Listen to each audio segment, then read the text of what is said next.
young Chen Changqing traversed into a world of celestial martial arts, becoming a disciple of the Guanmen at the sacred Shushan. Cultivation was not an option. He could only engage in idle practice. After 10 years of idleness, he perfected the Zhan Tian Ba Jian Shu, comprehending the essence of swordsmanship and achieving the status of an unparalleled Sword Immortal.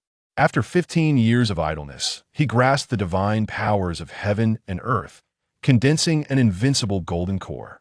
Thus, cultivation, martial arts, intent, and divine abilities could be attained effortlessly through idle practice. Chapter 1. The Guanmen Disciple. The hour of you has arrived. Close the gate. Chen Changqing lifted his gaze to the sky, watching the sun gradually descend, signaling that it was time to conclude his day's duties, not merely to leave, but to close the gate. He approached, shut the great door, and then made his way back to his dwelling. His residence was not far from this location, given that he was indeed a disciple of the Guanmen at Shushan, required to close the gate punctually every day. Reflecting on his identity, Chen Changqing chuckled wryly. It had nearly been 5 years since he arrived in this world. 5 years prior, he had been adventuring in Xianxia when an unexpected fall from a cliff led him to awaken in this realm. It was an expansive world where celestial beings, demons, and various creatures coexisted. Fortune smiled upon him, as he was fortuitously rescued by a passing elder of Shushan, who subsequently brought him into the sect. Shushan, a sacred site of great renown, held a prominent status in this realm. Upon entering the Shushan sect, Chen Changqing embarked on his path of cultivation. However, due to his poor innate talent, it took him an entire year to break through to the Qi nourishing stage. His lack of aptitude resulted in him being assigned the role of a Guanmen disciple. This title, while prestigious among various sects, merely represented the last disciple to enter the fold. Before long, Chen Changqing arrived at his dwelling. "Brother Chen, you've returned from closing the gate." From afar, he spotted a youth clad in gray approaching him. This was Ranhua, his cohabitant, responsible for opening the gate. "Brother Chen, here are the training resources allocated for this month by the resource hall. The person distributing the resources noticed you had not returned and asked me to deliver them to you." Ranhua produced a small pouch from his waist and handed it to Chen Changqing, who received it with a glimmer of joy in his eyes that it was time for his monthly allocation. This was one of the benefits of being part of a grand sect. Shushan was recognized as one of the sacred sites for cultivation, and all disciples entering the sect received certain resources for their training. Naturally, the higher one's cultivation level, the more resources one would obtain. As an outer disciple like Chen Changqing, he could receive a low-grade spirit stone each month. Spirit stones served as the universal currency in this realm, aiding in cultivation or purchasing other items. By the way, Brother Chen, are you planning to participate in the Outer Disciple competition next year? The Outer Disciple competition. Chen Changqing was well aware of this event. As the saying goes, where there are people, there is a world of intrigue. Shushan was no exception. Although all were outer disciples, their standings were vastly different. The Outer Disciple competition presented an opportunity to leap from obscurity to prominence. Those who distinguished themselves would undoubtedly attract the attention of the outer elders, potentially earning a place in the inner sect for further cultivation. The inner sect, that was where the true disciples of Shushan resided. Chen Changqing shook his head, given his current abilities. Participating in the outer competition would be akin to searching for waste in a latrine. It was essential to note that only disciples at least at the Qi nourishing stage could enter, while he was merely at the initial stage, a significant gap indeed. With no further words exchanged, Chen Changqing entered his room, finding it clean and sparse, furnished only with a mat and a bed. He sat cross-legged, retrieving the spirit stones from the pouch. A wave of spiritual energy instantly filled the room. As he began to circulate his cultivation method to absorb the energy emanating from the spirit stones, a voice suddenly echoed in his mind. Ding! Energy absorption complete. Cultivation assistance system initiating. The voice faded. The spirit stone before Chen Changqing disintegrated into fine powder, vanishing from sight. What? Initially astonished, Chen Changqing soon erupted in ecstasy. Incredible! A golden finger. As an avid reader of numerous novels, he understood the implications of this voice. Upon entering this world, he had fantasized whether he possessed a golden finger, but despite his efforts, he had seen no success. It turned out that the energy he absorbed had been insufficient. No wonder he always felt something was amiss when absorbing spirit stones. Typically, outer disciples could reach the Qi nourishing stage within a year, yet he had taken 3 years to succeed. It was not merely a matter of poor talent, rather, the system had absorbed most of the spiritual energy. Ding! Cultivation Assistance System activated. The voice returned, and a panel materialized before Chen Changqing's eyes. Name: Chen Changqing. Age: 18. Identity: Guanman disciple of Shushan. Cultivation: Qi nourishing stage. Cultivation method: basic nourishing method. Divine abilities: none. Treasures: none. Gazing at the panel, he found it rather dismal, completely devoid of merit. What are your functions, system? Chen Changqing inquired. As his question lingered, the panel before him vanished, replaced by a golden figure seated in meditation. What was this? Chen Changqing pondered. Would you like to initiate idol cultivation? A simple prompt emerged. Initiate. Chen Changqing instinctively replied. Idol cultivation commenced. 1 second, 1 minute, 10 minutes. Thus, he observed the golden figure for a full 10 minutes, yet detected no change within himself. Forget I'll take a nap first and check again tomorrow. Chen Changqing dismissed his concerns, knowing he had ample time to explore this system. Soon, the night passed. The following day, around noon, Chen Changqing awoke from his slumber. Ding! 16 hours of idol cultivation completed. Would you like to claim your idol results? As he sat up, the system's prompt resounded. Claim. Chen Changqing responded, curious about the potential rewards. Upon his response, a beam of light emanated from the golden figure, entering his body. In an observable manner, the vital energy within him surged rapidly. Mid-Qi nourishing stage. In mere moments, Chen Changqing realized he had broken through. Feeling the power surging within him, his countenance brightened. He now understood the tremendous utility of this system. While others slept, he cultivated. While others dined, he cultivated. It was as though he was engaged in uninterrupted cultivation 24 hours a day, without the need for personal effort. This system was indeed exhilarating. Chapter 2. The Late Stage of Qi Nourishing. Hunyuan Zhuang Skill. After merely a brief slumber, the results of Chen Changqing's idol cultivation propelled him directly from the initial stage of Qi Nourishing to the mid-stage. Such a pace of advancement is nothing short of miraculous. System, continue the idol cultivation. Chen Changqing commanded. In response, the system promptly announced, ding. Idol cultivation activated. Idle time, 1 second, flashing, duration increasing.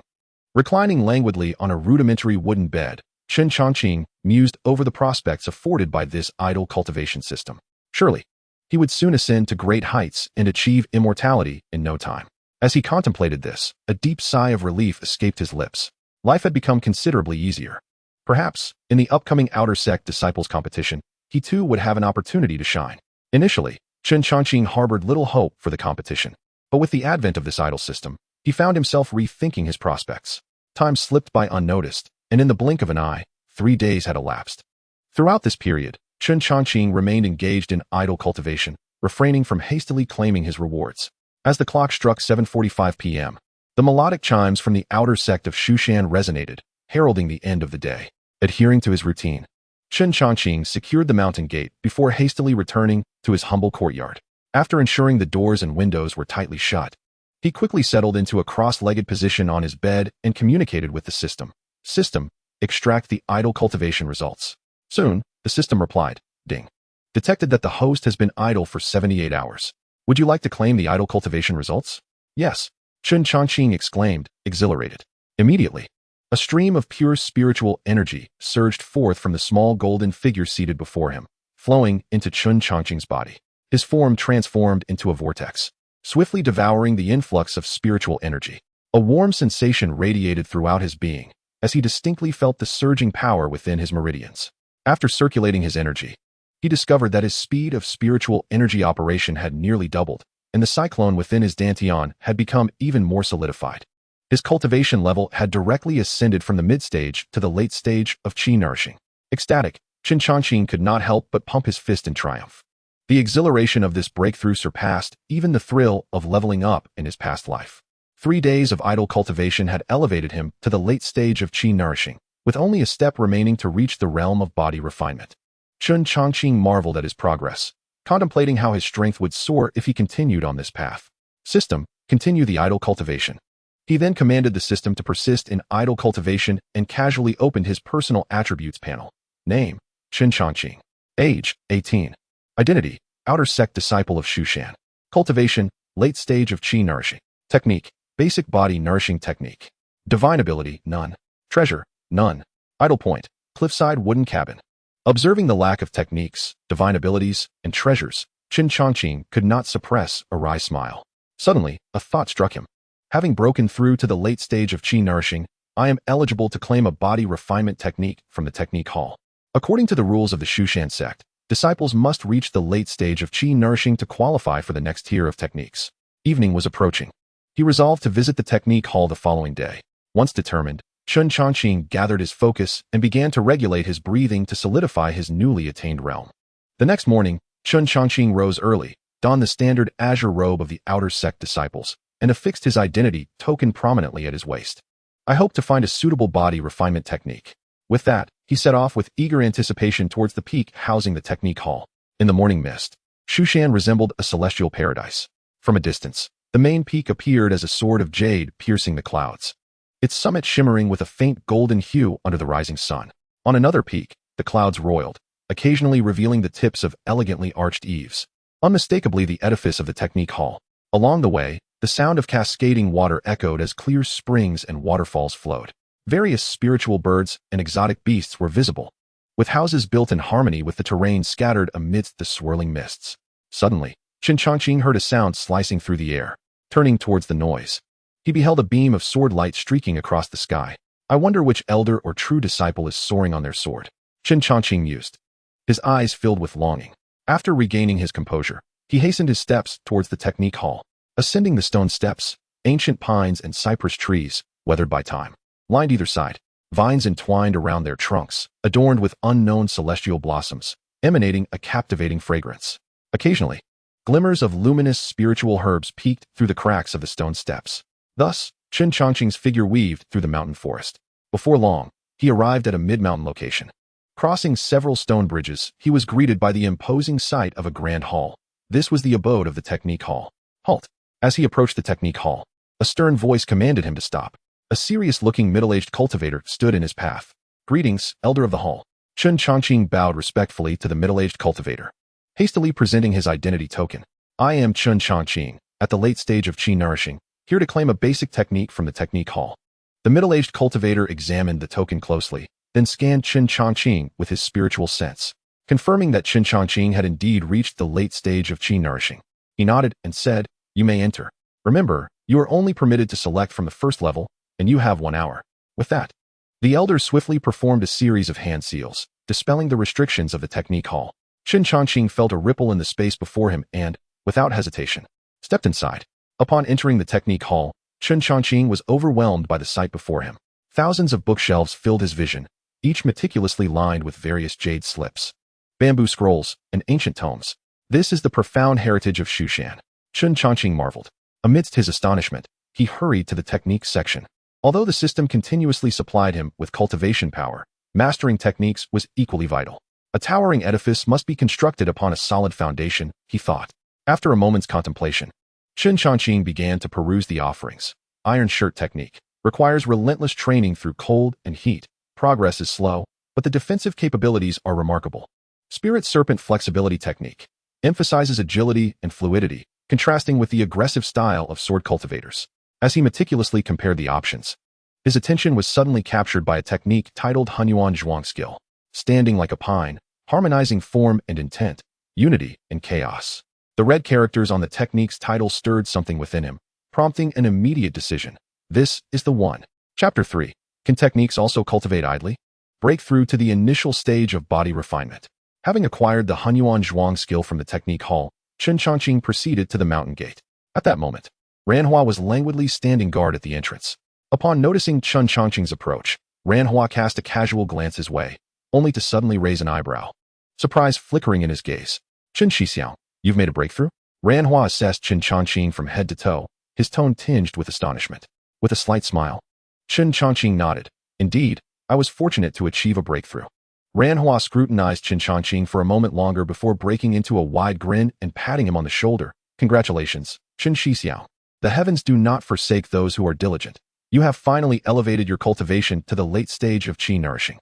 From now on, the task of guarding the gate falls to you. Regarding what Chen had mentioned, Xianxiaaudiobooks paid it no mind, merely clasping his hands together. It is worth noting that although Chen had commenced his training later, he had already attained the late stage of body refinement. In contrast, Xianxiaaudiobooks had been practicing for over a year and had only managed to break through to the late stage of Qi nurturing. Such a rate of improvement would naturally not incite Renhu's concern. After completing their exchange, Xianxiaaudiobooks stretched lazily and departed. Once Renhu had left, Xianxiaaudiobooks took out the copied manual of the Nuoishing Qi and began to study it. This technique is a form of static practice that aligns with the principles of the mind and body. It emphasizes natural relaxation and the cultivation of a light and upright posture. By guiding the flow of qi and blood through standing postures, it achieves the effects of strengthening the foundation and nurturing the essence. The key to practice begins with mastering the basic stance, feet parallel and shoulder-width apart, toes gripping the ground as if rooting into the earth, heels suspended as if stepping on ants to activate the foot's 3 yang meridians. The knees are slightly bent, not extending beyond the toes, while the hips are positioned as if seated on a high stool, and the back is straight like a pagoda. The hands embrace the chest in an oval shape, palms concave as if holding a ball, with fingers interlocked in an inward clasp. Chen did not merely observe. He prepared to practice the technique as instructed.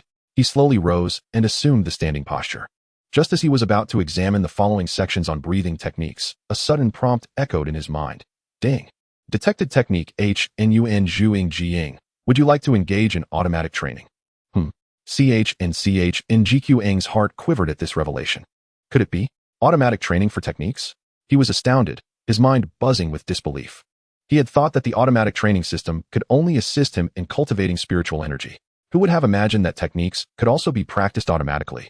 In his astonishment, he quickly responded, System, engage automatic training for Nuoishing Qi.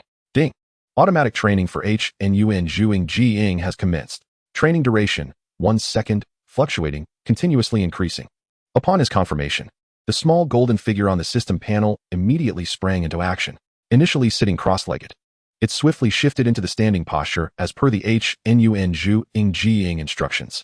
The small golden figure stood firmly, feet rooted to the ground, arms embracing as if cradling the sun and moon, with qi and blood circulating around it, exuding a faint sense of primordial unity. Additionally, Chen observed that the small golden figure seemed to be breathing, following the breathing techniques indicated in the manual. Witnessing this scene left him utterly astounded. Who would have thought that this automatic training system could even facilitate the practice of techniques? Could it be that divine abilities could also be practiced this way? With this thought, Chen felt a surge of excitement, his eyes gleaming with anticipation. Yet, he reminded himself not to be overly ambitious. Steady and methodical, he resolved to take measured steps. Taking a deep breath, he calmed his racing thoughts. Externally, he appeared to be on guard at the mountain gate, while internally, he immersed his spirit in the system space, observing the movements of the small golden figure. Although the system's automation could assist in cultivation, Chen believed that by observing, he might gain a deeper understanding of the technique. After a period of observation, he nodded in realization, comprehending the nuances of executing Nuoishing Qi. As the small golden figure continued its practice, Chen understanding of the technique deepened. At the mountain gate, disciples of the outer sect frequently passed by, some hurriedly, others in groups engaged in laughter. Yet almost no one paid Chen any mind. I am but a mere shadow, he mused self-deprecatingly, finding solace in the tranquility. He understood that as a mere guard at the mountain gate, he would naturally go unnoticed. However, he bore no ill will towards this, for the lack of attention made it all the more convenient for him to engage in automatic training. Time passed swiftly, and soon it was a quarter past the hour of the rooster. Noticing it was time to close the gate, Chen adeptly secured it and turned to leave. Upon returning to his dwelling, he found no trace of Renhu. Paying it no heed, he entered his room, secured the doors and windows, and eagerly prepared to extract the results of his automatic training. System, extraction successful. Moments later, a prompt resonated in his mind. Ding. Automatic training duration, 5 hours. Practiced Nuoishing Qi 10 times.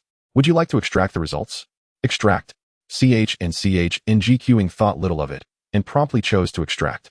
In an instant, a beam of golden light burst forth from the small golden figure and infused itself into Xianxiaaudiobooks' body. Boom. Following that, a surge of overwhelming vitality erupted within him, as if all his limbs and bones were being refined by fierce flames, causing subtle tremors in his muscles and tendons. The essence of Xianxiaaudiobooks swiftly integrated into his mind, as if he had personally practiced the technique 10 times. In the next moment, Xianxiaaudiobooks suddenly opened his eyes, clenched his fist, and felt the explosive surge of power in his arms, exceeding 300 pounds. With a swift motion, he unleashed a punch into the air. The ferocious wind of his fist howled, and the atmosphere crackled with sound. What immense strength! Furthermore, I have broken through. I am now in the early stage of body refinement. Xianxiaaudiobooks murmured to himself, his eyes sparkling with excitement. Unable to contain a shout of exhilaration. How delightful. Thereafter, Xianxiaaudiobooks embarked on a daily routine of automatic training. Each day consisted of guarding, engaging in automatic practice, and extracting results in a continuous cycle. Unbeknownst to him, a month passed. Xianxiaaudiobooks opened the system panel, and the system prompt echoed in his mind. Ding. Automatic training duration, 10 days. Practiced Xianxiaaudiobooks 300 times. Would you like to extract the results? 300 times? Xianxiaaudiobooks' heart raced, and he was overwhelmed with joy.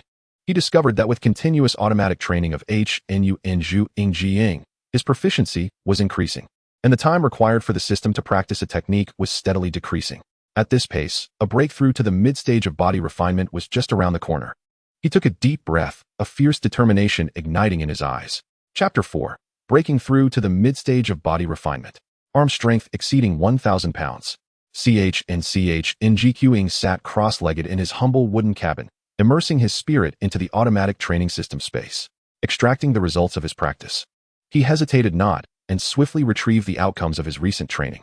Boom. In an instant, a resplendent golden light erupted from the small golden figure, surging into his body like a flood. As the golden light entered him, Xianxiaaudiobooks felt a tremor throughout his being. The qi and blood within him boiled like water, his bones cracking with subtle pops, and his muscles continuously strengthened under the refining glow. He felt as though every inch of flesh and blood in his body was being reforged. Boom. Before long, a colossal force erupted from within Xianxiaaudiobooks. He suddenly opened his eyes, his pupils shimmering with fleeting golden light. In the next moment, he clenched his fists, feeling the overwhelming power surge within him, his arm muscles slightly bulging. With a gentle swing, he generated a gust of wind. The force of his swing rippled through the space, creating a slight disturbance. Arm strength exceeding 1,000 pounds. He had achieved the mid-stage of body refinement. Xianxiaaudiobooks was elated, a smile gracing his lips, his eyes gleaming with excitement. Just a month prior, he had only recently broken through to the early stage of body refinement, with arm strength barely exceeding 300 pounds. Now, after a month of automatic training, his cultivation had soared to the mid-stage of body refinement. With a single swing, he had surpassed 1,000 pounds of strength. What an exhilarating sensation. The strength of the mid-stage of body refinement was beyond comparison with that of the early stage. Xianxiaaudiobooks glanced at his tightly clenched fists, his eyes filled with brilliance. At this rate of cultivation, I should soon reach the late stage of body refinement. Even so, one can aspire to enter the Xianxia realm. Upon this thought, Chen Changqing was filled with anticipation. He contemplated the possibility of stepping into the Xianxia realm, or even higher before the commencement of the outer sect disciples competition. Perhaps he could contend for the rewards of the competition. System, continue to idle. He hastily commanded, unwilling to squander any time. Oh, presently my cultivation has reached the mid-stage of body refinement. It is time to visit the elder and update my information. Chen Changqing mused to himself. Although he now possessed an idle system that allowed him to cultivate at a pace far exceeding that of ordinary individuals, the resources provided by the sect should not be taken for granted. The level of one's strength dictated the resources one received each month. For instance, when he was still in the qi nurturing stage, he could only acquire a mere low-grade spirit stone each month. After adjusting his attire, Chen Changqing proceeded directly to the elder of the 7th courtyard. The outer sect of the Shushan sect was divided into 7 courtyards, and Chen Changqing belonged to the 7th courtyard, overseen by Elder Lu Mu. Elder Lu Mu had reached the late stage of the Golden Core realm, merely a step away from coalescing into the Zifu realm, and was considered quite formidable among the outer sect elders. More importantly, It was Elder Lu Mu who had fortuitously saved Chen Changqing during his descent to eradicate demons, bringing him back to Shushan and granting him the status of an outer sect disciple. Before long, Chen Changqing arrived at Elder Lu Mu's residence. The courtyard was surrounded by lush bamboo, with slender shadows swaying in the wind, producing a gentle rustling sound reminiscent of whispered secrets. The bamboo leaves glistened with a vibrant green hue, reflecting a lustrous sheen under the sunlight. Occasionally, ethereal birds perched upon the branches, chirping melodiously, adding an air of celestial charm. Chen Changqing pushed open the small bamboo gate, stepping onto a path paved with azure stones, where a few strands of spiritual herbs grew between the stones, emitting a faint medicinal fragrance. At the end of the path stood a rustic wooden house, its roof covered with dark brown spirit thatch, the eaves slightly curling up, adorned with a bronze wind chime. A gentle breeze swept through, producing a distant chime that seemed to cleanse the spirit. The entire courtyard, devoid of extravagance, exuded an essence of nature and Tao. Inside the wooden house, an elderly man sat cross-legged on a mat, holding an ancient tome, his expression focused. It was indeed Elder Lu Mu. Chen Changqing approached and stood respectfully, bowing deeply. Disciple Chen Changqing pays respects to Elder Lu Mu. Upon hearing his voice, Elder Lu Mu lifted his gaze, revealing a kind and gentle countenance. His hair and beard were completely white, yet he bore no trace of frailty. Instead, his skin resembled jade, and his eyes were deep like the starry sky. A faint aura of spiritual energy enveloped him, as if he were one with the heavens and earth. Ah, Changqing. Elder Lu Mu smiled slightly, his voice as gentle as a spring breeze. Chen Changqing felt a stir in his heart. Despite Elder Lu Mu's esteemed status as a golden core cultivator, he exhibited no airs of superiority, instead emanating an approachable warmth, particularly in his gaze, which seemed capable of seeing through one's heart, yet bore a nurturing affection akin to that of an elder. Chen Changqing nodded and replied respectfully. Disciple has recently made progress in cultivation and has come to report. Elder Lu Mu nodded lightly, sweeping his gaze over Chen Changqing, instantly comprehending that his cultivation had reached the mid-stage of body refinement. Oh, you have broken through to the mid-stage of body refinement? Commendable. Your foundation is stable, and your vitality is abundant. It appears you have undergone rigorous training. Elder Lu Mu's tone was calm, devoid of surprise or disappointment, as if merely stating a commonplace fact. Upon hearing this, Chen Changqing sighed inwardly, realizing that indeed, the body refinement stage was of little consequence in the elder's eyes. Elder Lu Mu's words were likely intended to avoid discouraging him. After all, he had been at the Shushan sect for over a year and had only just broken through to the mid-stage of body refinement. In the outer sect, the body refinement stage was merely the beginning, and Chen Changqing's speed of cultivation was already somewhat slow. However, he remained undeterred, for with the idol system, his cultivation speed would only increase. After a brief silence, Elder Lu Mu spoke again. Very well, I understand. You may go. Chen Changqing said no more, bowing respectfully to Elder Lu Mu before turning to take his leave. After departing from the elder, Chen Changqing made his way directly to the mountain gate, intending to switch shifts with Ranhua. From a distance, Ranhua spotted Chen Changqing and waved with a smile. Brother Chen, you're here so early. As Chen Changqing approached, Ranhua's smile abruptly froze, his pupils contracting sharply, and an expression of disbelief crossed his face. What? Brother Chen, you've broken through again? He stared intently at Chen Changqing, sensing the overwhelming aura emanating from him, which was clearly several times stronger than before, stirring tumultuous waves within him. Mid-stage of body refinement? How is this possible? Ranhua's face was one of incredulity. Just a month prior, Chen Changqing had only recently broken through to the early stage of body refinement. How could he possibly advance to the mid-stage in just a month? Even for talented outer sect disciples, transitioning from the early to mid-stage typically required months of arduous training. Seeing Ranhua so astonished, Chen Changqing smiled lightly. It's just a minor breakthrough. Ranhua blinked, scrutinizing Chen Changqing closely, secretly muttering. Brother Chen's breakthrough speed seems a bit rapid. Could it be a case of accumulated momentum? After a moment's thought, he dismissed it. Even if Chen Changqing had broken through, he was still only at the mid-stage of body refinement, while Ranhua had already been in the late stage for some time, diligently striving for a breakthrough into the Lianqi realm. Brother Chen, I must take my leave. Ranhua clasped his hands in salute and departed without further contemplation. Once Ranhua had left, Chen Changqing stood guard at the mountain gate. When the clock struck the 4th quarter of the Yu hour, he promptly secured the mountain gate and returned to his residence. Time flowed swiftly, and soon 10 days had passed. At this moment, Chen Changqing sat cross-legged within his quaint wooden house, his mind submerged in the system space. System. Shortly, the system's prompt resonated. Ding. Idle time. 10 days. Practiced Hunyuan Zhuang Gong 350 times. Would you like to extract the idol cultivation results? Extract. Chen Changqing chose to extract the rewards without hesitation. Boom. In an instant, strands of golden light emanated from the small golden figure, swiftly merging into Chen Changqing's body. At that moment, he felt his internal vitality surging like a raging dragon, his bones resonating in harmony. His muscles underwent refinement, further strengthening. Every inch of his flesh felt as though it had been tempered through 1,000 trials. Before long, a torrent of immense power erupted violently from within him, sending ripples through the very space of the wooden house. The next moment, Chen Changqing suddenly opened his eyes, a flash of golden light flickering in his pupils. He clenched his fists and, with a swift motion, launched a powerful punch forward. As he struck, an overwhelming force surged forth, causing the air to resonate with a thunderous sound. After retracting his fist, Chen Changqing savored the tumultuous power within him, a slight smile curling at the corners of his lips. Over 2,000 pounds of strength. I have reached the late stage of body refinement. Chen Changqing was elated, realizing that as his cultivation continued to rise, the effects of the idol system also increased. Previously, after 10 days of idling, he could only practice Hunyuan Zhuang Gong 300 times. Now, after the same duration, he had managed to practice 350 times. With this idol cultivation system, his cultivation speed was akin to soaring through the skies, ascending rapidly. Next, it was time to challenge the Xianxia realm. However, at this moment, Chen Changqing narrowed his eyes slightly, adopting a contemplative expression. Just having entered the early stage of body refinement, he could exert over 300 pounds of strength. Upon reaching the mid-stage, he could potentially break through 1,000 pounds. In the later stages of body refinement, one can achieve a strength that surpasses 2,000 pounds. Generally speaking, at this juncture, many cultivators begin to prepare for the breakthrough to the Qi refinement stage.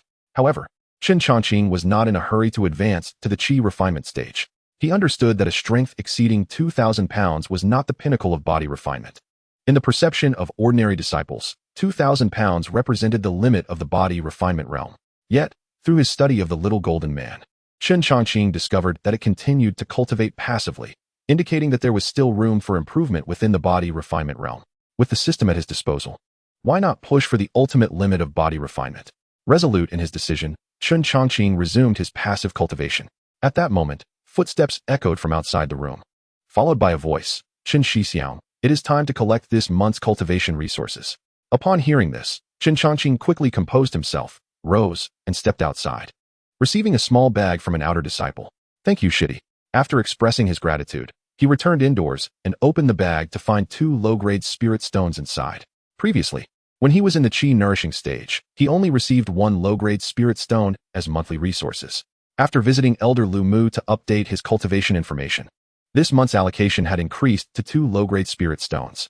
Now that he could cultivate passively, he felt no urgency to use the spirit stones immediately, deciding to reserve them for when he aimed to break through to the Qi refinement stage. As time flowed, 10 days passed in the blink of an eye. System. Extract the results of my passive cultivation. Boom. From within the little golden man, golden light surged forth, seamlessly integrating into Chen Changqing's body.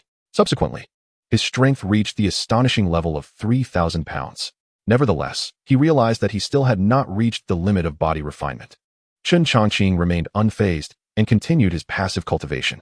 Unbeknownst to him, a month had elapsed. System. As Chen Changqing's thoughts resonated, the system promptly responded. Ding. Passive cultivation time, 30 days. Practice Hunyuan Zhuang Gong 1,200 times. Would you like to extract the results of your passive cultivation? Extract. Without further thought, Chen Changqing chose to claim his rewards. Boom. A torrent of golden light erupted from within the little golden man, surging directly into Chen Changqing's body. In an instant, he felt his vital energy erupting like a volcano, his bones trembling as if being restructured. Golden light enveloped him, radiant as the blazing sun, strength exceeding 4,000 pounds. At that moment, Chen Changqing distinctly felt that his physical strength had reached an unprecedented pinnacle. Simultaneously, the little golden man ceased its passive cultivation. He had finally attained the ultimate realm of body refinement. While ordinary late-stage body refinement cultivators achieved merely 2,000 pounds of strength, he now stood at 4,000 pounds. A full doubling of that capacity. His month of passive cultivation had not been in vain. Chen Changqing murmured to himself. Over a month ago, he had reached the late stage of body refinement and was poised to confront the Qi refinement stage. Yet, he chose to tread the path of ultimate refinement.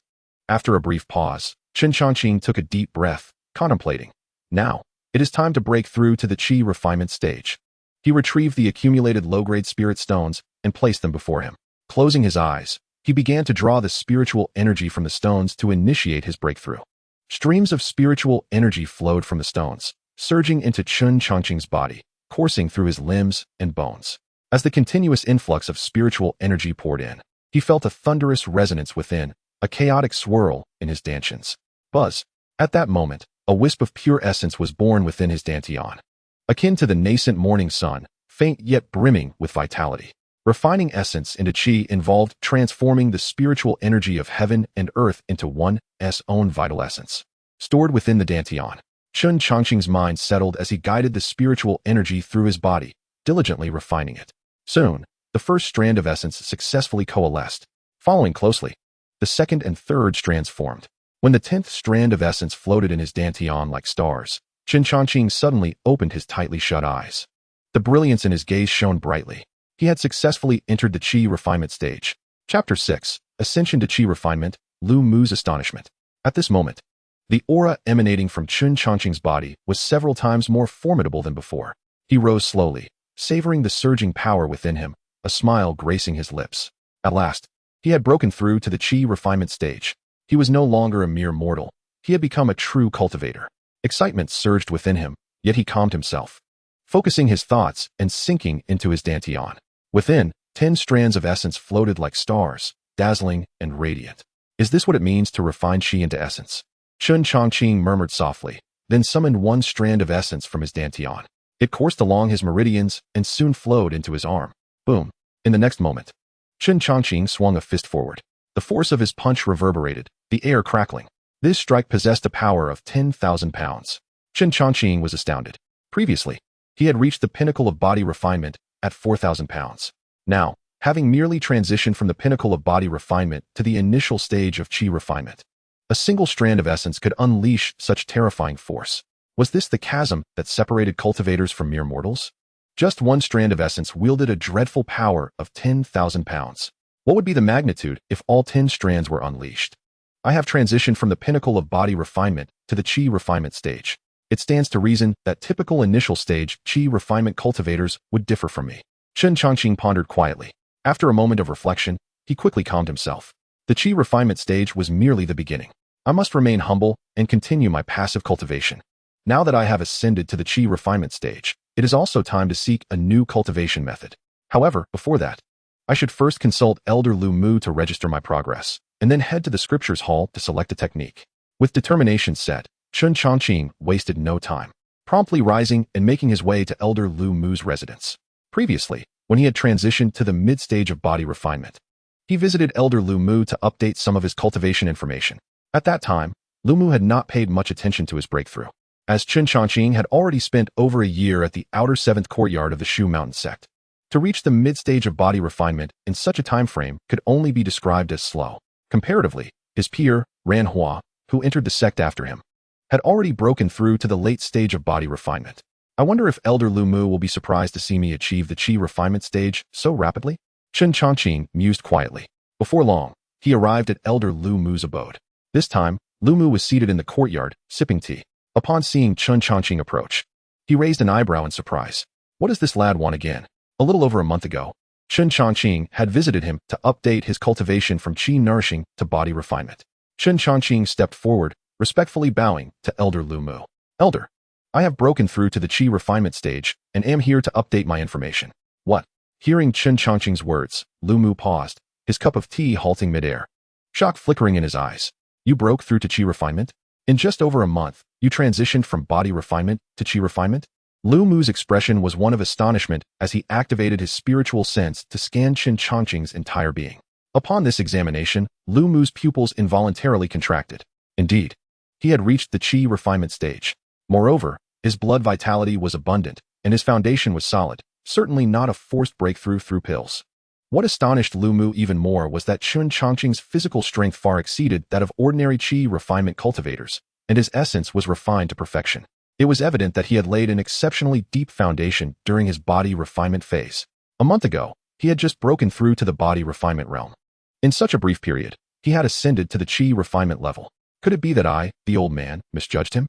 Is this child truly a prodigy, endowed with extraordinary talent for cultivation? A storm of emotions surged within Lu Mu. For the first time, he felt that Chen Changqing was not so simple.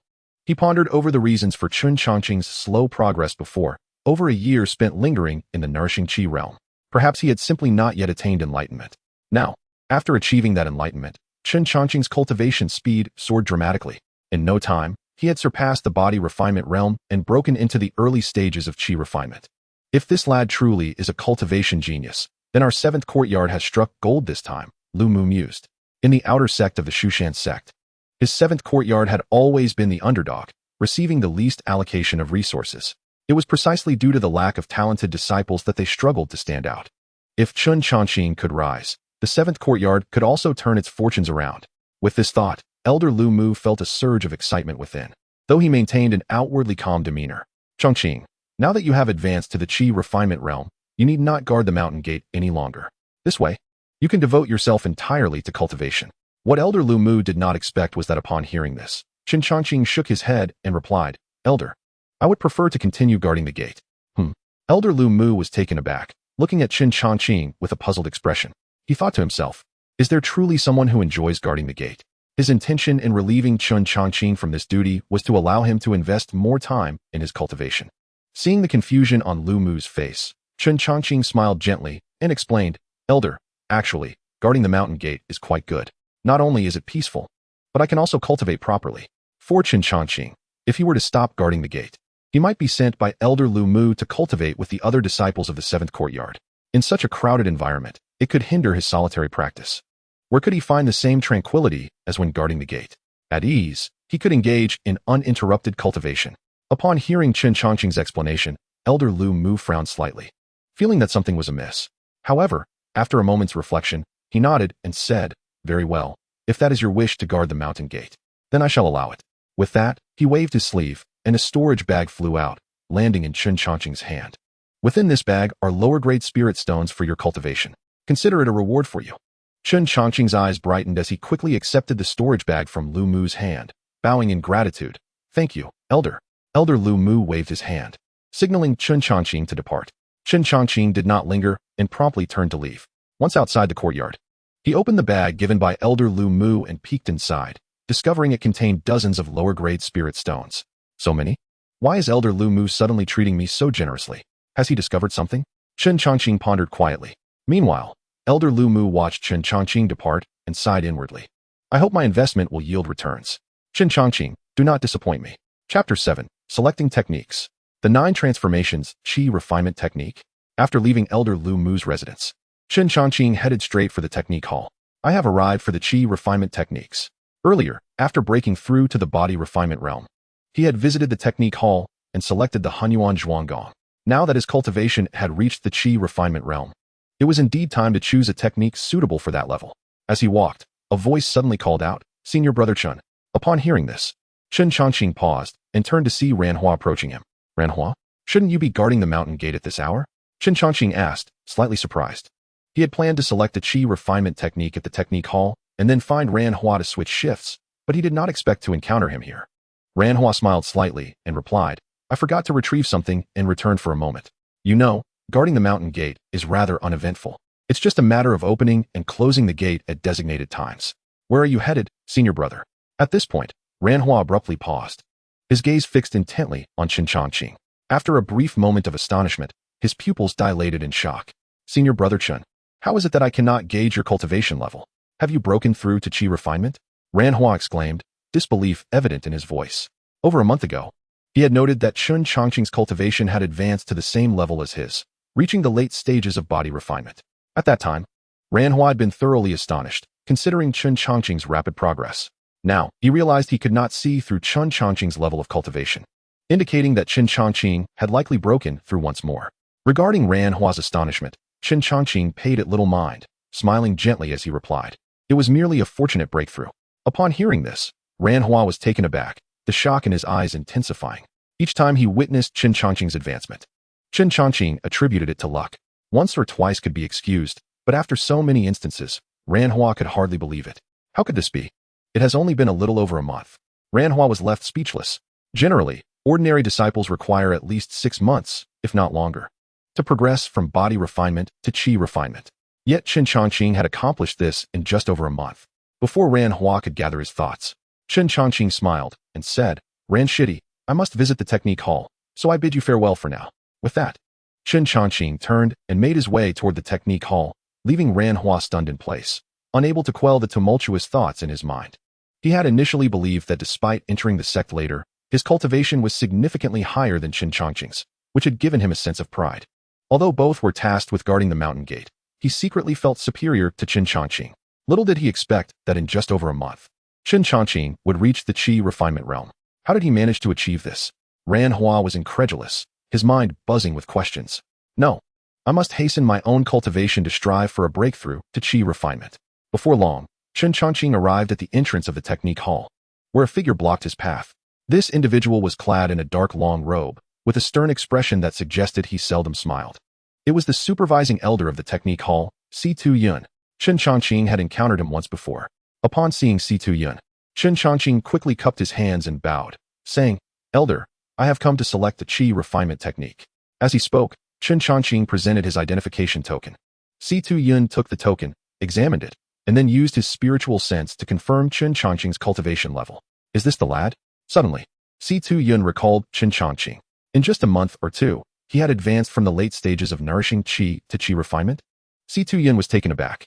He remembered clearly that Chen Changqing had visited the technique hall previously to obtain the Hunyuan Zhuang Gong for body refinement. Yet, in just a month or two, Chen Changqing had crossed the body refinement realm and ascended to Qi refinement. Such a speed of cultivation was indeed comparable to that of a prodigy. "You have broken into Qi refinement so swiftly?" After a moment's reflection, Si-Tu Yun spoke coldly. Chen Changqing smiled slightly and replied, "Elder, it was merely a fortunate breakthrough." Si-Tu Yun's expression remained indifferent as he replied coolly, "In the realm of Qi cultivation, disciples at the Qi refinement stage are permitted to select one Qi cultivation technique along with 2 combat techniques. You may choose at your leisure, but remember, you have only 1 hour." With a casual wave of his hand, Si-Tu Yun dispelled the protective array of the Dharma Hall. "Thank you, Elder," Chen Changqing replied promptly, not hesitating as he strode into the Dharma Hall. Observing Chen Changqing's retreating figure, Si-Tu Yun narrowed his eyes slightly, not overly concerned, and murmured to himself, "I am acquainted with the exceptional talents of the Shushan sect, yet this youth is unfamiliar to me. He must have consumed some elixir to forcibly ascend. Such haste is ultimately an unworthy path." Within the outer sect of Shushan, it is not uncommon for disciples to rely on elixirs to reach the Qi refinement stage. However, these individuals often possess a superficial foundation, making great achievements elusive. As this thought crossed his mind, the initial surprise in Si-Tu Yun's eyes gradually faded, replaced by a hint of disdain.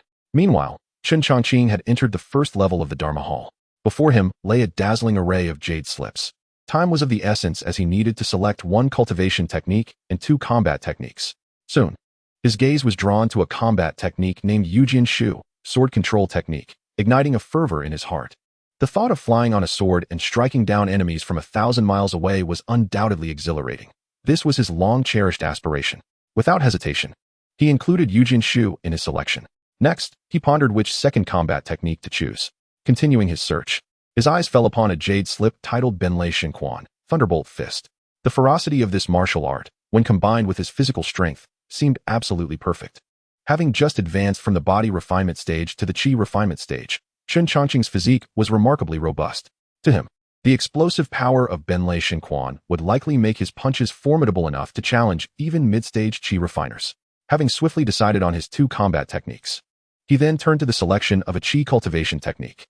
Most disciples of Shushan would typically opt for Shushan Lianqiju, Shushan Qi refinement technique, the foundational technique of the sect, characterized by its balanced and stable nature, making it a safe choice for cultivation.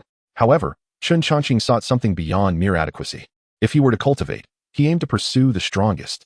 Delving deeper into the Dharma Hall, he eventually stumbled upon a dusty jade slip nestled in a secluded corner. Brushing aside the dust, he was met with 5 ancient characters inscribed upon it. Jiuzhuan Lianqiju, 9 turns Qi refinement technique. Curious, Chen Changqing began to peruse the introduction of Jiuzhuan Lianqiju. After a thorough examination, he couldn't help but gasp in astonishment. This technique was acquired from the extermination of the Black Sha Old Demon's lair by the Shushan sect. It required the practitioner to repeatedly refine their internal essence 9 times while in the Qi refinement stage, with each turn resulting in a more concentrated essence. Each cycle necessitated the gathering of 3,000 units of essence. The difficulty of this cultivation was exceedingly high, intended only for those of extraordinary talent. After reading the introduction to Jiuzhuan Lianqiju, Chen Changqing's eyes sparkled with excitement. He had not anticipated the existence of such a qi cultivation technique. 9 turns of essence refinement? Was this not a technique tailored for him? As for the cultivation difficulty, it posed no issue for someone like him, who possessed a idle cultivation system. He mused silently, noting the thick layer of dust on the jade slip, indicating that this technique had long been neglected. Its difficulty was indeed daunting, which explained why ordinary outer sect disciples lacked the resources to engage in its cultivation.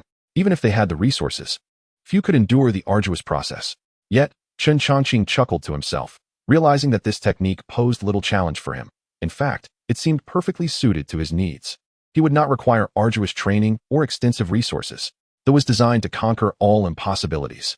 Having finalized his selections for the qi cultivation technique and combat techniques, Chen Changqing proceeded to the registration desk. The texts within the Dharma Hall could only be copied. The originals must remain in the hall. Upon learning that Chen Changqing had chosen Jiuzhuan Lianqiju, Sidu Yun expressed surprise. "Young man, are you certain about selecting this one? This technique has languished in the Dharma Hall for many years, with very few practitioners.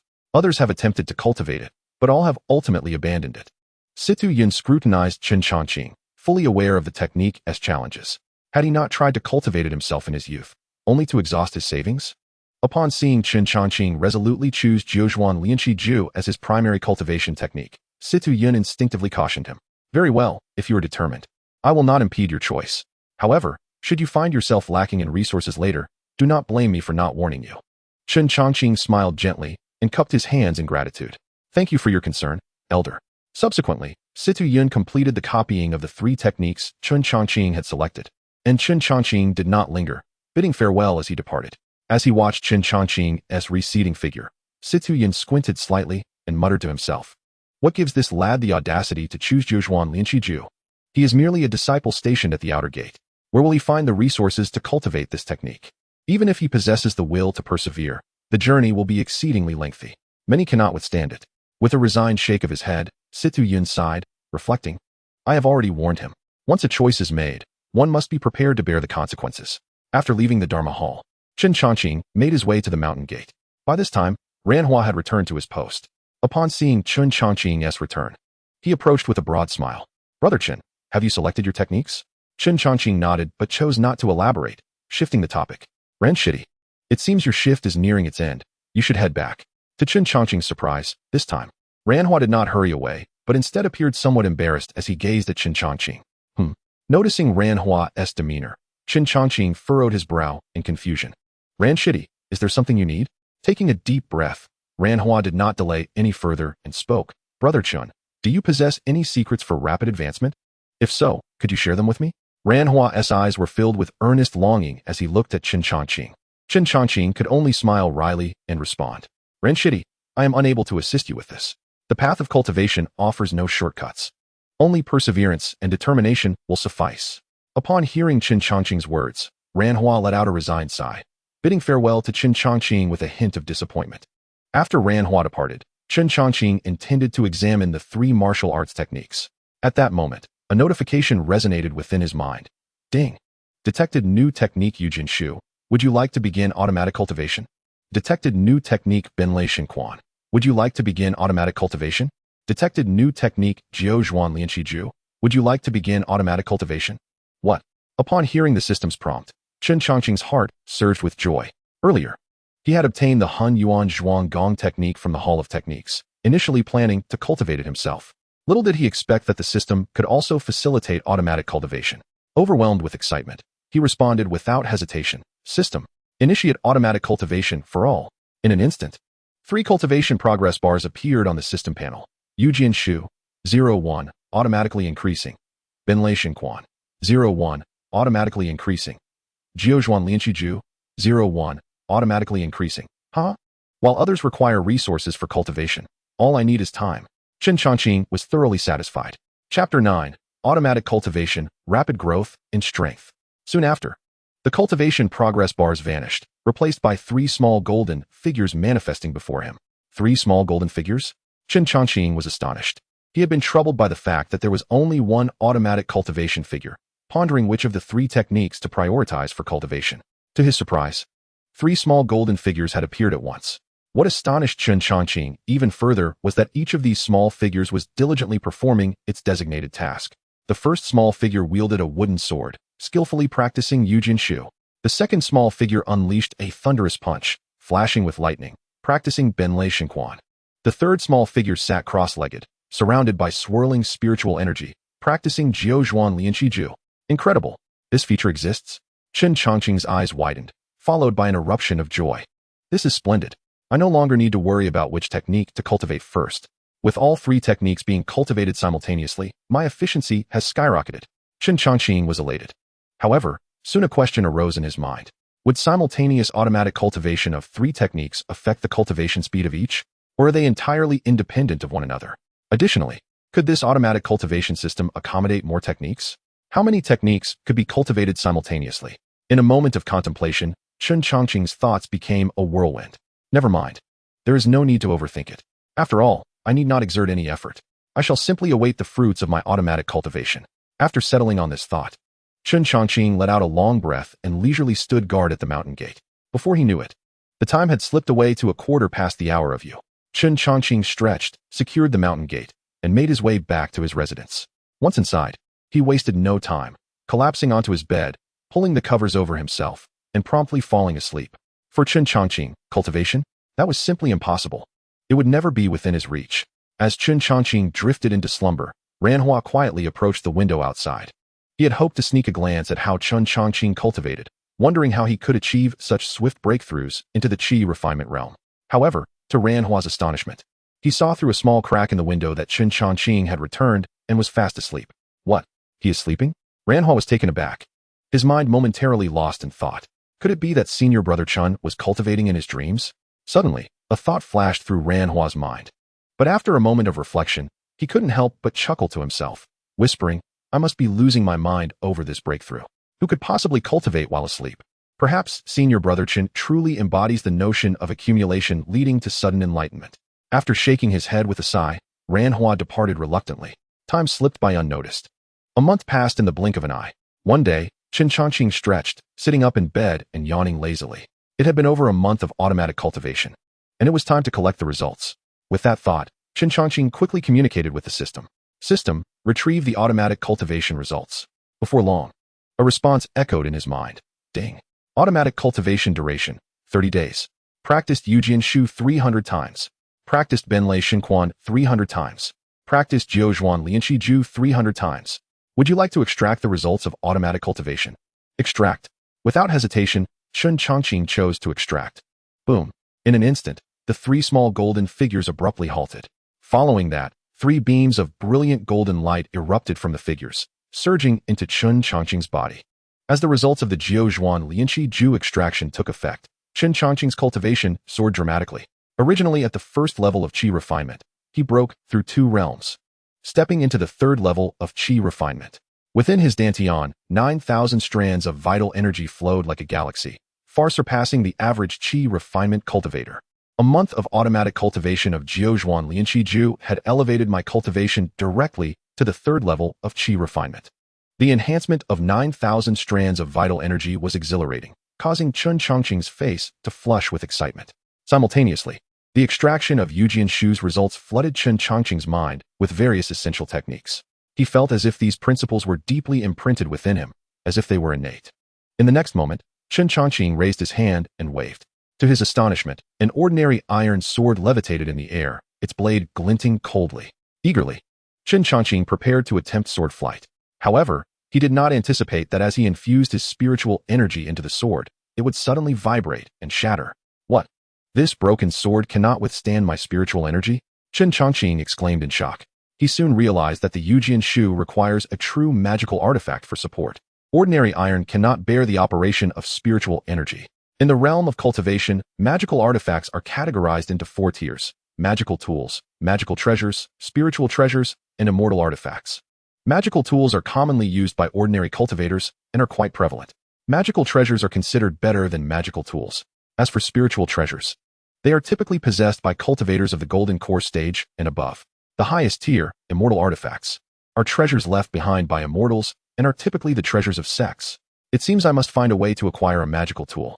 Chen Changqing mused, initially intending to try sword flight. Since that is not feasible for now, I will test the power of Benlei Xinquan.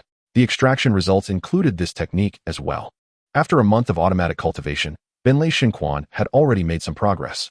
With the extraction complete, the various principles of executing the Benlei Xinquan flooded Chen Changqing's mind, and he instantly became familiar with the trajectory of vital energy during its execution, as if he had practiced it hundreds of times.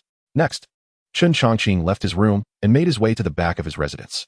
Before him stood a small mountain peak. Taking a deep breath, Chen Changqing gathered the 9,000 strands of vital energy at his fist's edge and unleashed the Benlei Xinquan with its essential principles. Boom! With a powerful punch, the thunderous energy erupted. Bang!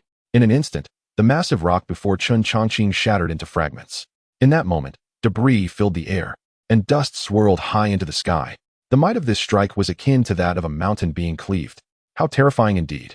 Even Chen Changqing found himself taken aback. Chapter 10. The Elder's Summons, Gathering of Talents. Observing the colossal stone he had just demolished with his thunderous fist, Chen Changqing smiled with satisfaction. Quite impressive. The thunderous fist has made some progress after all. Subsequently, he chose to continue his cultivation in a passive manner while checking his personal attributes. Name: Chen Changqing. Age: 18. Identity: Outer Gate Disciple of Shushan. Cultivation level: Qi Refinement, 3rd layer. Cultivation method: 9 transformations of Qi Refinement. Abilities: Thunderous Fist, Sword Control Technique. Treasures: None. Passive cultivation point: Half Mountain Cottage. At last, he was not without merit. Chen Changqing chuckled at himself, recalling a time when, in the Qi nourishing stage, he possessed none of these attributes. He then composed himself and set off to exchange shifts with Ran Hua at the mountain gate. Upon seeing Chen Changqing, Ran Hua's expression changed dramatically as he scrutinized him intently. Though he had reached the late stage of physical refinement, he could not discern the depth of Chen Changqing's cultivation. However, he sensed that Chen Changqing's cultivation appeared to have significantly improved. Brother Chen, have you possibly broken through again? Chen Changqing smiled gently and replied, just a minor breakthrough. Ran Hua was momentarily stunned, feeling as if the sky might fall. It was known that aside from guarding the mountain gate, he devoted all his time to rigorous training. Yet Chen Changqing, who seemed to have made such rapid advancements without visible effort, left Ran Hua bewildered. Could it be that Brother Chen truly cultivates in his sleep? Previously, Ran Hua had stealthily observed Chen Changqing, hoping to uncover his secret to such swift progress, only to find him peacefully slumbering in bed. Junior Brother Ran, are you all right? Chen Changqing inquired lightly, as Ran Hua was lost in thought. Upon hearing this, Ran Hua regained his composure, offering an awkward smile. I'm fine, Brother Chen. I must return to my training, so I will take my leave. With a respectful bow, Ran Hua hurriedly departed. Chen Changqing paid him no mind, leisurely guarding the mountain gate. Days passed, and before he knew it, another month had slipped by. One day, Chen Changqing lazily rose from his bed and stretched. System, claim the results of my passive cultivation. As he focused his thoughts, the system's notification chimed. Beep. Passive cultivation time, 30 days. Practice sword control technique 320 times. Practice thunderous fist 320 times. Practiced 9 transformations of Qi refinement 320 times. Would you like to extract the results of your passive cultivation? Extract. Chen Changqing promptly chose to extract the results. Soon, he witnessed streams of golden light emerge from 3 small golden figures before him, flowing directly into his body. The sword control technique had reached perfection. The thunderous fist as well. A surge of excitement filled Chen Changqing as he realized that after a month of passive cultivation, both techniques had attained mastery.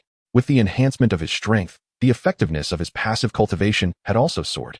Previously, after a month of passive cultivation, I only practiced the sword control technique 300 times. Now, it has increased to 320 times. Not only have I mastered 2 combat techniques, but my cultivation has also ascended to the 5th layer of Qi refinement. Chen Changqing was elated. Upon introspection, he saw that his dantian was brimming with a staggering 15,000 strands of vital energy. Wow, this cultivation speed surpasses even that of medicinal enhancement. Chen Changqing smacked his lips in satisfaction. Now that my sword control technique is perfected, I find myself lacking even a single decent magical artifact. I must devise a way to acquire one. Just as he pondered this, a knock resounded from outside the courtyard. Knock, knock, knock. Shortly after, Chen Changqing opened the courtyard door to find an outer gate disciple standing outside. This individual was unfamiliar to Chen Changqing, as he had remained quite low-key in the 7th courtyard, knowing only Ran Hua. thus considered somewhat of an inconspicuous presence. Are you Chen Changqing? The outer disciple inquired. Chen Changqing nodded. Yes, I am. Did my senior brother summon me for something? The outer disciple was about to explain his purpose when he suddenly appeared astonished, his heart racing with disbelief. Fifth layer of Qi refinement. How is this possible? He was acutely aware of the identity of the person residing here, and the revelation of Chen Changqing's cultivation level left him utterly stunned. What in the world? How could a mere outer gate disciple possess such cultivation? The disciple stood there, dumbfounded, unable to recover for a long while. Am I hallucinating, or has the world gone mad? How could a fifth-layer disciple be assigned to guard the mountain gate? He silently exclaimed, his mind buzzing with confusion, seeing the disciple in a daze. Chen Changqing furrowed his brow slightly and called out, Brother, are you all right? Hearing this, the disciple finally managed to regain his composure, albeit with great effort. Junior brother Chen, Elder Lu Mu has sent me to ask you to come with me. Oh, Chen Changqing nodded and replied with a calm smile. Let us go. With that, Chen Changqing wasted no time and walked out directly. Meanwhile, in the courtyard where Elder Lu Mu resided, he sat composedly, flanked by 5 individuals, 4 men and 1 woman. Each exuded a profound aura and possessed formidable cultivation. It was evident that they were the elite disciples of the 7th courtyard, with the weakest among them at the 8th layer of Qi refinement, while the highest, a woman, had reached the threshold of foundational establishment. The woman was tall and slender, dressed in a flowing white gown that accentuated her graceful curves, with light azure cloud patterns embroidered at the hem. Her oval face was flawless, with brows like distant mountains and eyes like autumn waters, her nose elegantly straight, and lips like cherry blossoms. Without any makeup, she was breathtakingly beautiful. Moreover, her skin was as white as snow, glistening softly under the sunlight like jade, seemingly delicate enough to break with a touch. Her gaze was cool and deep, akin to an unfathomable cold pool. This woman was none other than Lu Ruyan, the foremost disciple of the outer gate of the 7th courtyard. Her exceptional talent and striking beauty had garnered the admiration of countless disciples. After a brief silence, one of the disciples could no longer contain his curiosity and asked, Elder Lu Mu, may I inquire why we have been summoned here? Elder Lu Mu smiled slightly in response. Please be patient. One more disciple has yet to arrive. Chapter 11. Gift of a superior magical artifact, the Chungying sword. Why does the elder treat him so favorably? Upon hearing Elder Lu Mu's words, Lu Ruyan and the others were taken aback. The disciples gathered here were already among the elite within the 7th courtyard. Could it be an inner gate brother? Someone murmured softly. Impossible. Why would the elder summon an inner gate disciple to join us? Another questioned. Who could it be? Aside from us few outer disciples, who else has the qualification to be personally summoned by the elder? Lu Ruyan's brow furrowed slightly, a sense of confusion rising within her. Given the elder's demeanor, it was clear that there was something significant at hand. All the outstanding disciples of our 7th courtyard are present. Who else could we be waiting for? Upon this realization, Lu Ruyan's curiosity intensified. The elder Lu Mu remained unperturbed by the group's confusion, calmly seated.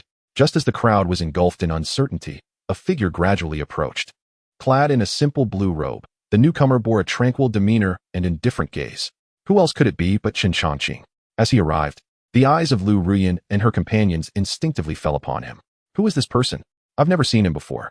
Qi refinement at the 5th level? Is this all? The elder mentioned waiting for someone. Could it possibly be him? The disciples hesitated, their gazes toward Chen Changqing tinged with peculiarity. It is worth noting that the weakest among them possessed a cultivation level of Qi refinement at the 8th layer, while Lu Ruyan was on the verge of foundation establishment. Yet, Chen Changqing was merely a disciple at the 5th level of Qi refinement. What does the elder mean? After such a lengthy wait, is this the individual? Lu Ruyan scrutinized him closely, her sharp gaze seemingly attempting to pierce through Chen Changqing's fade. However, after her appraisal, she found nothing particularly extraordinary. Qi refinement at the 5th level? Just as Lu Ruyan and her companions were in doubt, Elder Lu Mu's expression suddenly shifted dramatically. How long has it been? He has already advanced to the 5th level of Qi refinement? Lu Mu marveled inwardly. The others present were unaware, but Lu Mu understood all too well. Just over 2 months ago, Chen Changqing had barely broken into the Qi refinement realm. At that time, Lu Mu had even provided him with a pouch of low-grade spirit stones as an investment.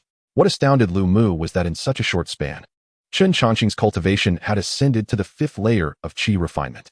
Even with full utilization of the low-grade spirit stones I provided, his cultivation speed should not have been so rapid. Could it be that this young man is truly a rare prodigy in cultivation, appearing once in a century? Suddenly, such a thought blossomed in Lu Mu's mind. Beyond this, he could think of no other explanation. While the others assessed Chen Changqing, he too was observing them. These individuals exuded a profound aura, their cultivation levels surpassing his own. The weakest among them was at the 8th layer of Qi refinement, while the woman in white seemed unfathomable, subtly emanating the aura of foundation establishment. What could the elder want with me? Logically, Chen Changqing's cultivation should render him incapable of discerning their levels. Yet, his Qi refinement realm was unlike that of ordinary practitioners. It had transcended the limits of body refinement before entering Qi refinement. Moreover, the cultivation technique he practiced, the Jiuzhuan Lianqi Ju, was exceedingly difficult. For a typical practitioner at the 9th layer of Qi refinement, the amount of vital energy in their dantian would amount to merely 9,000 strands. However, Chen Changqing, at the 5th layer, had already amassed a staggering 15,000 strands of vital energy. Just as both parties appraised one another, Elder Lu Mu returned from his astonishment, stating, "Everyone is present. This is also my disciple from the 7th courtyard, Chen Changqing." With a smile and a stroke of his beard, Lu Mu continued, "I have gathered you all because there have been disturbances caused by demons in Qingxi village, located 100 miles away, resulting in significant casualties among the villagers. The sect has decided to entrust this matter to our 7th courtyard. I have resolved to lead you there, which will also serve as an opportunity for you to gain experience." Upon hearing Lu Mu's explanation, Lu Rian and the others finally grasped the situation, revealing expressions of excitement. Slaying demons and accumulating merit while honing their skills. What could be more delightful? Chen Changqing nodded in understanding, inwardly murmuring, "So, we are going to hunt demons." At that moment, Elder Lu Mu's gaze fell upon Chen Changqing, a fleeting hint of astonishment flashing in his eyes. However, in an instant, he returned to his usual composure, concealing his inner shock. It is known that an ordinary outer disciple takes several years to progress from the 1st to the 5th level of Qi refinement. Yet Chen Changqing accomplished this in just over 2 months. Lu Mu was deeply shaken, though he did not display it outwardly. After a moment of contemplation, he suddenly waved his sleeve. Whoosh! A clear sound of a sword ringing echoed as a long sword, entirely black with a glimmering edge, floated before Chen Changqing. Witnessing this scene, Chen Changqing furrowed his brow, perplexed, and asked, "Elder, what is this?" Before Lu Mu could respond, Lu Rian and the others exclaimed, "This is a high-grade magical artifact, Elder Lu Mu's Chungying sword. What is the elder planning by presenting it?" The crowd was taken aback, including the usually aloof Lu Rian, whose beautiful eyes now reflected a trace of surprise. At this moment, Lu Mu smiled and said, "Changqing, you are now a cultivator at the 5th level of Qi refinement. I imagine you do not yet possess a magical artifact? This sword, known as the Chungying sword, is a high-grade artifact, and I bestow it upon you." Upon hearing this, Chen Changqing felt a surge of emotion. Earlier, he had been contemplating where to obtain a magical artifact. Little did he expect Elder Lu Mu to directly gift him the high-grade Chungying sword. "Thank you, Elder." Chen Changqing expressed his gratitude, extending his hand as the Chungying sword seamlessly fell into his grasp. The sword felt icy to the touch, yet subtly resonated with his aura. Lu Rian and the others looked on with envy, for high-grade magical artifacts were exceedingly rare among outer disciples. Even some foundation establishment disciples might not possess one. Lu Mu's favoritism towards Chen Changqing seemed excessive for a disciple at the 5th level of Qi refinement. What was so extraordinary about him? Lu Rian whispered to herself, unable to fathom why Elder Lu Mu treated Chen Changqing with such kindness. "Since everyone is here, let us depart." Elder Lu Mu's voice rang out. In the next moment, he flicked his sleeve, and a long sword coalesced. He soared into the sky, riding the sword, transforming into a streak of light soaring toward the heavens. Lu Rian and her companions, witnessing this, promptly summoned their own magical artifacts and pursued Elder Lu Mu. One by one, they activated their flying artifacts, following closely behind. Lu Rian stood upon a white jade flying sword, her garments fluttering gracefully, resembling a celestial being descending to earth. She cast a fleeting glance at Chen Changqing, internally speculating, "Although I cannot discern anything particularly special about him, he must possess some hidden depth." Chapter 12. Riding the wind on a sword. A surge of resentment. Are they from the demon sect?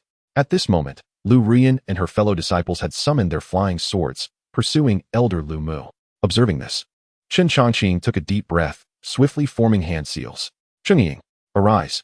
With a resonant sound of a sword's cry, the Chungying sword gifted by Elder Lu Mu unsheathed itself. Hovering before him, its blade emanating a chilling glow. Without further thought, he leaped onto the sword, stabilizing himself. The vital energy within him surged, causing the sword to tremble slightly. When he looked again, he had transformed into a silver streak of light, soaring through the air on his sword. Is this the essence of sword flight? Chen Changqing's heart raced with excitement as he felt the fierce wind whip past him and the clouds brush against him. The mountains and rivers beneath him retreating at a rapid pace. The experience was both exhilarating and tense, for this was his first true experience of riding a sword. Previously, he had only witnessed it in television dramas, never imagining he would one day soar through the skies on a sword himself. Before long, Chen Changqing adapted to riding the Changqing sword with ease, effortlessly keeping pace with Elder Lu Mu and the others. Noticing Chen Changqing's calm demeanor, Lu Rian's eyes glimmered with surprise. For a first-time sword rider, he appeared remarkably steady. Why do I feel he does not resemble a 5th-level Qi refinement practitioner? With this thought, Lu Rian furrowed her brow slightly, sensing that there might be something peculiar about Chen Changqing that she had yet to uncover. Otherwise, Elder Lu Mu would not treat him with such favor, even bestowing upon him a high-grade magical artifact. The other disciples, witnessing this, were filled with envy. Although they all possessed flying artifacts, they could not compare to the exquisite quality of Chen Changqing's superior artifact, the Changqing sword, which sparked a twinge of jealousy within them. How could it be? A mere disciple at the 5th level of Qi refinement wielding such a superior artifact? Many foundation-building disciples did not have access to such treasures. The elder seemed excessively biased. What connection did this fellow have with the elder? Despite their dissatisfaction, they dared not express it openly. Chen Changqing manipulated the Changqing sword with ease, everything flowing seamlessly from his hands. Although it was his first time flying with the sword, his 2 months of intensive practice in the sword control technique had rendered him adept. The essence of the technique had become instinctively ingrained in him. As they flew for a while, Lu Rian curiously observed Chen Changqing and inquired, "Junior brother Chen, why have I never seen you in the 7th courtyard before?" With a faint smile, Chen Changqing replied, "Sister Lu, I usually guard the mountain gate. It is not surprising that you have not seen me, given your busy cultivation." Upon hearing his response, Lu Rian was taken aback, her face reflecting disbelief. She had never imagined that Chen Changqing was merely a gatekeeper disciple. The others, witnessing this, felt even more discontented, unable to comprehend why a mere gatekeeper disciple would receive such preferential treatment from Elder Lu. Time passed unnoticed, and soon a day had gone by. At this moment, Elder Lu led Chen Changqing and the other disciples to their destination, Qingxi village. Before they even landed, a heavy scent of blood assaulted their senses. Additionally, dark clouds loomed over Qingxi village, and thick, resentful energy coalesced into a tangible gray mist, shrouding the entire area, as if even sunlight had been devoured. Such heavy resentment. One disciple exclaimed, his complexion paling. The others were not much better off, clearly affected by the oppressive aura enveloping the village. Noticing this, Elder Lu's expression grew grave as he commanded, "Land carefully and be on guard." Chen Changqing and the others nodded and flew towards the village on their swords. Before long, they landed within Qingxi village. Upon witnessing the scene before them, all their pupils constricted sharply. The village lay strewn with corpses, blood flowing like rivers. The villagers' bodies were scattered haphazardly by the roadside and within their homes, each one desiccated like withered wood, skin pale and eyes sunken, having had all their blood drained. "Elder, these people have been completely drained of their vital blood," one disciple reported, suppressing his nausea after examining the corpses. Lu's brow furrowed deeply, his expression grim as he coldly remarked, "This method does not resemble the work of ordinary demons." Just then, Chen Changqing's gaze sharpened as he exclaimed, "Elder, look over there." Startled by his words, Lu and the others quickly followed his gaze. In the distance, beneath an ancient tree, several shadowy figures were conspiring together, holding something in their hands, seemingly engaged in some form of collection. Is that a blood-refining gourd? Lu recognized it with a jolt of alarm. The figures were indeed wielding a blood-refining gourd, an artifact unique to the demonic sect. The sect had assumed it was merely a disturbance caused by demons, not realizing that it was actually demonic cultivators slaughtering the village for blood. Elder Lu's heart burned with fury as he spoke in a deep voice. Chen Changqing was taken aback upon hearing this. Demonic cultivators? They had annihilated the entire Qingxi village, draining the villagers of their blood. Such cruelty was utterly abhorrent. Just as Chen Changqing and the others were assessing the demonic cultivators, the latter noticed their presence. One of them suddenly turned around, and upon seeing Chen Changqing and the others, his face changed dramatically as he shouted, "Not good. It's the people from the righteous path." Hearing this, the remaining figures turned in alarm, their expressions revealing panic. "Damn it, how did they arrive so quickly? They must be from Shushan sect. Their intelligence is impressive," sneered the leader of the demonic cultivators, coldly instructing, "Since we've encountered them, let us not let them escape. Kill them." In an instant, the demonic cultivators sprang into action, bloodlight soaring, demonic energies surging towards Chen Changqing and the others. "Humph!" Elder Lu roared, You wretches, prepare to die? As his words fell, he waved his sleeve. With a resounding boom, a brilliant sword energy shot forth like a rainbow piercing the sun, slicing directly toward the demonic cultivators. In mere moments, the leading wave of demonic energy was cleaved apart by Elder Lu's sword energy. Kill. With that, Lu advanced, leading the charge against the demonic cultivators. Lu Rian and the other disciples followed suit, ready to engage. Lu Rian lightly flicked her fingers, conjuring a frost sword energy that froze the air, aiming for a demonic cultivator's throat. The remaining disciples unleashed their techniques, talismans, spells, and sword lights weaving together in a deadly net. In the blink of an eye, Lu and the others were locked in fierce combat with the demonic sect. Observing this, Chen Changqing's eyes gleamed sharply, the Changqing sword humming with anticipation. What better opportunity to test his skills than in his first real battle? Chapter 13. Decisive Slaughter, Demonic Cultivators in Terror. The Battle of the Golden Core, the world transformed. At this juncture, Elder Lu had joined forces with Lu Rian and the others against the demonic cultivators. The air trembled with the clash of energies, explosive sounds ringing out incessantly. Chen Changqing focused intently, preparing to soar forth on his sword. However, at that moment, a peculiar black mist surged from all directions. As the mist dissipated, numerous figures emerged, dark and ominous, numbering in the dozens. Clearly, there were more demonic cultivators in Qingxi village than they had initially encountered. Upon seeing Lu and the others, a leading figure among the demonic cultivators coldly snorted, saying, "Kill all these hypocritical righteous cultivators." With that command, dozens of figures shot forth. In an instant, demonic energy surged, and the cries of battle filled the air. Chen Changqing's gaze sharpened. The Changqing sword emitted a resonant hum. Clearly, a fierce bloodbath awaited them. He muttered softly, then without hesitation, transformed into a streak of light, charging toward a demonic cultivator at the 8th level of Qi refinement. Noticing Chen Changqing's approach, the demonic cultivator sneered and swung his blood knife, unleashing a scarlet blade of energy. A mere 5th level Qi refinement cultivator, seeking death. With a calm demeanor, Chen Changqing's expression remained unchanged. With a mere thought, the Changqing sword met the attack head-on. The clash of blade and sword erupted in sparks. In the next moment, Chen Changqing flickered, executing the sword control technique to its utmost, the Changqing sword descending beneath him, coming to a halt. He joined his fingers and commanded, "Go." The Changqing sword shot forth, its light weaving like a dragon, compelling the demonic cultivator to retreat repeatedly. This, a 5th level Qi refinement kid, could force me to defend? The demonic cultivator was taken aback. He had initially assumed that Chen Changqing would be an easy target to slay with his 8th level Qi refinement prowess. Yet, upon engaging, he discovered that Chen Changqing was far from the weakling he had imagined. Seizing the moment of the demonic cultivator's hesitation, Chen Changqing exploited an opening. In a flash, he closed the distance, executing the thunderclap fist. In the next instant, Chen Changqing unleashed a powerful blow. Boom! His right fist crackled with thunder, crashing forward with the force of a torrent. The demonic cultivator's pupils widened in shock, and before he could react, Chen Changqing's fist slammed into his chest. The Emoshio suddenly spat out a mouthful of dark blood, his eyes wide with disbelief. Looking down, he discovered that his chest had been pierced directly by Chen Changqing's fist, blood gushing forth. No, the Emoshio's eyes were filled with horror, and before he could utter another word, he collapsed into a pool of blood, his life extinguished.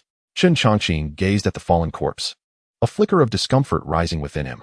After all, this was his first experience of taking a life. These members of the Mo sect regarded human life as trifling. Even in death, it was merely their own doing. After a moment of reflection, Chen Changqing quickly suppressed the feeling of unease. Moreover, he understood that in this world, the principle of the survival of the fittest prevailed. If he did not kill, others would come to kill him. Just as Chen Changqing was lost in thought, a sudden voice called out from not far away, "Junior brother Chen, what are you doing? In a life and death battle, how can you be distracted?" The cold voice of Lu Rian rang out. At her words, Chen Changqing hurriedly regained his focus, feeling somewhat embarrassed as he replied, "Thank you for the reminder. Senior Sister Lu." Lu Rian shot him a frosty glance and said nothing more, continuing to engage the Mo Shio with her sword. Chen Changqing steadied his mind and prepared to take action once more. At that moment, a notification sounded in his mind. Ding. You have killed a living being and obtained one. Chen Changqing was taken aback, caught off guard by the sudden system prompt. Soon after, the system explained, can shorten the time. It could work this way. Chen Changqing's eyes lit up. Originally, the act of cultivation was akin to cheating, but now he could accelerate it. These Emoshio were truly experienced treasures. In an instant, Chen Changqing's gaze towards the surrounding Emoshio underwent a remarkable transformation. He had not anticipated that killing living beings would yield the so-called which could indeed shorten the time. No wonder it was not entirely my fault. Regaining his composure, Chen Changqing's fighting spirit surged, and as he surveyed the mo around him, his murderous intent intensified. Whoosh! In the next moment, without hesitation, he soared forth on his sword, his figure like a bolt of lightning. Wherever the Qingying sword passed, the mo fell one by one. Some had their throats sealed with a single strike, while others had their heads shattered by a single blow. His actions were ruthless, decisive, and utterly without hesitation. In a brief span of time, several members of the mo sect met their tragic ends at Chen Changqing's hands. Meanwhile, Lu Ruyan and the others, who were engaged with other mo were all taken aback by the scene. What is wrong with this guy, Chen? His strikes are indeed swift and precise. Why do I feel that junior brother Chen seems even more like a member of the mo sect than these very mo sect members? Simultaneously, upon witnessing Chen Changqing's relentless slaughter, the mo began to retreat in fear, overwhelmed by his imposing presence. Lu Ruyan observed, her beautiful eyes narrowing slightly. Her heart filled with astonishment. Could it be that such decisiveness in slaughter truly belongs to just an outer disciple? The strength of the 5th layer of Qi refinement can easily slay those at the 7th or 8th layer of Qi refinement. The more she pondered, the more shocked she became, and she found it increasingly difficult to see through Chen Changqing. Boom!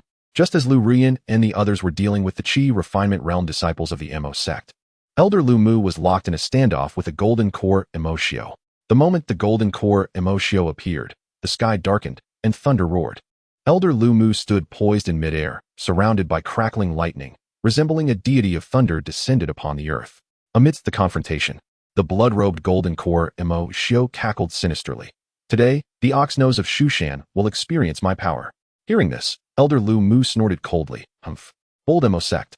Daring to wantonly slaughter mortals, you are courting death. With a furious shout, Elder Lu Mu swiftly formed hand seals, and with a point of his finger, the winds began to stir. 9 heavens divine thunder strike. Crack. In an instant, as the clouds swirled above, a bolt of lightning descended. The golden core mo, upon seeing this, let out a chilling laugh, his bloodthirsty aura coalescing into a massive claw that defiantly met the thunder. Boom. Within moments, the divine lightning struck the blood claw with a deafening roar, causing the air to tremble and the earth to crack. On the other side, Chen Changqing and the others had dispatched the Qi refinement realm mo and shifted their attention to Elder Lu Mu's location. Just in time to witness the clash between Lu Mu and the golden core mo. The confrontation of 2 golden core powerhouses caused the heavens and earth to change color. Chapter 14. The Treasure of the Purple Mansion. In their initial exchange, the golden core mo's attack was shattered by the divine thunder summoned by Elder Lu Mu. Humph. The golden core mo let out a cold grunt, his fury boiling over. Shushan's ox nose, take this. In an instant, a torrent of blood mist erupted around the golden core mo. The blood mist quickly condensed, transforming into a ferocious blood dragon that roared towards Elder Lu Mu. You, a mere early-stage golden core, dare to be arrogant before this elder? Elder Lu Mu's expression hardened, and his long sword radiated with brilliant spiritual light as he slashed. Qingmu's sword art, 10,000 leaves slash. Swish. A vast wave of sword qi surged forth, instantly transforming into countless sharp green leaves, each as sharp as a blade. In less than an instant, they collided with the blood dragon formed from the mist. Bang bang. Accompanied by a deafening roar, the blood dragon was torn to shreds by the myriad of green leaves. Seeing this, the golden core mo let out a sinister laugh and quickly formed hand seals. Blood fiend magic, soul-eating blood claw. Following this, the golden core mo extended a hand. Boom. The void shattered, and a 100-foot blood claw emerged, exuding a corrosive aura that aimed ruthlessly at Elder Lu Mu. Elder Lu Mu snorted coldly and waved his sleeve. Shuamu shield. Buzz. Then, an ancient wooden shield appeared before him, covered in various profound runes, successfully blocking the blood claw. However, the corrosive power of the blood was exceedingly potent, causing the wooden shield to begin to splinter. Elder Lu Mu furrowed his brow, quickly summoning a new attack. Qingmu transformation binding. As Elder Lu Mu channeled his spiritual energy, countless vines appeared in midair, wrapping around the blood claw. The golden core mo, upon witnessing this, roared in anger, his blood aura surging. Blood fiend ignition. Boom. A sea of blood flames erupted, incinerating the encroaching vines to ashes. Seizing this moment, the golden core mo soared into the sky, his hands clasped together. True body of the blood demon appears. Upon closer inspection, a 100-foot blood demon phantom emerged, with 3 heads and 6 arms, exuding a terrifying aura. In the next moment, The six-armed blood demon phantom swung its arms down to suppress Elder Lu Mu. Boom. An overwhelming pressure descended, suffocating the atmosphere. Tianmu Divine Sword. Observing this, Elder Lu Mu released his long sword, which grew larger in the wind. In an instant, it transformed into a colossal sword, entwined with the phantom of a green dragon, its might astonishing. With a single slash, the radiant sword Qi erupted. Bang! The assault directed at Lu Mu was utterly shattered. Even the golden core Emoshio's blood demon true body was forcibly cleaved in two by Elder Lu Mu's strike. The aftermath swept across, causing mountains to crumble and the earth to split. Witnessing the clash between the two golden core powerhouses, Lu Rian and the other disciples were left in awe. This is the battle of golden cores, Lu Rian exclaimed in astonishment. At that moment, dozens of Emoshio appeared nearby, each with fierce expressions and bloodthirsty intent. Kill. Leave not a single one alive, the leading Emoshio shouted. Upon seeing this, Lu Rian's beautiful eyes narrowed, her sword shimmering with a cold light as she prepared to engage, only to be stopped by Chen Changqing. Senior sister, you all remain here to watch the battle. The conflict between golden cores is greatly beneficial for cultivation. As for these miscellaneous fish, leave them to me. Lu Rian was taken aback, and before she could respond, Chen Changqing had already transformed into a fleeting shadow, charging towards the Emoshio. Has he lost his mind? The mere 5th level of Qi cultivation dares to confront dozens of demonic cultivators alone, and expects us to remain here as spectators to comprehend the battle? Is this young man capable of such a feat? The other disciples furrowed their brows upon witnessing this. Previously, they had observed Chen Changqing's decisive strikes. Yet this time he was charging into a throng of demonic cultivators. Since he dared to make such a declaration, he must possess some means. At this moment, Lu Rian spoke up, choosing to place her faith in Chen Changqing. The other disciples, upon hearing her words, did not ponder further and redirected their attention back to the clash between the two powerful golden core cultivators. Unbeknownst to them, Chen Changqing's actions stemmed from his perception that these demonic cultivators were not foes, but rather sources of invaluable experience. Before long, Chen Changqing had surged into the midst of the demonic cultivators. With a swift motion, the Changqing sword emerged, its inky blade akin to the scythe of death, instantly severing the heads of 3 demonic cultivators. Blood spattered as Chen Changqing moved like a specter, weaving through the ranks of demonic cultivators. Each strike claiming a life with pinpoint accuracy. The system's notifications resounded chaotically, and Chen Changqing, upon hearing them, allowed a knowing smile to grace his lips. How exhilarating. Earlier, while eliminating the demonic cultivators, he had discovered that the points accrued from their defeat were compounding. Initially, he earned meager points, but now each demonic cultivator vanquished yielded dozens. Witnessing Chen Changqing's prowess, the remaining demonic cultivators quickly lost their will to fight. Flee. They began to scatter, realizing that this was no ordinary disciple of the righteous path, but rather a ruthless harbinger of death. Observing their retreat, Chen Changqing smirked coldly, determined not to let these sources of experience slip away easily. Attempting to escape? It was too late. With a flash of movement, he unleashed the Thunder God Fist, unleashing a torrent of lightning that obliterated the bodies of the demonic cultivators into crimson mist. In no time, from the original dozens, only one remained. With a powerful punch, Chen Changqing struck, and the demonic cultivator attempted to defend. However, the sheer force sent the cultivator crashing to the ground, spitting forth a mouthful of blood. Before he could rise, Chen Changqing had already placed his foot firmly upon the cultivator's chest. The demonic cultivator was momentarily stunned, looking up to find the Changqing sword poised at his throat. Speak. Why have you come here? If you are forthright, I may spare your life. Trembling, the demonic cultivator stammered. We were ordered to slaughter the village and collect the blood essence. Sensing the cultivator's hesitance, Chen Changqing's intuition warned him of deceit. With a swift motion, he drew the blade across the cultivator's neck, blood oozing forth. I will grant you one final opportunity. At this, the demonic cultivator, terrified, hastily confessed. Do not kill me. I will tell you. We, from the demonic sect, have come seeking the treasures of Zifu Zhenren. Zifu Zhenren. Chen Changqing's pupils constricted. It is known that the second realm of cultivation encompasses foundation establishment, core formation, and golden core. Zifu Zhenren is a terrifying existence that transcends the golden core, a figure of peak mastery even within the Shushan sect. Such a formidable entity left behind treasures here? Chen Changqing inquired, astonished. Just this? A token? Upon hearing Chen Changqing's question, the demonic cultivator dared not conceal the truth, hurriedly responding, absolutely. The secret realm left by Zifu Zhenren lies beneath the blood pool deep within the village. Upon hearing this, Chen Changqing's eyes gleamed with anticipation, and he commanded, lead the way. The demonic cultivator rose slowly, wary of treachery, and soon guided Chen Changqing to a blood pool in the depths of the village. Here it is. I have revealed the truth and brought you here. Can I not be allowed to leave? Chen Changqing smiled faintly and nodded. Of course, as a disciple of Shushan. I shall honor my word.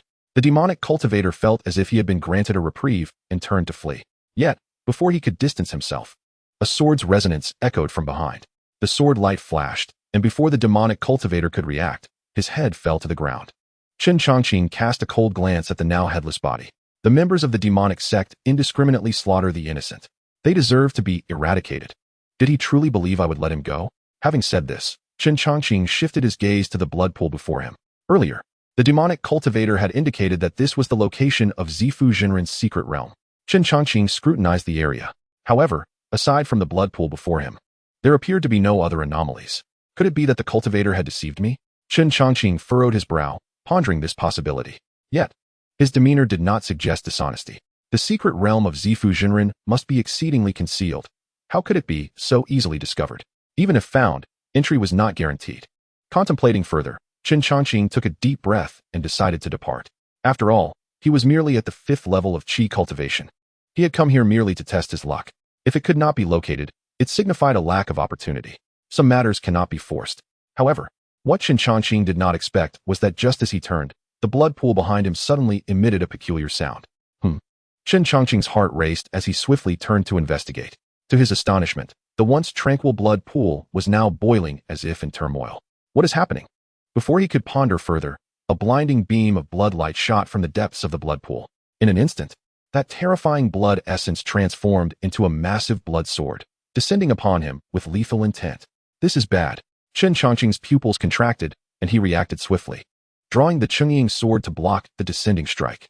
The clash of metal rang out as a terrifying shockwave erupted. Chen Changqing was knocked back several steps. His arm numbed from the impact. There is actually a formation within this blood pool. It seems to have been arranged by those demonic cultivators. Could it be intended to break open Zifu Jinren's secret realm? Suddenly, an idea sparked in Chen Changqing's mind. At that moment, the blood sword returned to the blood pool, and the entire pool began to churn violently, the dense blood essence writhing as if yearning for something. Chen Changqing observed this and furrowed his brow, muttering softly. It seems the blood essence is insufficient. No wonder the demonic cultivators aimed to slaughter the entire village of Qingxi. They sought to gather blood essence to breach Zifu Jinren's secret realm. With this realization, Chen Changqing's eyes narrowed, and a contemplative smile graced his lips. He had intended to leave, but was unexpectedly met with such a turn of events. The secret realm of Zifu Jinren lay before him, and now he felt compelled to take a risk. If that is the case, then I shall offer my own blood. Quickly, a resolute glint flashed in Chen Changqing's eyes. He decisively drew the blade across his palm. Subsequently, he waved his hand, letting his blood drip into the blood pool. As his blood mingled with the pool, it erupted into a renewed boil. The vitality contained within his blood far surpassed that of an ordinary person, flowing into the blood formation like a torrent. Crack! Before long, strange array patterns emerged within the blood pool, but as the blood essence eroded them, they began to shatter piece by piece. Boom! A deafening explosion reverberated through the air. Upon closer inspection, the blood pool had been obliterated. As the dust settled, a dark passageway emerged beneath the remnants of the blood pool. Chen Changqing's eyes sparkled with excitement, his heart racing as he thought, could this be the secret realm left behind by the Zifu cultivator? After a brief pause, he did not dwell on it further and stepped into the passageway. As he entered, the scenery before him transformed abruptly, revealing an isolated cave dwelling. In the center of this cave, an ancient stone platform floated, radiating a dazzling brilliance that was captivating to behold. Chen Changqing felt a surge of exhilaration, instinctively recognizing that the treasure must lie upon that stone platform. He approached cautiously, wary of triggering any hidden mechanisms. Fortunately, all was well. As he neared the floating stone platform, he could see clearly that it held a single token. This, Chen Changqing was taken aback. Just a token? He had expected a wondrous treasure or an extraordinary technique, yet he found merely a token. Upon closer examination, he noted that the token was entirely obsidian, adorned with intricate patterns that were ambiguous and cryptic. Had the Zifu cultivator left behind only this token within his secret realm? No other treasures? Chen Changqing murmured, a mixture of amusement and exasperation filling him. He had exerted considerable effort to arrive here, only to find this. After a moment of contemplation, Chen Changqing shook his head with a sigh. Although he was uncertain of the token's significance, it was undoubtedly not trivial, given its origin. He then stowed the token away and turned to depart. Outside, Elder Lu Mu had concluded his battle with the Jindan demon cultivator. Covered in blood but emanating an aura of invincibility, he stood over the corpse of the Jindan demon cultivator. "Where is Chen Changqing?" Elder Lu Mu scanned the area, noticing one person was missing. Hearing this, Lu Rian softly replied, "Junior brother went to hunt down the remaining demon cultivators." Ridiculous. Lu Mu's expression darkened as he admonished. "You allowed him to go alone. What if he encounters an ambush?" With that, Lu Mu prepared to search for Chen Changqing himself. At that moment, a figure soared towards them from the direction of the blood pool. Upon noticing this movement, Elder Lu Mu and the others quickly turned their attention. To their relief, Chen Changqing returned, riding his sword. "Elder, I'm back," he declared as he landed before them. Lu Mu breathed a sigh of relief and assessed Chen Changqing, asking, "Where have you been?" Without a hint of distress, Chen Changqing replied calmly, "I accidentally entered an illusionary array while pursuing the demon cultivators and took some time to escape." Lu Mu scrutinized Chen Changqing for a moment, but chose not to press further. Instead, he turned his gaze towards Lu Rian and the other disciples. "Rian, as outstanding disciples of our 7th Academy, how could you allow Chen Changqing, a mere 5th-layer Qi cultivator, to pursue the demon cultivators while you remained here to observe? Such disregard for the safety of fellow disciples is rather selfish, wouldn't you agree?" As he spoke, Lu Mu's expression was stern, his gaze sweeping over Lu Rian and the other 5 disciples.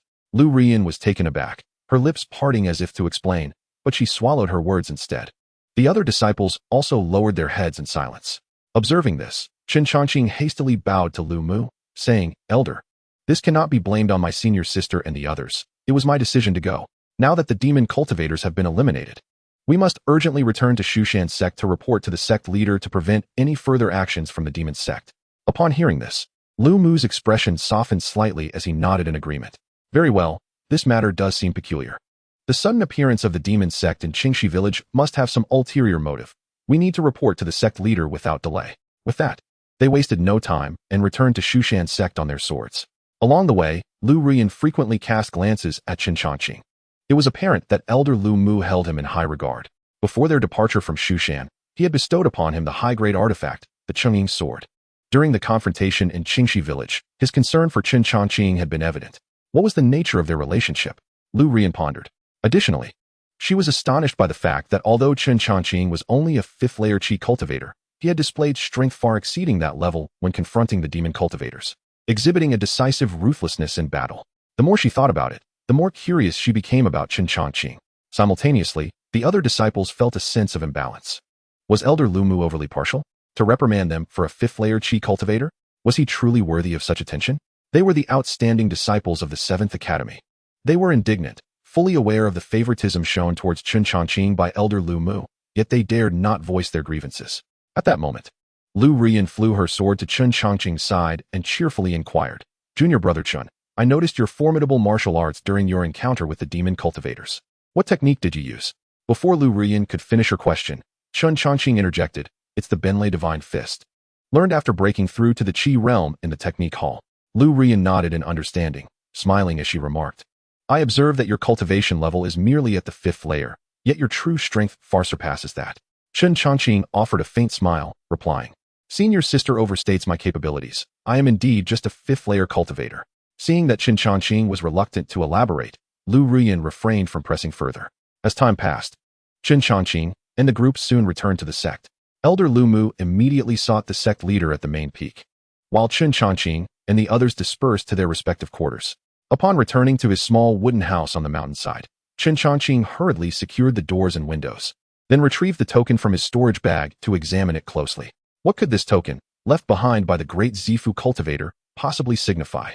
Chen Changqing scrutinized it from every angle, even attempting to infuse it with his vital energy, yet the token remained unresponsive. "Well, since I cannot discern its purpose for now, I shall keep it for the time being." With that thought, he tucked the token away. Just then, a gentle voice floated in from outside the courtyard. "Is Junior Brother Chen there?" Chen Changqing opened the door to find Lu Rian standing outside, clad in white like snow, her demeanor ethereal. "What brings you here, senior sister?" he asked. Lu Rian smiled softly, saying, "I came to check on you and to inquire if you plan to participate in the upcoming Outer Sect competition." The Outer Sect competition? Chen Changqing was momentarily taken aback. In the past, he would have never dared to consider participating in such an event. However, with the awakening of the automatic cultivation system, his progress had been remarkable, and he now contemplated it. Nevertheless, Chen Changqing was puzzled as to why Lu Ruyan had come specifically to ask him this question. While he was lost in thought, Lu Ruyan assessed him. In the past, as a prodigy of the 7th Academy with half-step foundation cultivation, she would have never paid attention to a disciple like Chen Changqing. However, after witnessing his strength and decisiveness in the battle at Qingxi village, she felt compelled to re-evaluate him. Coupled with Elder Lu Mu's evident regard for Chen Changqing, Lu Ruyan was inclined to cultivate a friendship with him. After a moment of silence, Chen Changqing nodded and replied, "Senior sister, I will likely participate." Upon hearing this, Lu Ruyan's eyes flickered with a hint of approval as she remarked, "Very well. I hope my junior brother can bring glory to the 7th Academy." With a graceful wave of her jade hand, a medicinal pill promptly floated down before Chen Changqing. This revival pill possesses the efficacy of healing injuries and enhancing capabilities. Given that her junior brother had previously engaged in fierce battles with those demonic cultivators, it was only fitting to present him with this gift. After delivering her words, she cast a smile at Chen Changqing and, without waiting for his response, turned and departed. Chen Changqing picked up the pill that hovered before him, furrowing his brow as he muttered to himself, "What is going on? Isn't senior sister Lu usually so aloof? Why does she appear to have transformed into a different person around me? Could it be that she has taken a liking to me?" After pondering for a moment, he forced a smile, dismissing the thought as inconsequential. Upon returning to his quarters, he focused his thoughts and initiated communication with the system, inquiring, "System, how does one utilize the?" Soon, a response echoed in his mind. Ding. "The host can expend to enhance efficiency. Current, 1,024 points. Would you like to use them?" Without hesitation, he replied, "Yes." After all, who would refuse an opportunity to enhance efficiency? Ding. Consumed 1,000, increasing efficiency to threefold. Current speed, 3 times. Remaining, 24 points. Chapter 17, Continuous Acceleration. The Outer Sect competition approaches. Upon hearing the system's announcement, Chen Changqing was taken aback. Threefold? He had not anticipated that could significantly amplify his speed. Regrettably, the number was rather limited, just over 1,000. If only he could acquire more, the speed of his cultivation might increase even further. Contemplating this, Chen Changqing felt a surge of excitement. Previously, he had earned those by vanquishing the demonic cultivators in Qingxi village. He wondered if there were alternative methods to obtain besides slaying foes. As his thoughts raced, he noticed that many functions of the system had gradually unfolded alongside his growing strength. Taking a deep breath, Chen Changqing sighed and muttered to himself, "I should be content. An increase in efficiency by threefold is already quite remarkable. The efficiency gained from expending 1,000 should not last indefinitely."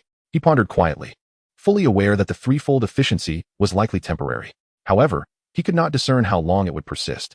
Shaking off his thoughts, Chen Changqing rose and made his way to the mountain gate for his shift change with Ranhua. Time passed swiftly, and before he knew it, several months had elapsed. During this period, Chen Changqing maintained a low profile. His days were leisurely, waking naturally each morning before heading to the mountain gate to relieve Ranhua. No one knew that behind his seemingly tranquil life, the system was diligently assisting him in cultivating. Months had gone by, yet the threefold cultivation speed had not ceased. At the entrance of Shushan sect, Chen Changqing murmured, "Has it really been months since I expended those 1,000 for the threefold speed? I initially thought it would last only a few days." To his surprise, months had flown by, and the threefold efficiency remained intact.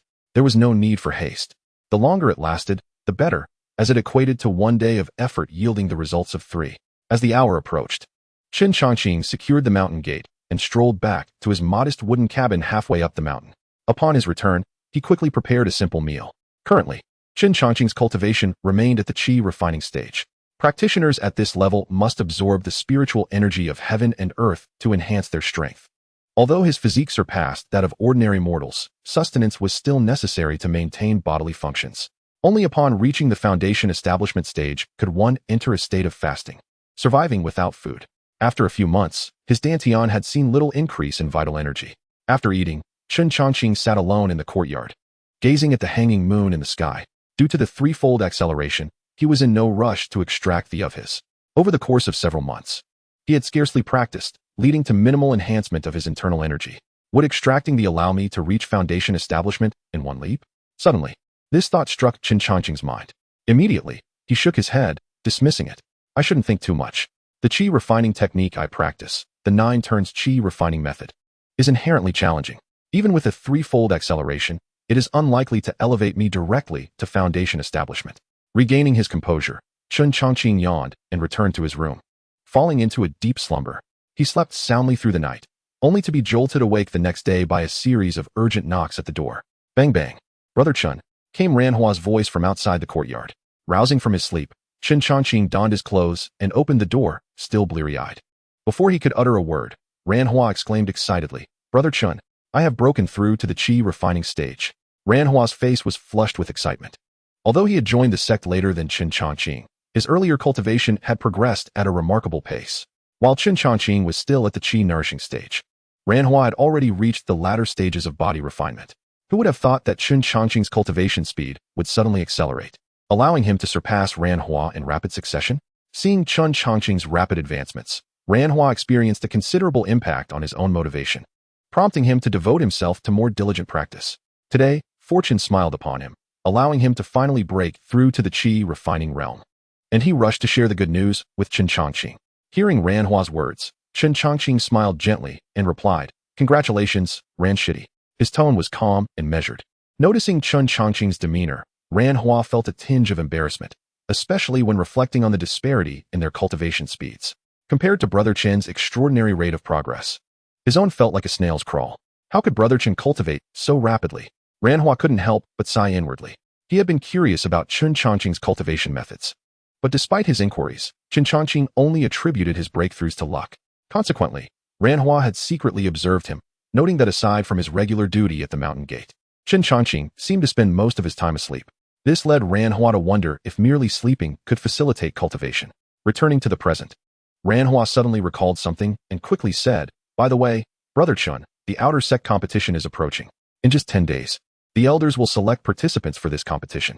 Unfortunately, I have only just broken through to the Qi refining stage, so I won't have an opportunity to showcase my abilities. However, you, Brother Chen, have a great chance. Chen Changqing smiled nonchalantly and replied, Not necessarily. It all depends on how the elders decide. After exchanging a few more words, Ranhua took his leave. 10 days, huh? Chen Changqing's eyes brightened. In the past, as an outer sect disciple of mediocre talent, he wouldn't have qualified to participate in the competition. But now, with the system at his disposal, why should he remain low-key? He pondered whether the threefold acceleration would conclude before the outer sect competition commenced.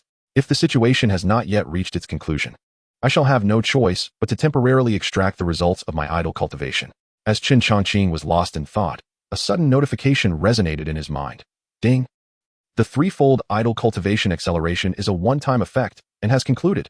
Idle cultivation duration, 91 days. Practice of Jiuzhuan Lianqi Ju completed 3,200 times. Would you like to extract the results of the idle cultivation? Chapter 18, Cultivation Soars, reaching the 9th layer of Qi training. Upon hearing the system's prompt, Chen Changqing's spirit jolted. He hurriedly secured the courtyard door and returned indoors. He had been pondering when the idle cultivation under the threefold acceleration would come to an end. And unexpectedly, his thoughts were answered. System, extract. Upon entering the room, Chen Changqing projected his thoughts. Deep within, he began to envision the potential enhancement of his cultivation after these few months of idle practice. Just as Chen Changqing was lost in contemplation, another notification echoed in his mind. Ding! Extraction of idle cultivation results successful. As the system's notification faded, radiant golden light emanated from the 3 small golden figures before him. Subsequently, these golden rays coalesced like a river, flowing swiftly into Chen Changqing's body. Earlier, his sword mastery and thunder fist had reached a level of perfection. Naturally, the small golden figures, having practiced these techniques, commenced the idle cultivation of the Jiuzhuan Lianqi Ju. In less than a moment, Chen Changqing felt surges of immense vitality erupt within him. Boom! His aura began to ascend rapidly, with spiritual energy coursing through his meridians like a rushing river, swiftly converging within his dantian. Before long, the vitality in his dantian surged past 18,000. Consequently, his cultivation advanced to the 6th layer of Qi training. Yet, this was merely the beginning. The 3 small golden figures continued to infuse vitality into Chen Changqing. Soon, the vitality in his dantian surpassed 21,000. His cultivation instantly rose to the 7th layer of Qi training. But this was not the end. In the blink of an eye, he broke through to the 8th layer of Qi training, with his internal vitality reaching 24,000. At this moment, the 3 small golden figures continued to radiate golden light.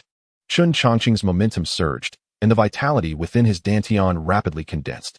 In that instant, the quantity of vitality surpassed 27,000. Thus, Chen Changqing's cultivation ascended directly to the 9th layer of Qi training.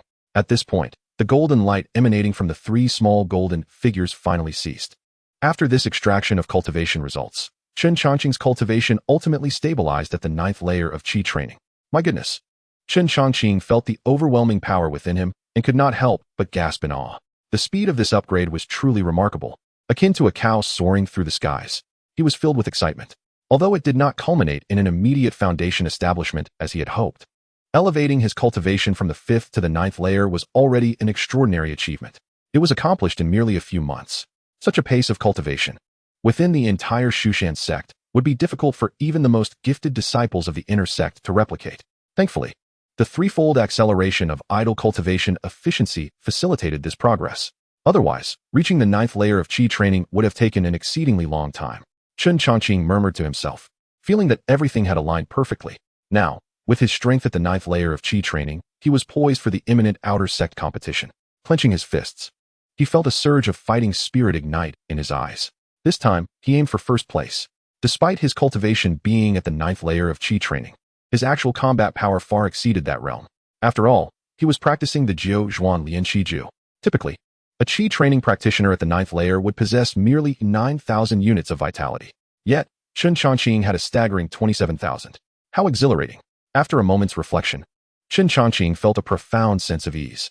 System, continue idle cultivation. Time slipped away unnoticed. In the blink of an eye, 10 days had passed. A melodious bell tolled throughout the 7th courtyard. Dong!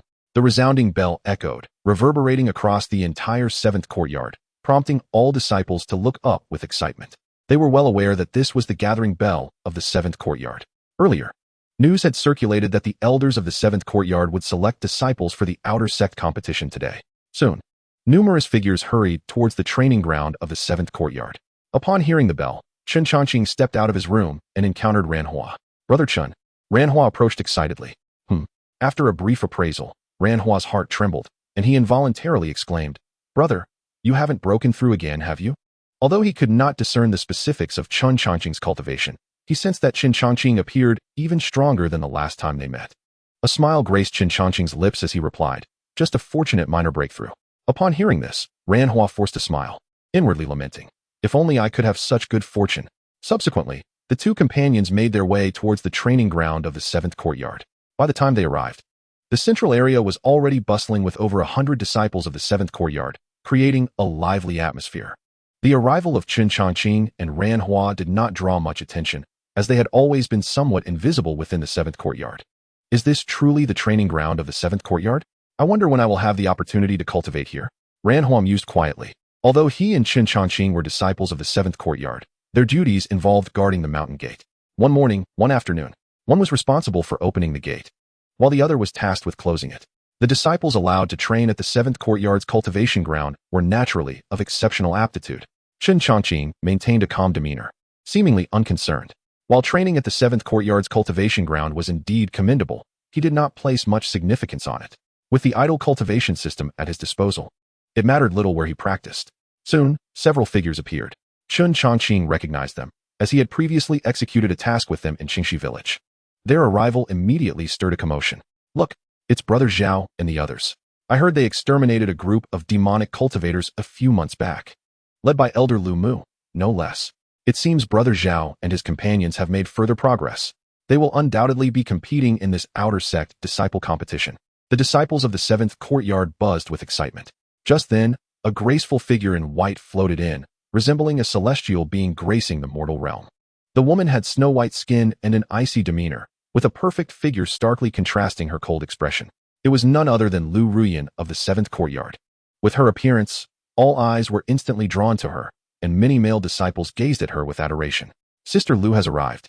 She is at the verge of foundation establishment. Sister Lu will surely shine in this outer sect competition." As the crowd marveled at Lu Ruyan's beauty, a piercing sword aura suddenly sliced through the air. Zheng. Almost immediately, a young man arrived, riding a sword. Boom. The overwhelming pressure of his sword aura enveloped the entire area, causing many disciples to pale and nearly lose their footing. Chapter 19. The first of the 7th courtyard. Brother Qingyang. The list is announced. Before long, the young man had landed firmly in the training ground. Clad in a blue robe, his expression was stern, and his gaze was sharp, with sword energy subtly swirling around him. The terrifying aura exerted such pressure that many disciples found it difficult to breathe, as if they were on the verge of suffocation. A foundation establishment realm. Chen Changqing's pupils constricted as he immediately sensed the terrifying aura emanating from this individual. Who is this person to possess such formidable presence? Chen Changqing felt a sense of shock within. He pondered in silence, astonished that there existed such a remarkable individual within the Qi Yuan. Initially, he believed Lu Ruyin to be the most formidable disciple of the Qi Yuan. Yet the man before him exuded an aura that was palpably more profound. In terms of cultivation, he had evidently reached the foundational stage of the Zhuji realm. As Chen Changqing scrutinized the man, the disciples of the Qi Yuan had already begun to bow in respect. Senior brother Qingyang, they greeted, filled with reverence. Even Lu Ruyin and her companions lowered their heads slightly upon the man's arrival as a gesture of respect. The man appeared indifferent, seemingly unaffected by their gazes, and strode confidently to the front, standing with his hands clasped behind him, surveying the assembly with a commanding presence that none dared to meet. Qingyang, who is this person? Chen Changqing murmured softly, sensing the immense aura radiating from the individual. Observing this, Ranhua quickly approached Chen Changqing and whispered, Brother Chen, do you not recognize him? He is senior brother Qingyang, the finest of our Qi Yuan. During the previous outer sect competition, he ranked within the top 20. His strength is unfathomable. Oh, Chen Changqing raised an eyebrow, sensing that this outer sect competition might not be as straightforward as he had anticipated. If a Zhuji cultivator like Qingyang could only place within the top 20, what might this imply about the true capabilities of others? Though I have only reached the 9th level of Qi training, my actual combat prowess should not be inferior to that of a Zhuji cultivator, Chen Changqing mused internally. Since breaking through to the 9th level of Qi training, he had not engaged in combat, leaving him uncertain of his precise strength. Nevertheless, he was aware that the technique he practiced, the 9 turns Qi training method, was exceptionally challenging. Even the elder Si-Tu Yun, who oversaw the technique hall, had remarked on its formidable nature, noting that few could master it. Otherwise, it would not have been so neglected in the technique hall. As Chen Changqing pondered, Ranhua continued, senior brother Qingyang is exceptionally gifted. Curiously, despite having the qualifications to enter the inner sect, he has remained in the outer sect for reasons unknown. In this outer sect competition, he is our Qi Yuan's greatest hope. At this declaration, Ranhua's gaze fixated on Qingyang, her eyes brimming with admiration.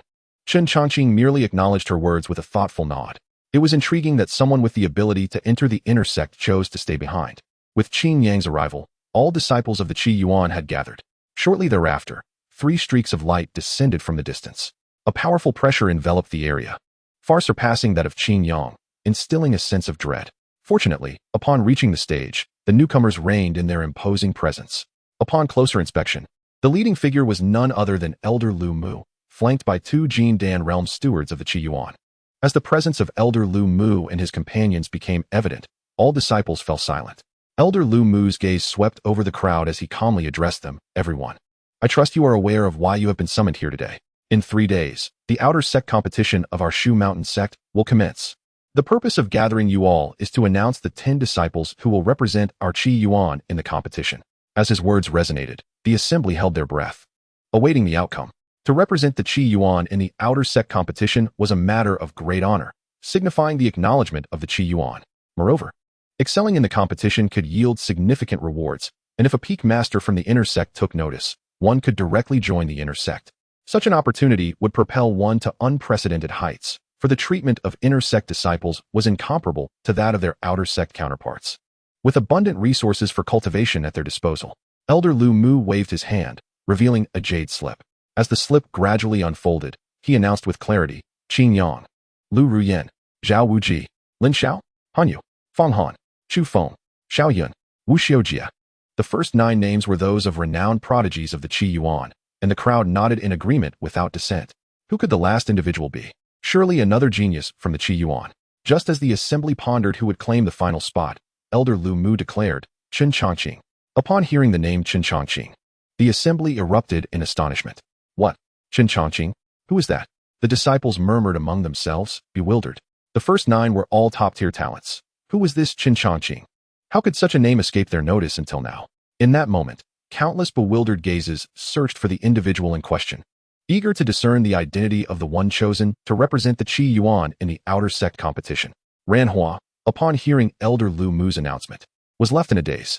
Chen Changqing, she stammered, her mind buzzing. It was known that those selected to represent the Qi Yuan were all exceptional talents. Ranhua had never anticipated that Chen Changqing would be among them. As she regained her composure, she suddenly turned to Chen Changqing, her eyes wide with disbelief. "Brother, you were actually selected?" As she spoke, the disciples of the Qi Yuan shifted their attention towards Chen Changqing. All eyes converged upon him in unison. "Is this Chen Changqing? I have never seen him before. By what merit does he represent our Qi Yuan in the outer sect competition? He seems rather unremarkable. Surely there has been a mistake? Allowing someone like him to compete may bring shame to our Qi Yuan." Chapter 20. The Doorkeeper Disciple? An uproar ensued, with doubts being voiced. In that moment, the disciples of the Qi Yuan were filled with indignation. To them, Chen Changqing appeared utterly ordinary. They had not even heard his name prior to this moment. How could someone like him have been chosen to represent the Qi Yuan in the outer sect competition? Amidst the surrounding murmurs of skepticism, Chen Changqing remained unfazed, paying no heed to their disparaging remarks. He had anticipated that Elder Lu Mu would select him. Elder Lu Mu truly holds me in high regard, Chen Changqing mused internally. Initially, Elder Lu Mu had overlooked him, but after his breakthrough to the Qi training realm, Elder Lu Mu had provided him with a pouch of low-grade spirit stones to aid in his cultivation. Several months prior, during the expedition to Qingxi village, Elder Lu Mu had even brought Chen Changqing along, gifting him with a superior grade artifact, the Chongying sword, as he departed. The elder's regard was unmistakable. Meanwhile, the previously selected disciples also turned their gazes towards Chen Changqing. Lu Ruyin narrowed her beautiful eyes, lost in thought. "How peculiar. Why can't I discern his cultivation level?" she murmured softly. When they had ventured to Qingxi village together, she had easily perceived that Chen Changqing was at the 5th level of Qi training. Yet upon seeing him now, she found herself unable to gauge his strength. Does he possess some artifact that conceals his aura? Lu Ruyin speculated quietly. Qingyang cast a faint glance at Chen Changqing, who appeared remarkably unperturbed, exuding an aura of tranquility. To his astonishment, the final spot was awarded to him by the elder. Zhao Wuji expressed his sentiments aloud, involuntarily recalling the scenes in Qingxi village where Chen Changqing had vanquished the demonic cultivators. Despite his modest cultivation level, this individual demonstrated considerable combat prowess, having defeated several demonic practitioners earlier in Qingxi village. Simultaneously, fellow disciples, including Chu Feng and Xiao Yun, who had also visited Qingxi village, began to voice their thoughts. Their impressions of Chen Changqing remained quite vivid. Elder Lu Mu, standing on the platform, refrained from elaborating on Chen Changqing, a subtle smile gracing his lips, hinting at deeper meanings. At that moment, a disciple suddenly recalled something, their gaze toward Chen Changqing shifting dramatically as they exclaimed, "I remember now. Isn't this Chen Changqing, the gatekeeper disciple? I encountered him at the mountain gate, where he was napping lazily against the door." With this revelation, the atmosphere erupted anew. Upon learning that Chen Changqing was merely an obscure gatekeeper disciple, the other disciples' dissatisfaction escalated. "What? He is a gatekeeper disciple? I must have misheard. What right does he have to represent our 7 courtyards in the outer sect competition?" They clamored. "He isn't even an official disciple. How does he possess the qualifications? Has the elder made a mistake? Our 7 courtyards has not sunk so low as to send a mere gatekeeper to compete." In an instant, the disciples expressed their outrage, their doubts regarding Chen Changqing reaching a fever pitch. To them, it was incomprehensible that a mere gatekeeper disciple could represent the 7 courtyards in the outer sect competition. Hearing such discussions, several disciples who had accompanied Chen Changqing to Qingxi village shared knowing smiles. They had witnessed his strength and held a degree of respect for him. These fellows are unaware of Chen Shidi's prowess. Although he is just a gatekeeper disciple, his abilities should not be underestimated. Apart from us, he is among the best within the 7 courtyards, Zhao Wuji remarked with a faint smile. Upon hearing Zhao Wuji's words, Qingyang's previously calm expression shifted slightly. He had not paid much attention to Chen Changqing until he learned that a disciple recognized him as the gatekeeper. This piqued Qingyang's interest. Now, hearing Zhao Wuji's praises for Chen Changqing, Qingyang couldn't help but scrutinize him further. A mere gatekeeper disciple had actually ventured out on missions with Zhao Wuji and others, and it seemed he had performed admirably. What made Chen Changqing so special to earn Elder Lu Mu's favor? Qingyang pondered silently. The last time Elder Lu Mu took a group out for a mission, Qingyang had been in seclusion, thus missing the opportunity to join. He felt a certain unfamiliarity with Chen Changqing, yet it was evident that Lu Mu valued him enough to include him alongside the 7 courtyards' outstanding disciples. Furthermore, Chen Changqing's selection for the outer sect competition underscored Lu Mu's high expectations of him. Contemplating this, Qingyang's curiosity about Chen Changqing deepened. At that moment, a figure emerged from the crowd. This person was burly and imposing, glaring fiercely at Chen Changqing before directing his gaze toward Elder Lu Mu. Elder, I, Zhang Hu, refuse to accept this. Why should a mere gatekeeper disciple represent the 7 courtyards? I demand a duel with him, Zhang Hu declared angrily. Possessing a cultivation level of the 7th layer of Qi refinement, he had initially believed himself a shoo-in for selection, even considering the opportunity to enter the inner sect, only to have his spot snatched by a gatekeeper disciple. As Zhang Hu's words echoed, many disciples rallied in agreement. Indeed, Elder, what qualifications does a gatekeeper disciple possess? I too wish to challenge him. If I win, then the spot for the outer sect competition should be mine. They clamored. Chen Changqing, do you dare to battle me? You are merely bullying him. How about I let you use one hand? In an instant, the disciples of the 7 courtyards were agitated, viewing Chen Changqing as an easy target. After all, how formidable could a mere gatekeeper disciple be? Defeating him for the chance to compete in the outer sect competition would be a lucrative gain. Seeing many disciples eager to spar with Chen Changqing, Zhang Hu became displeased and quickly addressed Elder Lu Mu. Elder, I was the first to propose a duel with Chen Changqing. Elder Lu Mu smiled faintly, raising his hand to signal for silence. He then shifted his gaze to Chen Changqing. Changqing, Zhang Hu has expressed doubts about you and wishes to engage in a contest. What is your stance? Chen Changqing remained composed, stepping forward with steady resolve, locking his gaze onto Zhang Hu. I am willing to accept your challenge. Chapter 21. A sword suppresses, silence falls upon the arena. Upon Chen Changqing accepting the challenge, Zhang Hu grinned, a flicker of disdain crossing his eyes. Junior brother, draw your sword. In Zhang Hu's view, how formidable could a mere gatekeeper disciple like Chen Changqing truly be? He boasted a cultivation level of the 7th layer of Qi refinement, holding a modest reputation within the 7 courtyards. How could he fear an unknown gatekeeper disciple? In response to Zhang Hu's command, Chen Changqing remained unfazed, his right hand forming a loose grip. In the next moment, a pitch-black sword, glimmering with a subtle radiance, appeared in his grasp. It was the exquisite weapon, the shadow sword, bestowed upon him by Elder Lu Mu. Zhang Hu's expression darkened upon seeing the shadow sword in Chen Changqing's hand, sensing its extraordinary nature.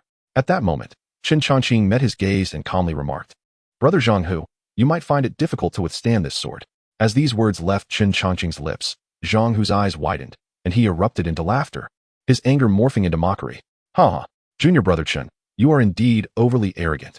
I shall witness what abilities you possess to make such bold claims.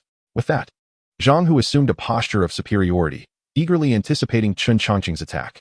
He believed that to triumph over Chen Changqing, he needed to achieve a resounding victory, showcasing his prowess to the assembled disciples of the 7 courtyards. After all, he, Zhang Hu, was a distinguished talent within the 7 courtyards, and the spot for the outer sect competition rightfully belonged to him. Observing Zhang Hu's demeanor, Chen Changqing offered a cold smile, not bothering with pleasantries.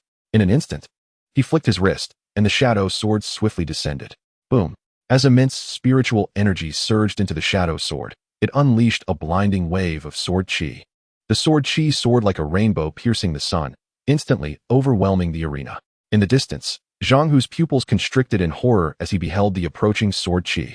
The sheer force of Chen Changqing's strike was overwhelmingly swift. Before the sword qi even reached him, he felt a chilling dread envelop him. Before Zhang Hu could react, the sword qi had already reached him. In a flurry of panic, he hastily summoned his own inferior-grade sword to defend himself. Bang! With a deafening explosion, Zhang Hu was sent flying, the inferior-grade sword in his hand shattered by Chen Changqing's sword qi. In a mere instant, the individual crashed heavily against the stone wall outside the training arena, failing to emit even a single cry of pain, and thus fell unconscious on the spot. Witnessing this scene, the atmosphere fell into a profound silence, punctuated only by the sound of a pin dropping. The disciples from the 7 courtyards stood stupefied, their expressions a mixture of disbelief and astonishment. After a lengthy moment of shock, they began to regain their composure. Was this real? Did I truly witness this? Just a single strike? Could this possibly still be within the realm of the Qi refinement stage? Such terrifying sword energy. Brother Zhang Hu, who had reached the 7th layer of Qi refinement, was unable to withstand his blow. How could this be? A mere closed-door disciple possesses such formidable strength? The disciples of the 7 courtyards widened their eyes, their faces etched with horror. The outcome was simply too abrupt, leaving everyone with the impression that Zhang Hu's challenge to Chen Changqing had ended before it even began. On the platform, the disciples selected to participate in the outer sect competition were equally incredulous. Lu Rian's beautiful eyes narrowed slightly, her lips parting as she murmured, such powerful sword energy. His strength has clearly surpassed the 7th layer of Qi refinement. Zhao Wujing felt a jolt of fear, quietly muttering, with that strike. Even I would likely struggle to withstand it. While personal strength was one aspect, the quality of the superior magical artifact played a significant role as well. Elder Lu Mu and the two stewards from the 7 courtyards exchanged glances, shock evident in their eyes. Particularly for Lu Mu, his heart stirred greatly. This young man is truly a prodigy. In just a few months, he has managed to advance to the 9th layer of Qi refinement. A mere step away from foundation establishment. Lu Mu marveled inwardly. He vividly recalled that just months prior, he had taken Chen Changqing and others to Qingxi village for a mission. At that time, Chen Changqing's cultivation was still at the 5th layer of Qi refinement. Who would have thought that in such a short span, he would break through to the 9th layer? Moreover, with Lu Mu's discerning eye, it was clear that Chen Changqing had held back with that last strike. Otherwise, Zhang Hu's fate would have been far graver. It seems my previous investment in him was not misguided, Lu Mu quietly remarked, increasingly satisfied with Chen Changqing, looking forward to his outstanding performance in the outer sect competition. On the other side, Qingyang felt his heart tremble, his gaze fixed intently on Chen Changqing. What a formidable sword strike. Could I withstand such power? Qingyang felt uncertain. Although he had already reached the foundation establishment stage, the moment Chen Changqing unleashed that strike, an inexplicable sense of trepidation gripped him. Ranhua, upon witnessing this spectacle, stood there in shock. Is this truly the Chen Xixiang I know? He muttered in disbelief. Initially, he had been astonished when Chen Changqing was chosen by Elder Lu Mu as one of the disciples from the 7 courtyards to participate in the outer sect competition. Now, the strength Chen Changqing displayed was even more terrifying. How could Zhang Hu, at the 7th layer of Qi refinement, fail to withstand a single strike from him? Is Chen Xixiang even human? With this thought, Ranhua couldn't help but shiver. As the entire venue remained in shock, Chen Changqing sheathed his sword and surveyed the crowd. His voice cool and detached. Is there anyone else who wishes to offer guidance? If not, may I claim the spot for the 7 courtyards in the outer sect competition? With his words, an eerie silence enveloped the area. My goodness. With a single strike, he subdued Zhang Hu, who is at the 7th layer of Qi refinement. With such strength, who would dare to challenge him? Wouldn't that be courting disaster? Especially those disciples who had previously boasted about challenging Chen Changqing now lowered their heads, unwilling to meet his gaze for fear of being called upon. After a lengthy pause, no one voiced any objections. At this moment, Chen Changqing turned his gaze to Elder Lu Mu on the platform.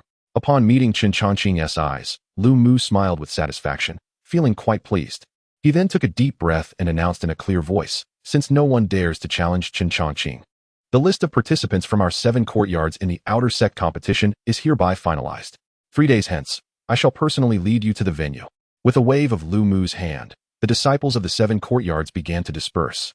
After this match, Chen Changqing's name was indelibly etched in the minds of the disciples from the 7 courtyards. Chapter 22. Remembering the affluent in times of prosperity? The aristocratic disciple? As the crowd departed, Lu Rian gracefully descended before Chen Changqing and Ranhua. Shitty, you are becoming increasingly enigmatic. In just a few months, your cultivation has surged at an astonishing pace. Such a rate of advancement rivals that of the prodigious talents within the inner sect. Hearing Lu Rian's praise, Chen Changqing smiled lightly, replying, Sister Lu, you flatter me. I merely experienced a fortunate breakthrough. Lu Rian smiled charmingly, her interest in Chen Changqing growing deeper. 3 days from now, let us not miss each other. I hope that in the upcoming outer sect competition, Shitty will astound everyone and bring glory to our 7th courtyard. With that, Lu Rian did not wait for Chen Changqing's response, soaring away on her sword. Ranhua stood by, staring blankly at Chen Changqing. How could one attribute such a rapid breakthrough to mere luck? Is there truly so much luck in this world? No one understood Chen Changqing's pace of advancement better than Ranhua. Although he had entered the sect after Chen Changqing, he had initially progressed faster in his cultivation. When Chen Changqing was still at the Qi refinement stage, Ranhua had already entered the later stages of body refinement. Yet, for reasons unknown, Chen Changqing's cultivation speed began to skyrocket, soon surpassing Ranhua. Whenever he inquired, Chen Changqing would always attribute it to a fortuitous breakthrough. How does Xixiang cultivate?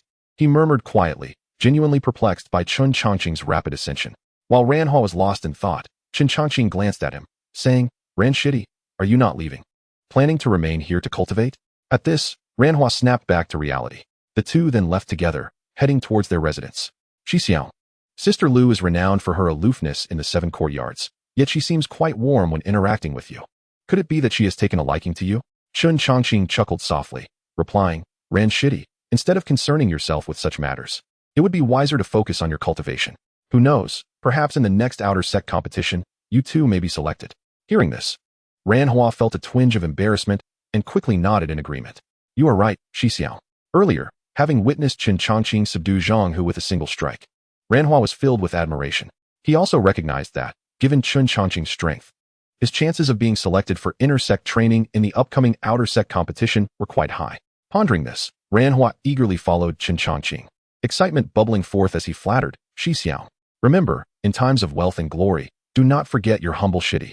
Once you enter the inner sect, please do not forget about me. I am uncertain how long I will remain in the outer sect with my qualifications. If you could provide me some assistance, life outside would be considerably more comfortable. Hearing Ranhua's words, Chen Changqing couldn't help but laugh. The outer sect competition hadn't even begun. Yet Ranhua seemed already certain that he would enter the inner sect. Furthermore, Chen Changqing was acutely aware that achieving a commendable rank in the competition was no simple task. Just take Qingyang, for instance. Despite reaching the foundation establishment stage, he only managed to place within the top 20 in the last outer sect competition. Noticing Chen Changqing's silence, Ranhua frowned slightly, pondering whether his excessive flattery might have displeased him. Just as he was about to speak again, a sudden shout echoed from a distance. Chen Shidi. Upon hearing this, Chen Changqing and Ranhua instinctively turned their gazes toward the source of the voice.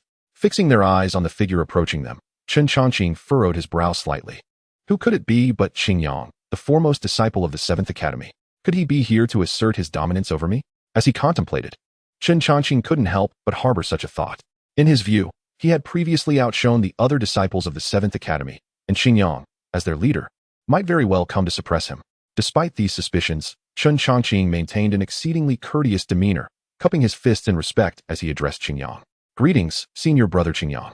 Upon witnessing this, Ranhua promptly followed suit and bowed deeply. Qingyang offered a faint smile, his gaze toward Chen Changqing profound, and remarked, Today, Shidi has truly displayed his prowess. Before all the disciples of the 7th Academy, a single sword strike subdued Zhang Hu. Such strength is somewhat humbling even for me. Your senior brother. Appreciating Qingyang's politeness, Chen Changqing humbly replied, Senior brother, you flatter me. May I inquire about your purpose in seeking me out? Qingyang did not rush to respond. Instead, his keen eyes remained fixed on Chen Changqing, as if attempting to see through him entirely. Feeling the intensity of Qingyang's scrutiny, Chen Changqing's expression grew increasingly serious. After a brief silence, Qingyang suddenly asked, Chen Shidi, may I ask which family you hail from, or from which dynasty do you originate? In Qingyang's mind, Chen Changqing's remarkable talent and strength indicated a noble lineage, perhaps a disciple sent by a powerful faction to undergo training in Shushan. Chen Changqing was taken aback, shaking his head in response. Senior brother Qingyang, you must be mistaken. I am merely an ordinary person from a small place, hardly worthy of mention. Upon hearing Chen Changqing's reply, a flicker of surprise flashed in Qingyang's eyes, but it quickly reverted to calm. Very well. Since Shidi is unwilling to elaborate, I shall not press further. At this juncture, Qingyang paused momentarily, and when he spoke again, his tone adopted a much graver tone. I hope Shidi will give his all in the outer sect competition 3 days hence, to bring glory to our 7th Academy. Chen Changqing nodded, replying with a smile. I shall do my utmost. Subsequently, Qingyang did not linger and turned to depart. Watching Qingyang's receding figure, Chen Changqing furrowed his brow in contemplation. Was Qingyang's purpose merely to inquire about these matters? Was he testing me in some way? After a moment's thought, Chen Changqing sighed and chose not to dwell on it. Time flowed like water, and in the blink of an eye, 3 days had passed. On that morning, the sound of the gathering bell for the 7th Academy once again resonated. Upon hearing the bell, Chen Changqing hurriedly made his way to the training ground of the 7th Academy.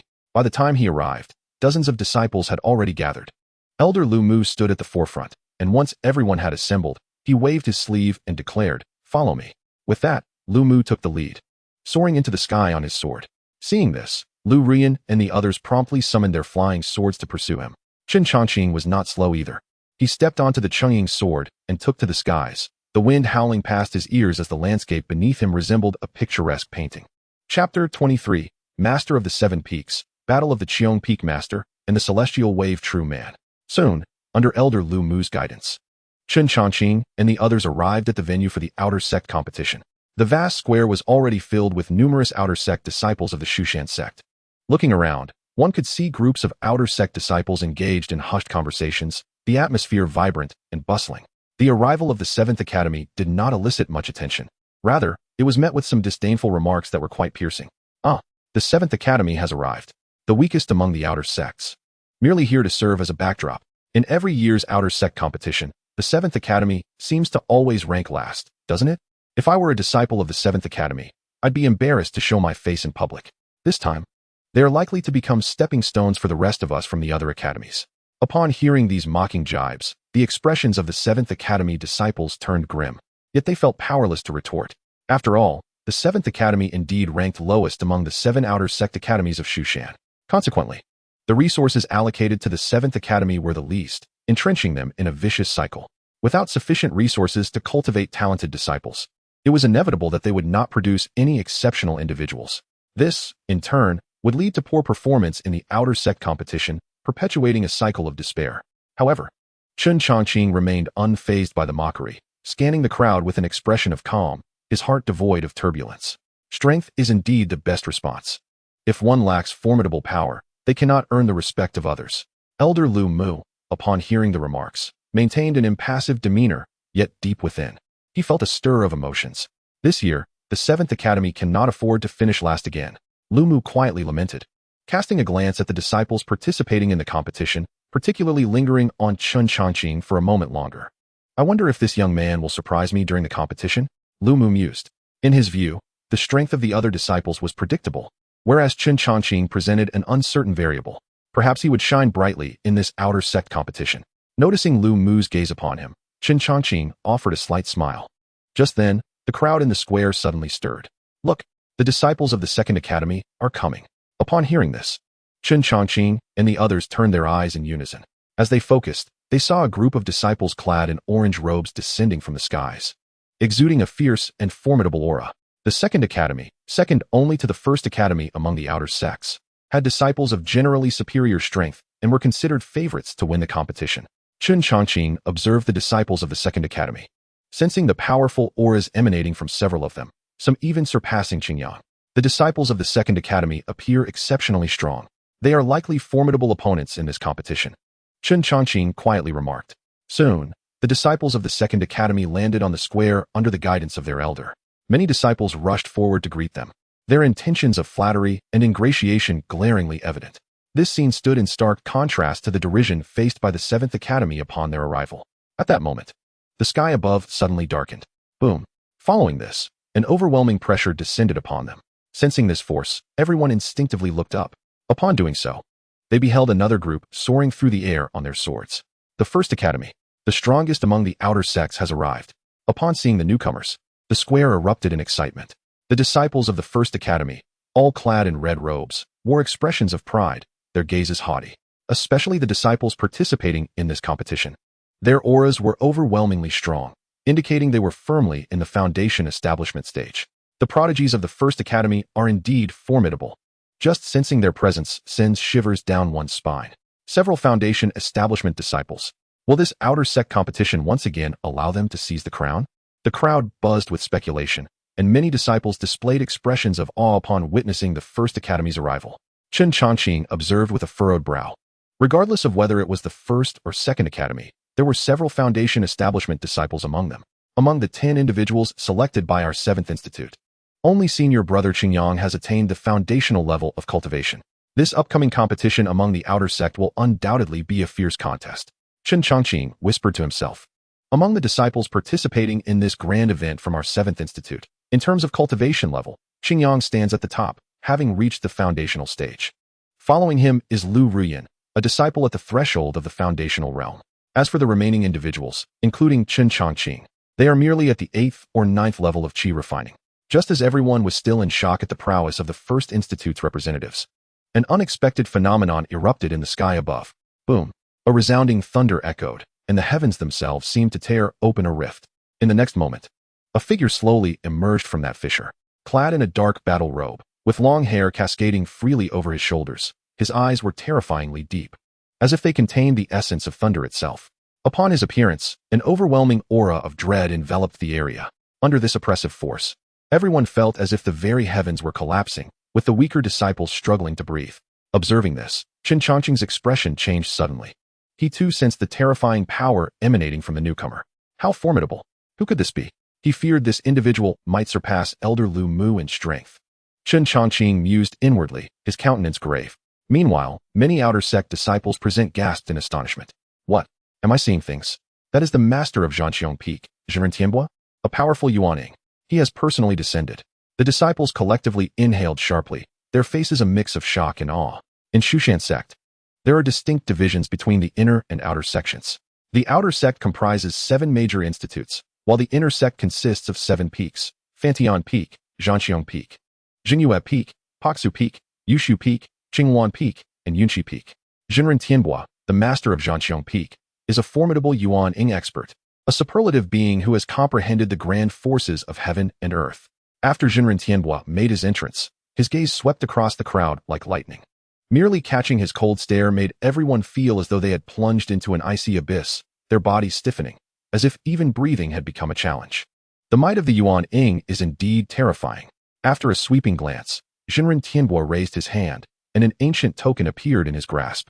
Without delay, he cast the spiritual vein into the void, declaring, "Open, void realm." With Zhenren Tianbua's commanding shout, the void trembled. Boom. The token shone with radiant brilliance, warping the surrounding space. Moments later, a portal slowly opened in the void, revealing a small world within. Subsequently, Zhenren Tianbua's voice boomed, announcing, "This outer sect competition will be presided over by me. The first round involves entering the void realm to slay the realm beasts. You have 10 days. Each realm beast slain will earn you 1 point. The top 20 scorers will advance to the next round." Chapter 24. The Opening of the Void Realm. Heroes Compete. With Zhenren Tianbua's announcement, the disciples of the 7 outer sect institutes were invigorated, each eager to participate. Chen Changqing noticed and furrowed his brow, contemplating. I had thought the competition would resemble a platform match. I didn't expect it to be a challenge mode. They all seemed so excited about merely entering the void realm to slay the realm beasts. As he spoke, Chen Changqing cast a glance around. He could see that many participating disciples' eyes were alight with fervor. Boom. At this moment, the portal to the void realm in the sky had fully opened. Looking out, chaotic energies surged, revealing faint glimpses of mountains, rivers, and towering ancient trees within. Qingyang's eyes sparkled with excitement, his fists instinctively clenching.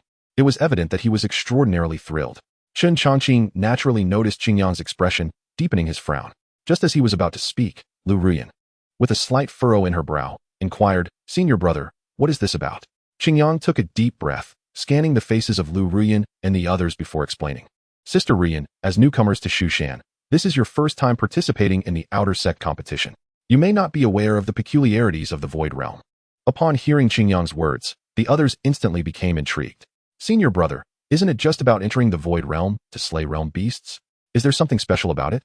Qingyang glanced around and, without further ado, replied, "The void realm is extraordinary. It is a small world created by a transformation god-level expert from Shushan." Upon learning this, the group gasped in shock, their hearts racing. Transformation god.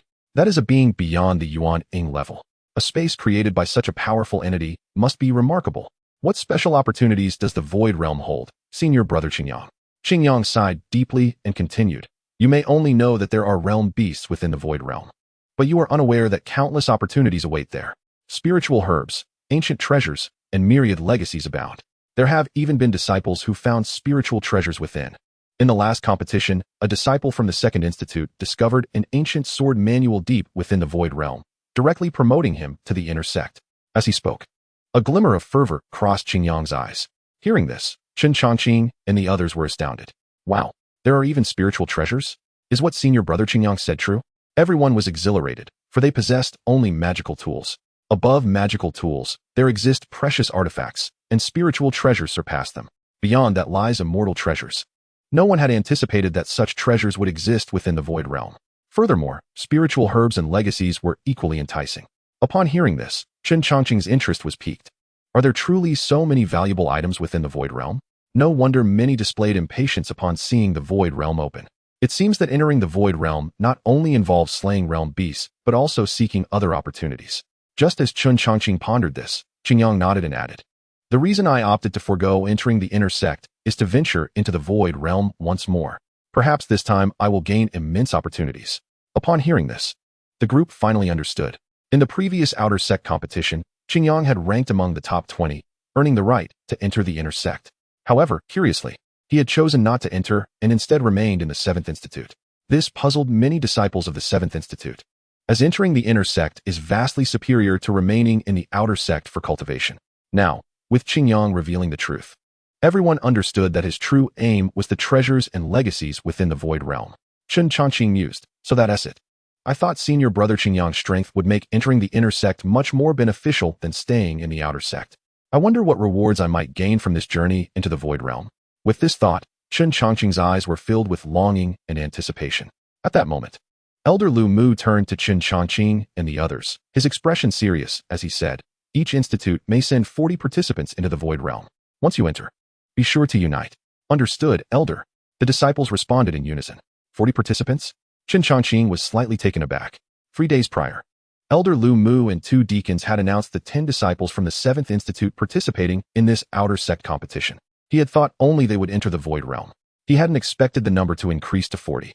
Seeing the puzzled expression on Chen Changqing's face, Qingyang smiled and explained, Junior Brother Chen, the 10 individuals previously selected by the 7 institutes are the elite of our esteemed establishment, while the remaining 30 were chosen from among the ordinary disciples.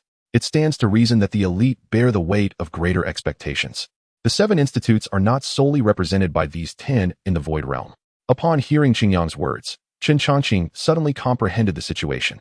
According to Brother Qingyang, the Void Realm is replete with opportunities. However, only disciples are permitted to enter, suggesting there are limitations on access to this realm. Otherwise, the esteemed figures of Shushan would likely have descended themselves. At this moment of contemplation, the hovering figure of Master Tianbo spoke. The Void Realm has been fully opened. Outer disciples participating in this grand competition may now enter. With this announcement, disciples from various institutes took to the skies on their swords, flying into the Void Realm. Chen Changqing included. Upon his entrance, Chen Changqing was immediately met with a system prompt in his mind. Ding. Detected a cultivation sanctum. Cultivation speed is doubled. Would you like to change your cultivation location? Without a moment's hesitation, Chen Changqing opted to change locations, realizing that he could indeed alter his cultivation site, a most fortunate revelation. As he pondered this, Qingyang and the others dispersed. Junior Brother Chen, I wish you good fortune. Lu Rian smiled charmingly at Chen Changqing before transforming into a streak of light and vanishing into the distance. Chen Changqing paid little heed, understanding that if the objective were merely to slay realm beasts, it would be wiser to act in unison for safety. However, within the Void Realm, there exist not only beasts but also numerous opportunities, prompting everyone to consider acting independently. The saying goes, a man is not guilty, yet possesses a jewel. He may suffer for it. If one were to acquire a treasured inheritance and others were to discover it, it could spell trouble.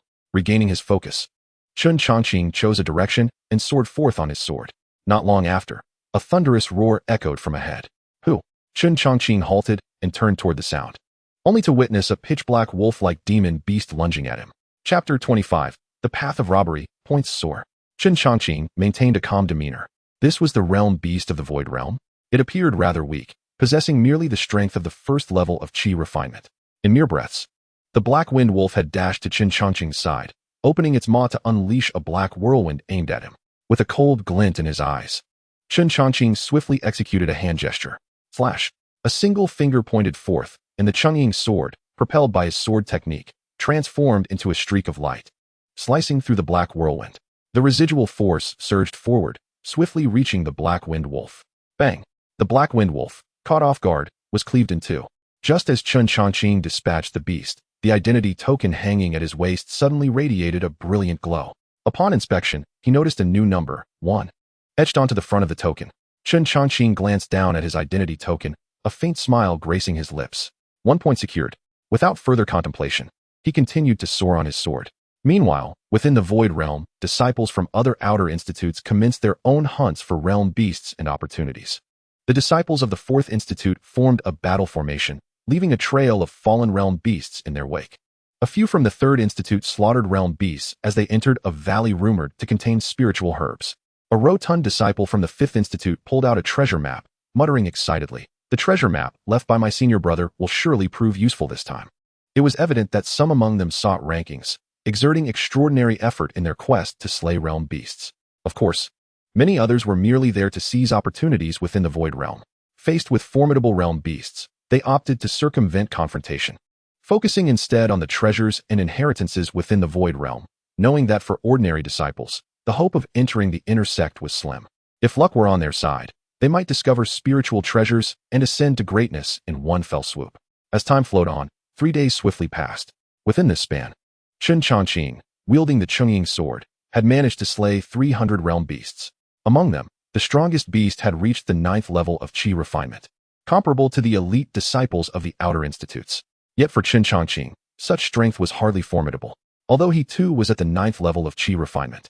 The technique he practiced, the 9 turns Qi refinement technique, endowed him with 3 times the vital energy of an ordinary disciple.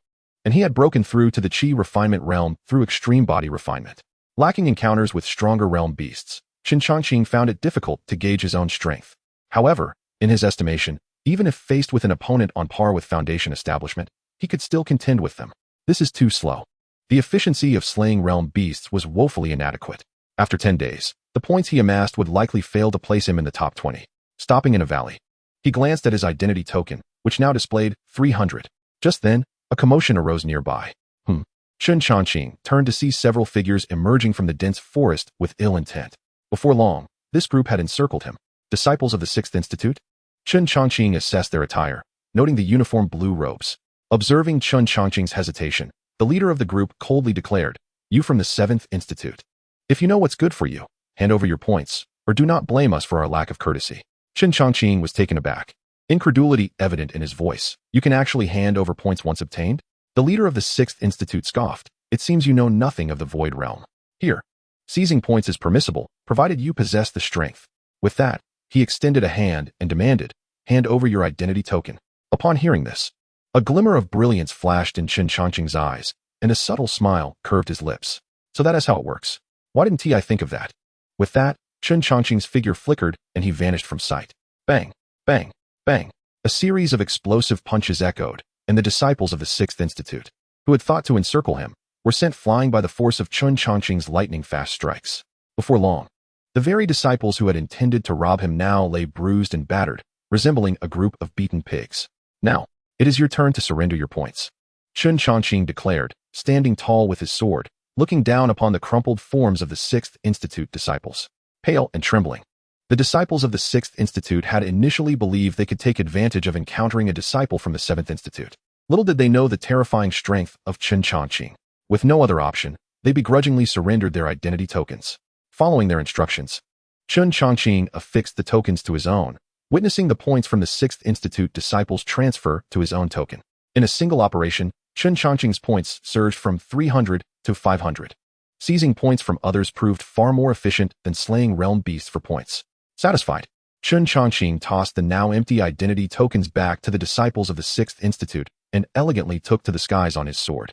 Having tasted the sweetness of his success, Chen Changqing fully unleashed himself, embarking on a path of point robbery.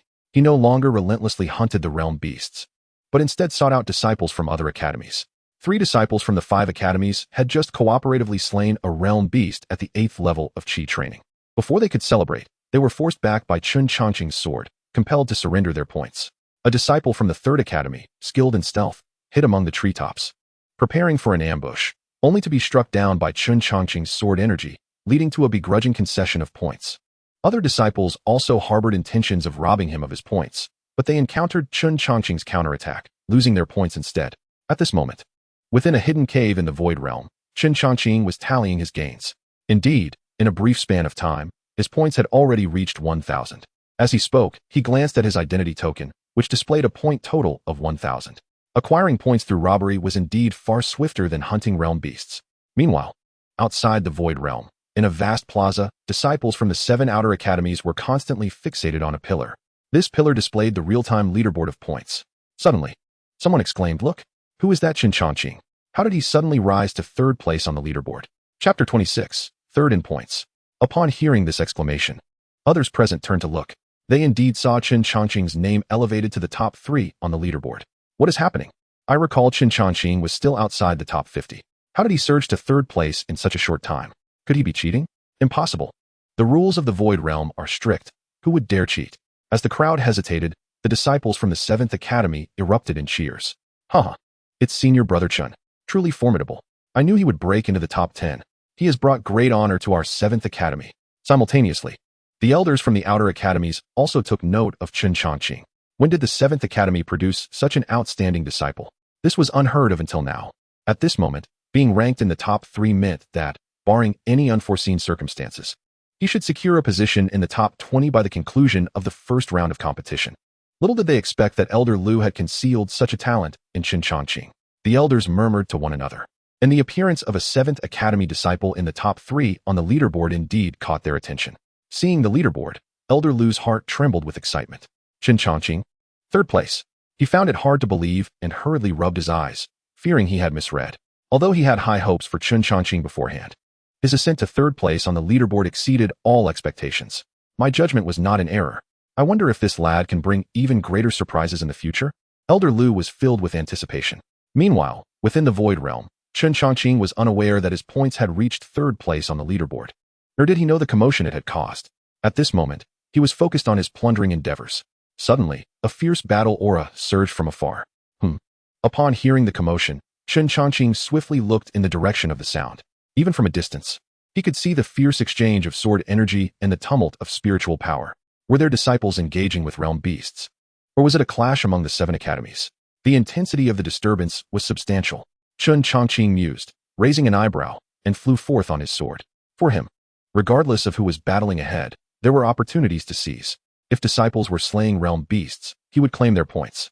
If it were a conflict between disciples, he would also seize their points. As long as he encountered them, their points would become his.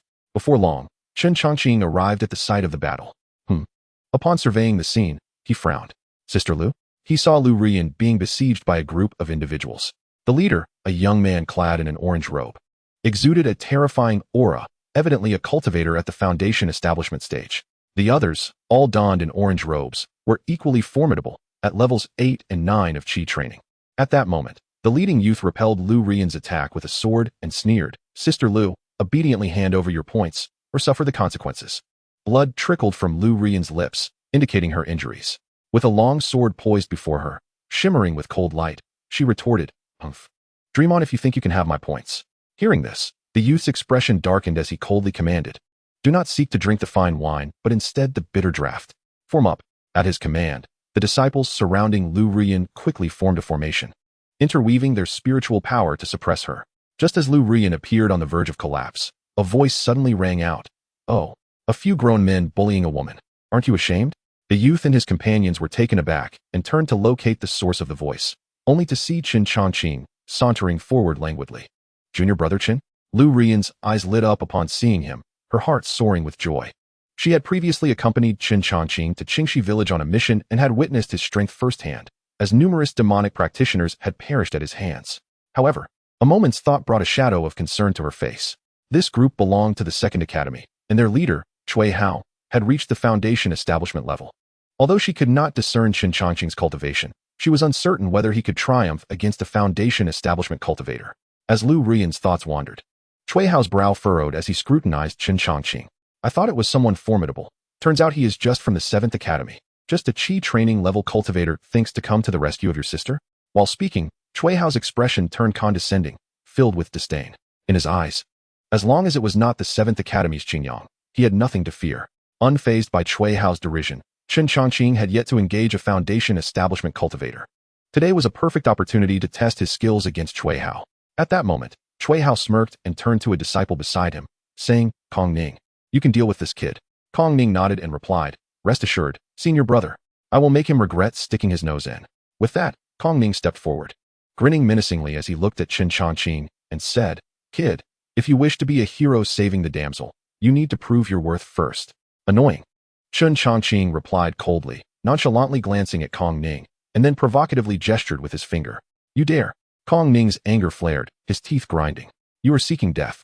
With a furious shout, Kong Ning refrained from further words, unleashing his qi as his cultivation at the 9th level of qi training became evident.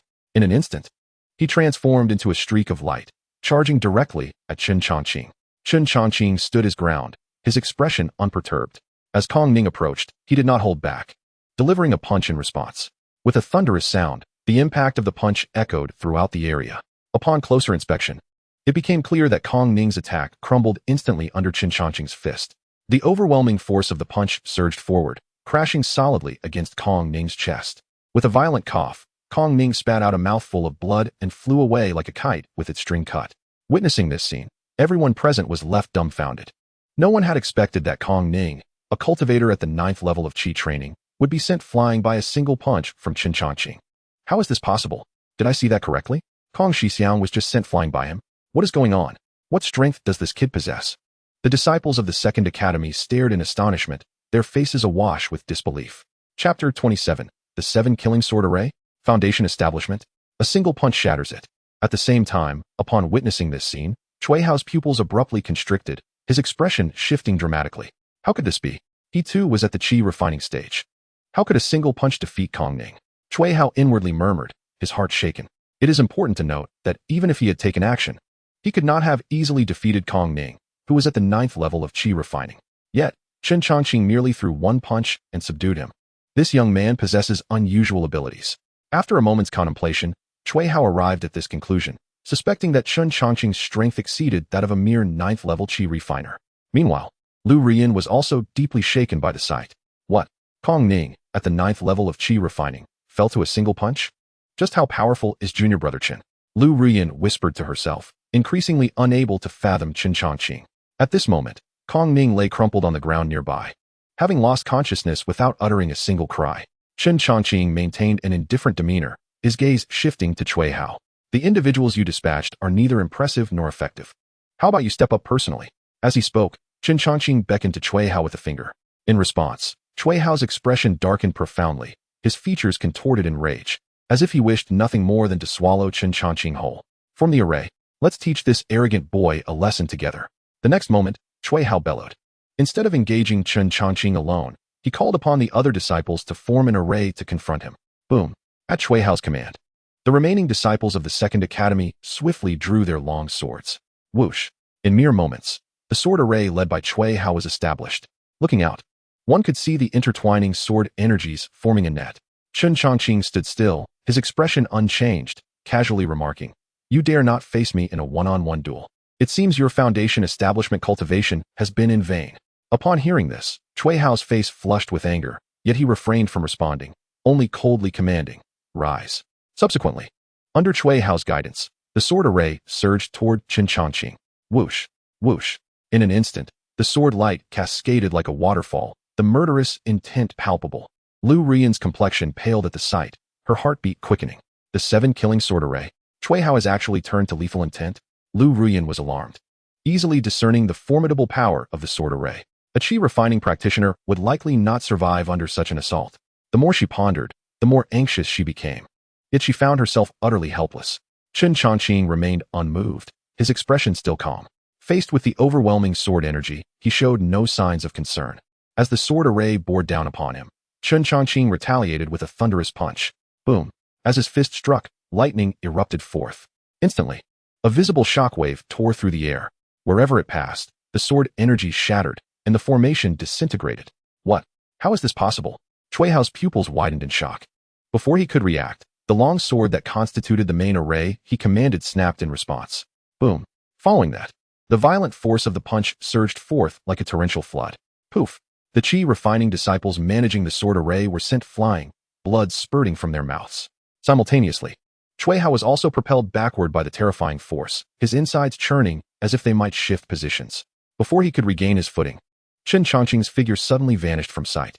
When he next glanced around, Chen Changqing had already appeared right before him. Such incredible speed. Seeing Chen Changqing materialize before him like a specter, Cui Hao's heart trembled. Chen Changqing offered Cui Hao a cold smile, then unleashed another powerful punch. In that moment, Cui Hao's face turned pale with terror, and in his panic, he hastily raised his defenses. Bang! A thunderous explosion resonated as air ruptured and shockwaves rolled. Ah! Cui Hao screamed, his body hurtling backward like a cannonball, crashing heavily into the mountainside. Afterward, Chen Changqing stepped forward, directly seizing the points from Cui Hao's identity token. If one wishes to rob another's points, one must be prepared for their own to be taken.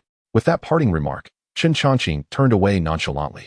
Cui Hao stared at Chen Changqing in disbelief, unable to fathom that he, a practitioner at the early stage of foundation establishment, could be defeated by a mere Qi refining practitioner in a single punch. No, this is impossible. He shook his head vigorously, unable to accept such a reality. On the other side, Lu Rian was equally astounded by the scene before her, her expression one of utter incredulity. Not only had Chen Changqing shattered the 7 killing sword array with a single punch, but he had also defeated the early stage foundation establishment Cui Hao in the same manner. As Chen Changqing approached, Lu Rian's lips parted slightly, her beautiful eyes wide with shock, stammering, "Junior brother, you." Chen Changqing, however, paid no mind to Lu Rian's astonishment, casually responding, "How could senior sister be targeted by them?" Lu Rian forced herself to suppress her shock, managing a weak smile as she explained, "I was originally hunting the realm beasts with several junior brothers from the 7th Academy. But we were ambushed by disciples from other academies and ultimately became separated. Here, I encountered Cui Hao and the others from the 2nd Academy. Seeing me alone, they naturally harbored ill intentions, wanting to seize the points on me." Chen Changqing nodded, then proceeded to collect the identity tokens from the other disciples of the 2nd Academy, allowing Lu Rian to claim the points within. For this, Lu Rian was immensely grateful, her feelings toward Chen Changqing significantly elevated. Following that, Chen Changqing and Lu Rian teamed up, traversing the area to seize points from disciples of other academies. After a thorough sweep, the points in Chen Changqing's identity tokens surged to 2,300. In the square beyond the Void Realm, with Chen Changqing's points skyrocketing, his ranking on the leaderboard rose once more, causing a stir among the academies.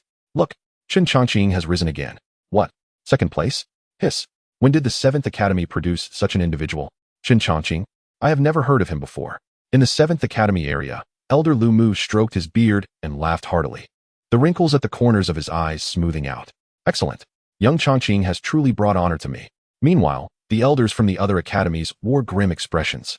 The 7th Academy had always been at the bottom among the 7 outer sect academies, and now with Chen Changqing's sudden rise, it naturally irked them. At the same time, within the Void Realm, Chen Changqing and Lu Rian arrived at a mist-shrouded valley. From a distance, they could see a multitude of individuals gathered there. "So many people are confronting each other here. Have they discovered some treasure?" Chen Changqing narrowed his eyes, considering this possibility. The disciples from various academies were on high alert around the valley's periphery. Within the inner valley stood 4 figures, hovering on their swords. Among them, Chen Changqing recognized one, Qingyang, the elder brother of the 7th Academy. Beneath the 4 figures confronting each other, an object radiated dazzling golden light, impossible to ignore. It was clear that this golden glow concealed a precious treasure. Qingyang and the others were evidently here for that very item. Chapter 28, The Battle for Treasure. Fishing in Troubled Waters?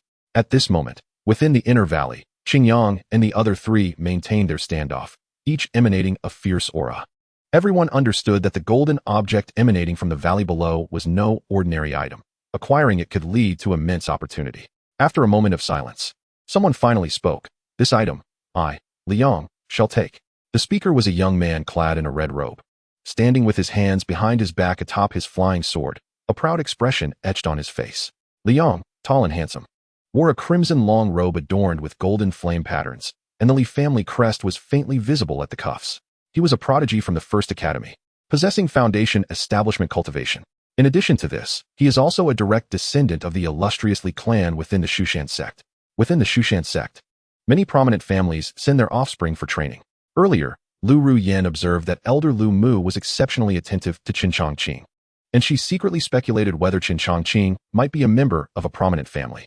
It was only later that she learned Chen Changqing was merely a disciple guarding the mountain gate. Upon hearing what Liang had said, Qingyang could not suppress a cold snort.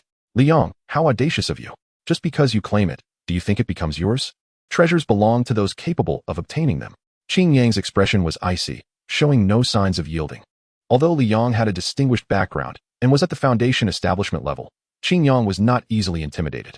The reason he had chosen not to enter the inner sect and remained in the outer sect's 7th courtyard was to eventually enter the Void Realm. Now that he had finally encountered an extraordinary treasure, how could he possibly let it slip away? Upon hearing Qingyang's words, Li Yang's brows furrowed and his countenance darkened. Just as he was about to respond, when Liang from the 2nd courtyard interjected, "What Brother Qingyang said is indeed correct. Good things naturally belong to those with the capability to claim them. This treasure is something my 2nd courtyard has its eyes on as well."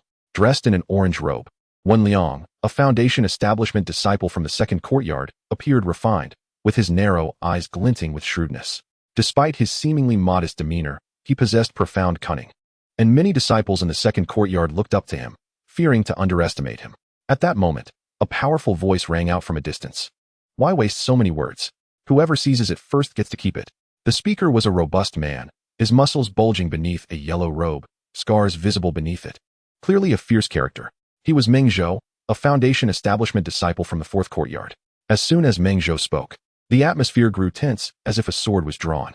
Qing Yang's expression darkened, fully aware that claiming the treasure in the valley below would likely involve fierce competition. Yet, none of the four made the first move, understanding that the first to act would become the target of the remaining three, thereby gaining an unfavorable position in the ensuing treasure hunt. Thus, they had remained in this standoff within the valley for quite some time. Suddenly, a surge of golden light erupted from the valley below, accompanied by an overwhelming wave of spiritual energy. Seeing this, the four could hardly contain their impatience. If they continued to wait, they would undoubtedly attract more people. The first to act would gain the advantage. A fierce determination flashed in Qing Yang's eyes as he steeled his resolve and soared down toward the valley on his sword.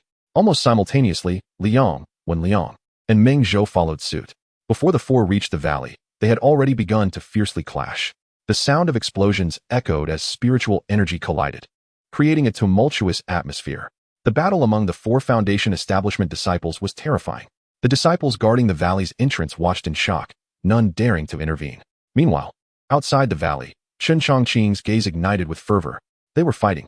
The object that could provoke such competition among four Foundation establishment disciples was undoubtedly extraordinary. After a moment's contemplation, Chen Changqing turned to Lu Ruyin and smiled. Sister Lu, take care of yourself. Chen Changqing viewed this opportunity as a rare encounter. Since it had presented itself, how could he allow it to slip away? Moreover, in the past few days, he had been on a path of plunder. Whoever he robbed was simply another target. Upon hearing Chen Changqing's words, Lu Ruyan's beautiful eyes narrowed. Junior brother Chen, please be careful. Initially, she intended to dissuade Chen Changqing from getting involved. However, after reconsidering, she felt she might have overreacted. Although Chen Changqing was only at the 9th level of Qi refinement, he had previously encountered disciples from the second courtyard, such as Cui Hao, and had single-handedly shattered the 7-kill sword formation. Even Cui Hao, with his Foundation establishment strength, was no match for Chen Changqing, who had easily subdued him with a single punch. Is my sister concerned for me? Chen Changqing smiled at Lu Ruyin. Lu Ruyin was momentarily taken aback by Chen Changqing's teasing comment, caught off guard. Before she could react, Chen Changqing's figure flashed, and he was already soaring toward the valley on his sword. Observing this, Lu Ruyin sighed softly and murmured, even at this moment, he still has the mood to tease me? Before long, Chen Changqing arrived at the valley's entrance. The disciples stationed there from various courtyards immediately adopted a defensive stance, regarding him warily. Who are you? This valley is off limits. Leave at once. Are you from the 7th courtyard? Don't even think about meddling here at the Qi refinement level. Hurry and go. If you know what's good for you, just leave, or we'll take your points. The disciples from various courtyards shouted in unison. Though they could not monitor the happenings within the valley, they believed that with so many of them guarding the entrance, no one below the Foundation establishment level could enter. Oh, Chen Changqing raised an eyebrow, somewhat surprised by the tense reaction his arrival had elicited. So many disciples, all at the Qi refinement level, collectively represented a significant number of points. After a moment's contemplation, Chen Changqing's eyes gleamed with excitement. He thought that aside from seeking treasure, he could also harvest a wave of points. What could be more enjoyable? Hand over your points willingly, and step aside to avoid suffering. Chen Changqing said nonchalantly. His words instantly provoked laughter and mockery from the gathered disciples. Haha, did I hear that correctly? This kid must have hit his head. Just a Qi refinement disciple. What gives you the audacity to speak so brazenly? You think you can take our points? You're courting death. Amidst the mockery, several disciples were the first to charge at Chen Changqing. Facing the approaching disciples, Chen Changqing remained unfazed. Thunderclap fist. As the disciples advanced, he did not hesitate, launching a punch in response. Boom. The terrifying force of his punch erupted suddenly, sending several disciples flying. In an instant, those who had attacked Chen Changqing crashed to the ground, unconscious. A profound silence fell over the area. The disciples from various courtyards stared in disbelief. Just moments ago, they had been mocking Chen Changqing, but now they were taken aback by his formidable strength. As the crowd stood in shock, Chen Changqing smirked, revealing a knowing smile. In the next moment, he dashed forward. For him, these disciples were merely walking points. As Chen Changqing rushed toward them, the disciples finally snapped out of their astonishment. Everyone, don't panic. Let us attack together, someone shouted. Immediately, the disciples united and charged at Chen Changqing. Boom. Spiritual energy surged as waves of attacks descended upon him. To this, Chen Changqing merely smiled disdainfully. Following this, he summoned a surge of lightning in his hands. Boom. In less than an instant, Chen Changqing met the disciples' attacks with a powerful punch. Bang. The sound of explosive punches resonated, and the disciples' assaults crumbled in an instant under the might of Chen Changqing's thunderclap fist. The overwhelming force sent numerous disciples flying. Puff, Puff! As they were launched backward, the disciples spat blood, collapsing to the ground before even letting out a scream. Chen Changqing casually brushed his hands together and surveyed the surroundings. The disciples stationed outside the valley had all succumbed to unconsciousness. Subsequently, Chen Changqing wasted no time seizing the points from their identity tokens. Mission accomplished. The next act was about to unfold. After claiming the disciples' points, Chen Changqing shifted his gaze towards the depths of the valley. At that moment, the valley still reverberated with intense tremors. Clearly, Qingyang and the other 3 Foundation establishment disciples were still engaged in fierce combat. Without hesitation, Chen Changqing swiftly made his way into the valley. Meanwhile, deep within the valley, chaos ensued. The air crackled with spiritual energy, waves of force surged. Li Yang was engulfed in crimson flames, his punches powerful enough to shake the very void. Wan Liang moved with deceptive grace, his fingertips weaving intricate gestures, conjuring fierce gales like blades of wind. Meng Zhou's fist struck with the might of hammers, each blow capable of splitting mountains and shattering stones. As for Qingyang, his sword gleamed like a rainbow, executing sword techniques with remarkable finesse. All 4 were disciples at the Foundation establishment stage, unleashing their full power, causing the entire valley to tremble. The clash of immense spiritual energy echoed as their attacks collided, sending terrifying shockwaves through the air. The 4 engaged in a chaotic brawl, lacking a specific target, intent only on preventing anyone from approaching the golden light at the valley's base. Just as their fierce battle reached its peak, a figure stealthily entered the depths of the valley, none other than Chen Changqing. Qingyang, I am sorry, he thought, glancing at the ongoing conflict above, and then quickly darted towards the nearby source of golden light. In mere moments, he arrived, his eyes sparkling with excitement. Haha, this treasure belongs to me. Filled with exhilaration, Chen Changqing did not hesitate to reach out towards the dazzling golden light. At that instant, the 4 combatants finally noticed the situation below the valley. Seeing someone had beaten them to it, they immediately erupted in fury. How dare you? Li Yang's eyes widened in rage, flames surging around him. He had not anticipated that someone would dare to take advantage of their battle. In the next moment, Li Yang abandoned his confrontation with Qingyang and charged directly at Chen Changqing. You're looking for death. Simultaneously, Wan Liang's eyes glinted with cold light as he quickly formed hand seals, unleashing a barrage of wind blades aimed at Chen Changqing. Who is this brat who dares to intercept us? Meng Zhou roared in anger, his fist striking out with ferocity towards Chen Changqing's back. In less than an instant, the 3 reached a tacit understanding and simultaneously attacked Chen Changqing. There was no way they would allow a Qi refining disciple to seize the opportunity right under their noses. Chen Changqing? Qingyang furrowed his brow. He recognized him immediately, for they were both disciples of the 7th Academy, and he was one of the 10 elites chosen for the upcoming outer sect competition. After a brief contemplation, a glimmer of determination flashed in Qingyang's eyes. Having battled with Li Yang and the others, he realized their strength was formidable, each equal to him. It was nearly impossible for him to seize the treasure alone. In that case, it would not be inappropriate to let his junior brother Changqing have this opportunity. At least it wouldn't fall into the hands of his rivals. With this thought, Qingyang steeled himself and unleashed a sword strike. In an instant, the sword light surged like a rainbow, directly intercepting the path of Li Yang and his companions. Their attacks shattered under Qingyang's sword, halting their advance. What? Qingyang, are you insane? Can't you see someone is trying to intercept? Li Yang and the others glared at Qingyang, their anger palpable. They never expected him to intervene at such a critical moment. Unfazed, Qingyang simply smiled and replied, as disciples of the 7th Academy, we must support one another. Hearing this, Li Yang and his companions finally connected the dots. The purple robe worn by Chen Changqing was indeed that of the outer sect's 7th Academy. In the brief moment of their conversation, Chen Changqing had reached into the resplendent golden light. However, to his astonishment, he found nothing within. It was completely empty. What is going on? No treasure? Chen Changqing was taken aback. Before he could gather his thoughts, an inexplicable force suddenly enveloped him. What is happening? Alarmed, Chen Changqing sensed that he had expected to find treasure, but instead faced this unexpected turn. Before he could ponder further, the scene around him changed abruptly. In the next moment, the golden light vanished, and with it, Chen Changqing's figure disappeared without a trace. Witnessing this, Qingyang and the others were left in disbelief. Where did he go? Li Yang stared in shock at the spot where the golden light had dissipated, his expression darkening. Damn it, Wan Liang cursed, his eyes filled with murderous intent, yet feeling utterly helpless. Humph, that brat must have gotten lucky. He actually succeeded in snatching it from under our noses. Damn it, we'll have to seek other opportunities. Meng Zhou exclaimed in frustration, smashing a massive stone in the valley with a furious punch. Following this, Meng Zhou was the first to retreat. Li Yang and Wan Liang, though filled with resentment, saw that the golden light had vanished and Chen Changqing was nowhere to be found, so they had no choice but to give up. Qingyang, you truly are something. Such a splendid opportunity, and you just handed it over to a Qi refining disciple, Liang remarked coldly. I'm happy to do so, Qingyang replied indifferently. Humph. Liang snorted, then took to the skies on his sword, leaving in a fit of rage. Once Liang departed, Liang cast a scrutinizing glance at Qingyang. Liang, why haven't you left yet? You don't intend to spar with me, do you? Qingyang said coldly. Liang smirked, a chilling smile gracing his lips. Qingyang, you and that kid earlier aren't in cahoots, are you? Deliberately stalling for him to seize the opportunity while we were distracted?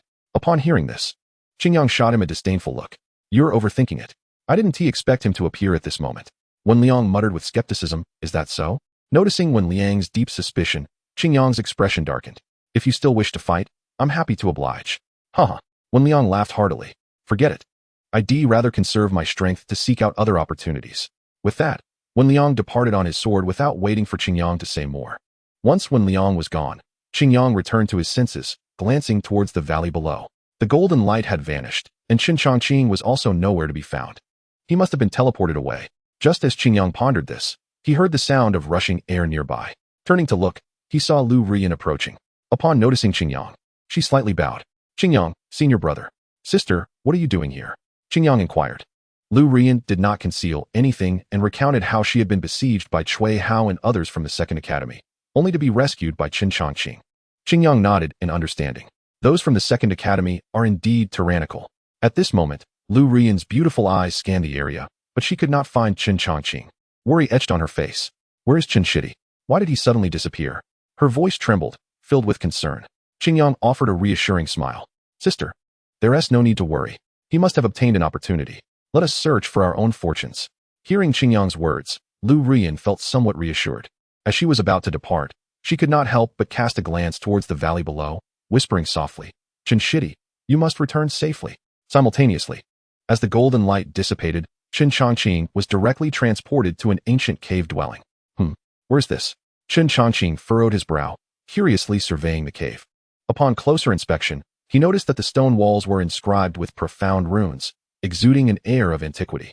At the top of the cave, an unknown orb was embedded, radiating a gentle glow that illuminated the entire space. Furthermore, the ground was laid with jade bricks, and at the center, there stood a stone platform upon which rested an extinguished ancient lamp. What have I been transported to? Where are the promised treasures? Chen Changqing forced a smile. He had initially believed that the golden light contained some remarkable artifact, prompting his decision to act. Little did he know that he had acquired nothing and was inexplicably transported to this cave. Subsequently, Chen Changqing searched the cave thoroughly but found no valuable items. What a loss. He had taken such a great risk only to gain nothing. Chen Changqing sighed. If he had obtained a treasure, it would have been worthwhile. But now he had nothing and had offended several foundation-building disciples. Just as Chen Changqing was feeling dejected, a sudden change occurred at the stone platform within the cave. He observed strange white wisps of energy slowly drifting out from the extinguished ancient lamp. Following this, the space above the platform seemed to warp, and a phantom figure gradually coalesced. Before long, an elder with an ethereal presence appeared before Chen Changqing. The elder had a long white beard and eyes like stars. Though merely a phantom, he emanated an overwhelming aura. Chen Changqing was taken aback upon witnessing this scene. Before he could regain his composure, the elder stroked his beard and spoke, I am Qingshu Zhenren. To have entered this place, you must be a junior of Shushan. Upon hearing the elder's words, Chen Changqing quickly reacted, feeling the oppressive aura emanating from the elder weigh heavily upon him. Furthermore, as the elder referred to himself as a Zhenren, he must possess cultivation at the Zifu level. After a moment's thought, Chen Changqing hurriedly nodded and bowed respectfully, saying, Junior Chen Changqing pays respects to the Zhenren. Qingshu Zhenren slightly nodded and replied, to see this fragment of my consciousness is a sign of fate. With that, Qingshu Zhenren waved his sleeve, and a tome radiating with black golden light floated down into Chen Changqing's hands. This sword technique is what I obtained when I vanquished the demonic cultivators of the Yin Yu Holy Dynasty. Named Zhan Tian Ba Jian Shu, it is one of the 10 supreme techniques of the demonic sect, the Yin Yu Holy Dynasty. The extent of your cultivation will depend on your own fortune. After speaking, the elder's consciousness began to dissipate. Soon, the phantom vanished entirely before Chen Changqing's eyes. Moreover, the original cave environment began to shift.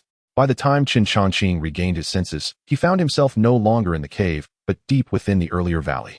In astonishment, He quickly glanced at the sword technique in his hands.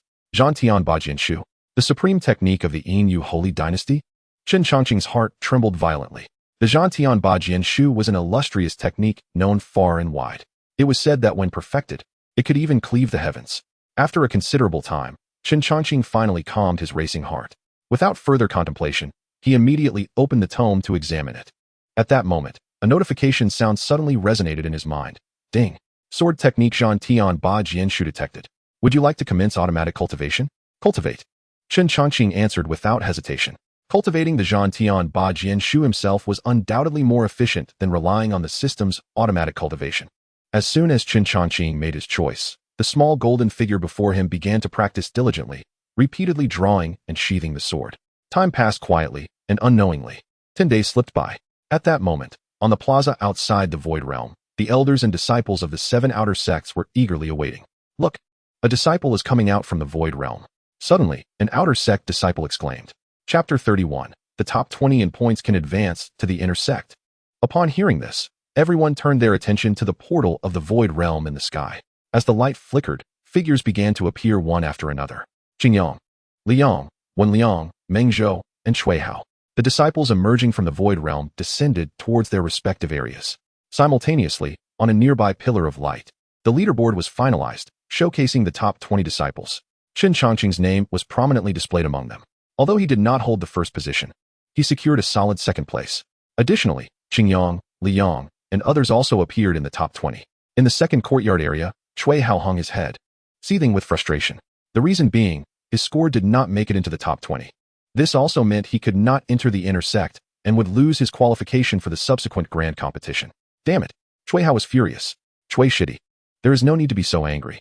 If you did not make it this time, you can try harder next year. Wenliang comforted him with a glance.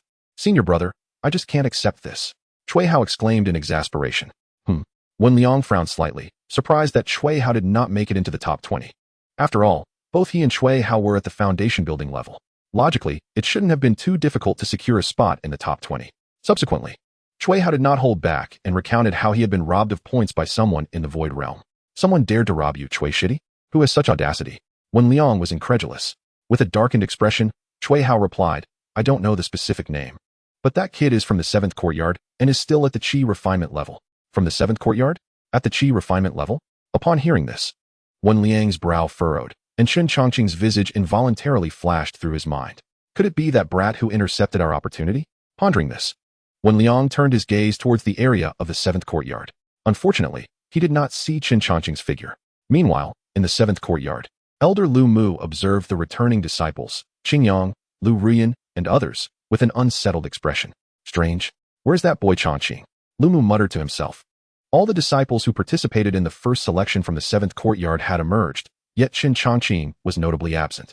Lu Mu had been quite pleased with Chen Changqing, as his performance in the first selection had secured second place on the leaderboard, greatly enhancing the reputation of the 7th courtyard. Qingyang, where is Chen Changqing? After a brief pause, Elder Lu Mu suddenly turned to Qingyang and inquired. Qingyang was taken aback, glancing around but failing to spot Chen Changqing. Elder, has Shitty not come out yet? Hearing Qingyang's response, Lu Mu shot him a glare, irked, and remarked, if he had come out, would I still be asking you? Feeling embarrassed, Qingyang quickly reassured him, Elder, there's no need to worry. Chen Shitty is currently ranked 2nd on the leaderboard. He should be out shortly. While saying this, Qingyang's heart was filled with astonishment.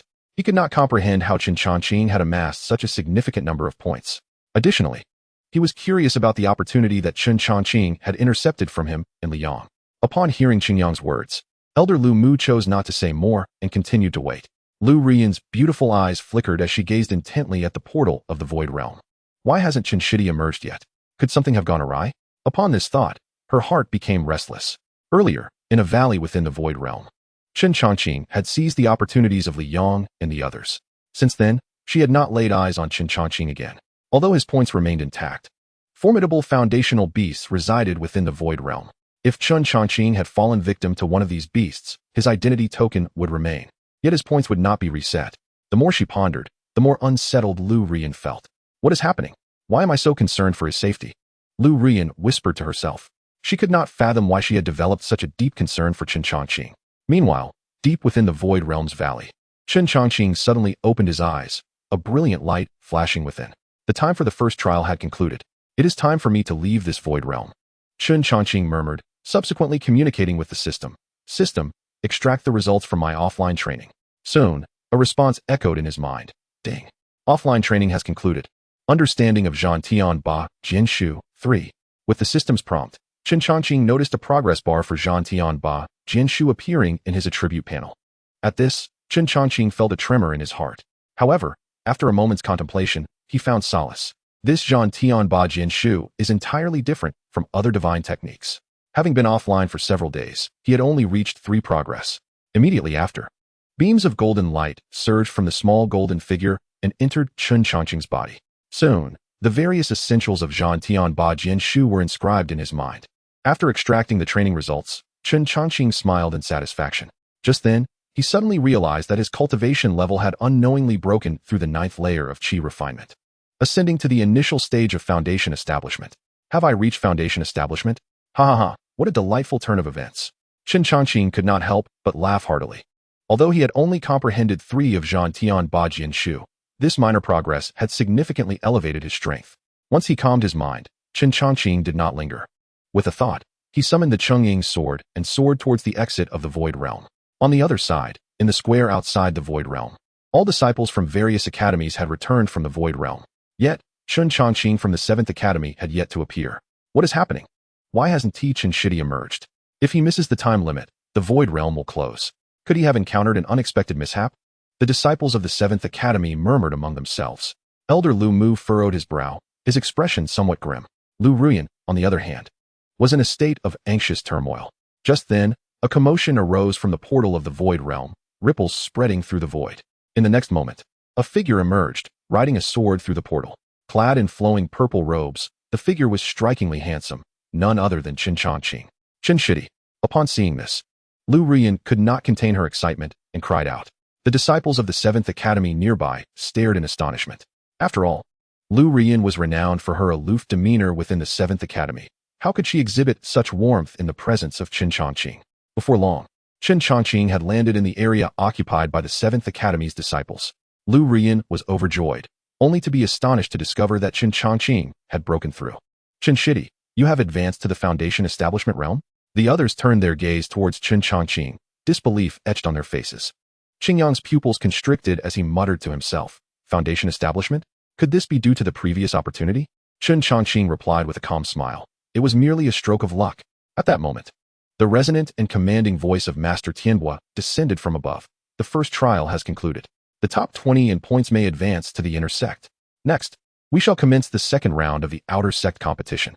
Chapter 32. Insights into the nascent soul. The arena battle begins. Upon hearing Master Tianhua's announcement, the disciples from the 7 outer sect academies were all invigorated. In the 7th Academy's area, Elder Lu Mu wore a satisfied expression. This time, 3 disciples from the 7th Academy had entered the top 20 in points. It is worth noting that during the last outer sect competition, only Qingyang had achieved that feat. However, this time, besides Qingyang, both Chen Changqing and Lu Ruyan had also made it into the top 20. Moreover, Chen Changqing ranked 2nd on the points leaderboard. Such a record had set a new high for the 7th Academy. Never before had a disciple from the 7th Academy achieved such a prominent position on the leaderboard. How did Ruyan manage to enter the top 20? As he pondered, Elder Lu Mu furrowed his brow and instinctively glanced at Lu Ruyan.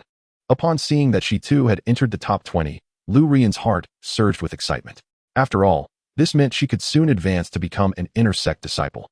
Given her half-step foundation establishment cultivation, the likelihood of entering the top 20 was nearly negligible. However, with Chen Changqing's assistance within the Void Realm, she had seized numerous points from disciples of other academies. Contemplating this, Lu Ruyan's eyes sparkled with affection as she gazed at Chen Changqing. At that moment, Chen Changqing stood calmly in place, exuding an air of tranquility. 2nd on the points leaderboard? Chen Changqing mused, not overly concerned with this ranking. After all, having intercepted the opportunities of Li Yang and others, he had been transported to Qingshu Zhenren's cave, where he acquired the Zhan Tian Ba Jin Shu legacy. Since then, he had been engaged in offline training, refraining from seizing additional points. Otherwise, claiming the top spot would not have been a challenge. The first round involved entering the Void Realm to slay the realm beasts. What about the second round? Chen Changqing pondered. Just then, Master Tianhua's voice resonated once more. The ultimate victor of this outer sect competition shall be granted an insight into the essence of heaven and earth by this peak's master.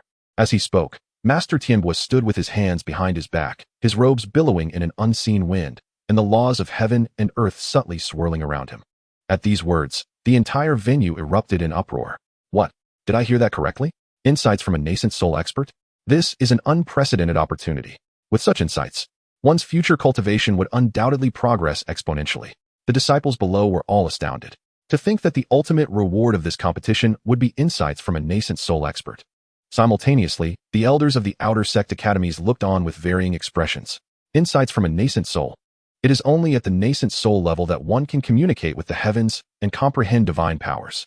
Such understanding touches upon the laws of heaven and earth, a boon even coveted by golden core cultivators. How could this be bestowed upon foundation establishment disciples? Elder Lu Mu's eyes gleamed with fervor. He contemplated that if he could obtain a portion of the nascent soul's insights, perhaps he might find the opportunity to break through to the Purple Mansion realm. Standing among the 7th Academy disciples, Chen Changqing appeared unfazed. Insights from the nascent soul? It seems this has stirred considerable envy among many. With a secret smile, Chen Changqing mused, no matter how profound the insights, they still belong to someone else. Moreover, for me, such insights hold little value. Is there anything better than offline training with the system? Of course, Chen Changqing understood that while he might not require them, the other disciples were already green with envy. Just then, Master Tianbo's voice echoed again. The second round of the outer sect competition will be conducted through arena battles. With a wave of his sleeve, Master Tianbo summoned a colossal white jade arena, surrounded by flickering runes that formed a solid barrier. The rules of the arena battles were straightforward. The victor remains, while the defeated withdraw. Ultimately, the last standing participant shall receive the insights. As the white jade arena emerged in the center of the square, numerous disciples gazed at it with fervent anticipation. Among the top 20 on the leaderboard, excitement filled the air, yet none dared to step onto the stage first. After all, they believed that the earliest challengers would only suffer disadvantages. To claim the title of champion in the second round, one must defeat the remaining 19 contenders. Humph. Observing the prolonged silence, a cold snort resonated from the 5th Academy. Soon, a young man leaped onto the stage, his aura robust, revealing his cultivation at the mid-stage of foundation establishment. It was L. Tianlei from the 5th Academy. Who among you wishes to offer guidance? Upon ascending the stage, L. Tianlei scanned the surroundings, brimming with combat spirit. From the 3rd Academy, Zhang stepped forward to seek counsel. Suddenly, a response echoed from the 3rd Academy's area. In the next moment, a dashing figure soared onto the arena, boasting the same mid-stage foundation establishment cultivation as L. Tianlei. It was Brother Jiang. Please. Before Jiang could respond, L. Tianlei, without waiting, chose to strike. Boom. Seeing this, Jiang merely smiled lightly and countered the attack. The two engaged in a fierce exchange, their spiritual energies clashing, sending waves surging. L. Tianlei's punches were fierce, each blow imbued with the weight of a mountain. In contrast, Jiang's movements were elusive, fingers forming seals, unleashing a torrential downpour of wind blades. Ultimately, L. Tianlei exposed a flaw, and a wind blade summoned by Jiang struck his chest, causing him to cough blood and tumble from the stage. Jiang from the 3rd Academy claims victory. The elder referee announced loudly. After defeating L. Tianlei, Jiang wore a self-satisfied smile, surveying the outer sect's various academies. Who else seeks to offer guidance? From the 2nd Academy, Zhou Kuang. Immediately, a burly figure with a hearty laugh ascended the stage. Boom. His aura surged, revealing his cultivation at mid-stage foundation establishment. Subsequently, Zhou Kuang clashed with Jiang. Initially, Jiang found himself suppressed by Zhou Kuang's ferocious spiritual power. However, he soon adjusted his approach. Eventually, Jiang managed to strike Zhou Kuang down from the stage. Enraged by his defeat, Zhou Kuang longed for a rematch with Jiang. On stage, Jiang smiled and clasped his hands towards Zhou Kuang, saying, Brother Zhou, I am grateful for the match. Zhou Kuang, fuming, ignored Jiang, sweeping his sleeve as he returned to the 2nd Academy's area. Jiang then cast his gaze across the various academies below, asking once more, who else wishes to offer guidance? In the 7th Academy's area, Lu Ruyan, upon hearing this, flashed a determined glimmer in her eyes. 7th Academy, Lu Ruyan. Following this, a graceful figure leaped onto the stage, her hair cascading like a waterfall, her gaze icy. Oh, it is Lu Shimi from the 7th Academy. Jiang smiled at Lu Ruyan, having heard of the beauty's reputation. However, upon sensing her cultivation level, Jiang could not help but scoff. Lu Shimi. Why not concede now? Your half-step foundation establishment cultivation is no match for me. Stung by Jiang's disdain, a fierce glint flashed in Lu Ruyan's eyes. Without a word, She drew her sword. Bang! Unfortunately, facing Jiang An's mid-stage foundation establishment prowess, Lu Rian stood no chance. Before long, she was struck down from the stage by Jiang An's punch. Chapter 33. The leaderboard's first place, the body cultivator Shutian, makes a stunning entrance. Witnessing Lu Rian's defeat, Chen Changqing's expression grew serious. Compared to these foundation establishment disciples, Lu Shiji's strength was indeed lacking. Moreover, this grand competition was no simple affair, he murmured. Naturally, he noticed that Liang, Wen Liang, and Meng Zhou had yet to take the stage. In the sky, the gaze of Jinren Tianbo swept over the entire arena. Seemingly indifferent. At this moment, Lu Rian had returned to the 7th Academy's area. Lu Shiji, the 7th Academy's disciples looked at her, intending to offer comforting words. Yet unsure of what to say, Lu Mu glanced at Lu Rian and said, Rian, you have performed admirably. Among the top 20 on the leaderboard, you are the only one with half-step foundation establishment cultivation. Other disciples from various academies haven't even made it into the top 20. Hearing Lu Mu's words, Lu Rian mustered a faint smile. After all, her strength was evident. How could a mere half-step foundation establishment compete with Jiang An, who was already at mid-stage? Chen Changqing also cast a glance at Lu Rian and remarked softly, Lu Shiji, victory and defeat are common occurrences. Do not dwell too much on it. At his words, Lu Rian nodded, feeling somewhat reassured. Qingyang observed this, a resolute glimmer flashing in his eyes. In the next moment, he wasted no time, leaping onto the stage. 7th Academy. Qingyang. His resonant voice filled the air, and the aura of his late-stage foundation establishment cultivation swept across the arena. Upon seeing Qingyang take the stage, Jiang An's expression turned grave. Everyone knew that Qingyang had been among the top 20 in the last outer sect competition, his strength not to be underestimated. After a brief pause, Jiang An regained his composure and cupped his fists at Qingyang, saying, Brother Qingyang, please bestow your guidance. Without waiting for a response, Jiang An swiftly gathered wind blades in his hands. In an instant, he unleashed dozens of sharp wind blades aimed at Qingyang. A mere parlor trick. Qingyang's expression remained calm as he traced a finger through the air. In an instant, a dazzling beam of sword light cascaded like a galaxy, shattering all the wind blades that charged toward him. Bang bang bang. What? Jiang An was taken aback. In previous matches, he had won with ease. Yet, facing Qingyang, he felt immense pressure. After all, Qingyang was at late-stage foundation establishment. Just as Jiang An was momentarily lost in thought, Qingyang vanished from sight. Realizing this, Jiang An's expression tightened, and he hastily formed a defensive seal. However, before he could finalize his defense, Qingyang's figure appeared before him like a specter. What incredible speed! Jiang An's face paled. Before he could react, a thunderous crash echoed. Bang! Qingyang's sword hilt struck heavily against Jiang An's chest. Uffed! Jiang An was sent flying, blood gushing from his mouth as he plummeted from the stage. 7th Academy's Qingyang claims victory. The sight of this left the entire arena in shock, and murmurs erupted. This Qingyang truly lives up to his reputation as a seasoned contender who has participated in 2 previous competitions. Indeed, Jiang An of the 3rd Academy.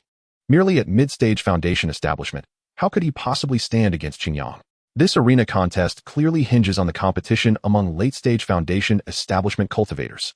In the 7th Academy's area, numerous disciples erupted in cheers after witnessing Qingyang's effortless victory over Jiang and brother Qingyang is incredible. Indeed, he defeated Jiang and in just a few moves. Their strengths are not even comparable. I believe brother Qingyang has a strong chance of claiming the title in this second round. Go, brother Qingyang. The 7th Academy's disciples were filled with exhilaration. Lu Mu glanced at Qingyang, a glimmer of expectation in his eyes. Chen Changqing observed this with a tranquil demeanor, fully aware that Qingyang's ease in defeating Jiang and stemmed from the disparity in their strengths. Moreover, many disciples had yet to take the stage, including Liang, Wen Liang, and Meng Zhou, whose strengths were comparable to Qingyang's. After all, the 4 had previously clashed in the void realm within that valley. In the air, Jinren Tianbo's gaze calmly swept over the arena. This generation of outer sect disciples possesses decent potential, yet none have caught my eye. Jinren Tianbo sighed inwardly. He had personally presided over this competition to scout promising talents for recruitment into his peak once they entered the inner sect. Unfortunately, thus far, no one had met his expectations. At that moment, an unusual sound suddenly resonated throughout the square. Boom! The ground trembled violently. Upon hearing the noise, disciples from various academies turned their gazes toward the source. They beheld a figure as towering as a mountain emerging slowly from the 1st Academy's vicinity, causing the disciples to instinctively part ways. Even Liang, who had previously clashed with Qingyang, subconsciously stepped aside, indicating this individual's extraordinary status within the outer sect. It was Shushan. Once on the arena, the robust youth spoke with a voice like thunder, causing the eardrums of those present to ache. What? The top scorer, Shushan, is actually making his move? He is a physical cultivator, an invincible presence among his peers. Qingyang had encountered a formidable opponent this time. Upon seeing Shushan, Qingyang's expression grew grave, filled with astonishment. Having spent considerable time in the outer sect, he had certainly heard of Shushan. The methods of cultivation in this world were manifold. Physical cultivators represented a powerful category, relying on their unparalleled physical prowess to dominate their peers. 7th Academy, will you concede? Or shall I assist you? Shushan grinned, revealing his gleaming white teeth. Concede? Qingyang coldly laughed. Although he recognized Shushan's strength, they had yet to engage in battle. How could he speak of defeat? Let us fight. With a firm utterance, Qingyang unsheathed his sword first. The blade was unleashed, its energy soaring like a rainbow. In the face of Qingyang's advancing strike, Shushan remained unfazed. He stood firm as a mountain, his muscles resembling forged iron, skin gleaming with a bronze luster. As Qingyang's sword energy approached, Shushan suddenly stomped his foot, causing the entire white jade arena to tremble. Boom. In the next moment, Shushan unleashed a powerful punch. The thunderous sound reverberated through the air as his fist collided with the edge of Qingyang's sword, producing a sound akin to metal clashing. What? He is withstanding a spiritual sword with sheer flesh? Qingyang was astounded, his face filled with disbelief. Before he could recover, Shushan burst into laughter. What? Is this all you have? Even scratching an itch is too little. As the words fell, Shushan charged forward. In an instant, the arena erupted. When they looked again, he was already swinging his massive fist, the air exploding with sound. Witnessing this, Qingyang hastily employed his agility to evade. How could one compare agility with a physical cultivator? Shushan scoffed, his speed suddenly surging, charging towards Qingyang like a raging bull. Bang! Qingyang failed to evade in time, receiving a direct blow to the chest, causing him to spit blood and fly off the arena. The 7th Academy's Qingyang has fallen. Chapter 34, Invincible Among Peers? Who else? 7th Academy, Chen Changqing. Observing this, the disciples from various academies were filled with trepidation. What? Qingyang, the senior brother, was defeated just like that? How could this be? Shushan is too powerful, isn't he? Qingyang was a late-stage foundation establishment cultivator, and yet he was utterly crushed beneath Shushan's might. The terror of physical cultivators is truly unparalleled. In the 1st Academy's area, the disciples erupted with exultation. Well done. Brother Shushan is incredible. What does it matter if he is a late-stage foundation establishment cultivator? In Brother Shushan's hands, the weak are but dust. Invincibility among peers is no mere boast. Now, there was no one left in the 7th Academy to contest. Meanwhile, Qingyang, cradling his injured body, returned to the 7th Academy area with a melancholic expression. Elder Qingyang cast a despondent glance at Elder Lu Mu. Elder Lu Mu smiled gently, placing a comforting hand on Qingyang's shoulder. It matters not. Physical cultivators are inherently formidable, especially one who is the top scorer. With such accomplishments in this outer sect competition, I am already satisfied. Our 7th Academy has made its mark. As he spoke, Elder Lu Mu wore a look of gratification. After all, in this outer sect competition, 3 from the 7th Academy had entered the top 20 on the score list, with Chen Changqing ranking second. Hearing Elder Lu's words, Qingyang let out a long sigh and sat cross-legged to begin healing. Just as the disciples of the 7th Academy were engulfed in disappointment, Chen Changqing took a deliberate step forward. Junior brother, what are you planning to do? Lu Rian instinctively reached out, grasping Chen Changqing's sleeve. Earlier in the Void Realm, she had witnessed Chen Changqing's strength firsthand, as he had effortlessly defeated the 2nd Academy's foundation establishment disciple, Treaure. However, Treaure was merely a cultivator in the early stages of foundation establishment. The Shushan on the arena was a late-stage foundation establishment cultivator who had easily overwhelmed Qingyang. I wish to give it a try. What if I defeat him? Chen Changqing's gaze remained calm as he fixed his eyes on the arena, his expression devoid of any fluctuations. Before Lu Rian could respond, Qingyang exclaimed, "Impossible. Junior brother Chen, you are only in the early stages of foundation establishment. While Shushan is a late-stage physical cultivator, his body comparable to a magical artifact." Chen Changqing smiled faintly, saying, "It matters not. Besides, how can one know if they can achieve something without attempting it?" Upon hearing Chen Changqing's words, Qingyang was left speechless. The disciples of the 7th Academy turned their attention toward Chen Changqing. Junior brother Chen is correct. Even in failure, it is better to fall in challenge than to never rise to the occasion at all. Junior brother, go forth. We support you. Indeed, what of physical cultivators? I refuse to believe he truly can achieve invincibility among peers. The 7th Academy's disciples were invigorated. At this moment, Elder Lu Mu sighed helplessly, casting a glance at Chen Changqing. Changqing, go ahead. Chen Changqing nodded, turning to gaze intently at Shutian on the arena. At this moment, Shutian stood like a mountain, surveying the surroundings. Who else? His voice resonated like thunder across the square, shaking the air into a buzz. Silence fell below the stage. Disciples from various academies bowed their heads, none daring to engage him directly. After all, the strength Shutian had just displayed was fearsome. Even a late-stage foundation establishment cultivator like Qingyang had been utterly crushed by him. What could they achieve by stepping forth? In the end, would they not merely face humiliation and disgrace before so many eyes in the outer sect? In the 2nd Academy's area, Wen Liang's expression darkened. Earlier, when he had seen Qingyang ascend the arena to suppress Jiang'an, he had contemplated challenging Qingyang himself. Who would have thought that Shutian from the 1st Academy would seize the opportunity first? It was one thing to let Shutian showcase such terrifying strength.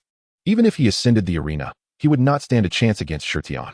Must the 1st Academy claim the title of champion in this outer sect competition once more? Wen Liang was filled with unwillingness, yet felt utterly powerless. Simultaneously, in the 4th Academy, Meng Zhou lamented silently. His cultivation level was on par with Wen Liang and Qingyang, also at the late stage of foundation establishment. Earlier, in the Void Realm, they had even clashed over treasures. He had a high regard for Qingyang's strength, but he never expected that against the late-stage physical cultivator Shutian, Qingyang would fall so decisively. Physical cultivators are truly formidable, Meng Zhou mused, knowing he was not a match for Shutian, and thus chose not to step onto the stage. Witnessing the disciples of various academies being intimidated by Shutian, the disciples of the 1st Academy held their heads high, their faces alight with pride. Haha, it is indeed Brother Shutian. His mere presence has stunned everyone else. With Brother Shutian around, it seems this year, our 1st Academy will claim the top spot once again. Do those 7th Academy weaklings even dare to compete? The elder of the 1st Academy, self-satisfied, stroked his beard with a smile, his eyes glimmering with deeper meaning. Shutian's true strength is far beyond what is merely visible. As an elder of the 1st Academy, he was fully aware of Shutian's true capabilities. What had just transpired with Qingyang was merely the tip of the iceberg of Shutian's prowess. In the high sky, seeing that no one dared to challenge Shutian on the stage, the Master Tianbuo's eyes flickered with disinterest as he prepared to announce the conclusion of this grand competition. Before the words could escape from Tianbuo Jinren's lips, an unexpected voice resonated from the west. Chen Changqing from the 7th Academy, please enlighten us. The utterance sent a ripple of astonishment through all present. Soon, countless gazes converged upon the figure gracefully ascending the stage. Chen Changqing, is it truly him? The individual ranked 2nd on the leaderboard? A member of the 7th Academy? It is indeed he. But what of his 2nd place standing? He is merely at the initial stage of foundation establishment. How could he possibly contend with Shutian? Is he seeking death? The disciples from various academies were utterly astonished. No one had anticipated that Chen Changqing would choose to challenge Shutian at such a critical juncture, especially with his cultivation being at the initial stage of foundation establishment. In the 1st Academy's area, Liang fixated on Chen Changqing, his eyes ablaze with fury. Is it him? This scoundrel has stolen my opportunity. Li Yang's heart raged with indignation as he recalled the events that transpired in the Void Realm. At that time, he, along with Qingyang, Wen Liang, and Meng Zhou, faced off in a valley, each unwilling to miss the treasures it concealed. The confrontation escalated fiercely until, amidst their battle, Chen Changqing stealthily infiltrated the valley and snatched away the opportunity. Humph, this brat dares to challenge Shutian? He must be courting his own demise, Liang coldly remarked, wishing for Shutian to eliminate this little thief. In the 2nd Academy's area, Wen Liang instantly recognized Chen Changqing. How bold of him to challenge a body cultivator at the late stage of foundation establishment. Wen Liang mused in disbelief. After all, facing the formidable Shutian, he had already resigned himself to relinquishing the top spot in this competition. Yet, unexpectedly, Chen Changqing had made his entrance at this crucial moment. With merely the initial stage of foundation establishment, he likely could not withstand even a single punch from Shutian. Wen Liang's gaze was laden with skepticism, believing the disparity in their strengths to be insurmountable. Simultaneously, Cui Hao seethed with resentment, his eyes filled with venomous hatred as he regarded Chen Changqing. Earlier in the Void Realm, he had cornered Lu Rian with several disciples from the 2nd Academy, intending to seize her points. Little did he know that at such a critical moment, Chen Changqing had emerged, discovering that Chen Changqing's cultivation was only at the 9th layer of Qi refinement. Cui Hao had dismissed him as unworthy. However, after their encounter, he realized that Chen Changqing's strength far exceeded his expectations. Not only did he defeat Kong Ning, who was also at the 9th layer of Qi refinement, but he also shattered the 7-killing sword array that Treaure Hao commanded, ultimately seizing all the points from their identity tokens, causing Treaure Hao to plummet out of the top 20 on the leaderboard. The more he thought about it, the more resentment brewed within him, for he had been on the brink of entering the inner sect, and now, due to Chen Changqing, he would have to remain in the outer sect for an additional year. In the 4th Academy's area, Mengzhou also recognized Chen Changqing. This lad, at the initial stage of Foundation establishment, could it be due to the opportunity he obtained earlier in the Void Realm? Mengzhou pondered, remembering clearly that Chen Changqing's cultivation had only reached the 9th layer of Qi refinement. Now, having seemingly broken through to the initial stage of Foundation establishment, it was natural to think he had seized that opportunity. After a moment's reflection, Mengzhou sighed helplessly. Even if he had gained an opportunity, it would be insufficient against Shutian, a body cultivator at the late stage of Foundation establishment. Meanwhile, Chen Changqing had reached the Bayou Arena. Shutian squinted at Chen Changqing and waved his hand. Junior brother, you should step down. I have no desire to bully you. Chen Changqing smiled indifferently, clasping his fists in salute. Senior brother, please.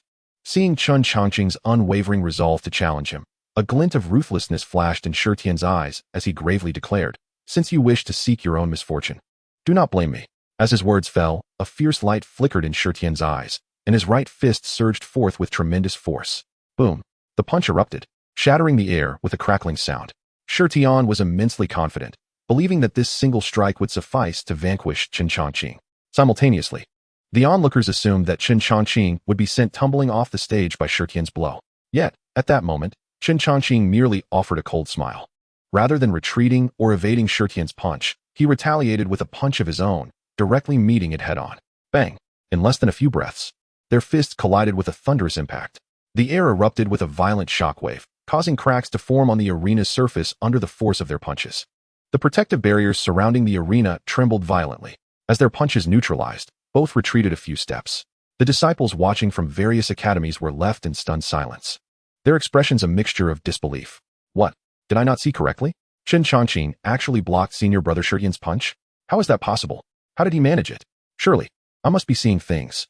The disciples gasped in astonishment, some unable to believe their own eyes. What?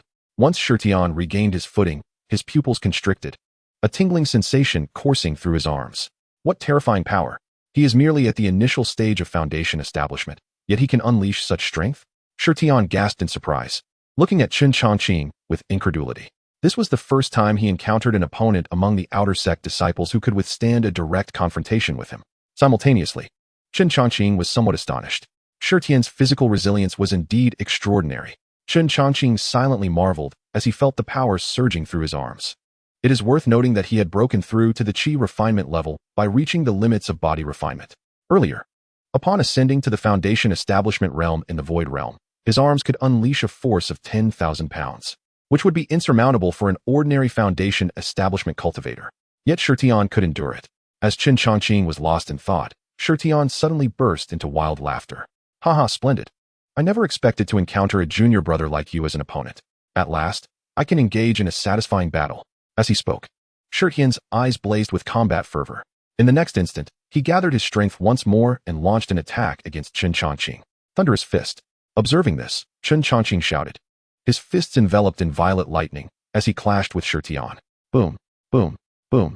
The arena reverberated with deafening sounds of their explosive strikes. Each of Chen Changqing's blows resonated with thunderous roars, while Shutian unleashed his attacks like a ferocious beast, each move causing the air to crackle. Boom, boom. The arena vibrated incessantly as fierce spiritual energy surged ceaselessly. Witnessing the fierce exchange between Chen Changqing and Shutian, the disciples from various academies were left dumbfounded. Is this truly a battle at the Foundation establishment stage? A disciple at the initial stage of Foundation establishment is actually able to match Shutian blow for blow? How can this be? How did he achieve this? Shutian is a body cultivator at the late stage of Foundation establishment. The disciples exclaimed in awe. Initially, they had assumed that Chen Changqing would be unable to withstand even a single punch from Shutian and would soon be defeated. However, in the heat of battle, Chen Changqing unleashed a terrifying display of strength, engaging in an evenly matched conflict with Shutian.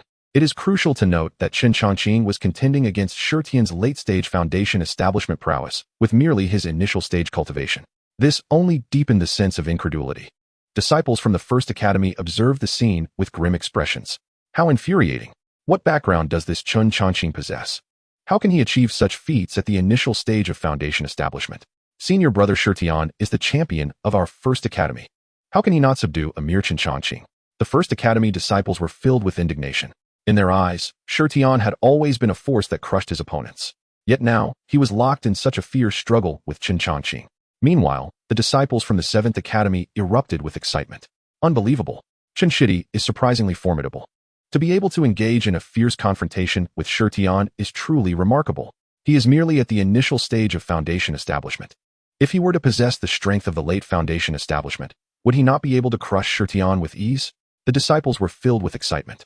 Although they had previously supported Chen Changqing in challenging Shutian, deep down, they held little hope for his victory. Yet now, witnessing Chen Changqing's ability to exchange blows with Shutian, hope ignited in the hearts of the disciples from the 7th courtyard. Chapter 36. The stone spirit body, standing on the earth, is unbeatable? Lu Rian clenched her hands, her beautiful eyes sparkling with brilliance. Chen Changqing is indeed dazzling. Qingyang stared intently at the arena, his heart shaken, silently lamenting. How could he be so concealed and unassuming? Elder Lu Mu observed with narrowed eyes, unable to restrain his admiration. This lad Changqing always manages to surprise us at critical moments. At this juncture, the suspended Tianbo Jinren felt a stir of interest in his heart. The limits of body refinement? A glimmer of astonishment flickered in Tianbo Jinren's eyes. As a being of the Yuan Ying level, he naturally discerned Chen Changqing's condition. This mere outer sect disciple has actually reached the limits of body refinement? This boy can indeed be considered a genius. To withstand the might of a late foundation establishment body cultivator with only the initial stage of foundation establishment is quite rare. Tianbo Jinren mused quietly, feeling that this outer sect competition had become increasingly intriguing. Just as everyone was astonished, on the arena, Chen Changqing and Shutian continued their fierce exchange. Boom. With a thunderous clash, explosions erupted and shockwaves surged. In the midst of their encounter, both retreated over 10 steps. After steadying themselves, Shutian took a deep breath, forcibly suppressing the turmoil within his blood and energy. Chen Changqing, you are the first opponent to push me to this extent. Shutian fixed his gaze upon Chen Changqing, seemingly now treating him with utmost seriousness. Likewise, Chen Changqing replied calmly. Were it not for the formidable cultivation technique he practiced, it would be impossible for him to contend against Shutian. At this moment, Chen Changqing deeply realized that even with a system at his side, he must not underestimate the talents of this world. Hearing Chen Changqing's words, Shutian's lips curled into a meaningful smile. In that case, let us unleash our battle. Shutian bellowed. Immediately, his upper garment tore apart, revealing a physique as solid as iron. Today, let me show you my true strength. Boom. A strange sound rang out, and Shutian's skin began to undergo a bizarre transformation, swiftly turning into a grayish-white rock-like texture. The stone man body. An elder exclaimed. At this moment, Shutian resembled a resurrected statue, emanating an overwhelming aura of oppression. Boom. Accompanied by the transformation of Shutian's body, the arena trembled and debris scattered. Chen Changqing furrowed his brow, his gaze fixed upon Shutian. Upon closer inspection, he saw that Shutian's skin had entirely turned into grayish rock, surrounded by a heavy aura of earth attribute spiritual energy. Just as Chen Changqing was observing Shutian's transformation, Shutian coldly spoke. Shitty. I possess the stone spirit body, capable of absorbing all earth attribute substances to cultivate and strengthen myself. Standing upon the earth, I am invincible. As Shutian's words resounded, the elders and disciples present were all astonished. The stone spirit body? A special physique? They did not expect that Shutian, in addition to being a body cultivator, possessed such a physique. Previously, it was merely playful sparring with Chen Changqing. But now it was time to get serious. Chen Changqing was in danger. The crowd buzzed with discussion, their expressions filled with disbelief. It is known that special physiques are exceedingly rare in the realm of cultivation, each possessing extraordinary capabilities. The stone spirit body is renowned as a top-tier physique, said to be indestructible by the earth and impervious to destruction. Suspended in the air, Tianbo Jinren's eyes suddenly sparkled with excitement. He was genuinely moved. Good, good. I did not expect that this outer sect competition could reveal such a gem. This is indeed a significant discovery. Tianbo Jinren sighed inwardly. It is known that special physiques are extremely rare. Even among the inner sect, those with special physiques are few and far between.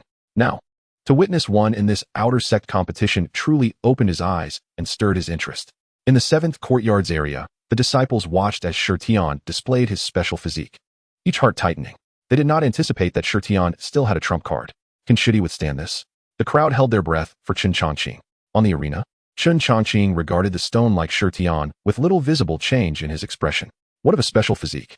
Today, I shall put it to the test. You truly believe that standing upon the earth makes you invincible? With a soft exclamation, Chen Changqing chose to strike first. Thunderous fist. His fists glimmered with a tear-like sheen as he surged forward, his punches falling like torrential rain upon Shutian. Boom, boom, boom. The terrifying force of his punches could shatter mountains. However, what astonished Chen Changqing was that his ferocious attacks merely sparked a few scattered sparks upon impact with Shutian. He could not even breach Shutian's defenses. The disciples from the first courtyard were all exhilarated. Haha, excellent. Xixiang Shutian is serious now. Chen Changqing cannot even break through Xixiang's defenses. Just give up, you little fellow from the seventh courtyard. The disciples cheered joyfully. Earlier, seeing Chen Changqing and Shutian exchanging blows had kept them on edge. Now, witnessing Shutian unleash his special physique, it was clear that Chen Changqing was at a disadvantage, bringing them great delight. Useless. Shutian coldly regarded Chen Changqing, self-satisfied as he declared, I have said it before, standing upon the earth, I am invincible. As his words fell, Shutian suddenly stomped his foot. Crack. With a single step, the ground beneath him shattered. In mere moments, the arena around Shutian erupted violently. Before the crowd could react, countless fragments of stones swiftly gathered like living beings. In just a few breaths, under Shutian's control, they transformed into a towering rock giant, standing dozens of feet tall. Once the rock giant appeared, it cast a shadow over the entire arena. Chen Changqing stood beneath it, his expression slightly grave. Shitty, you should concede. I have activated the stone spirit body. You are no match for me. If you continue to fight, even if you do not perish, you will be severely injured. Shutian's voice echoed. Hearing this, the elders and disciples observing the match felt a chill run down their spines. They could sense the terrifying pressure emanating from the massive stone figure on the arena. In the seventh courtyard's area, the disciples wore grim expressions. The hope that had just ignited was snuffed out under Shutian's stone spirit body. They had initially fantasized that Chen Changqing could defeat Shutian and claim the title of champion in this outer sect competition. Yet now, it seemed increasingly unlikely. Lu Rian's heart raced as she stared intently at Chen Changqing, secretly wishing, perhaps Shitty can still create a miracle. At that moment, on the arena, Chen Changqing slowly raised his hand, dusting off his clothes, and gazed intently at Shutian and the giant stone figure. I must admit, Shutian, you are indeed strong. But alas, the title of champion in this competition is mine. As his words concluded, Chen Changqing's thoughts stirred. Clang! A clear sword cry resonated through the heavens. The moment that Changqing's sword manifested, the surrounding light dimmed. When they looked again, Chen Changqing had bent down, assuming a posture as if drawing a sword. Chapter 37. The sword technique that cuts through the heavens demonstrates its might. Upon witnessing Chen Changqing adopt such a peculiar stance, all present were taken aback. What is happening? What is he doing with his sword? If he intends to draw it, then why not simply do so? What is the purpose of striking such a pose? Is it merely to intimidate? Is it not the way of the sword? Who still draws their sword? Amidst the hesitation of the many disciples, Chen Changqing pressed his right hand against the sword, and a suffocating aura of sword intent erupted from his entire being. In an instant, the entire white jade arena was engulfed by blinding silver light. The terrifying sword energy rampaged like a storm. Under the assault of this sword energy, the ground cracked inch by inch, and the protective barrier of the arena trembled violently, even developing fissures. Witnessing this, the observing disciples were all shaken to their core. Many disciples retreated, and those with weaker cultivation were even cut by the dispersed sword energy, leaving traces of blood on their faces. Just a moment ago, they were questioning why Chen Changqing had taken a sword-drawing stance. Who would have imagined that, at this moment, such a dreadful sword energy would erupt? On the arena, Shutian's expression turned grave as he felt the terrifying sword energy. Just the sword energy alone possessed such power. What kind of sword technique was he about to unleash? Realizing this, Shutian did not dare to be negligent. His fingers danced swiftly as he executed his technique. With a light shout from Shutian, the giant formed from stone that had been condensed earlier soared into the air and descended upon Chen Changqing. Chen Changqing remained in his sword-drawing posture, the sword energy around him growing even more ferocious. The technique of Zhantian Ba Jian emphasized speed, but now was not the time to strike. As the massive stone figure descended, waves of sword energy surged upwards to collide with it. With a series of explosive sounds, the giant was shattered into fragments under the onslaught of the sword energy. Upon witnessing this, all the spectators were left dumbfounded. What? Was it truly so terrifying? How could a disciple in the early stage of foundation establishment wield such overwhelming sword intent? It seems to me that the terror of this sword energy has surpassed the realm of foundation establishment. The disciples of each academy exclaimed in astonishment. In the first academy, those who had previously boasted were left speechless after seeing the giant stone figure crushed by the sword energy. What? How could this be? That was the stone figure conjured by Shushan, utilizing the stone spirit body. It was destroyed just like that? Earlier, when Shushan had revealed his stone spirit body, many disciples in the first academy felt secure. They saw that Chen Changqing couldn't even breach Shushan's defense, and numerous individuals mocked him. But now, as Chen Changqing grew serious, they realized that not only had Shushan concealed his capabilities, but so had Chen Changqing. In the 7th Academy area, the disciples were equally stunned by the scene before them. Did I not see incorrectly? The terrifying giant stone figure was truly shattered by the sword energy? What kind of sword technique was Chen Changqing about to execute? Surely, there cannot be such a fearsome sword technique within the Hall of Techniques. Lu Rian's beautiful eyes widened in disbelief. Is Chen Changqing truly this powerful? Initially, she had considered Chen Changqing formidable, but now it seemed she had underestimated his true strength. Qingyang was astonished, secretly lamenting, I never expected this lad to be so deeply concealed. Meanwhile, Liang, Wen Liang, and Meng Zhou were all left agape. What a terrifying sword energy. How did this boy become so strong so suddenly? Just before, he was at the Qi refinement stage, and now he has reached foundation establishment and executed such an uncanny sword technique? Amidst their astonishment, all three pondered whether Chen Changqing's sudden strength was related to seizing their opportunity. As the outer academy's crowd was still in shock, the figure of Tianbo Zhenren in midair suddenly changed countenance. Is this the Zhan Bajian? As he spoke, Tianbo Zhenren appeared utterly astonished, his Yuan Ing level pressure uncontrollably leaking out. He fixed his gaze on Chen Changqing on the arena, his heart tumultuous with waves of shock. How could the supreme technique of the Yin Yu Shengqiao appear in the hands of an outer disciple of Shu Mountain? As a Yuan great figure, Tianbo Zhenren naturally knew the renown of the Zhan Bajian. After all, it was a supreme technique of the Yin Yu Shengqiao, one of the 10 great demonic sections. What puzzled him was why Chen Changqing possessed it. Could it be that this child has ties to the Yin Yu Shengqiao? Is he a disciple of the demonic sect? No. If he were indeed a spy from the demonic sect lurking in Shu Mountain, he would not dare to publicly execute the Zhan Bajian. Just as Tianbo Zhenren was lost in thought, Chen Changqing suddenly drew his sword. Clang! A clear and resonant sound of the sword echoed through the heavens and earth. The next moment, it seemed as if Chen Changqing had unleashed a silver ribbon. Whoosh! Boom! The terrifying sword energy reached its zenith at that moment. The overwhelming sword might swept through, crushing everything in its path.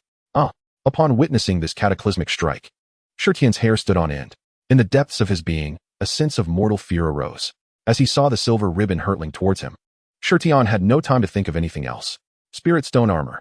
Accompanied by Shutian's furious roar, he hastily summoned all his spiritual power. In a mere breath, his body was instantly covered with a thick layer of gray-white stone armor, ancient defensive runes swirling upon its surface. This was the pinnacle of defense for the stone spirit body. Boom! At this moment, as Chen Changqing unleashed the sword light, it transformed into a silver sword rainbow spanning 100 zhang. Whoosh! The sword light tore through the sky, distorting the space it traversed, as if light itself had been obliterated. Bang! With an earth-shattering roar, the descending silver ribbon struck Shutian. The explosive sound was deafening, the white jade arena collapsed, and the dazzling sword light made it impossible to gaze directly upon. After some time, the turbulence finally settled. As the dust cleared, the arena fell silent. Countless eyes fixated upon the scene. Upon closer inspection, the once pristine white jade arena was utterly transformed, the barriers surrounding it dimmed, appearing on the verge of collapse. Moreover, in the center of the arena, a massive pit with a diameter of 30 zhang was revealed. Within the pit, Shutian lay sprawled on the ground. The stone armor that had enveloped him was riddled with spiderweb-like cracks. His complexion was pale, with a trace of blood at the corner of his mouth. Meanwhile, Chen Changqing stood proudly amidst the heavens and earth, his robe billowing in the wind. The Chengying Longjian was already sheathed, unbeknownst to when it had returned. With this battle against Shutian, the outcome was abundantly clear. Chapter 38. The competition concludes. First of the 7 academies. Upon witnessing this scene, the observing disciples from all academies were left utterly astounded. After a long moment, they finally emerged from their shock. What? Chen Changqing won. Did I not see incorrectly? Even Shutian, a genius of the first academy with a special physique, could not match him? How could this be possible? A disciple in the early stage of foundation establishment defeated a late-stage foundation establishment body cultivator? And that was Shutian, who possessed the stone spirit body. What on earth was that technique he executed? It felt to me as though he merely drew his sword once. The disciples from all academies exclaimed in disbelief. Earlier, when Chen Changqing ascended to challenge Shutian, no one believed he could succeed. After all, the disparity in their cultivation levels was vast. Chen Changqing was merely at the early stage of foundation establishment, while Shutian was already at the late stage, renowned as invincible among his peers. No one anticipated that the strength Chen Changqing unleashed would be so terrifying. In the 7th Academy area, the disciples watched in awe, their minds buzzing. Chen Shidi won. He defeated the genius disciple of the 1st Academy, Shutian. My heavens, Chen Shidi is simply too formidable. What kind of sword technique did he just employ? Such terrifying power can truly erupt? How wonderful. Our Qi Yuan is destined to claim the first place in the outer sect competition. Amidst the shock, the disciples of Qi Yuan were filled with excitement, their faces flushed with joy. Even Elder Lu Mu was profoundly astonished by the scene before him. This young man, Chen Changqing, truly relishes in creating surprises. Lu Mu silently mused. After the first round of the outer sect competition concluded, he felt a sense of satisfaction. Among the top 20 on the leaderboard, 3 disciples from Qi Yuan had made their mark.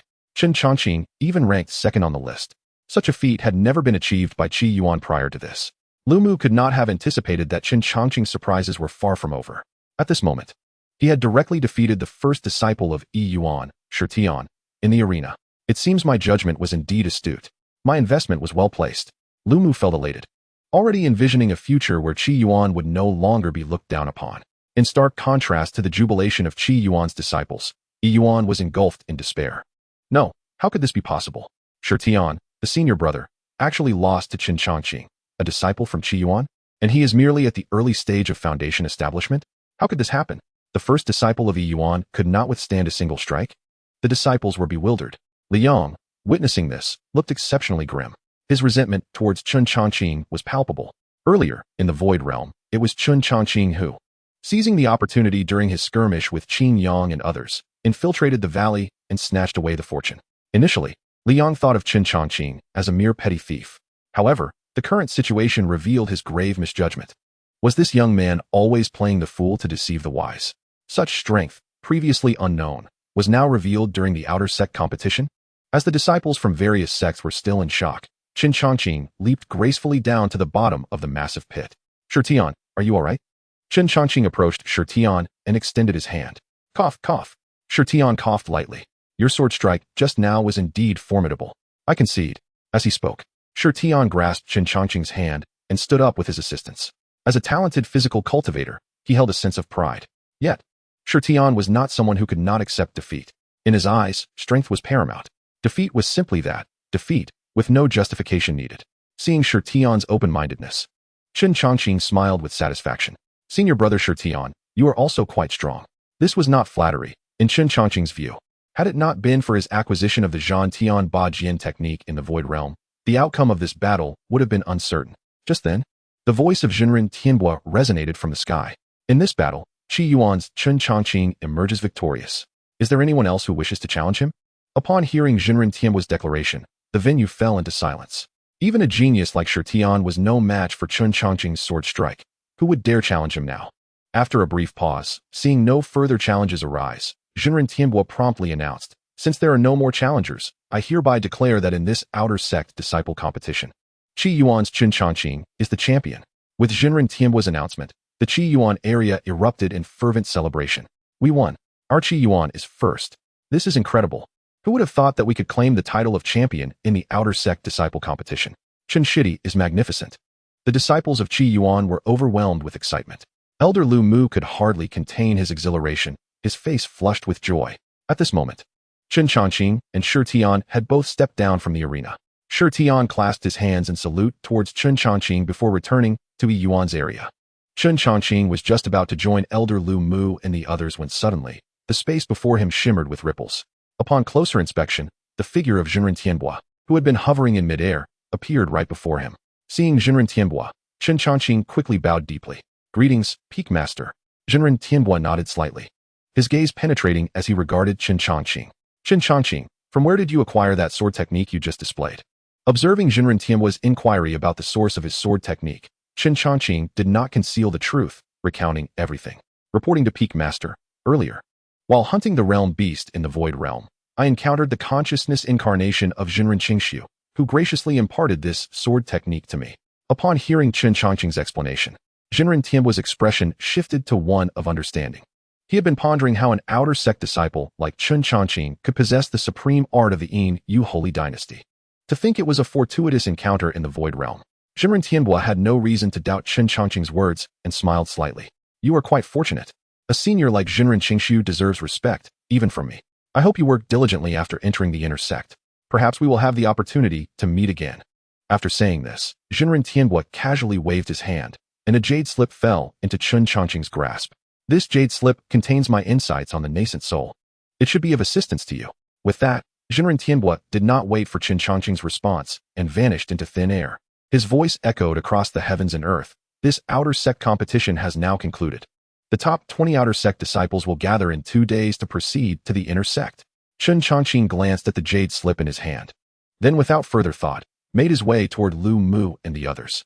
As he approached, the disciples of Qi Yuan surrounded him like stars around the moon. Chen Xixiao. That sword strike was incredibly impressive. Our Qi Yuan has finally regained its pride. The disciples showered Chen Changqing with compliments. Chen Changqing, with a calm demeanor, did not pay much heed to the praise. At that moment, Lu Rian walked beside him and softly said, "Thank you so much, Chen Shidi." Lu Rian's face was filled with gratitude. She was acutely aware that had it not been for Chen Changqing's assistance in the Void Realm, she would not have amassed such points. In fact, her points could have been snatched away by the Foundation Establishment disciple Treaure Hao from Air Yuan. It could be said that her qualification for entering the inner sect was entirely due to Chen Changqing's support. Senior sister, you needn't mention it. We are all from Qi Yuan. Helping one another is only natural. Upon hearing Chen Changqing's humble response, Lu Rian smiled gently. This scene left the other disciples of Qi Yuan astonished. After all, Lu Rian was famously aloof within Qi Yuan, yet she smiled radiantly when facing Chen Changqing. Each of them secretly pondered, could it be that Lu Rian has taken a liking to Chen Changqing? Changqing, you have truly brought great honor to our Qi Yuan. Lu Mu smiled at Chen Changqing, his eyes brimming with pride. Elder, this is simply what a disciple ought to do, Chen Changqing replied with a smile. Following this, the members of Qi Yuan did not linger and, under Lu Mu's guidance, departed on their swords. With the conclusion of the outer sect competition, the news of Chen Changqing's victory spread rapidly throughout the outer sect's 7 major academies. Have you heard? That Chen Changqing from Qi Yuan defeated Shutian, who possesses the stone spirit body, with a single sword. Stone spirit body? A special physique? Is there truly someone with such a rare constitution among the outer sect? So what? He still lost to Chen Changqing. Shutian is a physical cultivator at the late stage of Foundation establishment, and yet he was unable to match Chen Changqing. The key point is that Chen Changqing is only at the early stage of Foundation establishment. It was unexpected that such a prodigy was hidden within Qi Yuan. In no time, Chen Changqing's reputation soared throughout the outer sect. Moreover, due to the influence of Chen Changqing, the status of the 7th Academy among the 7 external sects has significantly risen. Even the disciples of the 7th Academy now walk with a straighter posture than before. When they encounter disciples from other academies, they stride confidently, radiating vitality. The times have changed. The 7th Academy now stands as the foremost in this external competition. As time passed, 2 days slipped by. Chen Changqing arrived at the location of Elder Lu Mu. Lu Mu was not particularly surprised by Chen Changqing's arrival, as it seemed likely that his position in Shushan would surpass Lu Mu's in the future. Elder, I wish to present you with this insight into the Yuan Ying, Chen Changqing said. Lu Mu, already at the Golden Core level, would undoubtedly benefit greatly from such insights. Staring at the insight, Lu Mu found himself at a loss for words. While it was indeed beneficial for him, it was also valuable for Chen Changqing. Elder, please keep it, Chen Changqing replied. I am still merely at the Foundation establishment stage. This insight is too far beyond my reach. Understanding Lu Mu's thoughts, he continued, by the way, Elder, would you be able to imprint a portion of this insight? I would like to give a copy to my junior brother, Ranhua. I will not delay. Lu Mu responded. Creating an imprint is certainly no problem. He then took the insight from Chen Changqing and, in a matter of moments, managed to create a single imprint. Even this small portion would be immensely useful for cultivators below the Yuaning stage. Of course, imbuing the entirety was impossible, as Lu Mu was still only at the Golden Core level. Thank you, Elder. I shall take my leave now, Chen Changqing said, receiving the imprinted insight and departing the academy. At that moment, within a quaint abode on the mountainside of the 7th Academy, Chen Changqing summoned Ranhua. In the past 2 days, Ranhua had heard numerous accounts of Chen Changqing's accomplishments.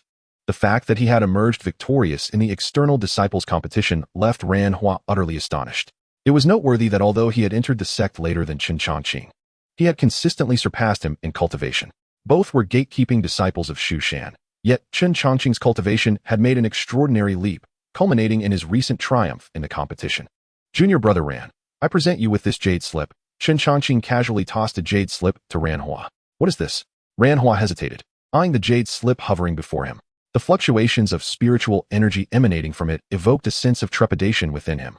This is the Yuaning insight awarded to me by Master Tian Bo after I secured first place in the external disciples competition.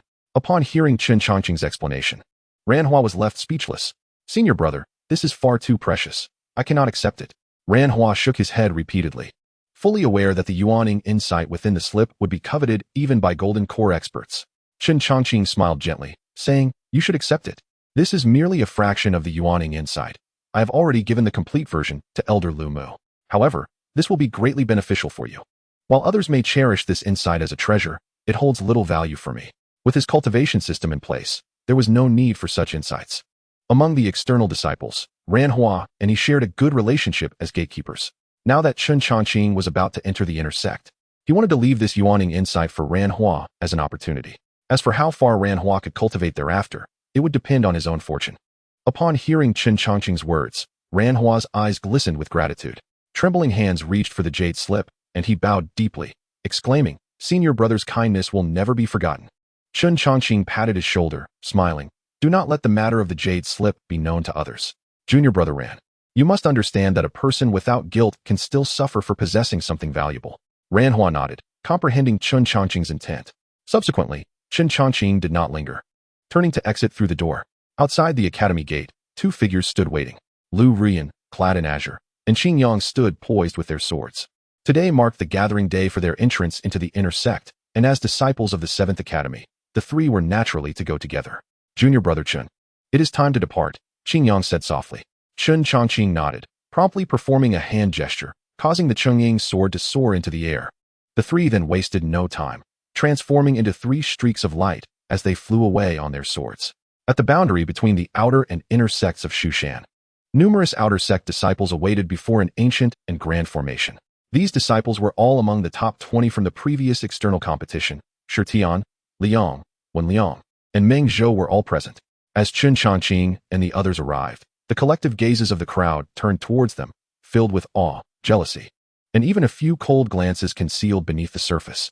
Chen Changqing maintained his composure, unperturbed by their attention.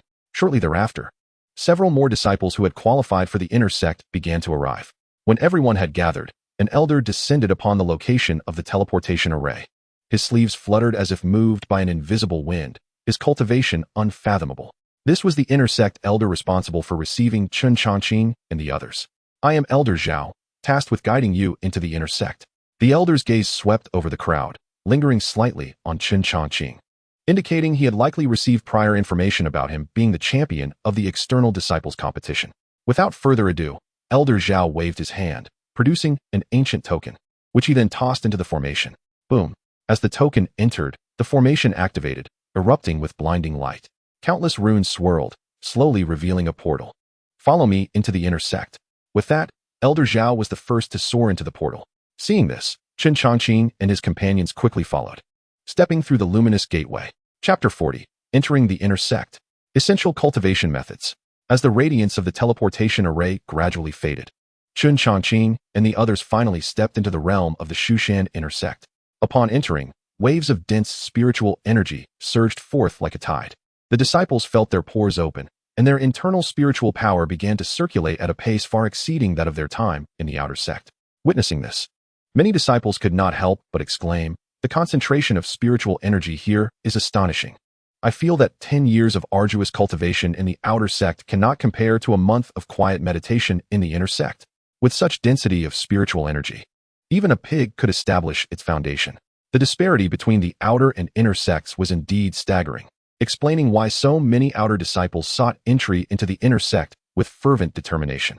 Lu Rian felt the heavenly spiritual energy of the inner sect, her cheeks flushing slightly. The richness of spiritual energy here is incredible. If I cultivate here, I should be able to break through to the foundation establishment stage quite swiftly. Filled with anticipation, she glanced at Chen Changqing, her eyes brimming with gratitude. After all, her opportunity to enter the inner sect was entirely thanks to Chen Changqing. Had he not defeated the likes of Cui Hao from the Second Academy in the Void Realm and secured their points, her half-step foundation establishment strength would have never allowed her to rank among the top 20. Qingyang, after sensing the atmosphere, felt a surge of hope. His cultivation had already reached the late foundation establishment stage. I am close to forming the golden core. He silently rejoiced, his gaze resolute. Amidst the murmurs of the disciples, Elder Zhao, who had guided them, offered a gentle smile. Annually, he welcomed many outer disciples into the inner sect and was quite accustomed to the scene. In contrast to the astonishment of the other disciples, Chen Changqing appeared remarkably at ease. His gaze swept across the horizon, where 7 majestic peaks rose from the mist, soaring into the clouds like celestial swords piercing the sky. Every mountain peak seems to exude a distinctly different aura. Some are as fiery as flames, others as weighty as mountains, and still others as sharp as swords. Is it not the 7 principal peaks of the inner sect? One can only imagine that the spiritual energy within these 7 peaks must be far more abundant. Chen Changqing mused quietly to himself, fully aware that he had merely just entered the inner sect of the Shushan sect. Above the inner sect, there are still the 7 principal peaks. Just as everyone was expressing their admiration, Elder Zhao spoke up, urging, "Enough of looking around. Follow me." Upon hearing Elder Zhao's call, Chen Changqing and the others promptly withdrew their gaze and followed him to an ancient and grand hall. This hall serves as the registration area for outer sect disciples entering the inner sect. At this moment, an elderly man clad in a gray robe sat serenely at a desk. "Elder Zhao, you have brought in new disciples to the inner sect again," the old man remarked with a smile, his gaze sharp as it swept over Chen Changqing and the others. His attention lingered slightly longer on Chen Changqing and Lu Ruyan. After all, Chen Changqing was only at the initial stage of foundation establishment, while Lu Ruyan was merely a step away from foundation establishment. It was rare for disciples of such cultivation to enter the inner sect. Hearing the old man's words, Elder Zhao replied with a faint smile, "Qian Lao, I have brought you the newcomers. I leave them in your capable hands." With that, Elder Zhao did not linger and left directly. Qian Lao glanced at the gathered outer sect disciples and stated, "The inner sect is not as lax as the outer sect. If you wish to obtain more resources within the inner sect, you must strive for them yourself. Here, everything is determined by strength. Techniques, elixirs, dwellings, and opportunities all depend on your own efforts." As his words concluded, Qian Lao waved his sleeve, and several jade slips flew into the hands of Chen Changqing and the others. These slips contained detailed records of the inner sect's rules and precautions. You must familiarize yourselves with these. Do not err and find yourselves expelled from the inner sect. Furthermore, this is your identity token for entering the inner sect. After speaking, Qian Lao waved his hand, and tokens fell into the hands of Chen Changqing and the others. "Next, I will arrange for you to be taken to the training grounds within the inner sect. Those whose names I call may leave with the inner sect disciples." Chen Changqing, xianxiaaudiobooks. Upon hearing his name, Chen Changqing stood up. At the same time, an inner sect disciple stepped forward from behind Qian Lao and smiled at Chen Changqing, saying, "Junior brother Chen, please follow me." Chen Changqing nodded, casting a glance at Qingyang and Lu Ruyan before following the inner sect disciple out of the hall. Watching Chen Changqing's departing figure, Lu Ruyan's eyes flickered with an unusual emotion, tinged with reluctance. Soon, Chen Changqing, accompanied by the inner sect disciple, arrived at the mist-laden valley of Xianxiaaudiobooks. "Junior brother Chen, this is Xianxiaaudiobooks. It will be your training ground from now on. There are vacant rooms in the valley. Feel free to choose one," the inner sect disciple introduced as they entered Xianxiaaudiobooks. At that moment, dozens of inner sect disciples were present in the valley. Upon seeing Chen Changqing's arrival, many turned their heads. The newcomers have arrived. Did an outer sect disciple just join Xianxiaaudiobooks? This kid is only at the initial stage of foundation establishment, yet he has entered the inner sect. I wonder what makes him special. Which of the 7 outer sect courtyards does he come from? I heard that the first place in this year's outer sect disciple competition was claimed by someone at the initial stage of foundation establishment. Could it be this kid? To achieve first place with such cultivation, he must be extraordinary. The inner sect disciples of Xianxiaaudiobooks whispered among themselves, their gazes toward Chen Changqing filled with curiosity. Chen Changqing remained calm, unaffected by their discussions. Shortly thereafter, he chose a training location in the valley with the guidance of the inner sect disciple. After he selected his residence, the inner sect disciple handed him a set of brand new inner sect disciple robes and 3 ancient texts. "Junior brother Chen, this is the attire of our inner sect disciples. Additionally, these 3 texts are essential study materials: Shushan sword technique, Shushan heart technique, and Shushan body technique. The sword, heart, and body must unite to embody the true teachings of Shushan." Chen Changqing accepted the items with a slight bow, saying, "Thank you, senior brother." The inner sect disciple smiled faintly and did not linger, turning to leave. Once he departed, Chen Changqing quickly opened the first page of the Shushan sword technique. The sword is the blade of the heart. Wherever the heart directs, the sword shall cleave. After perusing the Shushan sword technique, Chen Changqing flipped to the Shushan heart technique. For him, understanding these techniques was not of utmost importance, as he possessed a system for automatic cultivation, which would manage the training for him. The Shushan heart technique represents the orthodox method for circulating spiritual energy, emphasizing the continuous cycle of energy flow. Utilizing the dantian as a furnace, the meridians as conduits, the spiritual energy should surge like a river, circulating endlessly without leakage or stagnation. After a brief glance, Chen Changqing turned his attention to the Shushan body technique, which detailed the steps for its practice, including techniques such as footprints on snow and cloud shadow, as well as shrinking the land. However, Chen Changqing merely skimmed through it. As he would not be practicing these techniques, his automatic cultivation system would handle everything. Just then, there came a series of knocks at the door. Upon hearing the sound, Chen Changqing quickly composed himself and went to open the door. Standing outside was a young man, though not exceptionally handsome. He bore a friendly countenance and was smiling broadly at Chen Changqing. "Senior brother, may I ask who you are?" Chen Changqing inquired. The young man clasped his hands in greeting and politely replied, "Junior brother, hello. My name is Wang Yang, and I live next door. As you are new to the inner sect, feel free to come to me if you have any questions." Wang Yang had noticed Chen Changqing when the inner sect disciple brought him to King Segu and recognized that Chen Changqing was merely at the initial stage of foundation establishment. In his view, entering the inner sect with such cultivation indicated that Chen Changqing was indeed remarkable. Wang Yang thought it wise to befriend someone like him. Upon hearing Wang Yang's words, Chen Changqing quickly returned the greeting, saying, "Hello, senior brother Wang. I am Chen Changqing from the 7th courtyard." To Chen Changqing's surprise, Wang Yang looked astonished upon hearing his introduction. 7th courtyard? Junior brother, you come from the outer sect's 7th courtyard? Chen Changqing nodded. Although the 7th courtyard was the least esteemed among the outer sect's 7 courtyards, he felt no shame in it. Moreover, he had represented the 7th courtyard to win first place in the outer sect disciple competition. From now on, the status of the 7th courtyard within the outer sect would surely rise significantly. Ha! At that moment, Wang Yang suddenly burst into laughter. Chen Changqing furrowed his brows slightly, puzzled, and asked, "Senior brother Wang, is it amusing that I come from the 7th courtyard?" Sensing Chen Changqing's misunderstanding, Wang Yang quickly clarified, "Junior brother, you misinterpret my laughter. I did not intend to mock you. To be candid, I also came from the outer sect's 7th courtyard." With Wang Yang's revelation, Chen Changqing realized he had misunderstood him. He had thought Wang Yang was mocking him for being from the 7th courtyard, only to find that Wang Yang shared the same background. "I see now. I was mistaken about you, senior brother. My apologies." Wang Yang was not bothered and smiled, saying, "Junior brother, you are too kind. Since we all hail from the Menshi Yuan, we can consider ourselves as one family from now on." Chen Changqing nodded, feeling a sense of closeness upon discovering that Wang Yang was his senior from the same institute. They conversed for a while longer before Wang Yang took his leave. After Wang Yang departed, Chen Changqing returned to his room. As soon as he sat down, he heard the system's notification in his mind. Ding. Discovery of the Shu Mountain Sword Technique, Shu Mountain Heart Technique, and Shu Mountain Body Technique. Would you like to engage in automated cultivation? Without a moment's hesitation, Chen Changqing responded affirmatively. He had been waiting for the system to respond, and he had not anticipated Wang Yang's visit. Soon, 4 small golden figures appeared before him. One of the golden figures was practicing the Shu Mountain Sword Technique, its sword energy flowing like a surging sea of clouds. Another figure sat cross-legged, cultivating the Shu Mountain Heart Technique, breathing in and out in a continuous cycle. The third golden figure began practicing the Shu Mountain Body Technique, moving with grace and landing soundlessly.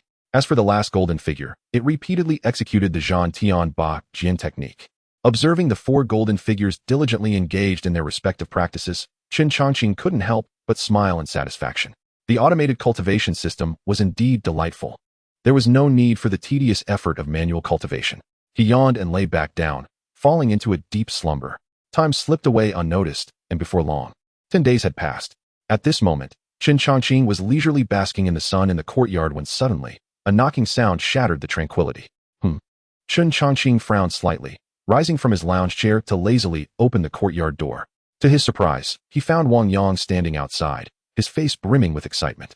Noticing Wang Yang's demeanor, Chen Changqing inquired with curiosity, "Senior Wang, what brings you here?" Wang Yang chuckled and replied, "Changqing, you have been in the inner sect for 10 days now, cooped up in your room, cultivating every day. Do you not find it tedious?" Chen Changqing was momentarily taken aback by Wang Yang's words. To be honest, he indeed found it rather dull here. After all, the techniques in the Shu Mountain inner sect required no personal cultivation, as the system handled it all. Wang Yang assumed he was diligently practicing, while in reality, Chen Changqing had spent the past 10 days either sleeping in his room or lounging in the sun, enjoying a leisurely existence. After a brief pause, Chen Changqing asked in confusion, "Senior, what do you mean?" Wang Yang smiled lightly and said, "Come, let us go witness the battle of the top 100. Upon hearing this, Chen Changqing was taken aback and murmured skeptically, "The battle of the top 100? At that moment, he felt a sense of bewilderment, not fully grasping Wang Yang's meaning. Realizing this, Wang Yang awkwardly chuckled and scratched his head, saying, "Oh dear, I forgot you just joined the inner sect not long ago."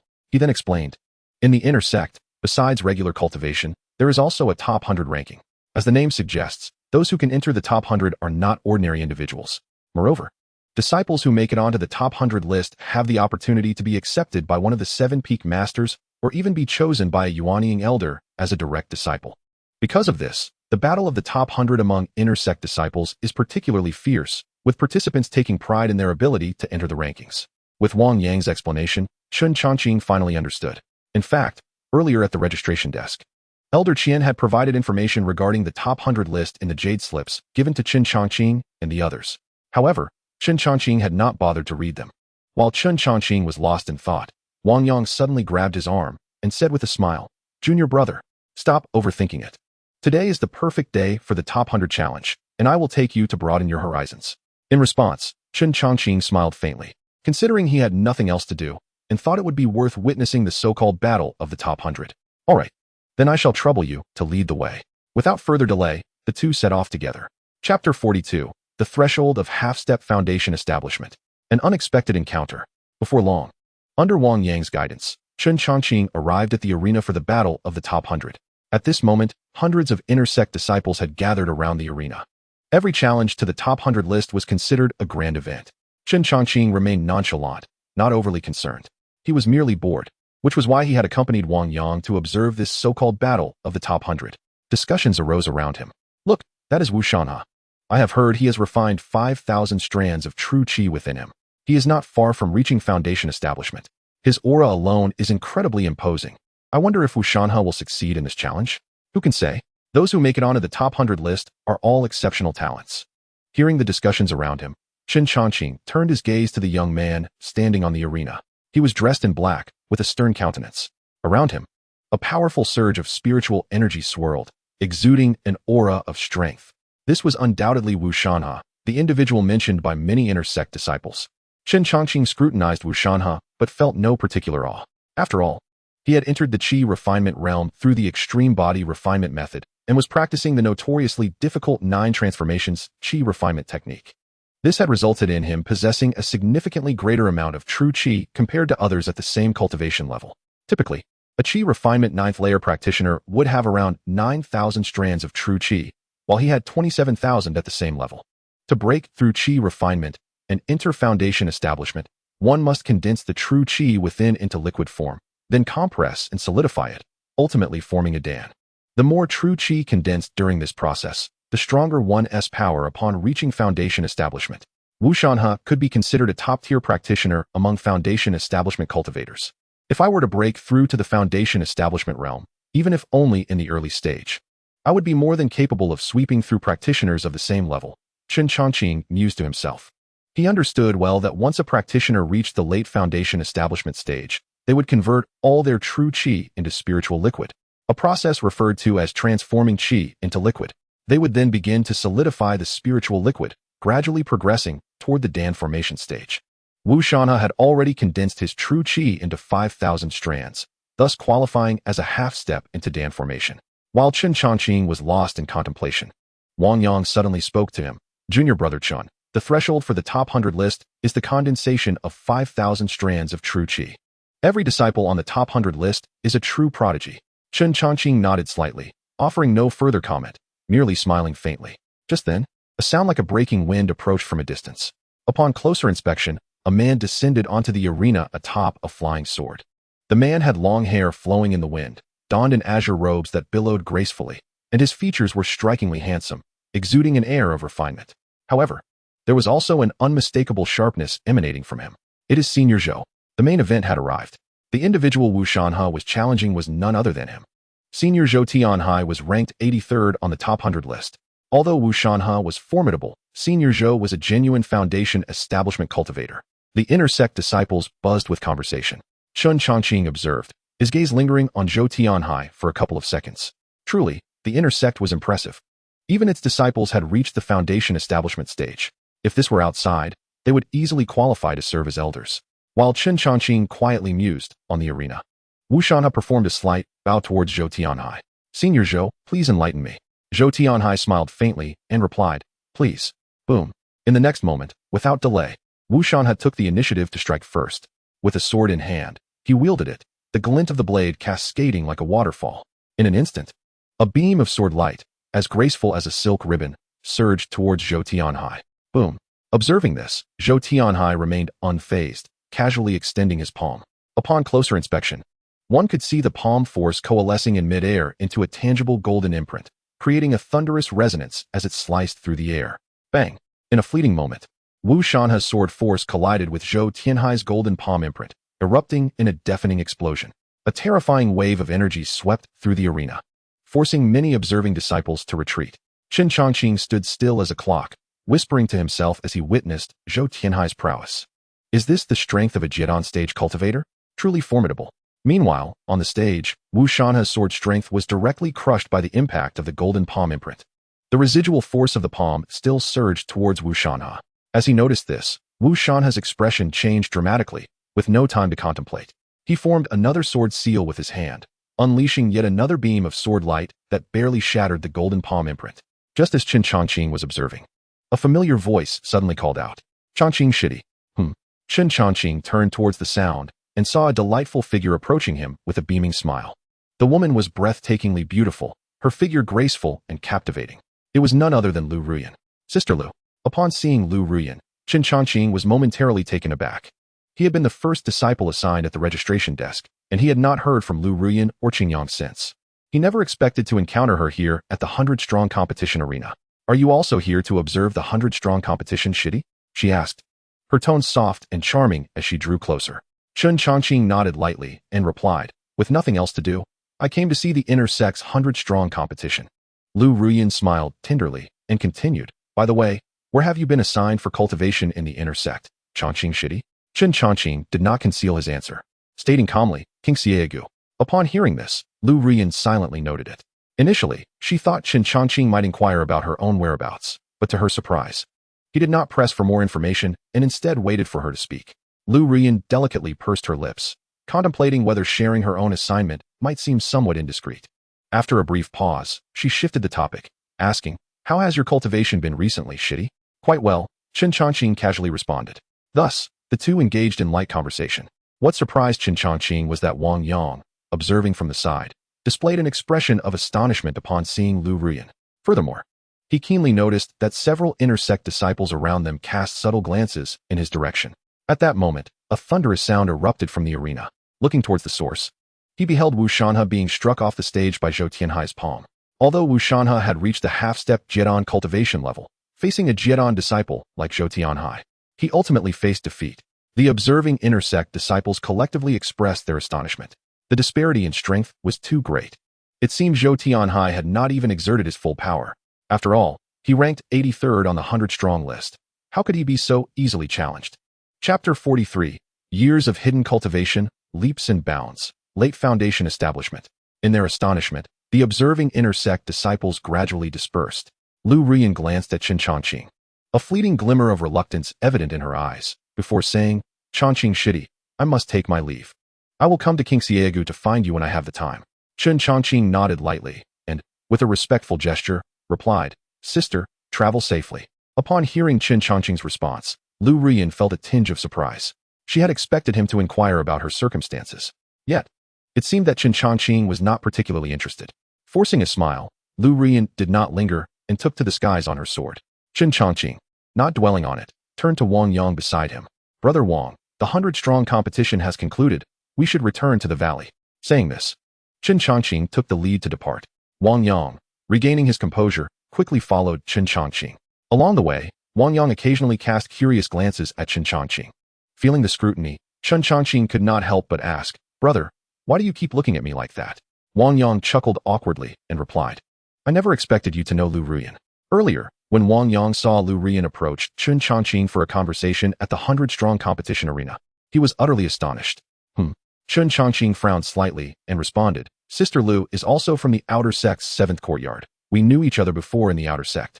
At this point, Chen Changqing paused momentarily. Curiosity piqued as he asked, "Brother Wang, is it really surprising that I know Sister Lu?"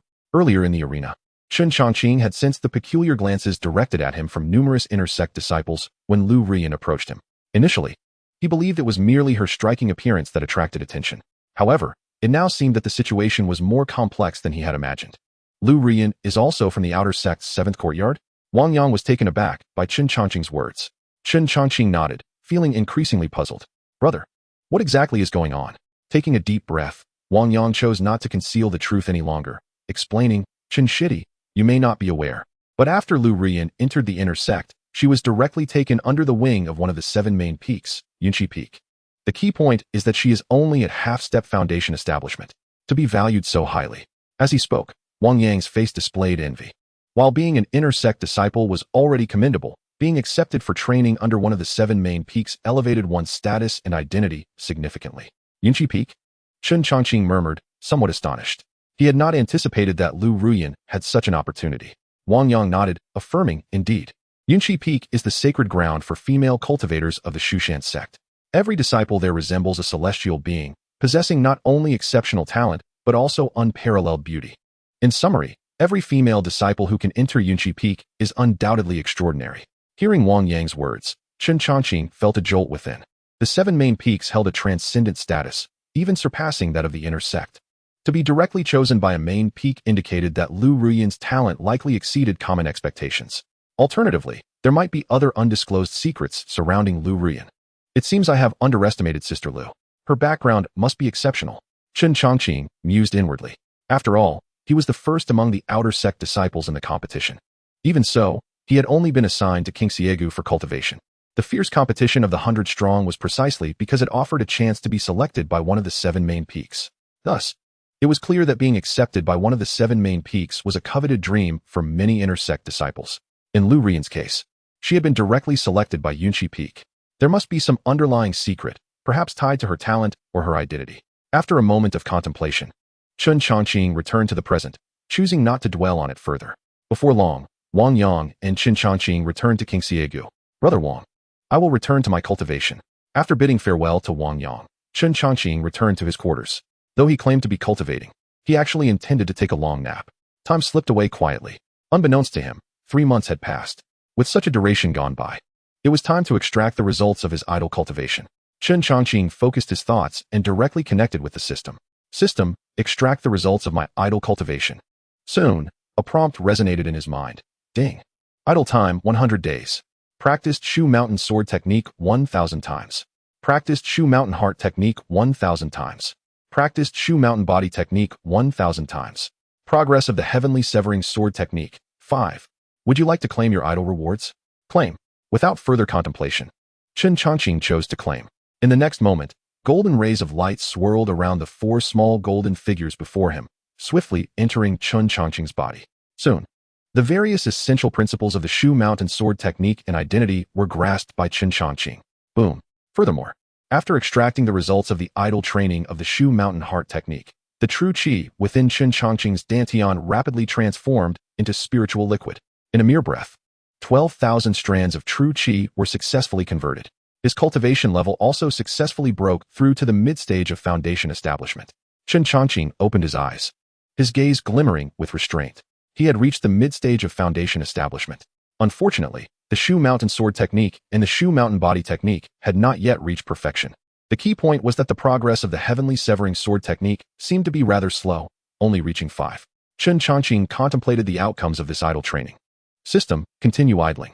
Then, with a thought, he reactivated the system for idle training. 4 months later, ding. Detected that Shu Mountain Body Technique has reached perfection in idle training. Would you like to claim the idle results? Claim. Chen Changqing chose to claim, and then demonstrated the Shu Mountain Body Technique. His figure became ghostly, moving without a trace. 6 months later, ding. detected that Shu Mountain sword technique has reached perfection in idle training. Would you like to claim the idle results? Claim. In an instant, all the essentials of the Shu Mountain sword technique flooded into Chen Changqing's mind. After a brief moment, he completely mastered the Shu Mountain sword technique. Subsequently, Chen Changqing found a secluded spot to perform the Shu Mountain sword technique. As he drew his sword, a streak of azure light shot into the sky, splitting the sea of clouds. 8 months later, system, extract idle results. Chen Changqing projected his thought. Ding. Idle time, 153 days. Practiced Shu Mountain heart technique 1800 times. Progress of the heavenly severing sword technique, 10. Would you like to extract? Extract. Accompanied by Chen Changqing's extraction of idle results, golden light burst forth from the 2 small golden figures before him, swiftly entering his body. Boom. A terrifying aura erupted from within Chen Changqing, as all the true qi in his dantian transformed into spiritual liquid. This also indicated that his cultivation level had broken through to the late stage of foundation establishment. Chapter 44. Qingyang's Intent. The Journey to Baiyao Valley. Chen Changqing sensed the surging power within him, a satisfied smile blooming on his face. How delightful it is to have an idle training system. After stepping into the inner sect for over 8 months, his cultivation had already broken through to the late stage of foundation establishment. Next, he needed to solidify and refine the spiritual liquid of true qi within him. Once all the spiritual liquid was thoroughly refined and solidified, he could leap into the core formation realm. Chen Changqing was filled with anticipation. System, continue idling. As Chen Changqing projected his thought, the 2 small golden figures before him resumed their idle training. One continued practicing the Shu Mountain heart technique, breathing and circulating endlessly. The other small golden figure continued practicing the heavenly severing sword technique. After such a long time, the progress of the heavenly severing sword technique had only reached 10. The more profound the technique, the longer it took to achieve perfection, even with idle training. Chen Changqing sighed to himself. It is worth noting that the Shu Mountain sword technique and the Shu Mountain body technique had already reached perfection. Yet, the progress of the heavenly severing sword technique was still only 10. I wonder if I can defeat a core formation cultivator now with my heavenly severing sword technique. Chen Changqing speculated inwardly. It is important to remember that before entering the inner sect, he had already defeated the late-stage foundation establishment body cultivator, Treaure, using the heavenly severing sword technique during the outer sect competition. Moreover, Treaure possessed a special physique known as the stone spirit body. Nevertheless, he had still been unable to withstand Chen Changqing's heavenly severing sword technique. At that time, the progress of the heavenly severing sword technique was merely 3. Now that it has increased to 10, its might is undoubtedly incomparable. After pondering for a moment, Chen Changqing collected his thoughts and leisurely went to bask in the sun in the courtyard. With the idle training system in place, it was impossible for him to cultivate. One day, as Chen Changqing opened the courtyard door, preparing to step out as usual to find a place to bask in the sun, he noticed a familiar figure approaching in the distance. The visitor was none other than Qingyang. Senior brother Qingyang? Upon seeing Qingyang's arrival, Chen Changqing was slightly taken aback. This was the first time he had seen Qingyang since entering the inner sect. Soon, Qingyang approached and clasped his hands in greeting. Junior brother Chen, long time no see. Chen Changqing smiled faintly and replied, Senior brother Qingyang, how did you know I was in Qingxiao Valley? Qingyang did not conceal anything and responded. I learned from Elder Qian at the registration office. Chen Changqing nodded and inquired. Senior brother, you specifically came to find me for what purpose? Hearing Chen Changqing's question, Qingyang paused slightly, biting his lip before saying, I just came to see how my junior brother is progressing in his cultivation. As soon as he finished speaking, Qingyang's expression changed drastically, filled with disbelief. What? Late-stage foundation establishment? Junior brother Chen, you have broken through to the late stage of foundation establishment? Just now, Qingyang had not noticed, but with this inquiry, he discovered that Chen Changqing's cultivation had indeed ascended to the late stage of foundation establishment. This left him feeling incredulous. It is worth noting that when he first entered the inner sect, Chen Changqing had just broken through to the foundation establishment realm. Who would have thought that only a few months later, his cultivation had already reached the late stage of foundation establishment? Chen Changqing smiled faintly and replied, It's just a stroke of luck. Upon hearing this, Qingyang could not help but swallow hard, unable to believe Chen Changqing's claim of mere luck. Junior brother Chen's talent for cultivation is truly terrifying. How long has it been? You've already caught up with me. Qingyang muttered in astonishment. Looking at Chen Changqing with a face full of shock, junior brother's cultivation speed is indeed formidable. Even those prodigies in the inner sect may not compare. Regarding Qingyang's praise, Chen Changqing paid it no mind and changed the subject. Senior brother Qingyang, Your sudden visit at this time is not solely to check on my cultivation, is it?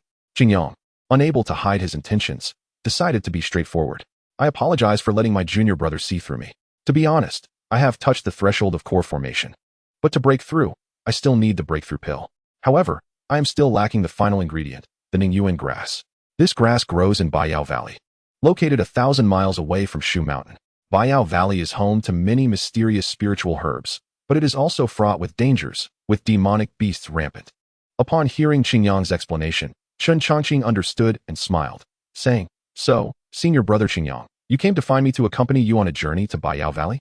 Indeed, Qingyang nodded. The reason he sought Chen Changqing's assistance was that he needed a strong ally. However, he was somewhat distrustful of the other members of the inner sect. Moreover, those individuals were motivated by profit. Convincing them to assist would require a considerable reward. After weighing his options, Qingyang thought of Chen Changqing. Upon seeing Chen Changqing had broken through to the late stage of foundation establishment, his confidence was further reinforced. Others may not know, but he was well aware. During the initial stages of his foundation establishment, Chen Changqing was already capable of vanquishing the formidable Ishida.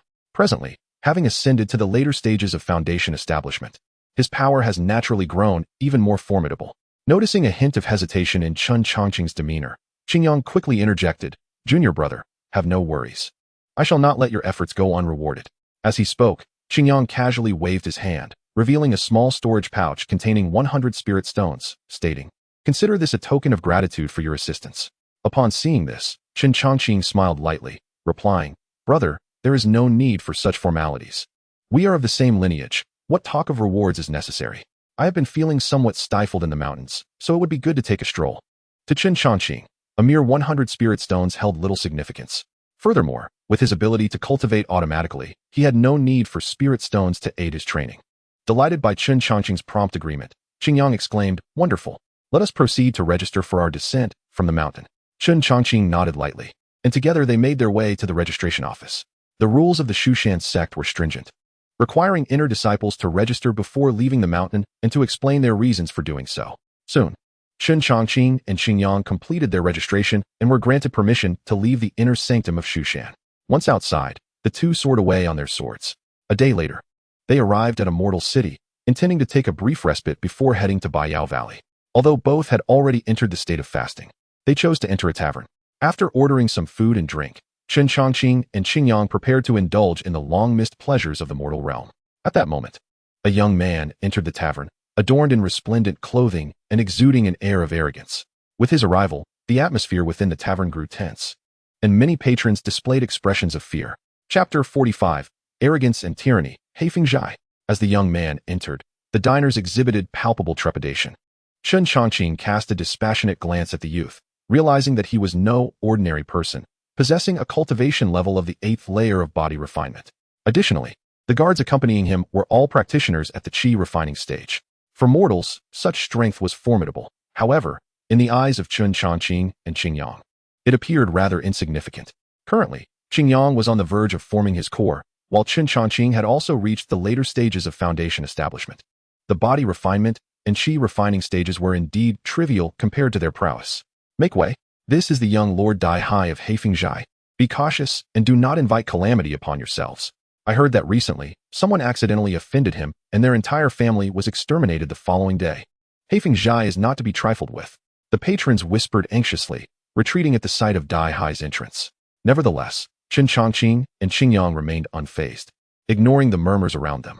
"Junior brother Chen, let us toast," Qingyang said, lifting his cup.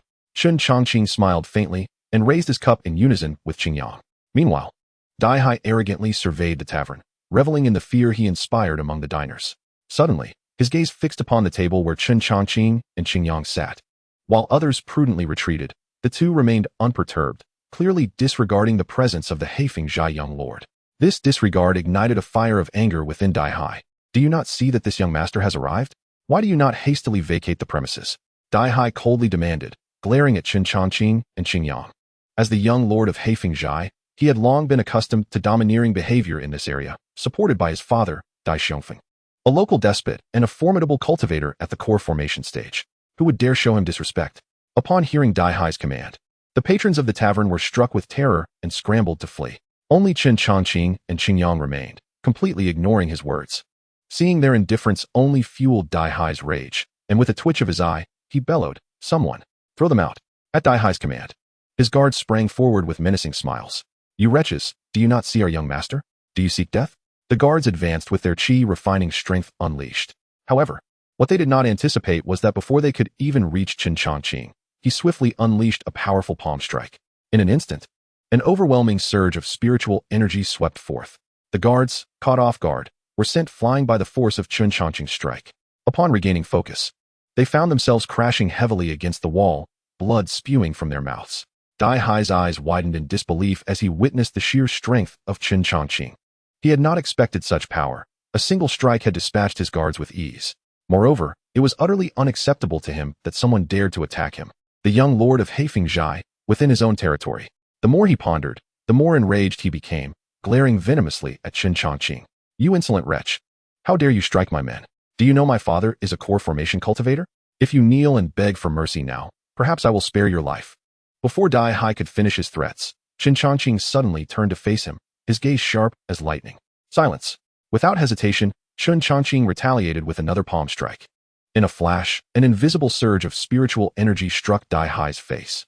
A resounding slap echoed through the tavern. Daihai stumbled backward, his teeth shattering, his body hurtling through the air.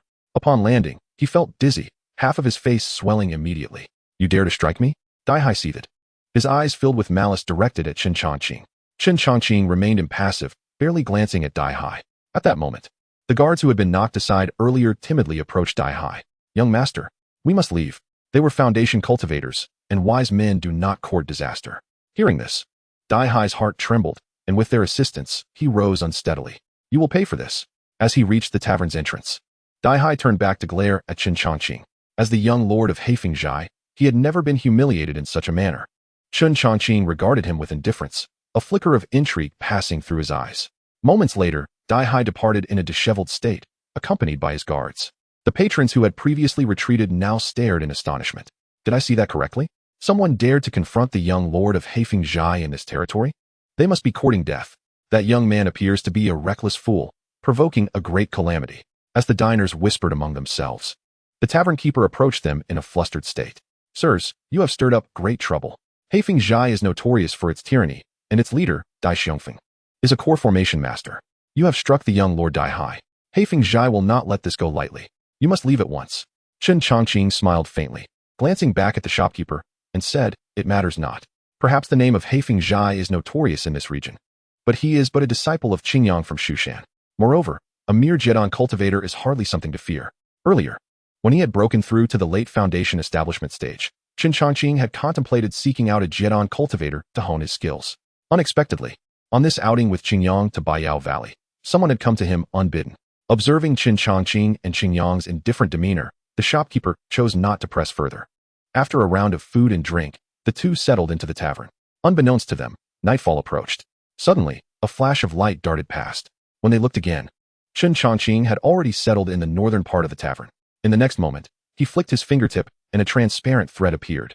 This was a tracking thread, a rudimentary tracking technique of Shushan. When Daihai had left earlier in the day, Chen Changqing had secretly planted it on him. Chapter 46. On a dark and windy night, a time for murder and arson. Chen Changqing glanced in the direction indicated by the tracking thread, a subtle smile playing upon his lips. Earlier, at the tavern, he had discerned that Daihai and his companions were not of good character, behaving tyrannically and oppressing the common folk. Furthermore, the fear displayed by the patrons upon seeing Daihai confirmed this. The local populace was indeed terrified of Heifengzhai. Now that fate had brought them together, it was merely unfortunate for them. They were all but walking points for his gains, Chen Changqing mused.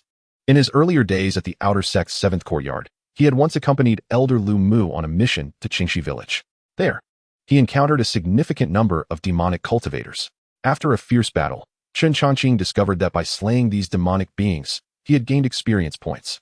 Initially, he was unaware of their utility, but later learned that these points could enhance his efficiency. Upon returning to the outer sect of Shushan, he spent 1,000 points to triple his efficiency. Now, encountering the nefarious Heifengzhai, how could Chen Changqing let this opportunity to harvest experience points slip away?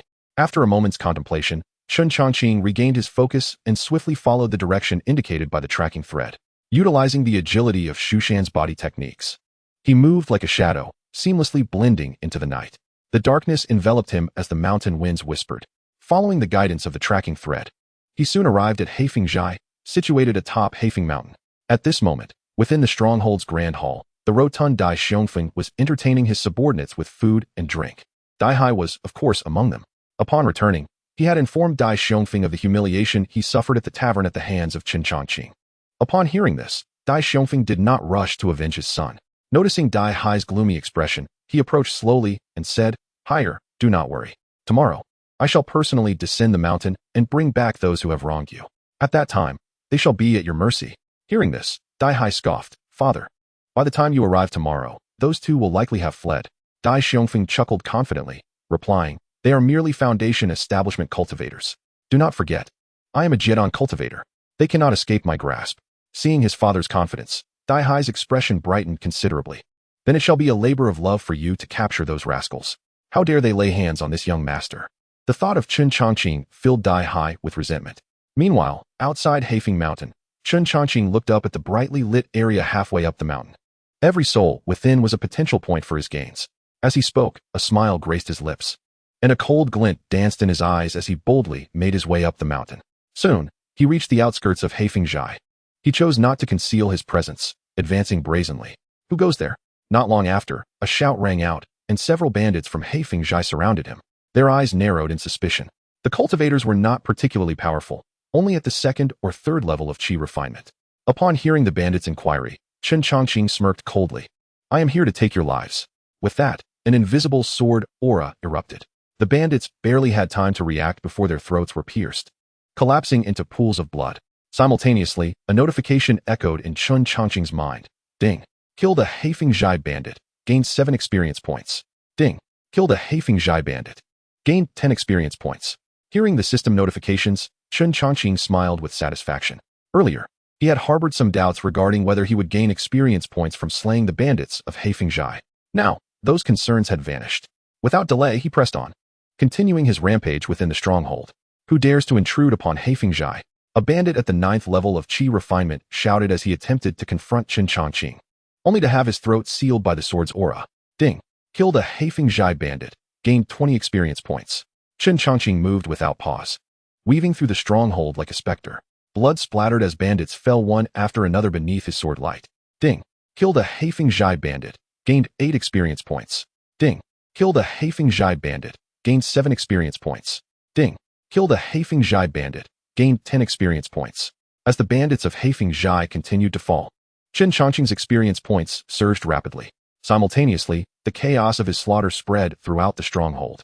Within the main hall, Dai Xiongfeng and his subordinates were engaged in merriment when suddenly, the urgent sound of footsteps approached. A bandit stumbled into the hall, panic etched across his face. "Big Chief, it's bad. Outsiders have invaded the mountain." With the bandit's exclamation, the once boisterous hall fell into an eerie silence. After a brief moment, the crowd exchanged incredulous glances. "What is going on? Who dares to be so audacious? Do they not cherish their lives?" They were indignant. Heifengzhai had long been a formidable presence in the area, dominating for years, pillaging without consequence. They had never encountered anyone bold enough to attack their stronghold. Dai Xiongfeng's brow furrowed slightly as he slammed his hand on the table. "Who dares to wreak havoc in Heifengzhai?" To his astonishment, as soon as he finished speaking, a commotion erupted outside, filled with the sounds of battle. "Kill!" The noise quickly faded, leaving an unsettling silence. It was easy to surmise that the intruder had made their way in. The gathered bandits exchanged worried glances, each reflecting a mix of confusion and dismay. At that moment, a figure crashed through the grand entrance, landing heavily in the center of the hall. As the crowd focused, they realized it was their 4th captain. Gasps filled the air as they witnessed the captain's lifeless body, the atmosphere instantly thick with tension. Their 4th captain was a mid-level foundation establishment cultivator, yet he had been tossed in like a discarded ragdoll, without even a scream to mark his demise. Before the shocked assembly could process this, footsteps echoed ominously from outside. Before long, a youthful figure, bathed in moonlight, appeared at the entrance of the grand hall. Chapter 47, Bloodbath at Heifengzhai, frantically harvesting. The young man was tall and slender, with brows resembling distant mountains and eyes like cold stars. The moonlight cascaded down, enveloping him in a silvery sheen. The night wind rustled his garments, creating a haunting sound, yet it could not disperse the chilling aura of murder that surrounded him. He appeared as if a celestial being had descended to the mortal realm. Who else could it be but Chen Changqing, who had descended from the mountains? Upon seeing Chen Changqing, Daihai's pupils involuntarily dilated in shock. Father, it is he. He was the one who struck me at the tavern today. Daihai clutched his swollen face, his eyes filled with resentment. He never expected that Chen Changqing would dare to venture alone into Heifengzhai. Hearing Daihai's words, Dai Xiongfeng cast a sidelong glance, scrutinizing Chen Changqing more closely. At that moment, Daihai let out a harsh laugh and coldly spoke. You little brat, I haven't yet sought you out, yet you've come to my doorstep. Earlier, Daihai had been glum, worried that Chen Changqing might slip away. If he failed to capture Chen Changqing, then the beating he had endured today would have been in vain. Simultaneously, Dai Xiongfeng discerned that Chen Changqing's cultivation level was merely at the late stage of foundation establishment. A mere foundation establishment cultivator dares to be reckless in my Heifengzhai, and even dares to strike my son? I see you are seeking death. Dai Xiongfeng's gaze was as cold as steel, sweeping over Chen Changqing. Earlier, when Daihai returned from outside, all his teeth had been knocked out. Upon inquiring, Dai Xiongfeng learned that someone had attacked his son. Although Daihai claimed the assailant was merely at the foundation establishment level, Dai Xiongfeng felt a twinge of uncertainty. He did not immediately lead his men to take revenge for Daihai, but instead stealthily dispatched someone to investigate the opponent's background.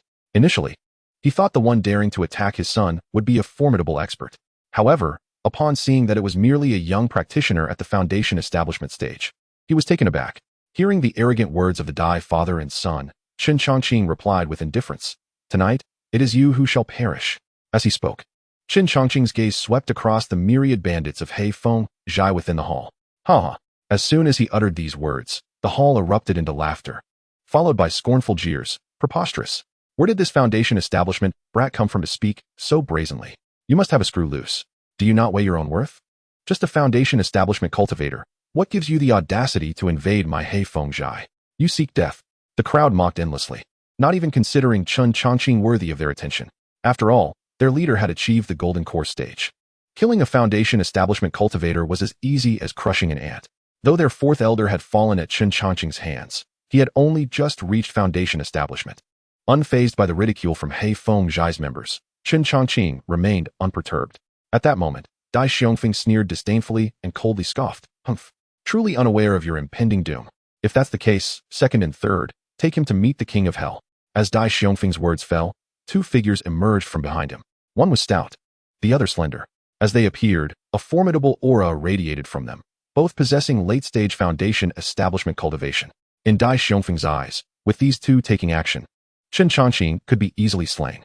You little brat, coming to my Heifengzhai to act recklessly. Today you shall pay with your life. As soon as the words left his mouth, the stout cultivator chose to strike. Boom. In an instant, he dashed towards Chen Changqing, unleashing a palm strike. The slender cultivator, not to be outdone, moved swiftly from the opposite side to attack Chen Changqing with a palm strike. In less than a moment, the two late-stage foundation establishment cultivators approached Chen Changqing from both sides. The air crackled under the ferocious force of their strikes. Faced with the assault of the two late-stage foundation establishment cultivators, Chen Changqing's expression remained indifferent. Thunderous fist. As the two were about to strike, he gathered spiritual energy in both hands and unleashed a punch towards each side. Boom. As the punches were thrown, arcs of lightning erupted from his fists. Bang bang. The violent power of thunder collided with the palm strikes of the two late-stage foundation establishment cultivators. The deafening sound of the explosion reverberated through the hall. In an instant, the palm strikes of the two were utterly shattered beneath the might of Chen Changqing's thunderous fist. The residual force of the punches penetrated through their chests. Blood and flesh flying. Arcs of lightning coiled around their bodies, crackling continuously. The two late-stage foundation establishment cultivators did not even have time to scream before they were reduced to charred corpses, crashing heavily to the ground. This scene unfolded too abruptly. The crowd in the hall was left stunned, each person frozen in disbelief. What? How? How could this be? The second and third elders just perished like that? In the midst of their stupor, the members of Heifengzhai finally regained their senses, their pupils dilating in terror. No one expected Chen Changqing to be so formidable. With just two punches, he had instantaneously slain two late-stage foundation establishment cultivators. Daihai, witnessing this, was left utterly dumbfounded. Just moments ago, he had been arrogant, believing that Chen Changqing's arrival at Heifengzhai was akin to walking into a trap. Little did he expect that with a mere display of power, Chen Changqing had dispatched the second and third elders of Heifengzhai. Dai Xiongfeng's expression darkened suddenly, becoming extremely grim. What sort of existence has higher provoked? He appears to be merely at the late stage of foundation establishment, yet with a single strike, he has slain 2 of his peers? The more he pondered, the more unsettled Dai Xiongfeng became. He then withdrew his earlier contempt for Chen Changqing and, with a grave expression, asked, "Brat, who exactly are you?" In Dai Xiongfeng's view, for Chen Changqing to so effortlessly slay 2 cultivators of the same level with his late-stage foundation establishment cultivation, he was certainly no ordinary practitioner. Chen Changqing slowly raised his gaze, his eyes coldly fixated on Dai Xiongfeng, and replied with indifference, "The dead do not need to know so much." As soon as the words left his mouth, Chen Changqing's figure abruptly vanished from his spot. Bang! When he reappeared, one of the He Fengzhai members was already obliterated by a single punch. Following this, Chen Changqing's figure flickered again. As he passed, flashes of light from his sword erupted, severing heads that soared high before crashing heavily to the ground. The cultivators of He Fengzhai were thrown into a frenzy. If a late-stage foundation establishment cultivator like Chen Changqing could easily annihilate them, what chance did they, at the body refinement and Qi refinement levels, have? Bang bang. Uft, uft. Yet, before these cultivators could flee, they all met their demise at Chen Changqing's hands. Meanwhile, a series of notifications echoed in Chen Changqing's mind. Ding. Killed He Fengzhai Bandit 20. Killed He Fengzhai Bandit 20. Killed He Fengzhai Bandit 9. Chapter 48. A sword to slice the golden core, incinerating He Fengzhai. Shortly thereafter, the grand hall of He Fengzhai was awash with blood, corpses strewn everywhere. Those who had once been arrogant and overbearing were now all transformed into cold, lifeless bodies. Dai Hai stood dumbfounded, his mind buzzing. He could not have imagined that Chen Changqing was so terrifyingly powerful and so bloodthirsty. Who on earth is he? Dai Hai muttered in astonishment, his body covered in goosebumps. Previously, he had thought Chen Changqing had come to He Fengzhai seeking death. But now, he realized he had grossly underestimated Chen Changqing's strength. Knowing that He Fengzhai had a Jiedan cultivator stationed there, the audacity to confront them single-handedly was a testament to one's unwavering confidence in their own capabilities. After a moment of contemplation, Dai Hai could not suppress the tremors that coursed through his body. Feeling a pang of regret for provoking the formidable Chen Changqing at the tavern, Dai Xiongfeng, upon witnessing the swift annihilation of everyone within the Great Hall by Chen Changqing, was equally astonished. At that moment, Chen Changqing's gaze shifted to rest upon the father and son duo. Next, it was your turn. Hearing Chen Changqing's words, Dai Xiongfeng's brow furrowed, and he coldly retorted, "You don't truly believe that your late-stage foundation establishment cultivation can rival me, do you?" Boom. As his words faded, Dai Xiongfeng vigorously swung his arms, unleashing a torrent of ferocious energy from within himself. The oppressive aura of a Jiedan cultivator was instantaneously unleashed. Following this, Dai Xiongfeng casually waved his hand, revealing a massive black blade, its surface swirling with violent true energy, evoking a sense of trepidation. Observing Dai Xiongfeng's display of power, Dai Hai secretly exhaled in relief and shouted, "Father, swiftly eliminate this scoundrel." In response, a fierce glint flickered in Dai Xiongfeng's eyes as he swung the large blade directly at Chen Changqing. With a sweeping strike, the blade descended, its brilliance resembling a river of light. Upon glancing again, the terrifying blade aura transformed into a colossal cutting edge bearing down upon Chen Changqing. Yet, Chen Changqing remained unperturbed. As Dai Xiongfeng's blade approached, his thoughts stirred, and the Chongying sword swiftly unsheathed. The instant the Chongying sword was in hand, it morphed into a silver streak.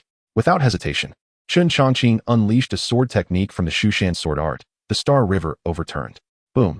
In that fleeting moment, a fierce sword intent cascaded down like the Milky Way. Grand and overwhelming. Where the sword light touched, it seemed as if myriad stars were plummeting, each beam of starlight a thread of lethal sword energy. Before long, Chen Changqing's sword momentum collided with Dai Xiongfeng's blade force. Bang! The clash of blade and sword sent tremors throughout the entire hall, as though it were on the verge of collapse. Seeing that Chen Changqing had actually withstood his assault with a single sword, a flicker of surprise flashed in Dai Xiongfeng's eyes. But in an instant, he regained his composure, sneering, "Kid, I concede that you possess some strength. However, you cannot kill me. With your meager power, you are far from sufficient against a Jiedan cultivator. Is that so?" A slight smile graced Chen Changqing's lips, revealing a profound expression. Boom. Following this, the Chongying sword in his hand suddenly returned to its sheath. Simultaneously, Chen Changqing bent slightly, adopting a stance as if to draw his sword. Witnessing this scene, both Dai Xiongfeng and Dai Hai were left in utter confusion, unclear of Chen Changqing's intentions. Boom boom. Before the father and son could react, a cataclysmic aura erupted from Chen Changqing's body. In addition, a vast wave of sword energy was instantly released, its sharp intent making the air before them feel as if it were tearing apart. What is this? Dai Xiongfeng's pupils constricted, and the hairs on his body stood on end. Although he found Chen Changqing's posture peculiar, deep within, he felt an unbidden surge of trepidation. Heaven-slaying sword technique. Before Dai Xiongfeng could contemplate further, Chen Changqing directly unleashed his lethal move. Clang. With a sudden draw from the sheath, the Changqing sword emitted a piercing clang. The resplendent sword light instantaneously rent the void. Upon looking again, a beam of sword light, condensed as if material, surged forth with an unstoppable momentum toward Dai Xiongfeng. Not good. Upon witnessing this, Dai Xiongfeng's mind reeled. In that moment, he felt an overwhelming chill, the specter of death rapidly closing in. Additionally, the speed of the sword beam was so swift that it left Dai Xiongfeng no time for further thought. In a life-and-death predicament, Dai Xiongfeng instinctively seized Dai Hai. The sudden turn of events left Dai Hai utterly flabbergasted. Father, what are you doing? Ignoring Dai Hai's cries, Dai Xiongfeng used his son's body to shield against the sword beam. Whoosh! Bang! In less than a moment, the sword beam descended upon Dai Xiongfeng. Dai Hai, who was used as a shield, was instantly obliterated by the strike. Dai Hai could hardly fathom that his father would use his own flesh to block a sword. Boom! To Dai Xiongfeng's shock, he had initially believed that Dai Hai's body could withstand the sword beam.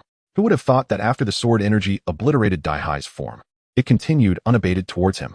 No! Dai Xiongfeng screamed in terror, unable to summon his true energy in time, and was cleaved in two by the descending sword beam. Ding! Detected that the host has killed the leader of Hei Feng Zhai, Dai Xiongfeng. Reward, 200. Chen Changqing sheathed the Changqing sword, casting a detached glance across the hall. To slay a Jian cultivator and receive merely 200? Is the system somewhat stingy? Or is the heaven-slaying sword technique truly formidable, allowing one to annihilate a Jian cultivator with just a 10 cultivation progress? Chen Changqing mused aloud. Reflecting on how Dai Xiongfeng had used his own son as a shield in a moment of peril, he couldn't help but shake his head. The world of cultivation is indeed ruthless. With that, Chen Changqing took a deep breath and, without further thought, began to scour Hei Feng Zhai for valuables. Is this all that remains of the once mighty Hei Feng Zhai? Chen Changqing rummaged through the premises, uncovering only a few thousand low-grade spirit stones along with some low-tier elixirs and materials. Alas, better to have gained something than nothing at all. Subsequently, Chen Changqing waved his hand, collecting everything into his storage bag. Shortly after becoming an inner disciple of Shushan, he had been provided with a storage bag by the sect. Though its internal space was limited, it sufficed for holding various sundries. Time to return. Chen Changqing then stepped out of the mountain stronghold, flicking his fingertip, releasing a wisp of spiritual fire. Boom boom. Before long, roaring flames engulfed the entirety of Hei Feng Zhai, the towering blaze illuminating half the night sky. Chapter 49 Honest Man. Arrival at Bayaogu, Yaoshengu. The inferno at Hei Feng Zhai blazed throughout the entire night. The towering flames illuminated the night sky, undoubtedly attracting the notice of many nearby. Some audacious souls even ventured to investigate, uncovering the truth. Soon, news of the destruction of Hei Feng Zhai spread rapidly throughout the surrounding cities. Did you hear? Hei Feng Zhai was annihilated last night. Is that true? Surely it is. The stronghold was completely incinerated, and all the bandits within perished. Ha! Excellent news, truly a blessing from the heavens. Those fiends have finally received their due retribution. Who is so powerful as to have obliterated Hei Feng Zhai? Dai Xiongfeng, the leader of Hei Feng Zhai, was a Jian cultivator. The next day, within the tavern where Chen Changqing and Qingyang were lodging, patrons were animatedly discussing the events. Furthermore, cheers from the common folk could be heard outside the tavern. It was well known that Hei Feng Zhai had occupied the area for many years, committing countless atrocities. The common people, having been oppressed, had longed for retribution but dared not voice their grievances. Now that Hei Feng Zhai had fallen overnight, it was naturally a momentous occasion for them. Qingyang and Chen Changqing were enjoying drinks in the tavern. Upon hearing the discussions around them, Qingyang suddenly furrowed his brow and instinctively turned to look at Chen Changqing. Junior brother, did you have a hand in this? Qingyang inquired, his expression one of skepticism. The day prior, a conflict had erupted between them and the young master of Hei Feng Zhai, during which Chen Changqing had publicly bested him. Who would have thought that upon waking this morning, the news of the demise of Hei Feng Zhai would reach my ears? It is easy for Qingyang to cast suspicion upon Chen Changqing. Upon hearing Qingyang's inquiry, Chen Changqing responded with a calm smile, saying, Senior brother, how could it possibly be me? I am but an honest man. Noticing Chen Changqing's denial, Qingyang offered a slight smile, yet inwardly, he began to ponder. In his view, the timing of Hei Feng Zhai's destruction was far too coincidental. Just yesterday, Chen Changqing had a confrontation with the young master of Heifeng Zhai, and today, the stronghold was reduced to ashes. Furthermore, although Chen Changqing had only reached the late foundation establishment stage, Qin Yang was well aware of his true prowess. Previously, when he had just entered the foundation establishment stage, he had managed to defeat the late foundation establishment body cultivator, Shushan, who possessed the rare physique of a stone spirit body. Now, with his cultivation having ascended to the late foundation establishment stage, his strength was even more unfathomable. To eliminate a core formation cultivator was not beyond the realm of possibility. Though Qin Yang suspected that the annihilation of Heifeng Zhai was linked to Chen Changqing, he refrained from probing further, especially since Heifeng Zhai had long been a source of malevolence. Its destruction could indeed be considered a blessing. After a moment's reflection, Qin Yang regained his composure and smiled at Chen Changqing, saying, "Junior brother, we have rested sufficiently. Let us be on our way." With that, Qin Yang stood and made his way toward the exit of the tavern, while Chen Changqing maintained a composed expression and followed closely behind. Time slipped away unnoticed, and before long, 3 days had passed. At this moment, Chen Changqing accompanied Qin Yang to the foot of a towering mountain peak. Gazing upward, the peak soared into the clouds, shrouded in mist. Faintly, one could discern glimmers of spiritual light, signifying an area rich in spiritual energy. "Junior brother, beyond this mountain lies the location of Baiyaogu," Qin Yang remarked, glancing at the imposing peak ahead.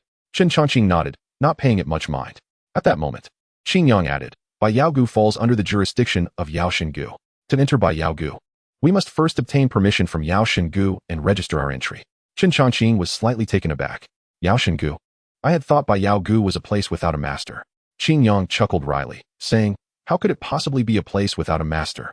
Baiyaogu is home to various rare herbs and treasures. Such a paradise is typically controlled by powerful sections. Yaoshengu, like our Shu Mountain sect, is one of the 10 sacred places. They specialize in alchemy, with many alchemists within their ranks. Naturally, such a force would attract numerous powerful cultivators to serve them, as elixirs are indispensable to cultivators." Upon hearing Qin Yang's explanation, Chen Changqing nodded in understanding. He recognized that many cultivators greatly increase their chances of breakthrough when aided by elixirs such as the breakthrough elixir. "Let us proceed to the registration office." Qin Yang beckoned to Chen Changqing and swiftly took the lead. Before long, the two arrived at the entrance of Baiyaogu, where they observed a long queue of individuals eager to enter. So many people? Chen Changqing was somewhat astonished, not expecting such a multitude of cultivators seeking entry into Baiyaogu. Qin Yang smiled and explained, "Baiyaogu is renowned far and wide. With Yaoshengu opening it to the public, it naturally draws many visitors, especially since everything obtained within can be taken away." Chen Changqing nodded and joined Qin Yang in the queue. After a short wait, it was finally their turn to register. Chen Changqing found it surprising. The reputation of Baiyaogu was indeed considerable. Disciples of Shu Mountain, here to seek herbs. Qin Yang promptly signaled to Chen Changqing and produced his identity token as an internal disciple of Shu Mountain. The staff at Yaoshengu examined their tokens and began the registration process. 2 disciples of Shu Mountain. Each must pay 6,000 spirit stones for a 3-day stay in the valley. Upon hearing this, Chen Changqing's eyelids twitched involuntarily. 6,000 spirit stones per person? He was taken aback, reflecting that this price was rather exorbitant. Knowing that Yaoshengu had dared to open Baiyaogu to outsiders, it was likely that they had already harvested the best resources within. If there were truly valuable items in Baiyaogu, they would have already fallen into Yaoshengu's hands. For other sect members, their visit would only yield what was left behind. Even so, charging each person 6,000 spirit stones was quite outrageous. What blatant profiteering! Chen Changqing lamented inwardly, realizing that Yaoshengu was quite adept at conducting business, particularly in a manner that reaped enormous profits. While Chen Changqing was lost in thought, Qin Yang appeared unfazed, evidently having prepared for their visit to Baiyaogu and knowing the rules of Yaoshengu. Then, with a flick of his wrist, Qin Yang produced the spirit stones and handed them over. Chen Changqing, observing this, whispered, "Earlier, senior brother Qin Yang came to me, offering 100 spirit stones as compensation for this trip. Now, with each entry fee being 6,000 spirit stones, it seems all his spirit stones have gone toward this entrance fee." As Chen Changqing pondered, the disciple from Yaoshengu had already counted the spirit stones given by Qin Yang and expressionlessly retrieved 2 talismans. These are the 2 talismans for entering Baiyaogu. Activate one upon entering and the other upon exiting. Remember, you have only 3 days. After 3 days, regardless of whether you find any spiritual herbs, you must leave. If you fail to exit, the mountain protecting formation will automatically launch an attack. At that point, your lives are of no concern to Yaoshengu. Qin Yang nodded, accepting the talismans from the disciple and passing one to Chen Changqing. The talisman felt cool to the touch, inscribed with intricate array patterns, with a faint flow of spiritual energy. It seemed to serve as a means of identification to avoid being harmed by the mountain protecting formation. Junior brother, we must hasten our pace. Qingyang smiled at Chen Changqing. Chen Changqing responded affirmatively and, without delay, activated the talisman alongside Qingyang, stepping into Bai Yao Gu. Upon passing through the mountain protecting formation, their surroundings transformed dramatically. Within Bai Yao Gu, ancient trees towered, and spiritual mist swirled amidst undulating mountains in the distance. What rich spiritual energy! Chen Changqing could not help but exclaim. A single deep breath made him feel invigorated, as if his entire being was rejuvenated. The density of spiritual energy in Bai Yao Gu rivaled that of the inner sect of Shu Mountain. Junior brother Chen, I must apologize for something, Qingyang suddenly said, looking rather embarrassed. Chen Changqing raised an eyebrow, perplexed by Qingyang's demeanor. What is it? With a sigh, Qingyang explained. In inviting you to join me in Bai Yao Gu, I only brought 100 spirit stones as payment. I must confess, my purse is quite empty. Chen Changqing waved his hand dismissively, saying, Senior brother, you are too modest. Even if you did not offer me any payment, I would still assist you, as we are both from the 7th courtyard of the outer sect. However, as he spoke, he furrowed his brow and continued, Yet, since Yao Shengu has dared to open Bai Yao Gu to the public, it stands to reason that most of the treasures inside have already been claimed by them. Would the items you seek prove difficult to find? Upon hearing Chen Changqing's words, Qingyang smiled nonchalantly. In the next moment, he waved his hand, revealing an old, yellowed map. Junior brother, I possess a detailed map. The document contains the location of the coveted Sansewa. This place is exceedingly concealed. Even if the people from Yaoshan Valley had previously scoured Baiyao Valley, they might not necessarily find it. I acquired this map at some cost from an elder of the inner sect of Shushan. Chen Changqing nodded, silently contemplating how prepared Qingyang was for this expedition to Baiyao Valley. Shitty, follow me. Let us head straight to the location of the Sansewa. After a moment of silence, Qingyang uttered these words. Subsequently, the two did not delay, swiftly taking to the skies on their swords, guided by the map. Unbeknownst to them, 2 days had slipped by. Qingyang Shixiao, are you certain the map is accurate? Chen Changqing raised an eyebrow, gazing at Qingyang with a look of uncertainty. Earlier, they had arrived at the designated area as indicated by the map, yet after an extensive search, the desired item remained elusive. This, Qingyang stood dumbfounded, his face etched with bitter helplessness, momentarily at a loss for words. He pondered whether the elder who had provided him the map might have been deceiving him, but quickly dismissed that notion. Could it be that someone else had arrived first? This thought soon took root in Qingyang's mind. After all, many cultivators from other sects entered Baiyao Valley daily in search of spiritual herbs. It was entirely possible that his sought-after item had already been claimed. Taking a deep breath, Qingyang, slightly disheartened, said, Chen Shitty, I must trouble you to accompany me for a bit longer in our search. After all, we have come this far. When the time comes, regardless of whether we find it or not, we shall leave Baiyao Valley immediately. Chen Changqing nodded lightly, not intending to urge Qingyang, but rather feeling that the likelihood of finding anything was slim. The two then prepared to continue their exploration of the surroundings when suddenly, an unexpected upheaval occurred. Boom. A violent surge of spiritual energy rippled through the air not far ahead. Clearly, a battle was underway.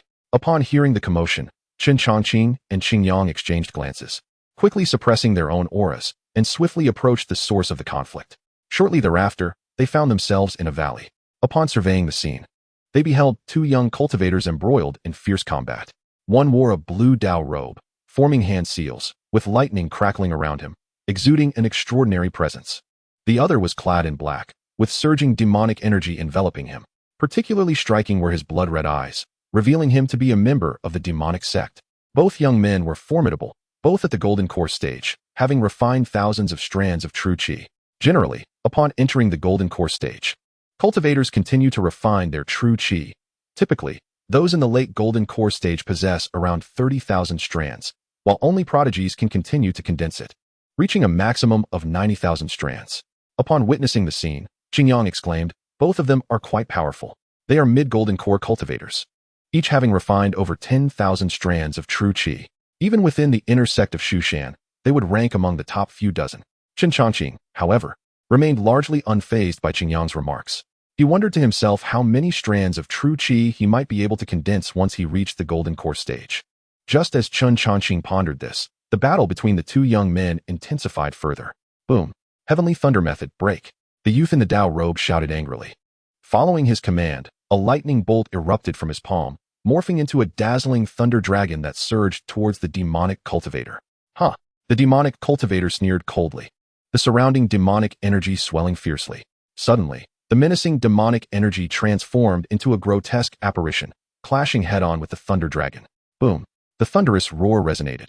Waves of energy surged, shattering trees within a 100-foot radius. Subsequently, the demonic youth unleashed an even fiercer attack, quickly overpowering the youth in the Dao robe. Taste my demonic claw. Boom. Seizing the opening, the demonic youth struck out with a powerful palm. The Dao sect disciple, caught off guard, was sent sprawling backward, spitting out a mouthful of blood. Chapter 51, Ningyuan Grass. As he staggered back, the Dao sect disciple caught sight of Chen Changqing and Xingyang. They were both clad in the attire of Shushan inner sect disciples. Upon seeing them, a glimmer of hope flashed in his eyes. Fellow disciples of Shushan, please lend your aid swiftly. At the same time, the demonic youth also turned his gaze towards Chen Changqing and Xingyang. Disciples of Shushan? The demonic youth murmured in suspicion. However, upon noticing that Chen Changqing and Xingyang were merely at the foundation establishment stage, the seriousness on his face was swiftly replaced by disdain. To him, two mere foundation establishment disciples posed no threat. Xixiang, should we retreat? Chen Changqing asked calmly from a short distance away. He was not inclined to intervene.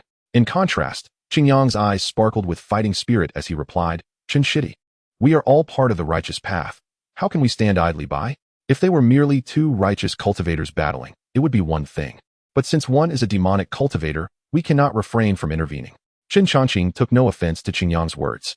Although he had recently vanquished the Heifeng gang and slain their leader, Dai Xiongfeng, who was also a golden core cultivator, he had only refined a mere 1,000 strands of true qi. In contrast, the demonic youth before them had refined over 10,000 strands of true qi, making the two incomparable. As Chen Changqing contemplated this, Xingyang had already leaped into action. Boom. As he soared through the air, an overwhelming aura emanated from him. Chen Changqing sensed this and was slightly taken aback, privately marveling. I didn't expect Xingyang Xixiang to have condensed 3,000 strands of true qi within him. Such talent is indeed remarkable. It was noteworthy that Xingyang was still at the foundation establishment late stage and had yet to break through to the golden core stage. Yet he had already refined 3,000 strands of true qi, which was quite impressive even among the inner sect of Shushan. The Dao sect disciples' eyes brightened upon seeing Xingyang spring into action. Although Xingyang was only at the foundation establishment stage, his intervention would alleviate some of the pressure. Shushan Sword Art, Qinghong Guanyue. Boom. In midair, Xingyang wasted no time, executing a powerful strike from the Shushan sect. In an instant, the sword in his hand erupted with blinding azure light, slicing through the air towards the demonic youth. The demonic youth, upon seeing this, wore a mocking expression, dismissively saying, seeking death. As soon as he finished speaking, the demonic cultivator snorted coldly and waved his sleeve. Boom. In an instant, the demonic energy swirling around him coalesced into a black barrier, meeting Xingyang's sword strike head-on. Bang. Within moments, a terrifying collision echoed through the valley. Xingyang's sword strike was forcefully crushed by the demonic youth's counter. A mere foundation establishment and dares to challenge me? Even injured, you are not my match. In the next moment, a fierce glint flickered in the demonic youth's eyes. He grasped with his fingers, summoning a torrent of demonic energy. In an instant, a colossal claw, formed from the gathered demonic energy, came crashing down towards Xingyang. Boom. Unfazed, Xingyang quickly summoned his sword to counter. Bang. With the clash, Xingyang's sword strike shattered beneath the might of the demonic claw, and the overwhelming force knocked him back. Huffed. Unable to suppress it, Xingyang spat out a mouthful of blood. So fond of meddling, I shall send you on your way first. The young disciple of the Mo men caught sight of the situation, and a fierce glint of murderous intent flashed in his eyes. With a swift movement, he dashed straight toward Xingyang. What? Xingyang exclaimed, his pupils contracting in shock. Shitty. Why aren't you making a move? The spectator, Chen Changqing, sighed helplessly at the scene. He then dashed out, aiming directly at the Mo men youth. Humph. Another insignificant ant? The Mo men youth retorted coldly, dismissing Chen Changqing entirely. Thunderous fist. In mere moments, Chen Changqing had closed the distance, unleashing a powerful punch. Boom. The force of his fist surged forth like a tempest, explosive and terrifying. The air rippled visibly as if struck by a thunderclap. Faced with Chen Changqing's sudden attack, the Mo men youth's pupils widened in shock. In a flurry of instinctive reaction, he raised his arms to block. Bang. The sound of the fist colliding echoed deafeningly. The Mo men youth was actually sent staggering back by Chen Changqing's strike, his arms tingling from the impact. Regaining his footing, the Mo Min youth was left in disbelief. How is this possible? Is this the cultivation of a foundational stage? He thought, astonished. Chen Changqing's punch had clearly surpassed the limits of the foundational stage. Initially, he had underestimated Chen Changqing, viewing him merely as a late foundational stage cultivator, an ant easily crushed. Yet, he had never anticipated the terrifying power behind Chen Changqing's strike. Contemplating this, the Mo Min youth's expression darkened. This kid must be hiding something. With just one punch, he has pushed me back, his strength far exceeding the late foundational stage. I am already injured. If this continues, I will gain nothing. After weighing his options, a flicker of resolve crossed the Mo Min youth's eyes, and he contemplated retreating. Very well, I shall remember you. With that, he coldly huffed and transformed into a wisp of black mist, swiftly escaping. Upon witnessing his retreat, Chen Changqing chose not to pursue. After all, he had no intention of engaging unless it were for Qingyang. Meanwhile, the Dao Min disciple sighed with relief at the Mo Min youth's departure. Qingyang too breathed a quiet sigh of relief, increasingly convinced of the unfathomable strength possessed by Chen Changqing. Soon, the Dao Min disciple approached, cupping his hands in greeting to Chen Changqing and Qingyang. Thank you both for your assistance, fellow Taoists. Qingyang composed himself, waved his hand, and inquired, might I ask why you were being pursued by that Mo Min disciple? The Dao Min disciple did not conceal the truth, responding directly, it was for this. He flipped his palm, revealing a peculiar three-colored flower that materialized within it. The petals were adorned in hues of green, red, and purple, with a faint ethereal glow emanating from its center, exuding a captivating fragrance. Is this Ningyuan Chao? Qingyang gasped, recognizing the flower immediately. Chapter 52. This flower shall be a gift for you, Qingyang Taoist. Upon seeing the three-colored flower in the Dao Min disciple's hand, Chen Changqing's gaze flickered, contemplating. It seems this spiritual herb is indeed a remarkable treasure. I wonder if it is the one marked on his map. Earlier, upon entering the Baiyao Valley, Qingyang had produced a map indicating the location of the three-colored flower, annotated by an elder from Shu Mountain. However, after 2 days of searching, they had yet to find the flower. Chen Changqing even harbored doubts about whether the map Qingyang had acquired was genuine, fearing the elder from Shu Mountain had deceived them. As Chen Changqing pondered, Qingyang's gaze grew increasingly fervent. The three-colored flower, also known as Ningyuan Chao, was not only pivotal for foundational stage cultivators seeking to break through to the core formation stage, but also beneficial for those at the core formation stage to stabilize their cultivation and even strive for higher realms. To Qingyang's surprise, while he and Chen Changqing had searched for so long without success, this Dao Min disciple had managed to acquire it. Perhaps the flower marked on the elder's map was indeed this very one. Qingyang silently lamented. Though he yearned for the three-colored flower, it had already been claimed by another, leaving him with no recourse. As a practitioner of the righteous path, he could not resort to thievery as the Mo Min disciple had. Just then, the Dao Min disciple put away the three-colored flower and addressed Chen Changqing and Qingyang with a bow. I am Chen Yong from the Dao sect. Hearing this, Qingyang snapped back to reality and quickly returned the greeting. I am Qingyang from Shu Mountain. This is my junior brother, Chen Changqing. Upon hearing Qingyang's introduction, Chen Yong glanced at Chen Changqing, a look of surprise flashing across his eyes. Previously, he had been severely injured by the Mo Min disciple and, in a critical moment, had to call for help from Chen Changqing and Qingyang. Qingyang had chosen to intervene, as he was no match for the Mo Min core formation disciple. Fortunately, Chen Changqing had arrived in time, using just one punch to intimidate and drive the opponent away. Although he appeared to be merely a late foundational stage cultivator, his true strength far exceeded that level. He was likely a prodigy among the core disciples of Shu Mountain, worthy of befriending. After a moment of thought, Chen Yong inquired, may I ask what brings you both to Baiyao Valley? Qingyang was taken aback by Chen Yong's question, a hint of embarrassment washing over his face. For the very item he sought was currently in Chen Yong's possession. Chen Changqing glanced at Qingyang, noticing his difficulty in articulating, and spoke up. Brother Chen Yong, to be frank, Qingyang and I have come to Baiyao Valley specifically for that three-colored flower you possess. Unfortunately, we have searched for nearly 3 days without success. Upon hearing Chen Changqing's words, Qingyang instantly understood.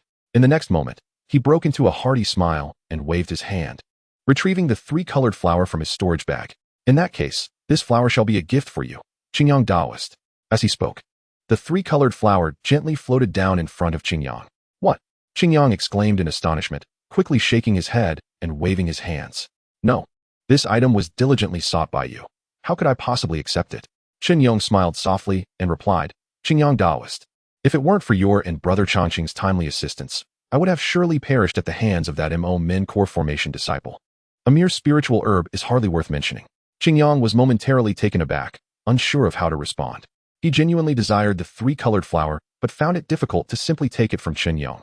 Moreover, he had nothing of value to offer in exchange, having nearly emptied his resources to enter Baiyao Valley. Even inviting Chen Changqing had only allowed him to promise a reward of 100 spirit stones. Seeing Qingyang's hesitation, Chen Changqing waved his hand and directly took the three-colored flower into his possession. Brother Qingyang is so generous. I will thank you on behalf of Brother Qingyang. As he spoke, Chen Changqing handed the three-colored flower to Qingyang. Brother Qingyang, this item is of great use to you. Don't refuse it, just accept it. Qingyang hesitated for a moment, took a deep breath, and finally placed the three-colored flower into his storage bag. He then looked at Qingyang with a face full of gratitude. Thank you, Taoist friend. Qingyang smiled slightly in response, saying, You're too polite, Qingyang Taoist. It is merely a single spiritual herb. While saying this, he glanced at Chen Changqing standing beside him, contemplating the nature of Chen Changqing. One finds him refreshingly straightforward and direct, exhibiting a commendable earnestness. Although the three-colored flower is indeed a rare spiritual herb, Qingyang believes that facilitating a beneficial connection for Chen Changqing through such a precious item is exceedingly worthwhile. Subsequently, the trio did not linger in this valley, hastening towards the entrance of Baiyao Valley. After activating the talisman provided by the disciples of Yaoshan Valley, they traversed through the Grand Formation and arrived outside the entrance of Baiyao Valley. Two fellow Taoists, I must return to the Tao sect. Until we meet again. Qingyang smiled as he glanced at Chen Changqing and Qingyang. Until we meet again. Chen Changqing and Qingyang cupped their hands in farewell. Qingyang, not one to dawdle, conjured his magical artifact and transformed it into a streak of light that swiftly departed. Once Qingyang had left, Qingyang exhaled deeply, turning to Chen Changqing with a face full of gratitude. Changqing, I truly appreciate your help this time. Chen Changqing offered a faint smile, replying, It was merely a small effort. There is no need for such courtesy, senior brother. Qingyang silently committed Chen Changqing's kindness to memory, fully aware that without Chen Changqing's accompaniment, he likely would not have achieved his desires. His own strength was insufficient to contend with the Jiedan disciple of the demonic sect. During their previous encounter, it was Chen Changqing who intervened and rescued him. Otherwise, he would not only have been unable to assist Qingyang, but would have likely perished at the hands of that Jiedan disciple. Moreover, Qingyang's willingness to bestow the three-colored flower upon him was largely motivated by his regard for Chen Changqing, seeking to establish a favorable rapport. Just as Qingyang was lost in thought, Chen Changqing spoke, Senior brother, do not dwell on it any longer. Now that we have the spiritual herb, we should return to Shushan sect. Upon hearing this, Qingyang nodded and set off on the journey home alongside Chen Changqing. After soaring on their swords for a while, the two had exited the bounds of Yaoshan Valley. Suddenly, Chen Changqing sensed two chilling auras stalking them from the shadows, one of which felt oddly familiar. Not good. Senior brother Qingyang, quickly take cover. Chen Changqing shouted urgently, swiftly evading to the side. Boom. At that moment, two fierce attacks whizzed through the air, aimed directly at the backs of Chen Changqing and Qingyang. Chapter 53. The appearance of two demons. Senior brother, please step back and allow me to deal with them. Qingyang, alerted by Chen Changqing's warning, felt a chill run down his spine. Without a moment to spare, he retreated hastily. Just as he sidestepped, he saw two dark beams shoot past their previous position. Boom. Bang. When they looked again, the two attacks had struck the ground, creating deafening explosions. The earth was gouged out, sending dust flying. Qingyang could not suppress a gulp as he realized how fortunate it was that Chen Changqing had warned him in time. Otherwise, being struck by such attacks would have resulted in severe injury, if not death. Soon, both Qingyang and Chen Changqing landed back on solid ground. Before Chen Changqing could speak, Qingyang had already shouted in anger, Who dares? Sneaking attacks. What kind of heroics are these? Before he finished speaking, Qingyang summoned a long sword, its blade gleaming coldly. Chen Changqing also became vigilant, knowing that those two attacks were formidable. Had he not been alert, the consequences would have been dire. Haha. Accompanied by Qingyang's shout, a mocking laughter echoed from a distance. Boom. Following that, two clouds of black, demonic energy swiftly approached. Seeing this, Qingyang's expression grew grave. People from the demonic sect? In the next moment, the two clouds of demonic energy coalesced, revealing two figures. These two individuals wore identical black garments, with red sashes around their waists, exuding an aura that was both chilling and powerful, unmistakably both Jiedan-level cultivators. It's him. Qingyang's face changed dramatically upon recognizing one of them. He immediately identified this person as the demonic disciple who had previously battled Qingyang in Baiyao Valley. Realizing this, Qingyang's expression became increasingly serious. He had not anticipated that this Jidan disciple would be waiting for him and Chen Changqing outside Baiyao Valley, and he had even brought an accomplice. Changqing, this situation is somewhat precarious, Qingyang said in a low voice, glancing at Chen Changqing. However, to his surprise, Chen Changqing appeared unfazed, exhibiting an air of nonchalance, as if he did not regard the two Jidan disciples from the demonic sect with any concern. At this moment, the demonic cultivator who had been intimidated by Chen Changqing's earlier punch sneered coldly, "Two Foundation establishment ants dare to disrupt my plans in Baiyao Valley. Today, I shall send you to meet your ancestors." Previously in Baiyao Valley, he had severely injured Chen Yong and was on the verge of seizing Chen Yong's possessions when Chen Changqing and Qing Yang had unexpectedly appeared. While Qing Yang was merely slightly stronger than an ordinary late-stage Foundation establishment disciple, Chen Changqing's single strike, the Thunder God Fist, had left him profoundly shaken. The terrifying force of that punch had far exceeded the Foundation establishment realm. Coupled with his own injuries, he had chosen to retreat. However, before departing, he had stealthily placed a tracking mark on Qing Yang. As soon as Chen Changqing and Qing Yang exited Baiyao Valley, he summoned another Jidan disciple from the demonic sect to pursue them, intent on exacting revenge. Before Chen Changqing and Qing Yang could respond, the other demonic cultivator suddenly frowned, sneering, "Duan Han, are they not merely two worthless Foundation establishment cultivators? Do I really need to team up with you?" He had originally thought his junior brother was facing a formidable opponent, only to discover upon catching up that they were merely two Foundation establishment cultivators. Yepa, these two are not ordinary Foundation establishment cultivators, particularly that one. While he appears to be at the late Foundation establishment stage, the power he has unleashed far exceeds that cultivation level. As he spoke, Duan Han scrutinized Chen Changqing closely. Hearing this, Miepa looked at Chen Changqing with a mocking expression, finding nothing extraordinary about him. In his view, no matter how strong Chen Changqing might be, he was still only at the Foundation establishment level. Compared to their Jidan realm, it was like the difference between heaven and earth. Rest assured, as long as we kill these two, when we return to the sect, I will ensure you receive your share of spirit stones, Miepa declared. Feeling delighted at the prospect of easily eliminating Chen Changqing and Qing Yang, and the promise of a substantial reward from Duan Han for their success. "All right, since you insist, I shall assist you in taking the lives of these two ants today." With that, Miepo's gaze hardened as he fixed his eyes on Chen Changqing and Qing Yang. Upon witnessing this, Qing Yang was thrown into a state of panic. "Junior brother, what shall we do?"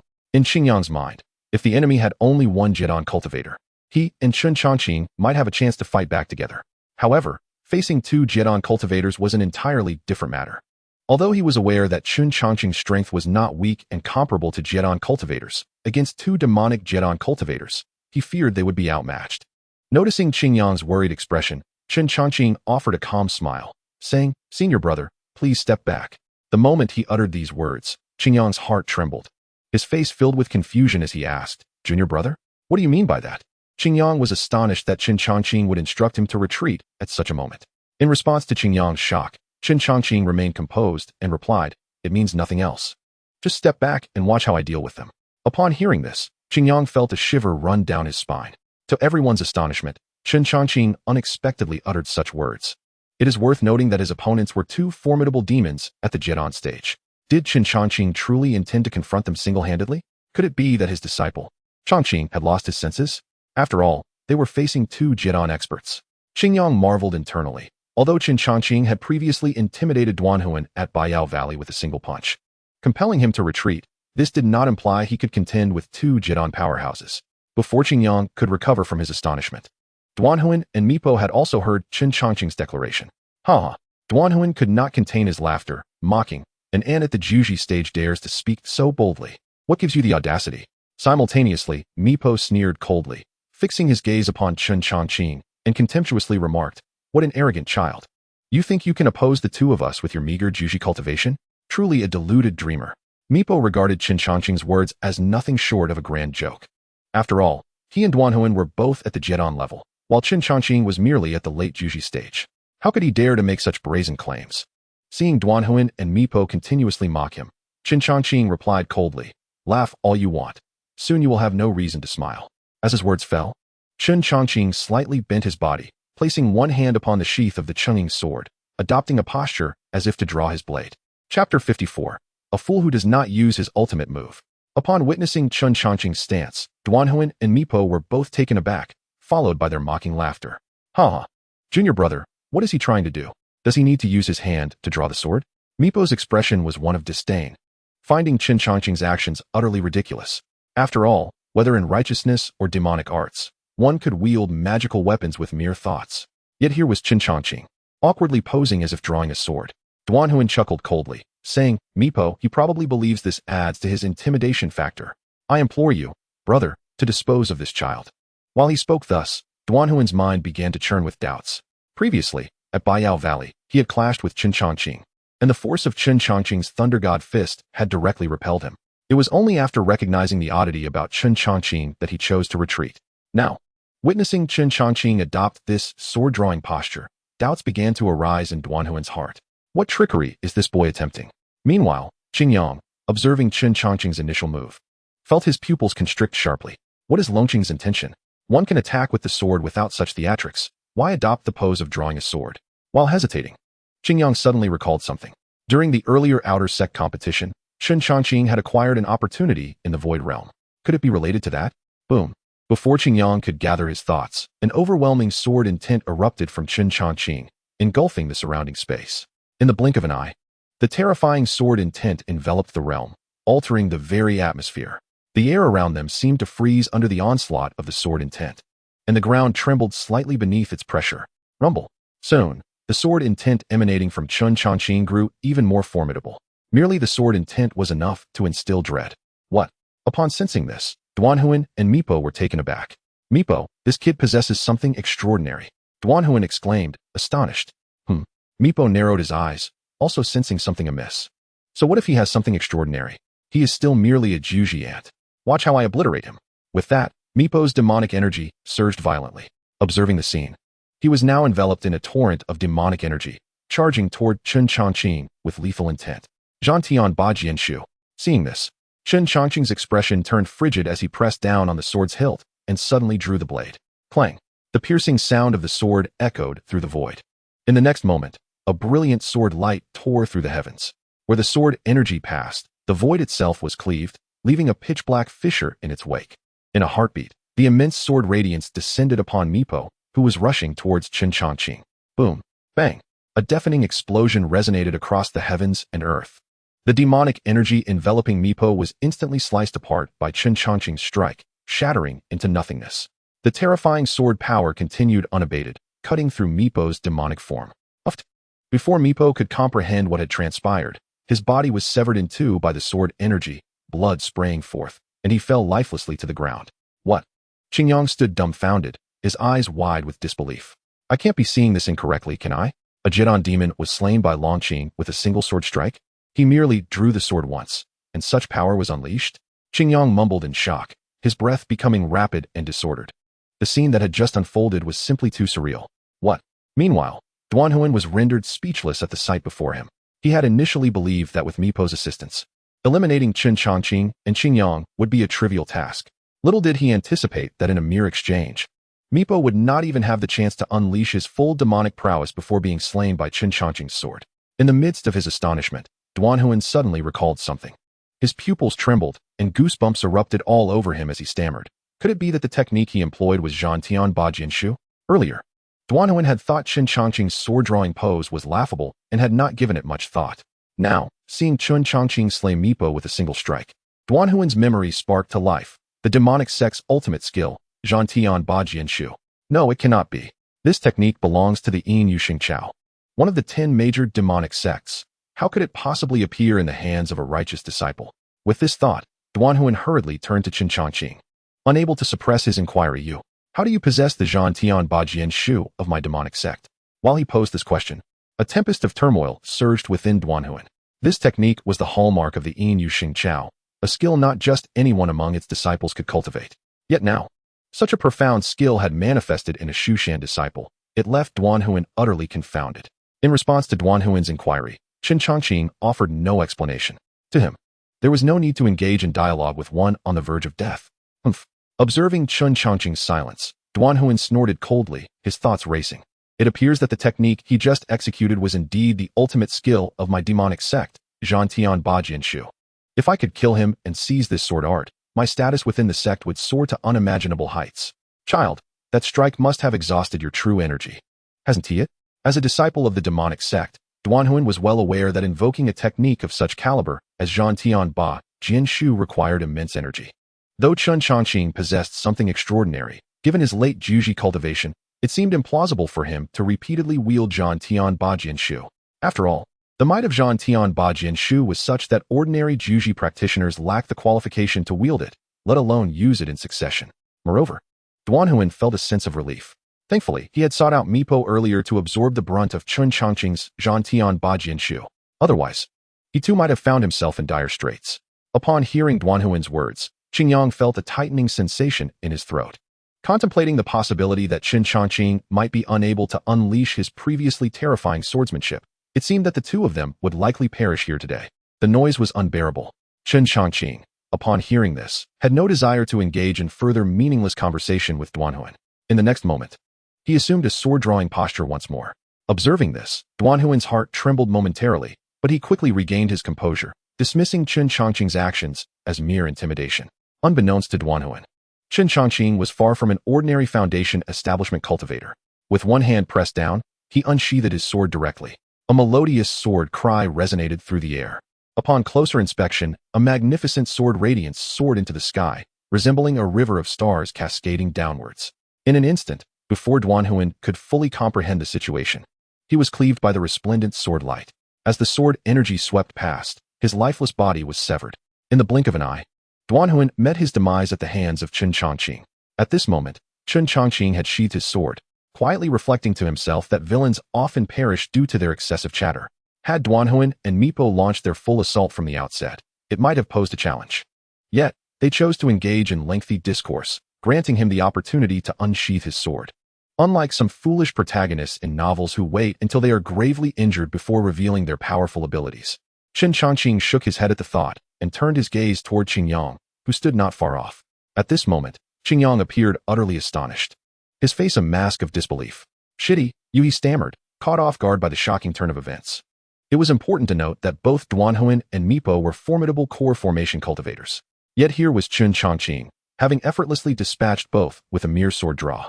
The absurdity of the situation left Qingyang questioning his own perceptions. Noticing Qingyang's astonishment, Chen Changqing spoke in a calm tone. "Qingyang Shixiang, what troubles you?"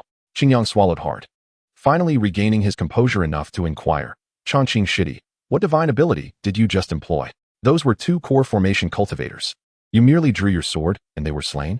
Recollecting the earlier scene made Qingyang's scalp tingle. He understood that Chen Changqing's strength could not be judged by cultivation level alone, but the magnitude of his power was still unfathomable. Two core formation cultivators had been vanquished by a single stroke. This brought to mind the earlier external disciple competition and the incident in the Void Realm. At that time, he and Liang had confronted a situation due to a certain opportunity, only to have Chen Changqing intervene and claim the prize. Qingyang was aware that Chen Changqing must have acquired some tremendous fortune, yet he remained in the dark about the specifics. Seeing Qingyang in shock, Chen Changqing feigned regret and remarked, "Qingyang Shixiang, it is merely a sword technique. Unfortunately, I can only use this technique twice a year." Thankfully, they were the only two who came. Had there been another, it would have been troublesome. Upon hearing this explanation, Qingyang felt a sense of balance return to his heart. After all, if Chen Changqing's ability were limitless, it would indeed be too extraordinary. Of course, Chen Changqing's words were not a deception. His current cultivation level allowed him to utilize the technique only twice due to the limitations of his inner energy. Qingyang nodded, initially intending to ask more about the technique, but then reconsidered and refrained. After a brief silence, Qingyang changed the subject. "Changqing Shitty, I am truly grateful to you. Without your company, I likely would not have survived to return to Shushan." In Qingyang's view, he was fortunate to have Chen Changqing accompany him. Had it not been for Chen Changqing, he might have perished at the hands of Duanhuan in Baiyao Valley. "Shixiang, why are you being so polite again? Come, it is time to return to Shushan Zone." Chen Changqing replied calmly with a smile. Qingyang nodded in agreement, and without further delay, they both took to the skies on their swords. Time passed quietly, and in the blink of an eye, 3 days had elapsed. At this moment, outside the gates of Shushan, two streaks of light descended. It was Chen Changqing and Qingyang returning from Baiyao Valley. Upon landing, Qingyang sighed deeply, unable to contain his relief. "Finally, we are back." Reflecting on their journey to search for spiritual herbs, he felt an overwhelming sense of emotion. Moreover, during the return trip, he had been on edge, knowing that two core formation cultivators had perished at Chen Changqing's hands. This could potentially provoke the demon sect, sending stronger adversaries to hunt them down.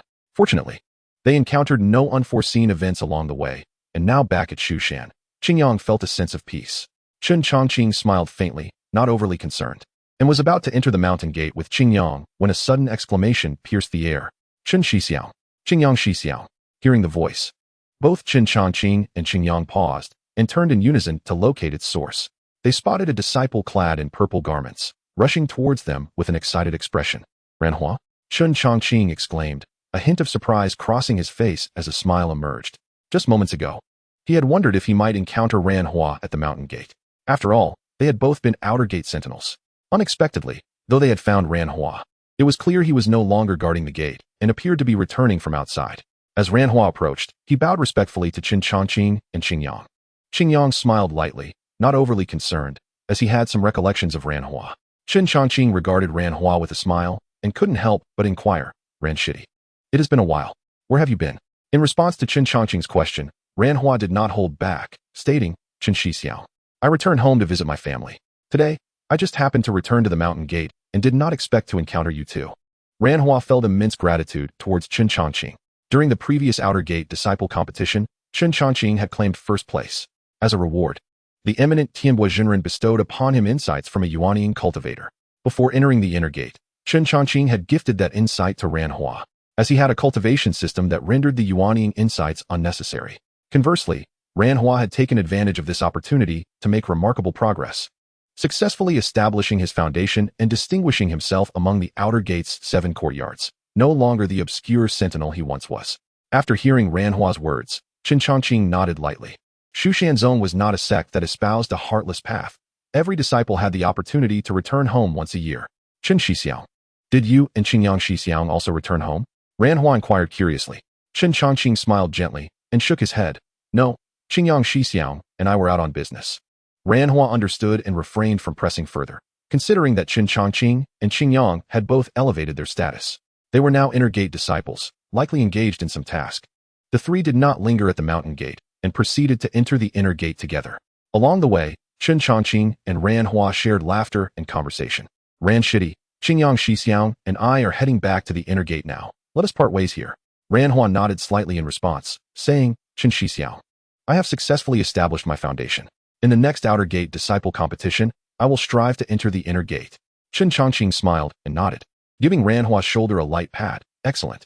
I shall await you in the inner gate. With that, Chen Changqing and Qingyang turned to depart without further delay. Chapter 56. The Vigil on Yunqi Peak. Qingyang's breakthrough to Jiedan. Before long, Chen Changqing and Qingyang arrived at the inner gate registration office. After registering their return, they entered the inner gate through the protective mountain formation. Brother Changqing, I want to elaborate on my gratitude. If you ever require my assistance in the future, please do not hesitate to ask. Qingyang said sincerely at their parting. Chen Changqing smiled slightly in response. Very well. Should I need your help, I will inform you. Qingyang nodded and, without lingering, hastily departed. Although the journey to Baiyao Valley had been somewhat arduous, he had successfully acquired the xianxiaaudiobooks. Now back at the inner gate of Shushan, Qingyang was naturally eager to achieve his Jiedan as soon as possible. After Qingyang left, Chen Changqing leisurely made his way to xianxiaaudiobooks, treading the bluestone path and traversing the mist-laden valley. It did not take long for him to return to his cultivation place in xianxiaaudiobooks. To Chen Changqing's surprise, shortly after his return, Wang Yang came to visit. Wang Yang scrutinized Chen Changqing with an oddly inquisitive gaze. Chen Changqing furrowed his brows slightly and inquired, Brother Wang, why do you look at me like that? Wang Yang chuckled before replying, Chen Shitty, be honest. We haven't seen you for days. Have you been sneaking off to Yunqi Peak? As he spoke, Wang Yang waggled his eyebrows mischievously, adopting a rather sly demeanor. Chen Changqing found himself both amused and exasperated by Wang Yang's words. Previously, Wang Yang had taken him to observe the inner sect's top 100 competition, where he encountered Lu Rian. Subsequently, through Wang Yang's revelations, Chen Changqing learned that after joining the inner sect, Lu Ryu was moved to Yunqi Peak, which was exclusively inhabited by the enchanting female disciples of Shushan. Given Lu Rian's enthusiastic demeanor towards Chen Changqing, Wang Yang had instinctively assumed there was something more between them. Hearing Wang Yang's remark, Chen Changqing chuckled lightly and chose not to respond, turning to enter his room instead. Wang Yang, taken aback, stood frozen for a moment. After a brief silence, he took a deep breath and called out to the interior, entering the 7 major peaks without permission is a grave offense. If discovered, one could be expelled from Shushan sect. Chen Changqing, do not take such risks for love. Receiving no reply from within, Wang Yang sighed in resignation and departed. Meanwhile, at Yunqi Peak, within a delicate pavilion on the mountainside, a woman clad in a pure white long dress leaned against the window. Her features were exquisite, her form graceful, appearing untouched by the mundane world. Who else could it be but Lu Ruyan? Miss, the person you instructed me to observe has returned to the inner gate and is now back at Xianxiaaudiobooks, an elderly woman announced respectfully from behind, revealing herself to be Lu Ruyan's servant. Had Chen Changqing been present, he would surely have been astonished, for although the old woman appeared frail, her aura was that of a formidable Jindan expert. Yet, in Lu Ruyan's presence, she displayed great humility. Upon hearing the old woman's words, Lu Ruyan's face blossomed with a smile, her expression easing. As long as he is back, that is sufficient. The elderly woman furrowed her brow slightly, hesitating before softly asking, Miss, do you hold this young man in such high regard because you wish to select him? Lu Ruyan's beautiful eyes flickered, but she did not answer, instead gazing out at the sea of clouds beyond the window. Although she did not verbalize her thoughts, deep within her heart, she had already formed her own conclusions. On the other side, Chen Changqing had just laid down in his room when a prompt from the system echoed in his mind. Ding. The host can consume to enhance efficiency. Current, 1,350 points. Would you like to use them? Yes. Chen Changqing replied without hesitation. Ding. Consumed 1,000. Increasing efficiency to twice the rate. Current speed, double. Remaining, 350 points. Previously, while accompanying Qingyang to Baiyao Valley, Chen Changqing had a conflict with Dai Hai, the young master of Haifeng's Hai. That night, he managed to track down Haifeng's Hai's hideout, single-handedly annihilating the entire gang. This endeavor yielded him a considerable number of, particularly, after vanquishing Dai Xiongfeng, the Jedon cultivator and leader of Haifeng's Hai, he gained a substantial boost in points. Additionally, taking down the Jedon cultivators Duanhuan and Mipo from the demonic sect further amassed him a significant collection of. Previously, he had consumed 1,000 points, achieving an efficiency of 3 times. Now it was reduced to double. Is it due to my improved cultivation? Chen Changqing pondered. Yet he did not dwell on it for long. After all, even a 2-fold increase in training efficiency was still a commendable accomplishment. As the days turned into weeks, a month slipped by since Chen Changqing had returned to the inner gate. One day, a clear, cheerful voice rang out from outside. Changqing Shitty. Is it convenient for a visit? At that moment, Chen Changqing was sound asleep in his room. He was taken aback by the voice outside. Qingyang Xixiao? Moments later, Chen Changqing stepped out, discovering Qingyang standing at the courtyard gate, his face brimming with excitement. Approaching, Chen Changqing greeted him with a calm demeanor. What brings you here today? Qingyang Xixiao? As he spoke, Chen Changqing sensed a distinct shift in Qingyang's aura. It was now harmonious and refined, indicating that he had stepped into the Jedon realm. Qingyang smiled broadly, exclaiming, Changqing Shitty, I have broken through to Jedon. His tone was laced with palpable excitement. Congratulations, Xixiao, Chen Changqing replied with a smile, offering a respectful salute. Qingyang, seeing this, quickly reciprocated, You are too kind, Shitty. If it were not for your assistance, I might not have survived, let alone reach Jedon. Moreover, it was because of you that Taoist Qingyong was willing to gift me the Sanseiwa. Without it, I shudder to think how long it would have taken for me to achieve Jedon. Qingyang's face was filled with gratitude as he spoke. Chen Changqing maintained his composure, responding lightly, Why do you keep thanking me, Qingyang Xixiao? With a hearty laugh, Qingyang waved his hand, producing a delicate small box. Shitty, this box contains a Zixin Dan, which will greatly benefit foundational cultivators. Without waiting for Chen Changqing's response, Qingyang placed the box containing the Zixin Dan into his hands. Chapter 57, Lying Back and Cultivating. A step towards Jedon. Chen Changqing looked down at the box, feeling somewhat helpless. He had not anticipated Qingyang's excessive courtesy. Qingyang Xixiao, perhaps we should reconsider? Upon hearing this, Qingyang quickly shook his head, insisting no. Earlier, when I invited you to accompany me, I only provided you with 100 spirit stones. I truly feel ashamed about that. Please accept this Zixin Dan, it will ease my conscience. Seeing Qingyang so adamant, Chen Changqing nodded, saying, If that is the case, then thank you, Qingyang Xixiao. With that, he stored the Zixin Dan into his storage bag. In truth, for him, such elixirs held little significance, as he was blessed with the cultivation system and had no need for them. Upon witnessing Chen Changqing accept the elixir, Qingyang smiled with satisfaction before bidding farewell. After Qingyang departed, Chen Changqing yawned and returned indoors to continue his slumber. Time passed quietly, and in the blink of an eye, a month had elapsed. During this period, Chen Changqing enjoyed a life of utmost leisure. waking naturally each day and reclining on the grassy valley floor to observe the sunrise and sunset. Occasionally, he would venture out to gather some spiritual fruits, while the notion of cultivation hardly crossed his mind. Cultivation? Even dogs do not cultivate. For Chen Changqing, who possessed an idle cultivation system, there was no need to toil away at training. He could grow stronger while lying here. One day, as Chen Changqing basked lazily in the sun on the grass, a notification echoed in his mind. Ding. The double idle acceleration effect is a one-time occurrence and has concluded. Idle time, 61 days. Executed Shu Mountain Heart Method 10,000 times. Practiced Heaven-Slaying Sword Technique 10,000 times. Would you like to extract the idle results?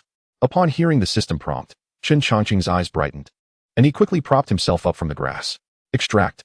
Without a moment's hesitation, he chose to extract the idle success. Boom. In an instant, a magnificent golden light erupted from the small golden figure floating before him, swiftly merging into Chen Changqing's body. As the golden light entered him, it transformed into a torrent of spiritual energy. In no time, he felt the spiritual energy within him surging like a mighty river, and soon enough, his cultivation broke through the later stage of foundation establishment, ascending to the realm of core formation. Yet that was not the end. The essence within him fervently coalesced, ultimately forming 8,000 strands of true qi, swirling within his dantian like a galaxy. What a delightful sensation. Chen Changqing slowly opened his eyes, unable to suppress a hearty laugh. If those cultivators who had arduously trained for decades were to learn of this, they would likely be infuriated to the point of bloodshed. After all, during these 2 months, he merely slept and basked in the sun, yet his cultivation had soared into the core formation realm. Before Chen Changqing could fully relish his triumph, another notification resonated in his mind. Ding. Detected that the host's progress in the Heaven-Slaying Sword Technique has reached 20. Received special reward, Sword Intent. Would you like to extract? What? Sword Intent? Chen Changqing was taken aback. He had not anticipated that upon reaching 20 in the progress of the Heaven-Slaying Sword Technique, the system would grant him such a special reward, and one as coveted as Sword Intent at that. It was well known that Sword Intent was the aspiration of every sword cultivator. With Sword Intent, even the most mundane sword techniques could achieve exponential increases in power. However, cultivating one's own Sword Intent was no easy feat. Extract. In his astonishment, Chen Changqing chose to extract. Clang. In an instant, a fierce Sword Intent erupted from Chen Changqing, and the surrounding flora was effortlessly flattened by the invisible sword qi. The sharp resonance seemed capable of slicing through the very air itself. As he sensed his own Sword Intent, Chen Changqing's spirit trembled. This was not just any ordinary power. Merely possessing Sword Intent was already terrifying. If he were to encounter those 2 core formation disciples again, even without employing the Heaven-Slaying Sword Technique, he could easily dispatch them. Chen Changqing, filled with awe, recognized the formidable nature of Sword Intent. He even felt confident that with his current strength, he could contend against a core formation cultivator wielding 20,000 strands of true qi. After a moment's contemplation, Chen Changqing summoned his attribute panel. Name, Chen Changqing. Age, 18. Identity, inner disciple of Shu Mountain. Cultivation, early stage of core formation. Cultivation methods, Shu Mountain Heart Method, Shu Mountain Sword Technique. Shu Mountain Body Technique, Thunder God Fist. Divine Powers, Heaven-Slaying Sword Technique, Progress 20, Sword Intent. Treaure, Changqing Sword. Gazing at his attribute panel, Chen Changqing smiled with satisfaction. He recalled the days when he was an outer disciple, possessing none of these attributes. He was truly a blank slate. After a moment of reflection, he wondered, could Sword Intent be subjected to the idle system? To his surprise, as soon as this thought crossed his mind, another system prompt sounded in his head. Ding. Detected that the host has Sword Intent available for idle cultivation. Would you like to activate it? Upon hearing the system's announcement, Chen Changqing was taken aback, musing in astonishment. Could it truly be so? This idle cultivation system is astonishing. It can even facilitate the cultivation of Sword Intent. In a state of shock, he quickly composed himself and responded. Activate. Ding. Idle cultivation of Sword Intent has been activated. With the system notification, a small golden figure appeared before Chen Changqing, seated in a meditative posture, seemingly in a state of comprehension. Additionally, 2 other small golden figures were present, one continuously practicing the Heaven-Slaying Sword Technique, while the other operated the Shu Mountain Heart Method. Observing this, Chen Changqing smiled contentedly, exclaiming to himself, this idle cultivation system is truly extraordinary. If it can facilitate Sword Intent cultivation, what else can it not accomplish? With a deep breath, Chen Changqing rose and made his way back to his residence. Upon returning, he encountered Wang Yang, who was just stepping out. Spotting Chen Changqing's return, Wang Yang casually greeted him. "Junior brother Chen, have you been basking in the sun again?" Just as he finished speaking, Wang Yang suddenly froze, seemingly realizing something. He quickly scrutinized Chen Changqing, and, after sensing his aura, his eyes widened in disbelief. "What? Junior brother, have you broken through?" Wang Yang asked in astonishment. His gaze filled with incredulity. Earlier, he had not paid much attention, but upon closer inspection, Chen Changqing's core formation aura was undeniable. It was just a stroke of luck. Chen Changqing replied nonchalantly. "Luck?" Wang Yang was taken aback, utterly dumbfounded. Chapter 58. I wish to challenge the top 100 rankings. Wang Yang stared at Chen Changqing. His eyes filled with disbelief. While others might not have noticed Chen Changqing much, he was acutely aware of his circumstances. When Chen Changqing first arrived at Qingxiao Valley, he was the first to befriend him. Later, he discovered that both he and Chen Changqing were disciples of the outer sect's 7th courtyard, further deepening their bond. Furthermore, Wang Yang knew that Chen Changqing had entered the inner sect as the champion of the outer sect disciples competition. Thus, Wang Yang paid special attention to him. After observing Chen Changqing for some time, Wang Yang was shocked to realize that it seemed Chen Changqing had not cultivated at all. His days were spent either sleeping in his room or lounging outside to soak up the sun, or lying in the grass watching the clouds drift by. Initially, Wang Yang thought Chen Changqing had become somewhat lax in his cultivation. He even considered reminding Chen Changqing not to indulge in pleasure. Yet now, to find that Chen Changqing had broken through to the core formation realm left him utterly astonished. How could someone who was too lazy to even meditate break through? Wang Yang pondered, unable to comprehend the situation. Moreover, it struck him as remarkable that when Chen Changqing entered the inner sect, he was merely at the initial stage of foundation establishment. How much time had passed, and now he had directly reached core formation. It was hard to believe that even with relentless effort, achieving such a breakthrough in such a short time would be improbable. Could it be that junior brother Chen is exceptionally gifted and requires no cultivation at all? But that cannot be right. Even the most extraordinary talent requires diligent cultivation. Could it be that Chen Shidi appears to be lackadaisical in public while secretly exerting great effort behind the scenes? As Wang Yang pondered these thoughts, Chen Changqing glanced at him and inquired, "Wang Xixiao, are you well?" Hearing this, Wang Yang quickly returned from his reverie and replied with a smile, "Chen Shidi, I am fine. I am simply astonished that you managed to achieve the Dan formation in such a short period." After a brief pause, he continued, "By the way, Chen Shidi, how much true qi did you refine for this Dan formation?" With a calm smile, Chen Changqing responded, "Not much, just about 8,000 strands." Upon hearing this, Wang Yang was taken aback, secretly marveling, 8,000 strands? He has just formed the Dan.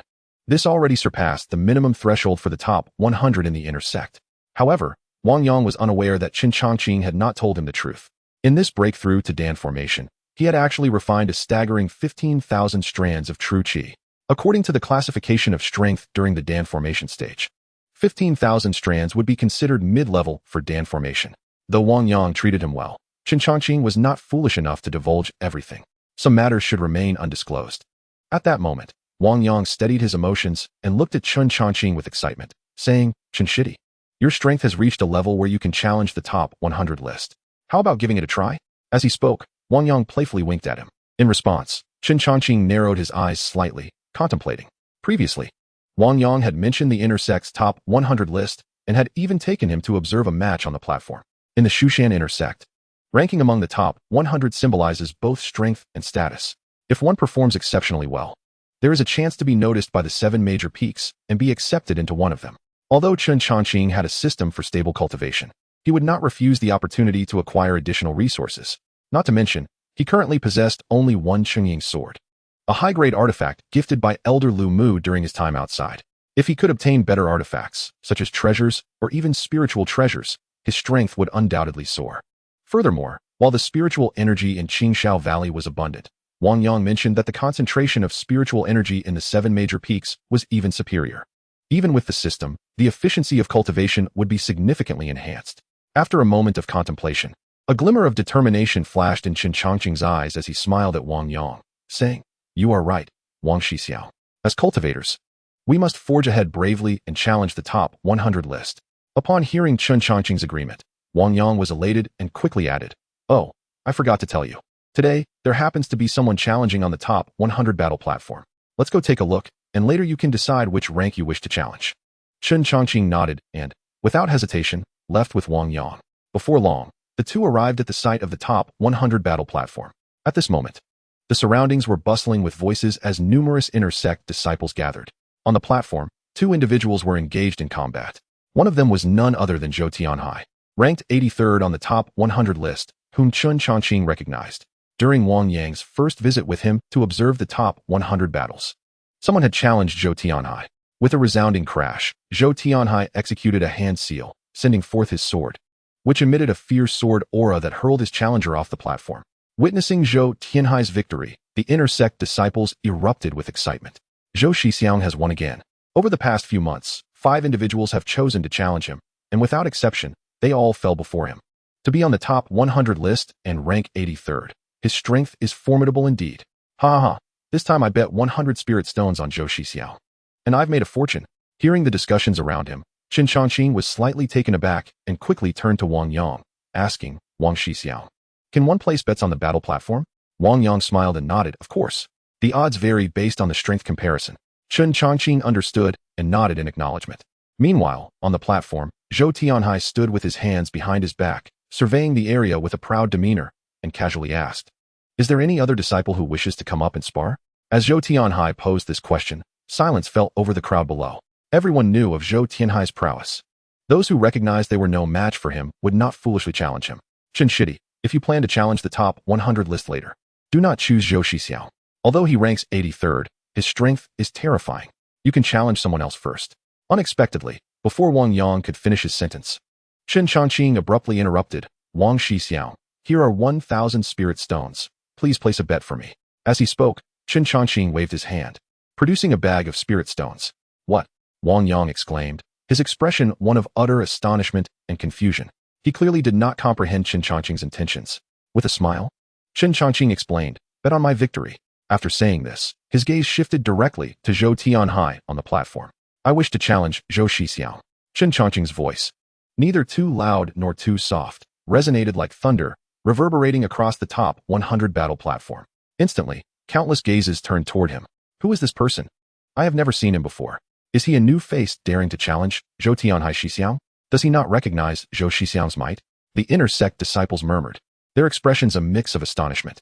Wang Yang stood frozen, holding the bag of spirit stones Chen Changqing had just given him. What is happening? Chen Shidi is choosing to challenge Zhou Xixiang at this moment, and he has given me 1,000 spirit stones to bet on his victory? Wang Yang was utterly bewildered, feeling somewhat at a loss. Earlier, having seen Chen Changqing break through to Dan formation and refine 8,000 strands of true qi, he had encouraged Chen Changqing to challenge the inner sect's top 100 list. However, his intention was not for the present moment. He merely intended for Chen Changqing to observe and prepare before making a serious attempt at the top 100 list. Just as Wang Yang was in a daze, Chen Changqing took a step forward and leaped onto the platform. Zhou Tianhai glanced at him, appraising him with a slight frown. Chen Changqing remained composed and cupped his fists in greeting, saying, I am Chen Changqing from Qingxiao Valley, here to challenge Zhou Xixiao, and I hope for your guidance. Chen Changqing. Zhou Tianhai furrowed his brow, finding the name somewhat familiar, but unable to place it. At that moment, an inner sect disciple below suddenly recalled something and exclaimed, I remember now. This Chen Changqing is the disciple who recently joined the inner sect from the outer sect, and he even claimed the title of first in the outer sect disciples competition. As this was announced, a wave of discussions erupted around the platform. So it's him. I have heard of his great reputation. I never expected him to be assigned to Qingxiao Valley. What of the first in the outer sect competition? Can he compare to Zhou Xixiao? He seems to have achieved this with only foundational cultivation. But what does that matter? In the face of Zhou Tianhai Xixiao, he is hardly worth mentioning. No wonder he is so arrogant. Numerous inner sect disciples chattered incessantly, and this naturally cast a shadow over Chen Changqing. After all, Zhou Tianhai was a seasoned powerhouse on the inner sect's top 100 list. Although Chen Changqing had entered the inner sect as the first from the outer sect disciples competition, it did not necessarily imply he was formidable. At that moment, on the arena, upon hearing the discussions from the audience, Zhou Tianhai's gaze sharpened, and he could not help but scrutinize Chen Changqing anew. So it is him. No wonder the name sounded somewhat familiar. The first from the outer sect disciples competition? That indeed piques my interest. With these thoughts, Zhou Tianhai composed himself and smiled at Chen Changqing, saying, Junior brother Chen, you have only recently joined our inner sect. Do you truly intend to challenge me? If you wish, you may still withdraw. In response to Zhou Tianhai's remark, Chen Changqing shook his head indifferently and replied, Senior brother Zhou, since I have already ascended the arena, it would be illogical to retreat now. However, If senior brother Zhou possesses the skill to defeat me and cast me from the platform, that would be a different matter. Hearing Chen Changqing's answer, Zhou Tianhai burst into laughter. Huh? Quite the spirited one you are. Meanwhile, among the audience, several disciples had already begun placing bets. Brothers and sisters, hurry and place your wagers. Senior brother Zhou's victory pays 10-1. If Chen Changqing triumphs, it's 1-10. This stark contrast in odds instantly ignited a frenzy among the crowd. In an instant, numerous inner sect disciples rushed to place their bets. Ha. Do I even need to think? I bet on senior brother Zhou. No matter how strong a newcomer may be. Can they surpass a seasoned veteran on the top 100 list? I place my bet on senior brother Zhou. I wager 500 spirit stones on senior brother Zhou. I bet 600 spirit stones on senior brother Zhou. The majority of the inner sect disciples opted to place their stakes on Zhou Tianhai. After all, he had long dominated the inner sect's top 100, and his prowess was well established. His strength was undoubtedly evident. In contrast, while Chen Changqing had entered the inner sect as the first from the outer sect competition, such glory meant little in the inner sect, where he was merely an obscure figure. Of course, while most chose to back Zhou Tianhai, a small minority of inner sect disciples dared to take a risk. I bet 100 spirit stones on Chen Changqing. I wager 50 spirit stones on Chen Changqing's victory. I place 100 spirit stones on Chen Changqing. These disciples were driven by the hope of an upset. The odds for Chen Changqing were simply too alluring, paying out 20-1. Naturally, those betting on Chen Changqing's victory did not dare to wager too much, as the possibility of an upset existed. However, in their view, the likelihood of Chen Changqing's defeat was undoubtedly greater. Betting a modest amount was merely a precaution against an unexpected turn of events. Wang Yang, observing the fervor among the inner sect disciples, quickly approached. He first placed the 1,000 spirit stones that Chen Changqing had asked him to wager. I bet 1,000 spirit stones on Chen Changqing's victory. With Wang Yang's bet, he drew the attention of those around him.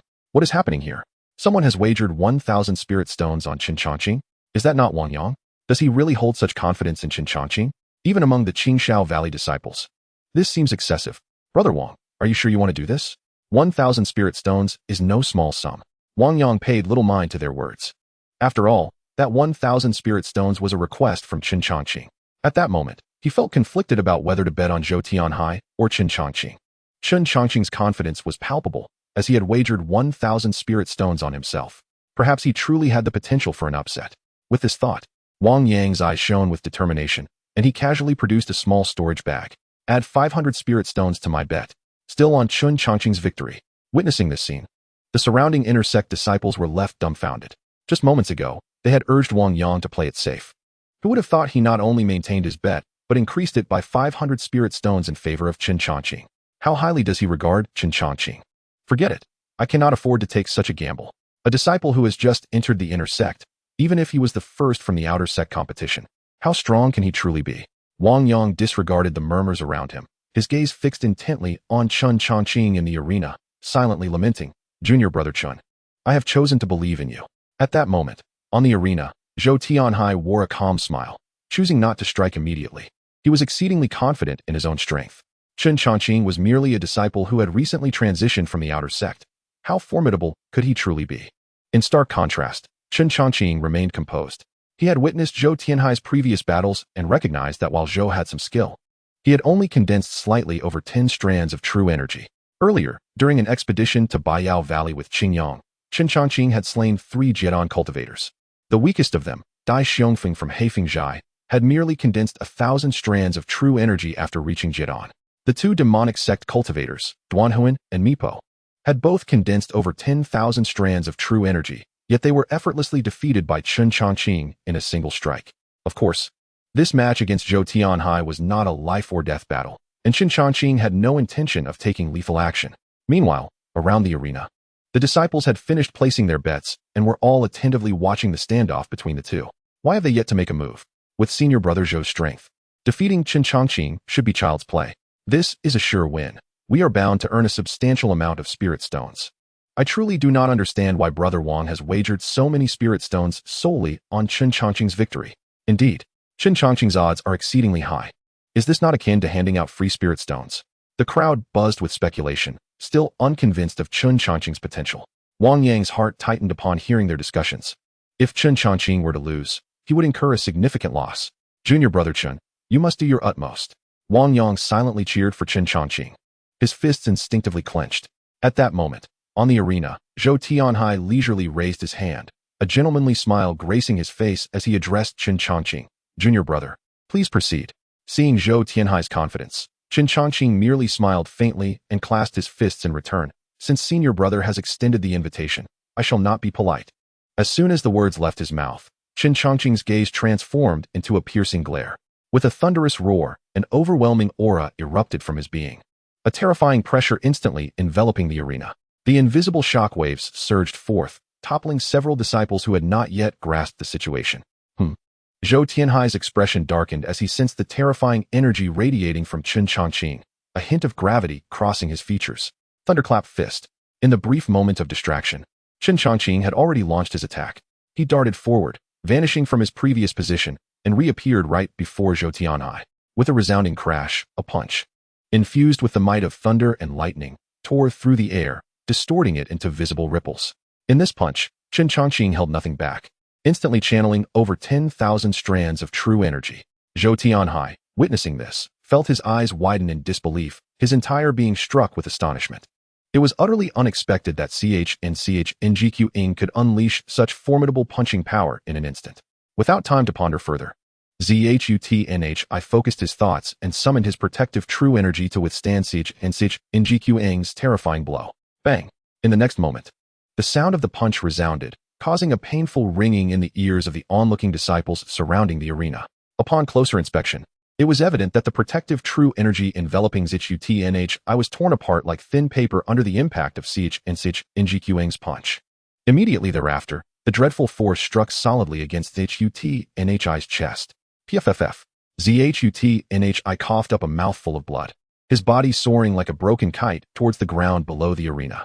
This sudden turn of events left all present utterly dumbfounded.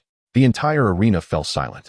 After a long pause, the crowd finally emerged from their shock, exclaiming in astonishment, "What? How is this possible? Am I seeing things? Brother Xianxiu has been defeated?" Xianxiaaudiobooks delivered a single punch and brought down Xianxiaaudiobooks, who ranked 83rd on the 100-strong list. With just one strike? This is somewhat outrageous. No, this cannot be. The inner disciples observing the match were filled with disbelief. Moments ago, they thought the battle was secure.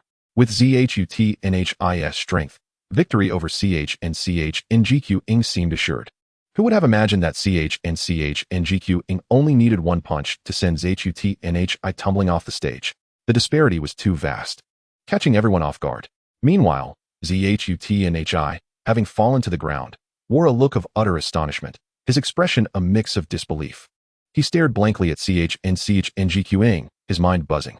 Did I really lose? Was I knocked off the stage by a single punch? How could this be? Xianxiaaudiobooks felt numb. He never imagined he would lose to Xianxiaaudiobooks, let alone so decisively. How could he be this powerful? With such strength, why has he only now challenged the inner disciples of the 100-strong list? Wasn't he at the early stage of foundation building upon entering the inner sect? I lost. In that moment, Xianxiaaudiobooks' thoughts were in disarray. He had anticipated that Xianxiaaudiobooks would possess some skills. After all, he had entered the inner sect as the champion of the outer sect disciples competition. However, he had never envisioned that he would fall to Xianxiaaudiobooks, and in such a catastrophic manner. Ying stood frozen, utterly speechless. What? Brother Chen has won? He defeated Xianxiaaudiobooks with just one punch?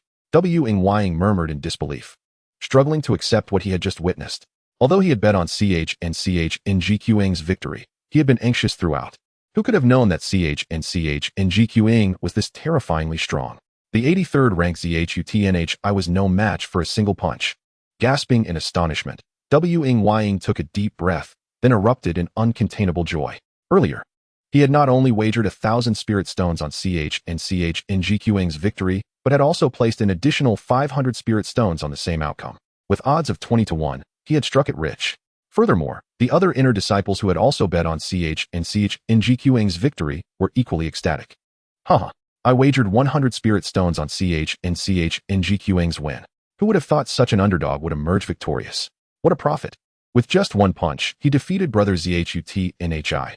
Xianxiaaudiobooks is undoubtedly capable of challenging even higher-ranked opponents. In their excitement, the inner disciples who had backed Xianxiaaudiobooks hurried towards the betting area, eager to collect their winnings. After all, Xianxiaaudiobooks' victory over Zhutnhi had yielded substantial profits for them. Even those who had wagered only a few spirit stones found their returns to be quite significant, given the 20-fold payout. Chapter 61. From this day forth, Xianxiaaudiobooks shall illuminate the 100-strong list. While numerous inner disciples busied themselves exchanging spirit stones, Xianxiaaudiobooks smiled faintly, lightly stepping down from the 100-strong battle stage. At that moment, Zhutnhi was still in a state of daze. His expression was one of shock, clearly struggling to come to terms with the fact that he had been defeated by Xianxiaaudiobooks with a single punch.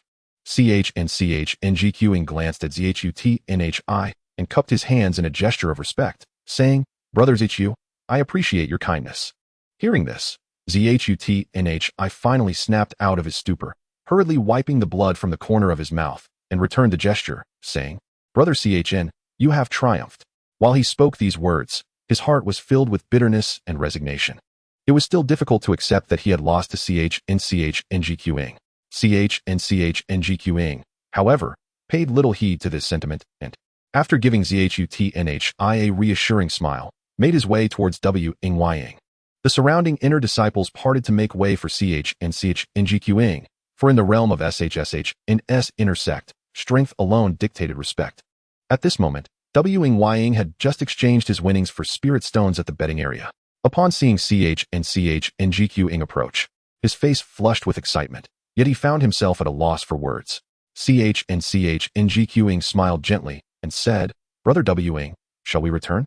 With those words, Xianxiaaudiobooks did not wait for Wu-Ying's response and left directly.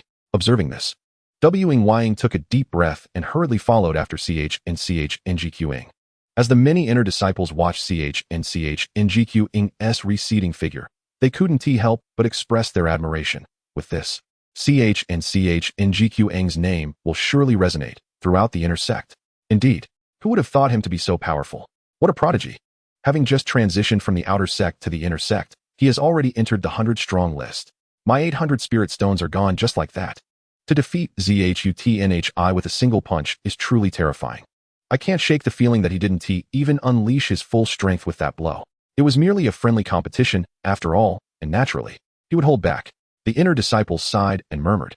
Meanwhile, those who had previously lost their bets lamented their misfortune, feeling as though they had missed a golden opportunity to profit. Soon, news of today's battle spread throughout the inner sect. Have you heard? A fellow named Xianxiaaudiobooks defeated Zhutnhi, who ranked 83rd on the 100-strong list, with a single strike. Is that true? Wasn't this Xianxiaaudiobooks just a new entrant from the outer sect? It's him. He is that strong? In the inner sect of Xianxial Valley, Yu-Ying was in the midst of his cultivation when the news of Xianxiaaudiobooks' victory over Zhutnhi reached him. Many inner disciples training at Xianxial Valley were whispering excitedly about Xianxiaaudiobooks. What? Brother Xianxiaaudiobooks defeated the 83rd ranked Zhutnhi? Yu-Ying was taken aback. It is worth noting that he had just recently achieved the Jian stage.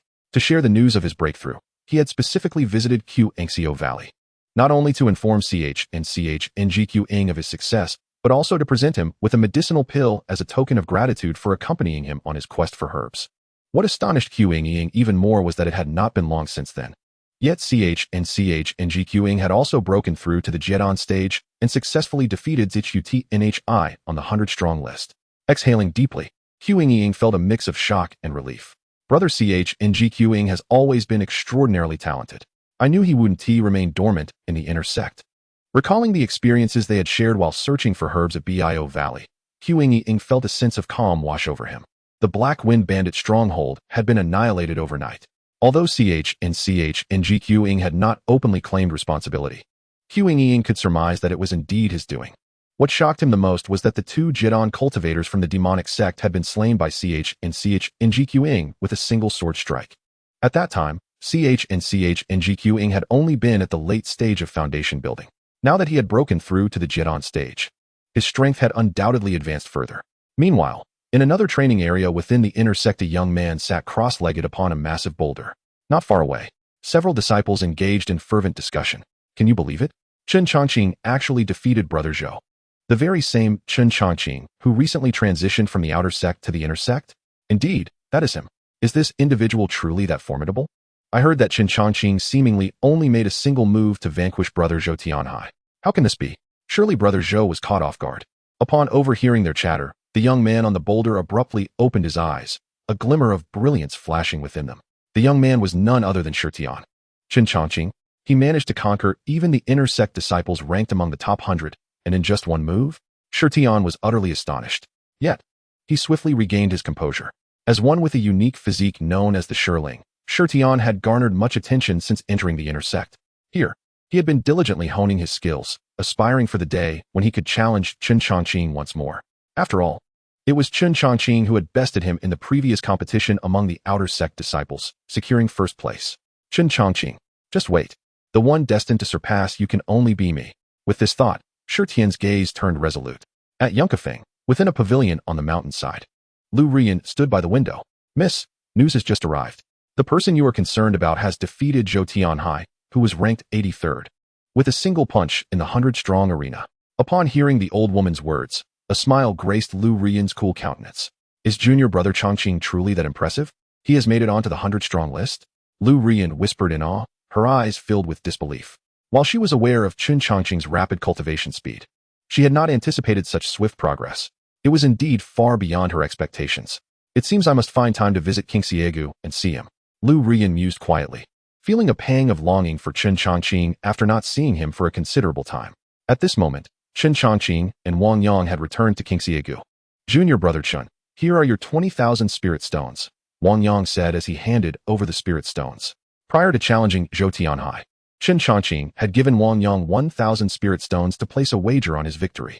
Chen Changqing accepted the spirit stones without hesitation, stowing them away in his storage pouch. Thank you so much, senior brother. Wang Yang expressed his gratitude, his face beaming.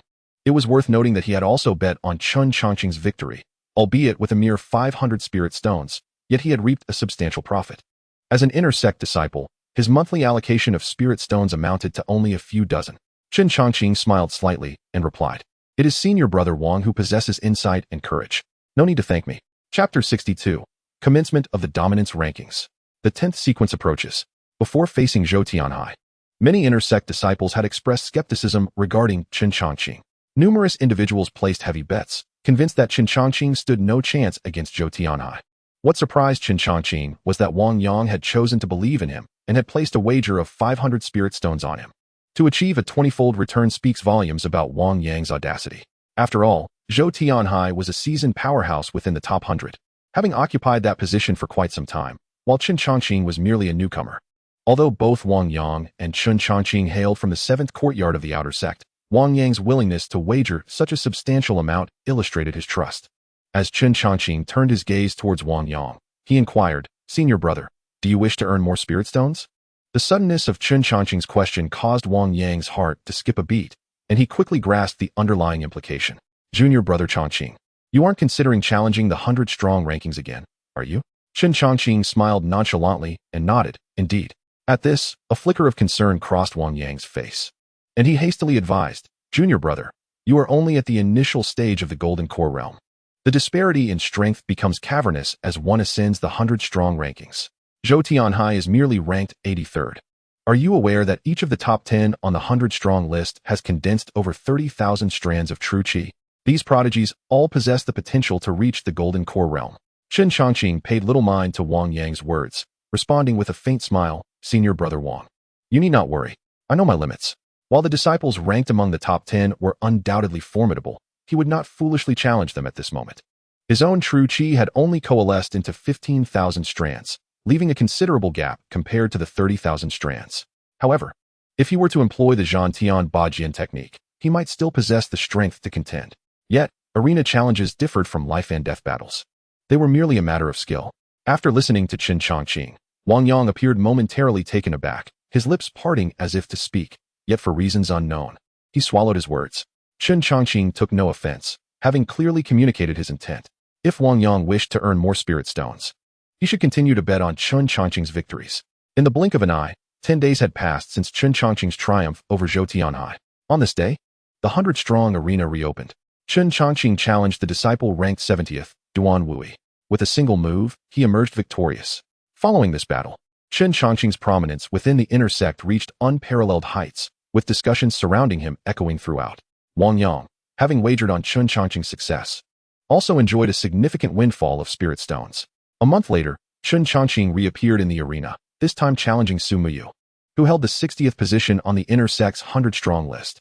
Despite Su Muyu being a female cultivator, Chen Changqing showed no mercy, maintaining an absolute dominance and defeating her with a single strike. 2 months later, Chen Changqing challenged Taishan, who was ranked 50. This individual was renowned for his indomitable physique, having cultivated the path of physical enhancement. However, he was promptly sent flying from the stage by a single punch from Chen Changqing. With this victory over Taishan, Chen Changqing's ranking on the 100-strong list rose to 50. Over the course of these 2 months, Chen Changqing's reputation within the inner sect flourished. Particularly after defeating Taishan, he astonished the entire inner sect. Is Chen Changqing even human? Within just over 2 months, he surged into the top 50 of the 100-strong list. This is simply outrageous. The remarkable aspect was that he won each challenge with overwhelming force. Even Taishan, who held the 50th rank, was defeated with a mere punch. Within the inner sect, numerous disciples engaged in spirited discussions. The mere mention of Chen Changqing elicited disbelief, as his accomplishments during this period were nothing short of extraordinary. Furthermore, his stunning performances had attracted the attention of many disciples from the 7 main peaks. After all, it was a rarity to see someone ascend to the top 50 of the 100-strong list in such a short span. At this juncture, 3 figures sat together on a cloud platform within the inner sect. These 3 individuals exuded an extraordinary aura, and a mere perception of their presence imparted a sense of boundless depth. Have you heard of this Chen Changqing? One of the men broke the silence, his voice resonating with curiosity. Of course, I have heard. This young man has recently stolen the spotlight within the inner sect. He even defeated Taishan with a single punch. Another man responded, inquiring about Chen Changqing. Do you think this young man is worthy of being brought into our 10th sequence? The first speaker posed another question. At this moment, a previously silent man took over the conversation. Our leader is currently striving for the Yuanying realm. If we could recruit a capable subordinate, it would greatly aid his pursuit of the position of the holy son of the sect. The other 2 men remained non-committal regarding his statement. After a brief pause, the first man nodded slightly. Very well, I shall send by how to inform Chen Changqing. If he complies and joins us, that would be splendid. However, if he refuses. At this point, the man's expression turned icy, and a soft snort escaped his lips. On this day at Qingxiao Valley, Wang Yang was practicing alongside the inner disciples. Suddenly, a powerful aura emanated from outside the valley. Perceiving it, Wang Yang and the others quickly turned to look. They beheld a youth clad in a white robe adorned with golden patterns, slowly approaching the valley. Upon seeing him, everyone within Qingxiao Valley was taken aback, their faces reflecting shock. What? Is he Bai Hao? What is going on? Why has Bai Hao come to our Qingxiao Valley? He is among the top 10 of the 100-strong list. I heard he is also part of the 10th sequence camp. Just as the crowd was astonished, Bai Hao's expression darkened as he coldly asked, Who is Chen Changqing? Upon hearing this, Wang Yang's demeanor shifted to one of grave concern. Without hesitation, he hurried toward Chen Changqing's residence. When he found Chen Changqing, the latter was leisurely basking in the sun in the courtyard. Junior brother Chen, something significant has occurred. Bai Hao has come looking for you, Wang Yang exclaimed, his face etched with urgency. Chen Changqing raised an eyebrow in confusion. Bai Hao? Who is that? Wang Yang bit his lip, explaining, Junior brother, Bai Hao is ranked 10th on the 100-strong list, and he is also part of the 10th sequence camp. After absorbing Wang Yang's words, Chen Changqing was momentarily taken aback. Previously, Wang Yang had informed him that those in the top 10 of the inner sect's 100-strong list were all prodigies who had cultivated over 30,000 strands of true qi. Their strength was undoubtedly formidable. What puzzled Chen Changqing was the meaning of the 10th sequence. Upon recalling this, he quickly turned to Wang Yang. Senior brother, what do you mean by the 10th sequence? Wang Yang scratched his head, appearing somewhat embarrassed, and smiled. I must admit, I forgot to explain the 10th sequence to you earlier. Essentially, the 10th sequence refers to a small group formed among the disciples of Shushan. However, the leaders of these groups are not to be trifled with.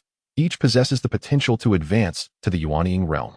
Such individuals are classified within the sect as candidates for the position of Holy Son. The leader of the 10th sequence is known as the Holy Son of the 10th sequence, and Bai Hao belongs to that faction. With Wang Yang's explanation, Chen Changqing finally grasped the situation. The Holy Sons of the 10th sequence all have the potential to break through to the Yuanying realm. No wonder someone like Bai Hao, ranked 10th on the 100-strong list, would want to recruit him. Chen Changqing couldn't help but reflect. Above the foundation establishment stage lies the Golden Core. Only by breaking through the Golden Core can one ascend to the Purple Mansion, and beyond the Purple Mansion, one reaches the Yuanying realm. Currently, I am merely at the early stage of foundation establishment, leaving me with a considerable distance to the Yuanying realm. The road ahead is indeed long. With these thoughts, Chen Changqing shifted his gaze to Wang Yang and asked, Senior brother, do you know why Bai Hao is seeking me? Wang Yang hesitated, shaking his head. I am not certain. Upon arriving at Qingxiao Valley, he specifically requested to see you. I sensed he was not here with good intentions, so I hurried to find you. Chen Changqing frowned slightly, pondering. Could it be that my recent surge in ranking on the 100-strong list has drawn the ire of those I defeated, prompting them to send Bai Hao, ranked 10th, to seek revenge? After a moment's consideration, Chen Changqing regained his composure. Senior brother, let us go see for ourselves. Very well. Without further delay, Chen Changqing and Wang Yang set off together. Before long, they arrived at the entrance of Qingxiao Valley. At this moment, numerous inner disciples had gathered, whispering amongst themselves. What is going on? Why has Bai Hao, ranked 10th on the 100-strong list, come looking for Chen Changqing? Who knows? Could it be that he is here to cause trouble for junior brother Chen due to his recent prominence? It is possible. In just over 2 months, he has surged to 50 on the inner sect's 100-strong list, an impressive feat indeed. Unperturbed by the surrounding chatter, Chen Changqing fixed his gaze directly on Bai Hao. Bai Hao, with an air of arrogance, saw Chen Changqing looking in his direction and coldly asked, Are you Chen Changqing? Upon witnessing Bai Hao's condescending demeanor, Chen Changqing felt a surge of disdain and replied dismissively, What do you want? As he spoke, Chen Changqing appeared utterly indifferent. After all, Bai Hao was merely the 10th-ranked individual on the 100-strong list. What significance did that hold for him? Even the so-called holy son of the sequence meant little in his eyes. Bai Hao's expression darkened at Chen Changqing's rudeness. He had not anticipated that a disciple who had recently joined the inner sect would dare to disrespect him. Boom. In the next moment, Bai Hao let out a cold snort, his arms slightly trembling, and a powerful aura erupted from within him. Clearly, he intended to intimidate Chen Changqing. In less than a breath, the overwhelming pressure enveloped the surrounding area. The disciples, who had come to watch, were caught off guard and were immediately overwhelmed by Bai Hao's oppressive aura, their faces paling. Those with weaker cultivation felt as if they were suffocating under the pressure.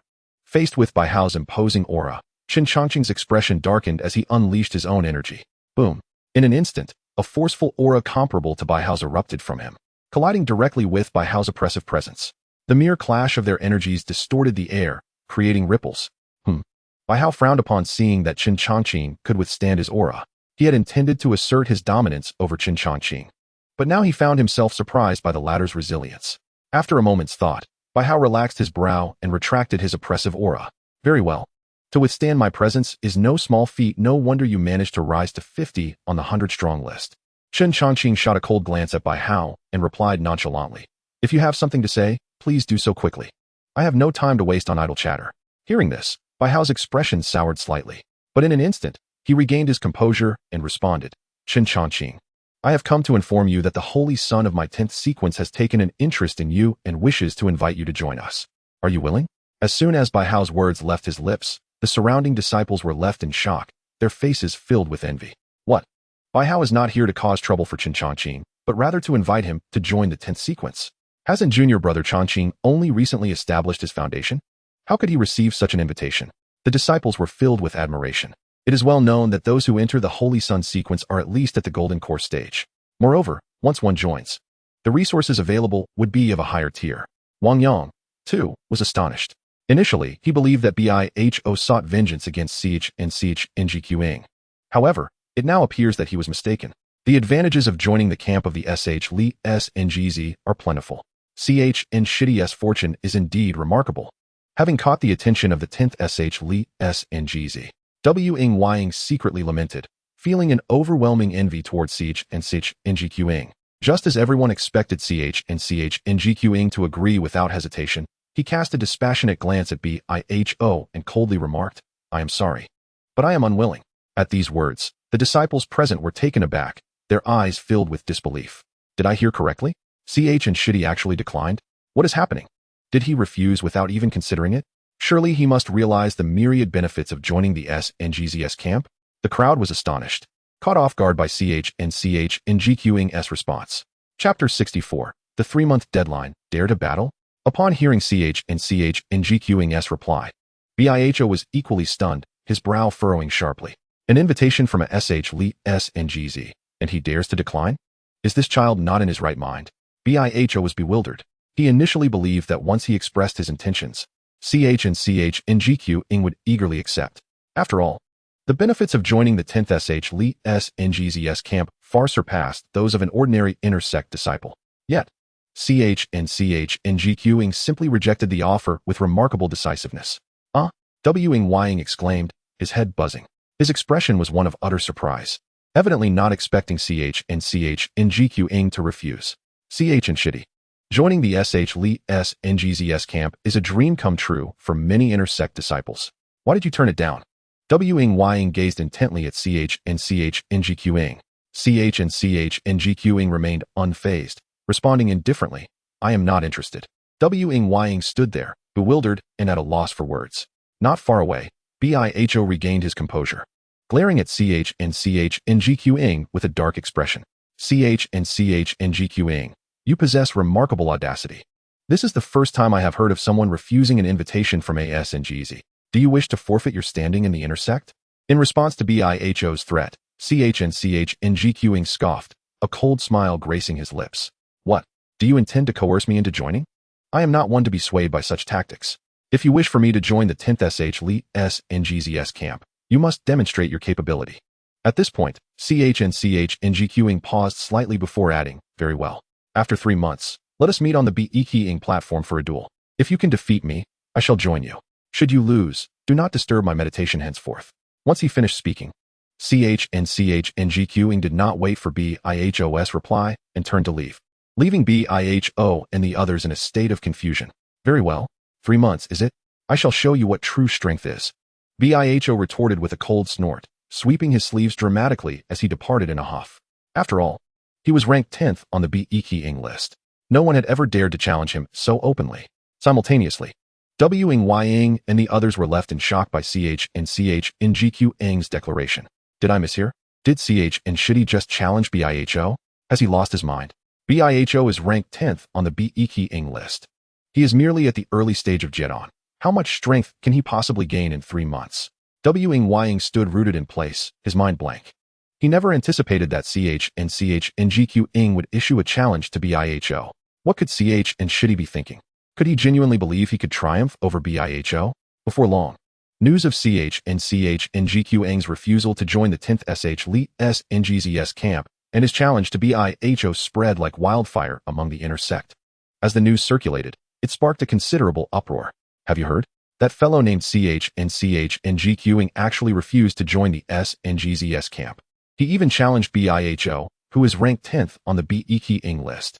Has he lost his mind? How could he forfeit such a golden opportunity? Such arrogance. How could he, a mere newcomer to the inner sect, dare to challenge Biho? For a time, discussions about Chen Changqing echoed throughout the inner sect. After all, in recent months, he had made quite a name for himself, continually challenging the top ranks, and now holding the 50th position on the list. Moreover, the other SNGZs were delighted to hear such news. After all, an invitation from the 10th SHLES ought to be accepted without question. Yet, Chen Changqing took a different path, opting for refusal. This was undoubtedly a slap in the face to the 10th SHLES. Meanwhile, at the residence of the 10th SHLES, Biho reported, Chen Changqing has rejected the invitation and challenged me to a duel on the Beqing platform in 3 months. If I win, he will join us. As he spoke, Biho bowed slightly, his demeanor respectful. Despite his position as the 10th on the list, the individuals before him were far from ordinary, especially the 10th SHLES, whose strength was unfathomable.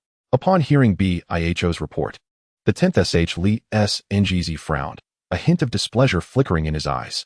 He had recently failed a breakthrough into the Yuanying stage and had heard of Chen Changqing's exploits. Yet, he did not expect there to be someone among the inner sect disciples bold enough to disregard him. The others present seethed with anger, exclaiming, Chen Changqing. How audacious! A newly admitted disciple, so ungrateful? He should be grateful for the opportunity the SNGZ granted him, yet he dares to refuse?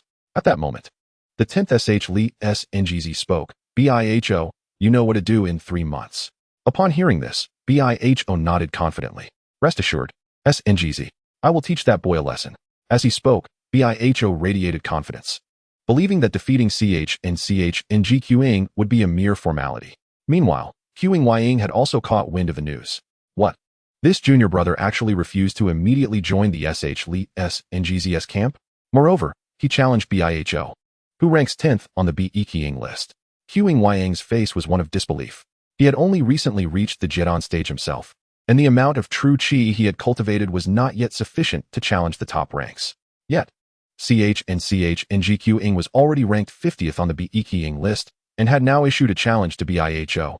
Taking a deep breath, Huang Yang could not help but exclaim, Chen Changqing's shitty pace of cultivation is truly astonishing. Simultaneously, Tian also learned of the news. He dares to challenge Biho, ranked 10th? Changqing, you are quite the surprise. Tian felt a surge of excitement, pondering to himself. You better not lose to Biho. The only one capable of defeating you is me. With determination in his gaze, Tian recalled how he had been bested by Changqing in the outer sect competition, and from that moment, he had regarded him as his sole rival, longing for the opportunity to defeat him honorably. Back at Xianxia Valley, Changqing returned to his residence. No sooner had he stepped into the courtyard than Yang hurriedly followed him. Shitty, you have been rather reckless this time. Biho is ranked 10th on the Beqing list. How could you consider challenging him in 3 months? Moreover, why refuse such a golden opportunity to join the xianxiaaudiobooks camp? Wang Yang wore a perplexed expression, unable to comprehend why Chen Changqing would act in such a manner. Chapter 65, Sword Intent Progress 40. Chen Changqing appeared unperturbed, casually responding, Brother Wang. Biho is merely ranked 10th among the inner sect's top 100. Isn't it quite normal to challenge him? Upon hearing this, Wang Yang's heart trembled. He found himself at a loss for words in response to Chen Changqing's assertion. What did it mean to say he was merely the 10th in the inner sect's top 100? Previously, he had elaborated to Chen Changqing about the formidable nature of those in the top 10. Yet, Chen Changqing seemed to disregard it entirely. Before Wang Yang could gather his thoughts, Chen Changqing offered a faint smile and walked directly into the room. Sighing, Wang Yang felt a sense of helplessness. Realizing that Chen Changqing had already made up his mind, he pondered, could it be that junior brother Changqing could actually defeat Biho? Suddenly, a thought struck Wang Yang's mind. Shaking his head vigorously, he smiled wryly and said, to defeat Biho, how easy could that be? With that, Wang Yang turned and departed. Meanwhile, Chen Changqing had returned to the inner room, his thoughts focused as he communicated with the system. System, extract the idle rewards. Soon, a notification resonated in his mind. Ding. Idle time, 62 days. Operated Shu Mountain Heart method 5,000 times. Practiced heaven-slaying sword technique 5,000 times. Sword intent cultivation progress 40. Would you like to extract the idle results? Extract. Chen Changqing decided without hesitation. In an instant, golden streams of energy emanated from the 3 small golden figures before him, flowing directly into Chen Changqing's body. Boom. As the results of the Shu Mountain Heart method extraction took effect, spiritual energy surged within Chen Changqing, causing his aura to rise dramatically as his true qi rapidly condensed. In no time, the amount of true qi within him escalated from the previous 15,000 strands to 40,000 strands. His cultivation level had advanced from the early stage of Jidan to the mid-stage. After sensing his current strength, Chen Changqing exhaled deeply, reflecting, the further one progresses, the slower the cultivation speed becomes.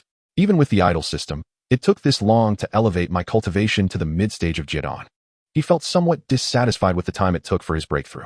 To him, having idled for several months only to ascend from the early to the mid-stage of Jidan felt rather slow. In the past, such a feat would have allowed him to leap to a significantly higher level. Of course, if others were to learn of his thoughts, they would likely be infuriated. After all, transitioning from the early to mid-stage of Jidan is not something achievable within a short time frame. Achieving such progress in merely a few months is already considered extraordinarily gifted. I have condensed 40,000 strands of true qi within me. Yet I am still merely at the mid-stage of Jidan. I wonder how many strands of true qi are needed to break through to the late stage of Jidan. Chen Changqing mused aloud. Generally, a cultivator at the mid-stage of Jidan is considered to have condensed 10,000 strands of true qi, and exceeding 20,000 strands signifies entry into the late stage. Yet here he was, with 40,000 strands, still only at the mid-stage. It seemed he must refine every stage to its utmost. During my physical training, I pursued the limits of body refinement. In the qi refinement stage, I practiced the 9 transformations qi refinement technique. Upon entering the foundation establishment stage, I diverged from ordinary cultivators. Now, at the Jidan realm, there appears to be a significant divergence from typical Jidan practitioners. After some contemplation, Chen Changqing focused his mind and whispered, I wonder how many strands of true qi Baihao has condensed within him. He did not dwell on it for long. Presently, his cultivation had indeed advanced to the mid-stage of Jiedon, and he had condensed 40,000 strands of true qi. With 3 months remaining until the arena battle with Baihao, Chen Changqing was confident that another 3 months of idle cultivation would allow him to defeat Baihao without issue. Next, Chen Changqing discovered that the sword intent reward he had obtained manifested in the form of progress. 40 progress? Could it be that sword intent can also be leveled up? Chen Changqing pondered in astonishment. He felt a surge of anticipation to see what changes would occur once the sword intent reached 100. Additionally, the heaven-slaying sword technique had now progressed to a level of 25. The technique was formidable, yet its advancement had become increasingly sluggish as time progressed. Without further contemplation, he resumed the system's idle cultivation of the Shu Mountain Heart method, the heaven-slaying sword technique, and the sword intent. Meanwhile, Chen Changqing himself reclined on the bed. My cultivation has ascended to the mid-stage of Jiedon. It seems prudent to seek a more advanced cultivation method in the inner sect's treasure pavilion. Earlier, upon entering the inner sect, he received the Shu Mountain Heart method, Shu Mountain Sword technique, and Shu Mountain Body technique. Both the Shu Mountain Sword technique and Shu Mountain Body technique had already reached perfection through idle cultivation. However, the Shu Mountain Heart method could only sustain cultivation up to the Jindan level. After some deliberation, Chen Changqing resolved to set aside time to visit the inner sect's treasure pavilion and carefully select a new cultivation method. Yawning, Chen Changqing dismissed further thoughts and succumbed to sleep. In a daze, he was roused by a series of calls. Junior brother Chen. Chen Changqing arose and stepped into the courtyard, only to find Wang Yang standing at the entrance. Surely, brother Wang is not here to persuade me again. Chen Changqing thought helplessly. Previously, Wang Yang had been incredulous at his reckless challenge to Baihao, ranked 10th in the top 100, and his refusal to join the Sacred Sun faction. As he approached, Chen Changqing curiously inquired, "Brother, what is it?" Wang Yang pursed his lips, not concealing anything, and replied directly, "Junior brother, someone is looking for you." Oh, Chen Changqing was taken aback and pressed. "Who?" Wang Yang smiled mysteriously, teasing Chen Changqing. "You'll find out once we go meet them." Without delay, Chen Changqing followed Wang Yang as they departed. Before long, they arrived at the entrance of Qingxiao Valley, where a striking figure stood not far away. The woman possessed an ethereal beauty, her light blue robe billowing in the breeze, exuding an indescribable grace. Her enchanting eyes gazed down composedly, and an elegantly crafted ancient sword hung at her back, adding an air of nobility. A mere glance was enough to evoke a sense of awe, as if she were a lotus emerging from clear water, naturally exquisite and unadorned. Lu Rian? Chen Changqing's eyes widened in confusion upon recognizing her. What could she possibly want from him? Chapter 66. The Investment of Emperor Rian. Nevertheless, courtesy demanded an approach. Chen Changqing, accompanied by Wang Yang, approached Lu Rian. "Sister Rian, what brings you here?" Chen Changqing inquired with a cheerful smile. After all, both of them had entered the inner sect from the same outer sect's 7th courtyard. Moreover, Lu Rian was undeniably beautiful. Upon hearing Chen Changqing's question, Lu Rian's eyes narrowed with concern as she replied, "Junior brother Changqing, why would you think of challenging Baihao? Are you aware that he has already reached the late stage of Jiedon and has condensed 50,000 strands of true qi?" As she spoke, Lu Rian's brows furrowed. In her view, while Chen Changqing was undoubtedly formidable, defeating Baihao in such a short time seemed implausible, especially considering how recently Chen Changqing had joined the inner sect. Noticing her worried demeanor, Chen Changqing offered a slight smile and asked, "What's wrong? Is it that Shiji fears I cannot contend with Baihao? Worry not. Thus far in the Bachang challenge, I have yet to taste defeat. Even if I were to encounter Baihao, the outcome would remain unchanged." Chen Changqing brimmed with confidence. At present, he had broken through to the mid-stage of Jiedan, having condensed 40,000 strands of true energy within. After 3 more months of diligent cultivation, his strength would surely ascend once more. By then, defeating Baihao would not pose a formidable challenge. Upon hearing Chen Changqing's response, Lu Rian was momentarily taken aback. Rendered speechless, earlier, she had heard of Chen Changqing's audacious challenges against the inner sect's top 100, achieving an impressive ranking of 50. Yet, who would have thought that shortly thereafter, he would challenge Baihao, ranked 10th. This compelled Lu Rian to visit Qingxiao Valley. After a brief pause, Lu Rian rolled her eyes at Chen Changqing, gracefully revealing a white elixir from her palm. The elixir was adorned with intricate patterns, and a faint mist of medicinal energy swirled around its surface. The mere fragrance wafting from the elixir provided an invigorating sensation upon inhalation. "This elixir is for you. It will greatly aid your current cultivation," she stated, extending the elixir towards Chen Changqing. Chen Changqing expressed mild astonishment, lowering his gaze to the elixir in Lu Rian's hand. Before he could utter a word, Wang Yang, upon seeing the elixir, gasped in shock. I can't believe my eyes. Is that a Ningjin Dan? His expression was one of incredulity. His eyes ablaze with eagerness as he regarded the elixir in Lu Rian's hand. Brother Wang, must you be so dramatic? Is this elixir truly that remarkable? Chen Changqing queried, a hint of skepticism in his tone. Wang Yang shot him an exasperated glare, retorting, Junior Brother Chen, sometimes, I feel like you are utterly oblivious. This elixir is no ordinary item. It is a Ningjin Dan, a veritable treasure. It enhances the success rate of Jin Dan advancement by 50% for those in the Jie Dan stage. For a Jie Dan practitioner, breaking through a minor realm should pose no difficulty. While speaking, Wang Yang was inwardly convinced of Lu Rian's profound connection with Chen Changqing. Earlier, when Chen Changqing challenged Zhou Tianhai, ranked 83rd, Lu Rian had been present and had even taken the initiative to converse with him. At that moment, Wang Yang had perceived Lu Rian's evident affection towards Chen Changqing. Now, upon learning that Chen Changqing aimed to challenge Bai Hao, the 10th-ranked individual, she had actively sought him out at Qingxiao Valley and gifted him a Ningjin Dan. Such gestures were not to be taken lightly. After absorbing Wang Yang's explanation, Chen Changqing was equally astonished. He had not anticipated that such a small elixir could hold such efficacy. This kind of treasure was not something an ordinary inner sect disciple could possess. Even if Lu Shiji had joined one of the 7 major peaks, Yunqi Peak, it seemed improbable that she could acquire such an elixir. Reflecting on this, Chen Changqing realized he had underestimated Lu Rian.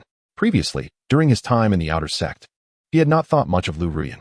In fact, it was he who had rescued her during the outer sect competition in the Void Realm, aiding her in accumulating substantial points. This was how she had qualified for entry into the inner sect.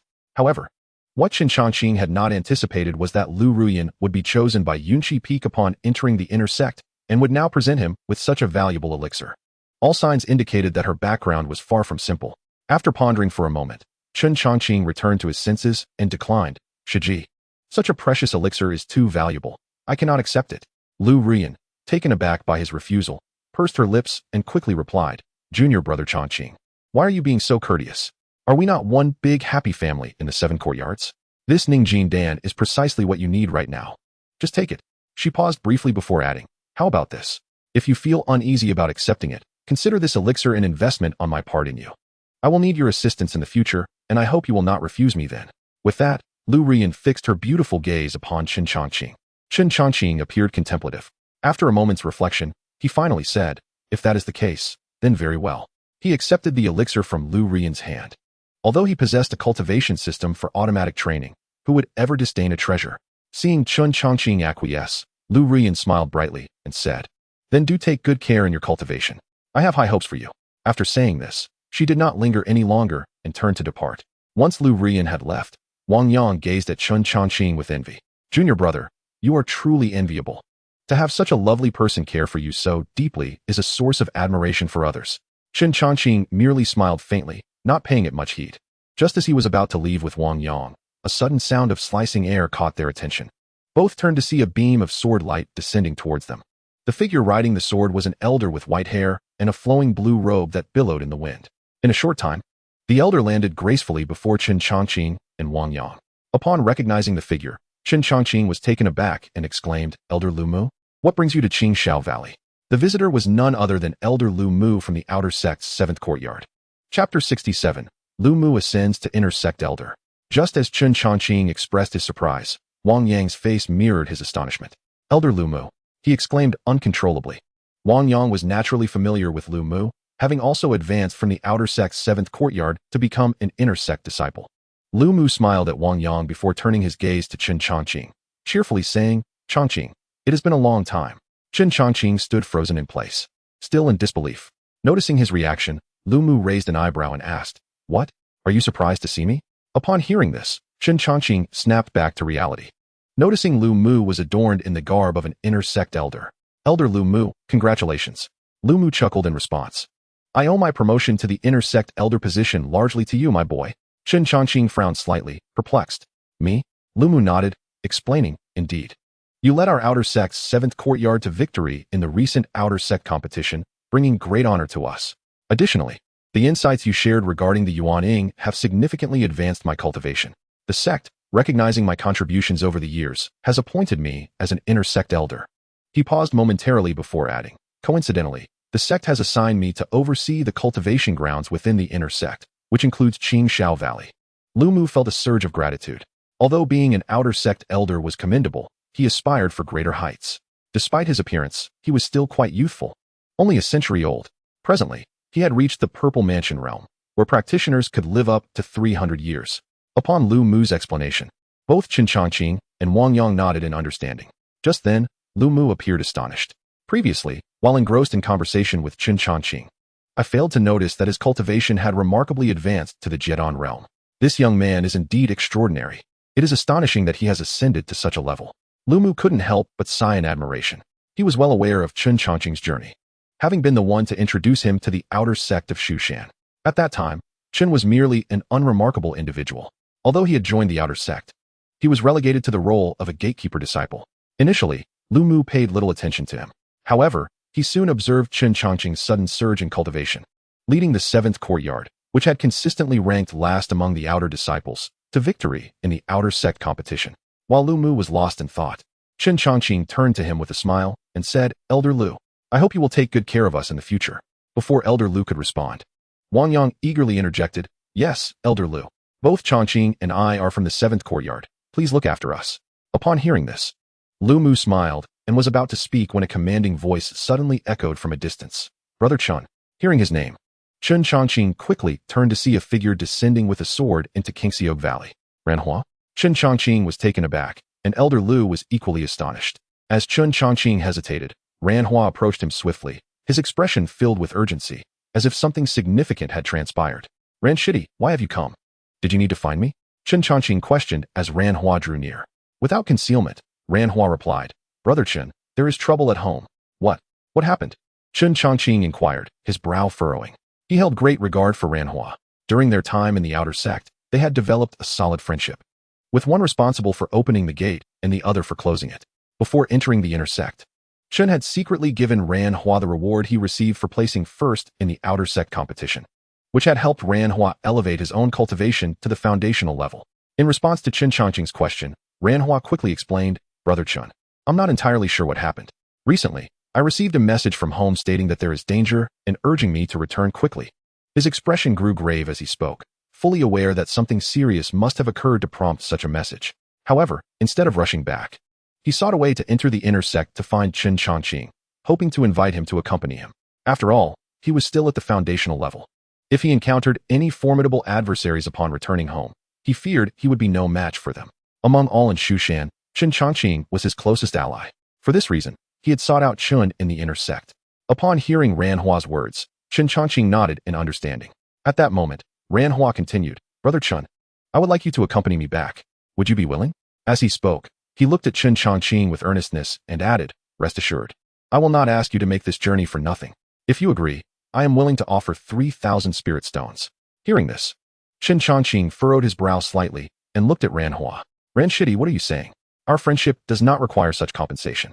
Ranhua was taken aback, feeling somewhat embarrassed. He realized that offering spirit stones as a reward would likely make Chen Changqing feel distant. Fortunately, Chen Changqing did not take offense. During their time in Shushan, Ranhua had become one of his few friends. Naturally, he could not remain indifferent to the troubles facing Ranhua's family. Just then, Wang Yang looked at Chen Changqing and suggested, "Brother Chen, why don't I accompany you both?" Upon hearing Wang Yang's words, Ranhua instinctively glanced at him, his eyes filled with gratitude. Chen Changqing nodded and introduced, "Ran Shitty, this is Brother Wang Yang, who also ascended from the outer 7th courtyard to the inner sect." Chen Changqing then turned to Wang Yang and added, "Brother Wang, this is Ranhua." After Chen Changqing's introduction, Wang Yang and Ranhua exchanged nods. "Thank you, Brother Wang, for your willingness to help," Ranhua expressed. Wang Yang waved his hand dismissively, indicating that it was no trouble. Chen Changqing then smiled at Wang Yang, saying, "Brother, I appreciate your assistance in this matter." Wang Yang replied with a grin, "Brother Chen, there is no need for such formality between us. Besides, I have benefited greatly from you, particularly in terms of spirit stones." Chen Changqing nodded, not feeling the need to be overly polite. Furthermore, given that Ranhua was uncertain about the specifics of the trouble at home, having Wang Yang, a Jiedon cultivator, along would certainly provide additional strength and perhaps assistance when needed. Chapter 68. The bonds of opening and closing the gate. Chen Changqing then turned his gaze toward Elder Lu. As Lu Mu was the elder overseeing their area, It was essential to obtain his approval for the journey with Wang Yang. Lu Mu understood Chen Changqing's intentions and smiled, saying, Changqing, after you and Wang Yang register, you may leave Shushan with Ranhua. At this point, Lu Mu waved his hand, and a talisman shimmering with golden light flew into Chen Changqing's hands. This talisman is a gift for you. It contains a portion of my Jidan power. It may prove invaluable in critical moments. Chen Changqing nodded appreciatively and received the talisman, saying, Thank you, Elder. Lu Mu smiled slightly and waved his hand, urging him, No need for such formality. Off you go. Without delay, Chen Changqing and Wang Yang proceeded to the registration office. After completing the registration, the three of them departed from the inner sect. Ran Shitty, allow me to assist you in flying with my sword. Once outside the inner sect, Chen Changqing summoned his high-grade magic weapon, the Chungying sword. Ranhua nodded and leaped onto the sword.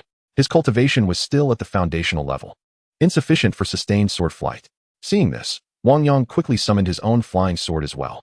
The three of them took to the skies, with Ranhua directing Chen Changqing on the way, while Wang Yang followed closely behind.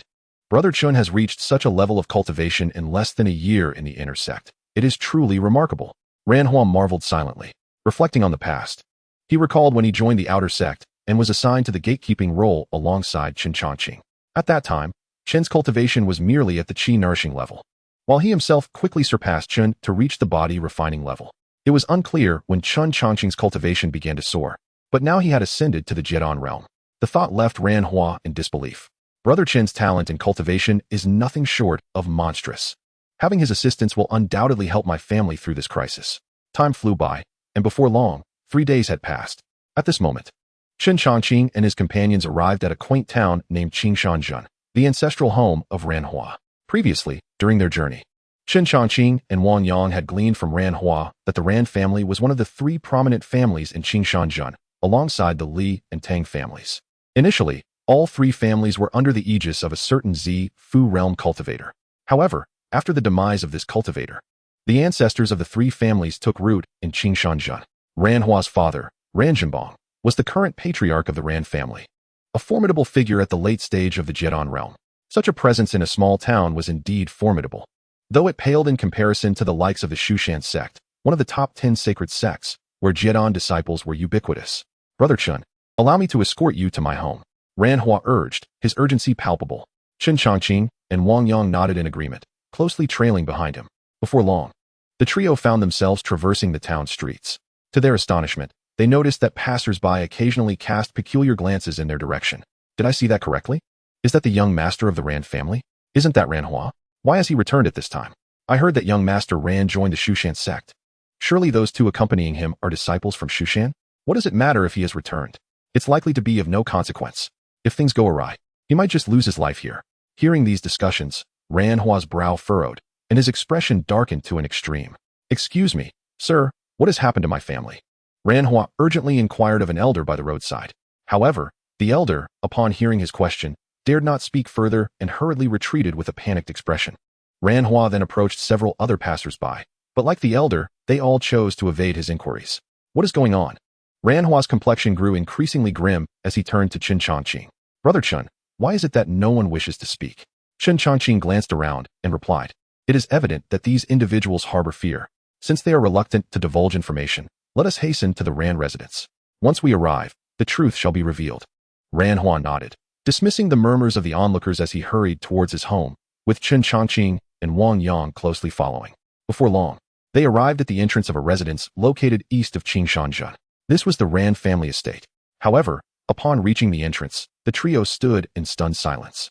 Upon closer inspection, they saw that the grand doors of the Ran estate were severely damaged, and the plaque inscribed with Ran Fu was shattered, half lying on the ground and half hanging from the beam above. What has happened? Ranhua's eyes widened in disbelief, and a sense of dread surged within him. After a moment's hesitation, he rushed into the estate without delay. Chen Changqing exchanged a glance with Wang Yang and followed closely behind Ranhua. As soon as they stepped into the Ran estate, a nauseating stench of blood assailed their senses. The interior resembled a scene from a hellscape. Guards and servants lay sprawled in pools of blood, their bodies scattered haphazardly. The once grand estate had been reduced to ruins, with charred trees and numerous corpses hanging from the beams, their identities unrecognizable due to the fire's devastation. No, this can't be. Ranhua stood frozen, muttering incoherently as his head shook involuntarily. Chen Changqing noted the scene with a furrowed brow, murmuring, "Given the circumstances, it appears the Rand family has been annihilated. Who could be so ruthless as to strike at the Rand family with such ferocity?" In the midst of Chen Changqing's contemplation, Ran Hua, consumed by grief and rage, shouted, "No! Who did this?" His eyes blazed with fury as he never anticipated such a calamity would befall his family. While he had considered the possibility of trouble arising at home, he could never have imagined the situation was this dire. As Ran Hua vented his frustration, a sudden sound of rushing air drew their attention. A figure descended before Chen Changqing and his companions. In Chapter 69, Eradicate the Roots, upon seeing the newcomer, Chen Changqing and Wang Yang immediately assumed a defensive stance. However, Ran Hua gasped in surprise upon recognizing the individual, Ran Mu. The newcomer was a young man, appearing to be of similar age to Ran Hua. "Young master, you have finally returned," Ran Mu exclaimed, equally astonished. Before Chen Changqing and Wang Yang could comprehend the situation, Ran Hua rushed toward Ran Mu, urgency etched across his face. "Ran Mu, what has transpired? Why is our family in such a state?" Without hesitation, Ran Mu replied, "Young master, days ago, the Li family suddenly attacked our branch without any apparent reason. Caught off guard, our family was unable to mount an effective defense. Despite our efforts to resist, we were ultimately overpowered. The patriarch and the elders were captured by the Li family. I managed to escape and have been hiding ever since, waiting for your return." Ran Hua's face turned ashen at this revelation. He could hardly fathom that it was the Li family that had struck against the Rand family. Why? He mused, brows knotted in confusion. He could not understand the Li family's motives, as the three families in Qingshanzhen had always coexisted peacefully without conflict. At that moment, Chen Changqing and Wang Yang approached. Ran Hua regained his composure and introduced Ran Mu. "Ran Mu, these are my two senior brothers from Shushan." Ran Mu nodded in acknowledgement and bowed respectfully to Chen Changqing and Wang Yang. "I greet you, esteemed disciples of Shushan." Just then a loud, mocking laugh echoed through the air, followed closely by the arrival of numerous figures. At the forefront was a gaunt old man with white hair and a sinister gaze, exuding a powerful aura indicative of his late-stage Jidan cultivation. The group that trailed him was formidable as well, with several possessing foundation establishment prowess and others at the Qi refinement level. "Ran Hua, you finally made your appearance," the old man exclaimed, a sinister smile upon his lips. "I have been waiting for you for several days." Seeing the old man, Ran Hua's expression shifted abruptly, and he gasped, "Li Yu." This elder was none other than Li Yu, the patriarch of the Li family. Li Yu smirked coldly, "Surprised to see me?" Ran Hua's expression darkened. His eyes filled with animosity. "Li Yu, how could you be so ruthless as to strike down my family?" Li Yu dismissed Ran Hua's accusation with a sneer. "You are hardly in a position to question me. And look, we have the escaped fish, Ran Mu, here as well. One must eradicate the roots." His intent was clear. He had been waiting to eliminate both Ran Hua and Ran Mu. Upon hearing Li Yu's words, Ran Mu's expression hardened, and he shouted defiantly, "Old dog. I would rather die than submit to you." Li Yu's gaze turned vicious at this retort, and he coldly replied, "If you wish to die, that can be easily arranged. However, you dare to confront me so boldly. Soon, you shall experience a torment worse than death." Ran Mu's face flushed with rage, and he could hardly contain his urge to charge forward, but was intercepted by Ran Hua, who firmly held him back. "Your strength is still insufficient. Charging in recklessly would be tantamount to courting death," Ran Hua said coldly. "But, young clan leader," Ran Mu attempted to voice his concerns. But before he could finish, Ran Hua interrupted him, "Leave the ensuing matters to me." With that, Ran Hua's gaze shifted directly toward Li Yu. Upon hearing Ran Hua's words, Li Yu erupted in laughter. "Huh, Ran Hua, you intend to handle this? Have you assessed your own capabilities? How dare you speak so brazenly?" As he spoke, Li Yu's peripheral vision flicked toward Chen Changqing and Wang Yang, who stood behind Ran Hua. With his late-stage foundation establishment cultivation, he could easily discern their levels. Both Chen Changqing and Wang Yang were also cultivators at the foundation establishment stage. After a brief appraisal, Li Yu continued, "Young man, I suggest you surrender and come with me willingly. Otherwise, do not blame me for being merciless against the weak." Ran Hua's expression darkened as he retorted fiercely, "Li Yu, your Li family possesses an audacity unmatched, daring to act so brazenly against the Rand family. Are you not afraid of Shu Mountain?" At this, Li Yu burst into laughter once more. "Ha! You truly enjoy embellishing your own worth, do you not? Just because you entered Shu Mountain does not mean others are unaware of your status as merely a gatekeeper disciple. In essence, you are no more than a watchdog. To Shu Mountain sect, a disciple of your caliber is utterly dispensable." Ran Hua's face fell, realizing how well Li Yu was informed about his background, even knowing he was but a gatekeeper disciple at Shu Mountain. It seemed the Li family had made extensive preparations before making a move against the Ran family. While Ran Hua was momentarily stunned, Li Yu's gaze shifted back to Chen Changqing and Wang Yang. Gentlemen, this is a private matter between the three great families of Qingshan Town. It is best for outsiders like you not to interfere, lest you be caught in the crossfire. Although he did not regard Chen Changqing and Wang Yang highly, Li Yu still offered this caution. It was apparent that both were also disciples of Shu Mountain, with cultivation levels that should place them within the inner sect. The Shu Mountain sect, one of the 10 sacred sects, was not something their families could afford to provoke. Having said this, Li Yu did not wait for a response from Chen Changqing and Wang Yang. With a wave of his hand, he commanded, attack. Capture these two young men from the Ran family. At his command, over a dozen subordinates surged forward, aiming to assault Ran Hua and Ran Mu. Upon witnessing this, Ran Mu felt a surge of panic, his breathing becoming rapid and labored. With merely a Qi refinement level of cultivation, he stood no chance against these foes. Noticing his distress, Ran Hua quickly turned to Chen Changqing. Senior brother, Chen Changqing, with an expression of calm indifference, replied, do not worry, junior brother. I will handle everything. As he spoke, Chen Changqing's gaze shifted toward the assailants charging at them. Boom. In the next moment, a terrifying aura erupted from Chen Changqing's body. As this energy surged forth, the approaching assailants felt a sudden chill as if they had plunged into an icy abyss. Chapter 70. The Onset of Carnage. Before the assailants could react, a clarion sound of a sword drew attention. Clang. In an instant, a long sword gleaming with a cold light appeared in Chen Changqing's grasp. With a slight smirk playing on his lips, he revealed a hint of intrigue. Boom. Following this, the sword in his hand swept across, unleashing a formidable strike of Shu Mountain's sword technique. With one swing, the terrifying sword energy coalesced, resembling a long rainbow slicing through the air. Whoosh. The overwhelming sword energy surged forth like a tidal wave, sweeping away the assailants who had aimed for Ran Hua and Ran Mu before they could comprehend what had transpired. Bang, bang, bang. The sound of deafening explosions filled the air. Upon closer inspection, the bodies of the assailants had been torn apart by Chen Changqing's unleashed sword energy, blood mist swirling in the aftermath. What?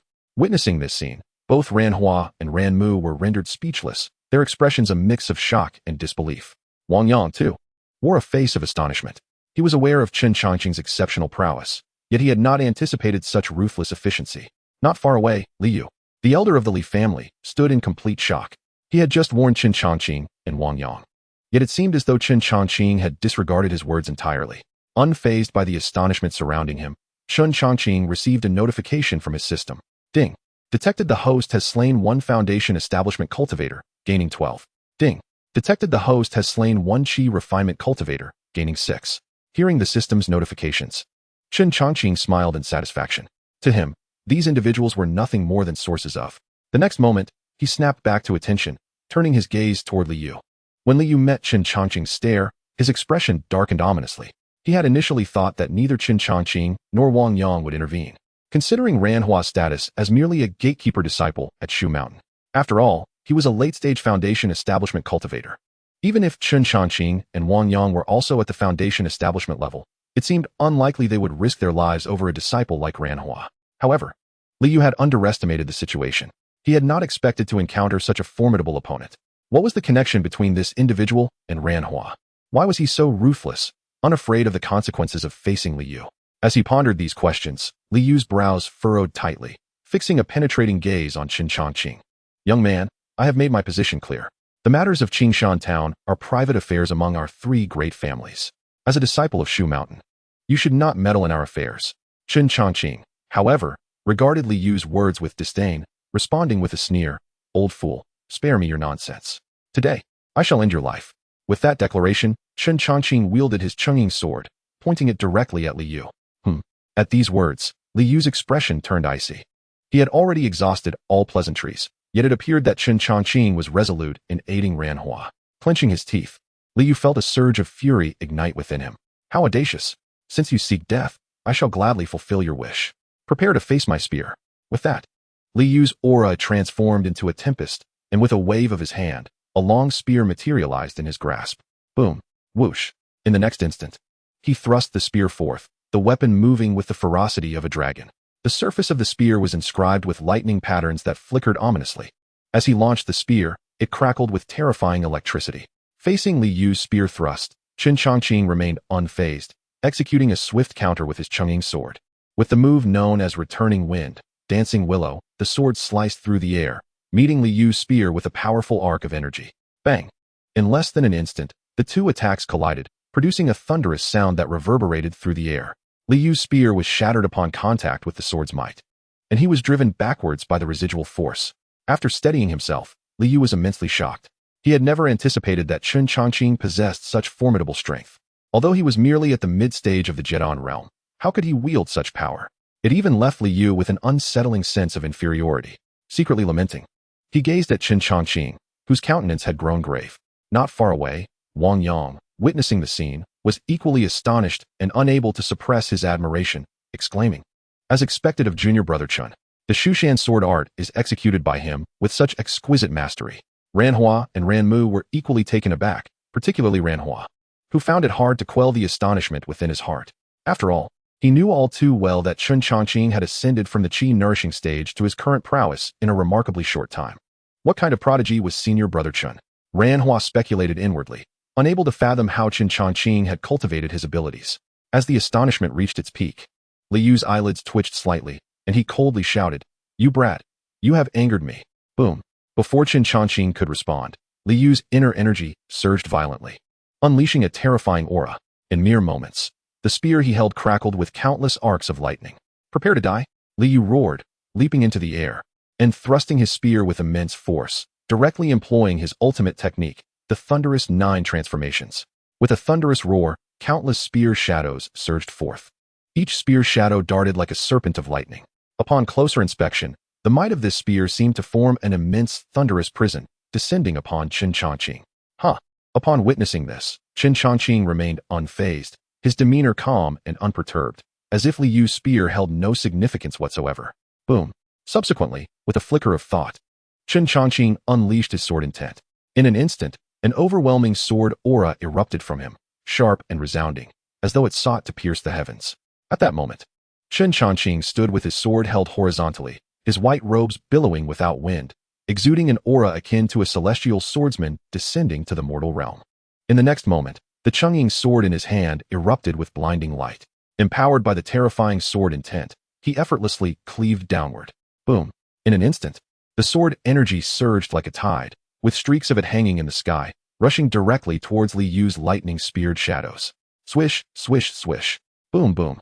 The incessant explosions shattered numerous spear shadows in an instant, warping the very air with the force of the blasts. Chapter 71. Junior brother, let us go and slay. Following that, Chen Changqing's sword energy, still potent, relentlessly charged toward Li Yu. Caught off guard, Li Yu's spear shattered under the impact of the terrifying sword energy. Bang! The sword energy collided directly with Li Yu's body. Puff!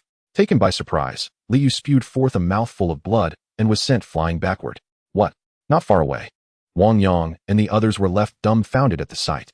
How could this be? Li Yu is a late-stage Jedon cultivator, yet he was subdued by junior brother Chen with a single sword strike? Wang Yang exclaimed in disbelief, his face a mask of incredulity.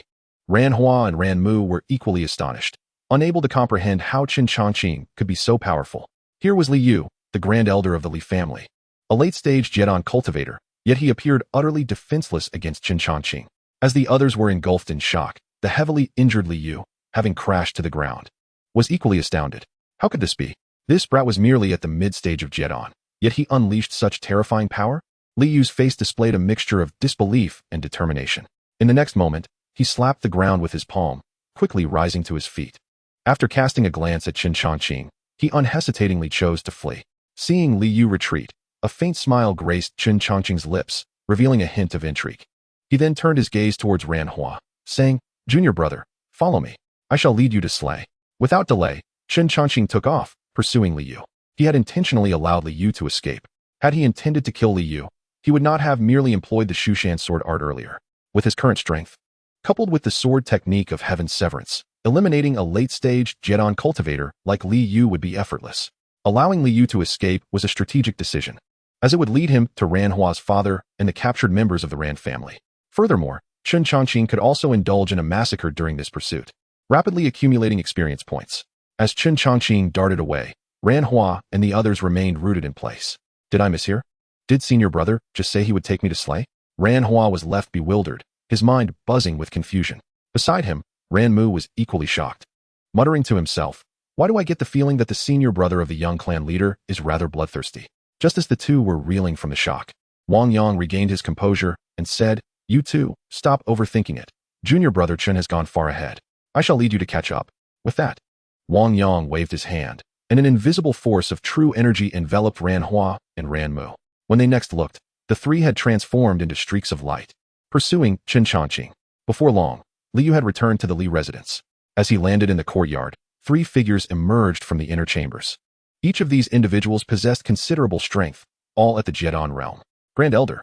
Upon seeing Liu in such a disheveled state, blood still at his lips, the three were taken aback and hurried to support him. After assisting Liu, the second elder, Li Yuanqing, quickly inquired, "What happened? How did you sustain such severe injuries?" Li Yuanqing's expression was one of disbelief. It was well known that in Qingshan town, Liu's strength was considered top tier. Aside from a few elite individuals from prominent families, none could rival him. Now that the members of the Ran family had been entirely subdued by the Li family, who could have inflicted such grievous injuries upon Liu? Hearing Li Yuanqing's question, Li Guanyu and Li Liang also turned their gaze towards Liu, their eyes filled with confusion. Liu took a moment to catch his breath before stating, "Help me sit in the hall." Upon hearing this, Li Yuanqing and the others did not hesitate, promptly assisting Liu to the main hall. Once seated, Liu took a moment to calm himself and then looked gravely at Li Yuanqing and the others, saying, "The young clan leader of the Ran family, Ran Hua, has returned to Qingshan town. Moreover, he has brought along 2 aides, likely disciples of Shushan. I was injured by one of them." At Liu's revelation, the faces of Li Yuanqing and the others changed dramatically. What? How is this possible? Wasn't Ran Hua merely an outer disciple at Shushan? Yes. How could he bring back such formidable Shushan experts? Li Yuanqing and the others were incredulous. They had thoroughly investigated Ran Hua and knew that although he had joined Shushan, he was merely an outer disciple. Such individuals were not deemed significant by Shushan. A holy place like Shushan would never mobilize its forces for someone of his standing. Yet, according to Liu, Ran Hua had returned with 2 aides, one of whom had the power to injure Liu. This left the three utterly perplexed. Liu furrowed his brow, equally puzzled. Could it be that the intelligence was mistaken? Was Ran Hua actually highly regarded at Shushan? As this thought crossed his mind, Liu's expression grew increasingly grim. This time, the Li family and the Tang family had joined forces to deal with the Ran family, and everything had been meticulously planned. However, if a holy place like Shushan were to intervene, the situation would be entirely different. Meanwhile, outside the Li residence, several figures descended from the heavens. At the forefront was naturally Chen Changqing. Upon arriving at the Li residence, Ran Hua's expression shifted dramatically, and he hurriedly turned to Chen Changqing, saying, "Xianxiaaudiobooks. This is the Li residence, where numerous Jedon cultivators reside. Perhaps we should withdraw for now." Before Ran Hua could finish his sentence, Chen Changqing's gaze shifted, and he replied nonchalantly, "No need for concern." As he spoke, he glanced at Wang Yang and added, "Wang Shixiao, keep an eye on Ran Shidi and the others." Wang Yang was taken aback and had yet to respond when he saw Chen Changqing already advancing towards the gates of the Li residence with his sword drawn. At that moment, the guard stationed at the entrance of the Li residence also noticed Chen Changqing. "Who goes there?" The lead guard barked sternly. Chen Changqing did not respond. With a casual flick of his wrist, the Changqing sword unleashed a chilling arc of sword light. With a swift strike, the guards at the entrance of the Li residence fell, their bodies severed. Not far away, Wang Yang and the others were left in shock at the sight. None expected Chen Changqing to be so decisively ruthless. Shi Xiangchun is too. Ran Hua was astonished, unsure of what to say. After all, this was supposed to be a matter for his Ran family. Inviting Chen Changqing and Wang Yang along was merely to bolster their presence. Little did he know that Chen Changqing was even more invested than he, the young master of the Ran family. Of course, the three of them were unaware that Chen Changqing's fervor stemmed from the fact that these individuals were all potential experience points that could not be allowed to slip away. Chapter 72. Is this truly a disciple of Shushan? Just as Wang Yang and the others were in disbelief, Chen Changqing strode into the Li residence. Seeing this, Wang Yang quickly exchanged glances with Ran Hua and Ran Mu. "Let us go, follow him." With that, the three hastened to keep pace with Chen Changqing. Upon entering the gates of the Li residence, they encountered a squad of Li family guards. "Halt! Who are you?" Before the guards could finish their words, Chen Changqing's sword was already in motion. With a swift stroke, the sword light flashed, and the guards were swiftly dispatched, collapsing into a pool of blood. Simultaneously, a notification echoed in Chen Changqing's mind. Ding. Detected the host has slain 1 Foundation Establishment cultivator, gaining 15 experience points. Ding. Detected the host has slain 1 Qi refining cultivator, gaining 8 experience points. Hearing the system's notifications, Chen Changqing smiled with satisfaction. The trio following closely behind him, including Wang Yang, were left dumbfounded. Especially Wang Yang, who was deeply shaken. While in the inner sect of Shushan, he had always perceived Chen Changqing as amiable. However, upon arriving at Qingshan town, he discovered Chen Changqing's ferocity in battle was unparalleled. Has Shidi always been this brave? Killing without a hint of hesitation? Wang Yang mused silently. Were it not for their shared lineage, he might even suspect that Chen Changqing was a disciple of the demonic sect. Ranhua swallowed hard, having never witnessed this side of Chen Changqing. Is he truly a disciple of Shushan? Ranmu whispered in awe, his skin crawling with goosebumps. Just as the three were lost in thought, Chen Changqing continued to advance with his sword drawn.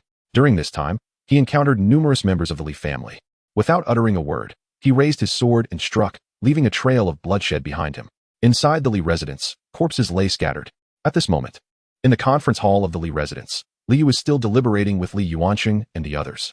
Elder, Ranhua has returned, and he has brought a formidable ally from Shushan. This is a matter of great significance. We must report this to the clan leader immediately, Li Yuanqing said with a grave expression. Liu nodded in agreement, responding, Indeed, we must inform the clan leader. Our Li family is a top-tier clan in Qingshan town. But we are insignificant in the face of a holy place like Shushan. If Ranhua holds a distinguished status in Shushan, it could pose a serious challenge. Upon hearing Li Yu's words, the expressions of Li Yuanqing and the others darkened. The Li family schemes against the Ran and Tang families had been in the works for a long time, and everything was proceeding according to plan. They had even anticipated Ranhua's return, which was why Li Yu had been lying in wait outside the Ran residence. No one expected that Ranhua would come back with assistance, particularly someone of formidable strength, someone even Li Yu, a late-stage Jedon cultivator, could not contend with. This necessitated a re-evaluation of Ranhua's status in Shushan. Just then, a hurried footstep echoed from outside the conference hall. Upon hearing the sound, Li Yu and the others instinctively turned to look. A Li family disciple rushed into the hall, panic evident on his face. Elder, it's bad.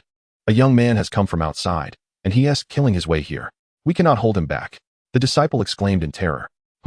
Upon hearing this, Li Yu furrowed his brow and rose angrily, saying, It must be the one who injured us earlier. As soon as this was said, Li Yuanqing and the others' expressions changed dramatically. After a moment of silence, Li Yuanqing coldly scoffed, with the four of us Jedon cultivators joining forces. Can we not subdue him?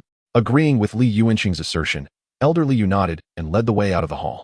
As they exited, they encountered several Li family guards retreating to the courtyard. The guards were visibly frightened, their faces pale with fear. Just then, a sword aura cut through the air. The guards barely had time to react before their bodies exploded under the onslaught of the sword energy, blood and flesh scattering everywhere. Witnessing this scene, Li Yu and the others were deeply shaken.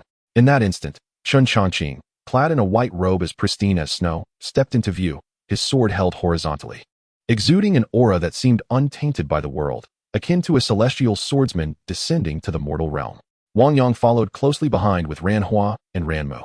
Upon seeing Li Yu and the other four Jedon cultivators, Chen Changqing paused, his gaze growing intense. The earlier slaughter had claimed many Li family members. Yet their strength was not particularly formidable. The highest among them only reached the foundation establishment stage.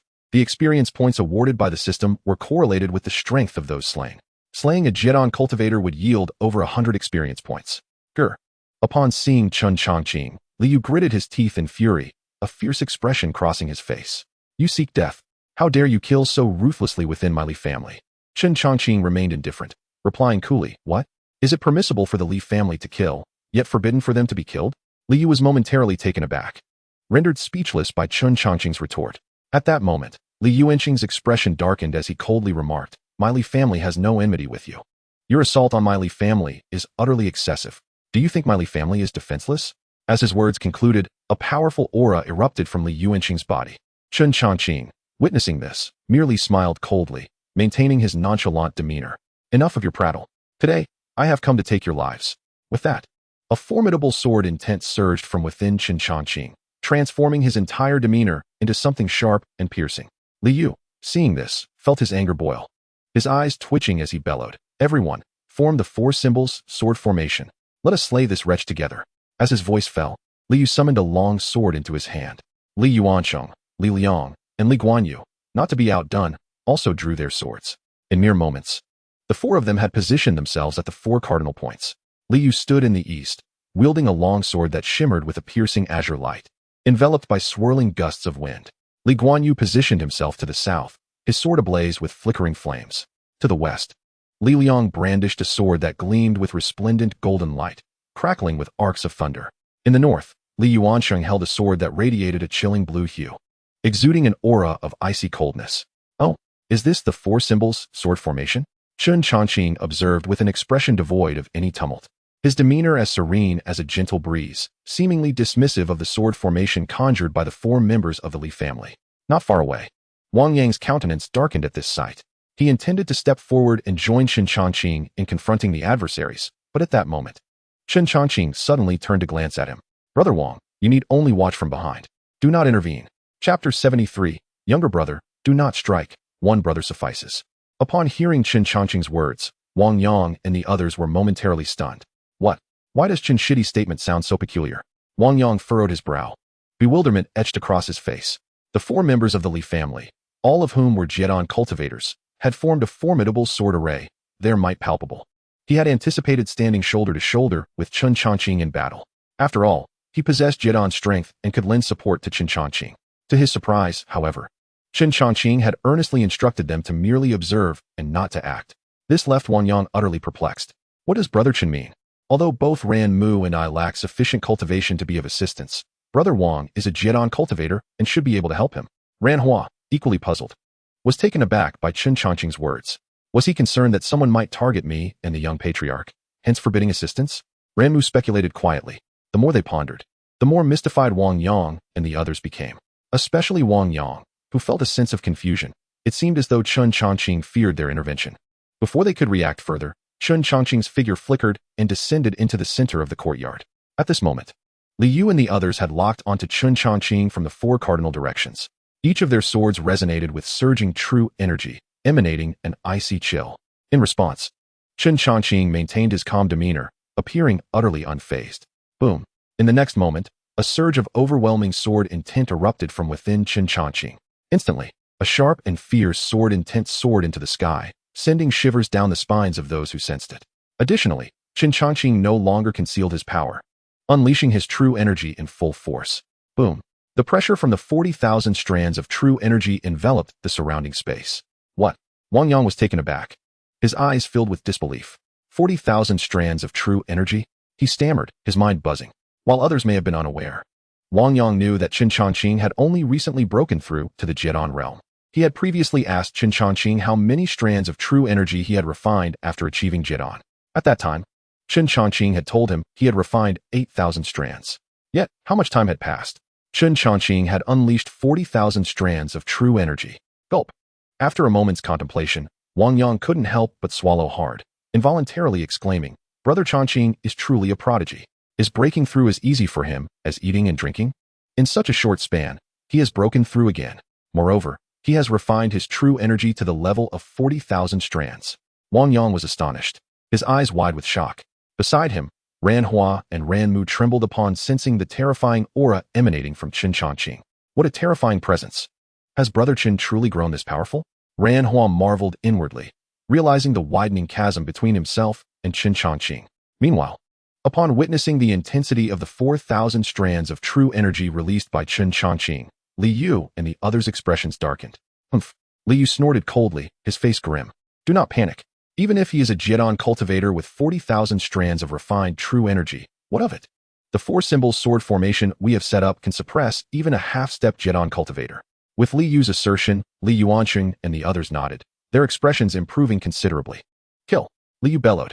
In the next instant, the ground beneath the four Li family members surged with glowing patterns. Streams of true energy circulated, manifesting the power of the four symbols. The illusory forms of the azure dragon, white tiger, vermilion bird, and black tortoise emerged within the sword formation, sealing off the surroundings and trapping Chen Changqing within. You brat. Today, you cannot escape. Li Yu glared fiercely at Chen Changqing. He then shook his sword, causing the sword formation to suddenly contract. Rumble. Whoosh. Countless sword energies surged forth like a net, converging to annihilate. Chen Changqing stood within the formation, his expression serene. His demeanor remained as calm as ever, seemingly unimpressed by the four sword formation. The Chungying sword in his hand emitted a low hum. A sword formation? Unfortunately, you are still far from sufficient. Before his words had faded, Chen Changqing's figure vanished abruptly, evading the onslaught of sword energies. When he reappeared, he was already before Li Yuansheng. What? Li Yuansheng was taken aback, his mind shaken by the apparition of Chen Changqing before him. Before he could react, Chen Changqing's sword swiftly sliced through the air. Clang! A brilliant sword light flashed forth, tearing apart Li Yuansheng's protective true energy as if it were mere paper. In the next moment, the sword pierced cleanly through his chest, blood splattering forth. Yuansheng, second elder, Li Liang and the others gasped, their pupils dilating in shock, their voices rising in anger. Boom. Following this, Li Liang shook his sword, redirecting its force. Roar! A torrent of sword energy surged forth, accompanied by the illusory form of the white tiger, roaring fiercely as it charged toward Chen Changqing. Chen Changqing remained indifferent, his figure vanishing like a specter. As he evaded Li Liang's onslaught, he countered with a swift sword strike. Whoosh! With that strike, the sword's force was akin to a mountain collapsing. Before Li Liang's sword could even reach Chen Changqing, it was cleaved in two by Chen Changqing's counterattack. Bang! Both man and sword were severed, blood spraying in all directions. Damn! Li Guanyu's eyes widened in fury. You little brat. Die! With a furious shout, Li Guanyu raised his sword, summoning an illusory vermilion bird beneath its blade. Flames roaring to life. The fierce sword energy surged forth, targeting Chen Changqing. Upon witnessing this, Chen Changqing's lips curled into a faint smile. In the next moment, he vanished from sight. Whoosh! The next instant, Chen Changqing reappeared before Li Guanyu, his Chungying sword striking forth like a tempest. Boom!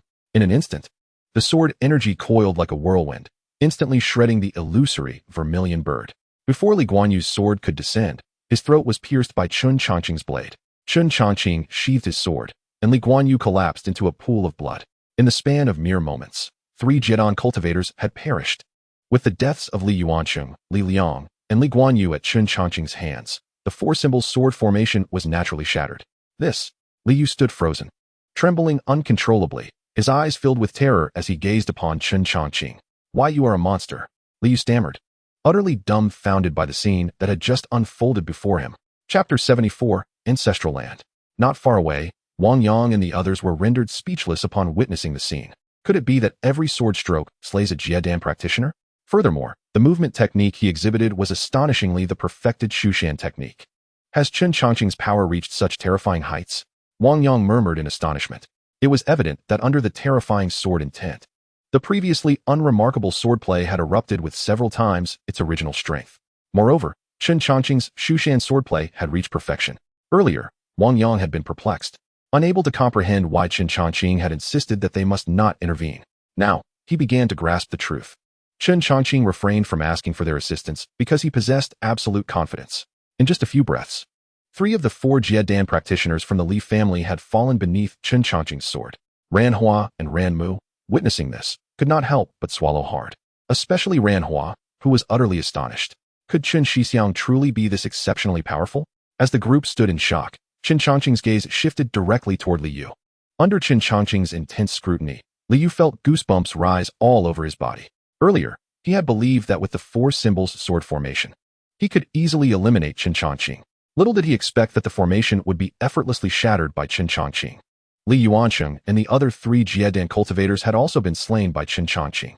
Just the thought of it made Li Yu's heart tremble, and his sword-wielding hand began to shake uncontrollably. At that moment, Chen Changqing's figure suddenly vanished from his position. With a whoosh, upon focusing again, he found Chen Changqing had already closed the distance to him. Li Yu gasped in terror, his pupils wide with fear. Before he could react, Chen Changqing's Chungying sword was already poised at his throat. Gulp! Li Yu froze, unable to move, beads of sweat forming on his furrowed brow. His mind racing in a frenzy. Please, don't kill me. Hearing Li Yu's pleas for mercy, Chen Changqing smiled lightly and inquired, Speak. Where are the Rand family's members imprisoned? In response, Li Yu, panic-stricken, said, If you promise not to kill me, I can tell you. Chen Changqing nodded and replied, Very well. Seeing Chen Changqing's quick agreement made Li Yu somewhat disbelieving, and he hurriedly added, You must swear. Without hesitation, Chen Changqing declared, I swear I will not kill you directly. Upon hearing Chen Changqing's oath, Li Yu appeared confused, wondering why it sounded so strange. What does it mean to not kill him directly? Before Li Yu could ponder further, Chen Changqing spoke again. All right, I have sworn. Can we proceed now? My patience is limited. At this, Li Yu hesitated for a moment before responding. The Rand family members are imprisoned in the ancestral land of the 3 families, personally overseen by our clan leader. After hearing Li Yu's answer, Chen Changqing nodded in satisfaction, sheathed his sword, and turned to leave. Phew. Seeing this, Li Yu let out a long sigh of relief, feeling as though he had survived a calamity. However, before he could fully regain his composure, Chen Changqing lightly waved his hand, and the Changqing sword flew from his grasp, transforming into a silver streak that shot forth. Pucci. Before Li Yu could react, the sword light pierced straight through his heart. No. Li Yu cried out in disbelief, glaring fiercely at Chen Changqing's retreating figure. You despicable child. Did you not say you wouldn't kill me? In response, Chen Changqing paused, still facing away from Li Yu, and said, I did say that. However, I meant I would not kill you directly. I never claimed that I wouldn't kill you indirectly. Upon hearing Chen Changqing's explanation, Li Yu's pupils contracted. You. He stared blankly at Chen Changqing as the last remnants of his life swiftly faded. Shortly thereafter, he fell to the ground, his heart full of regret.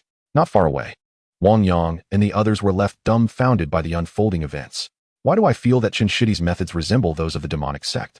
Wang Yang quietly mused, contemplating that if one were unfamiliar, they would surely mistake Chen Changqing for a member of the demonic sect, ruthless and cunning. Chen Shixiao. As Chen Changqing approached, Ran Hua exclaimed excitedly, feeling even greater admiration and reverence for him. He thought to himself how fortunate it was to have invited Chen Changqing along this time. Once Chen Changqing reached them, he nodded slightly and asked, Ran Shidi, do you know where the ancestral land of the three families, mentioned by Li Yu, is located?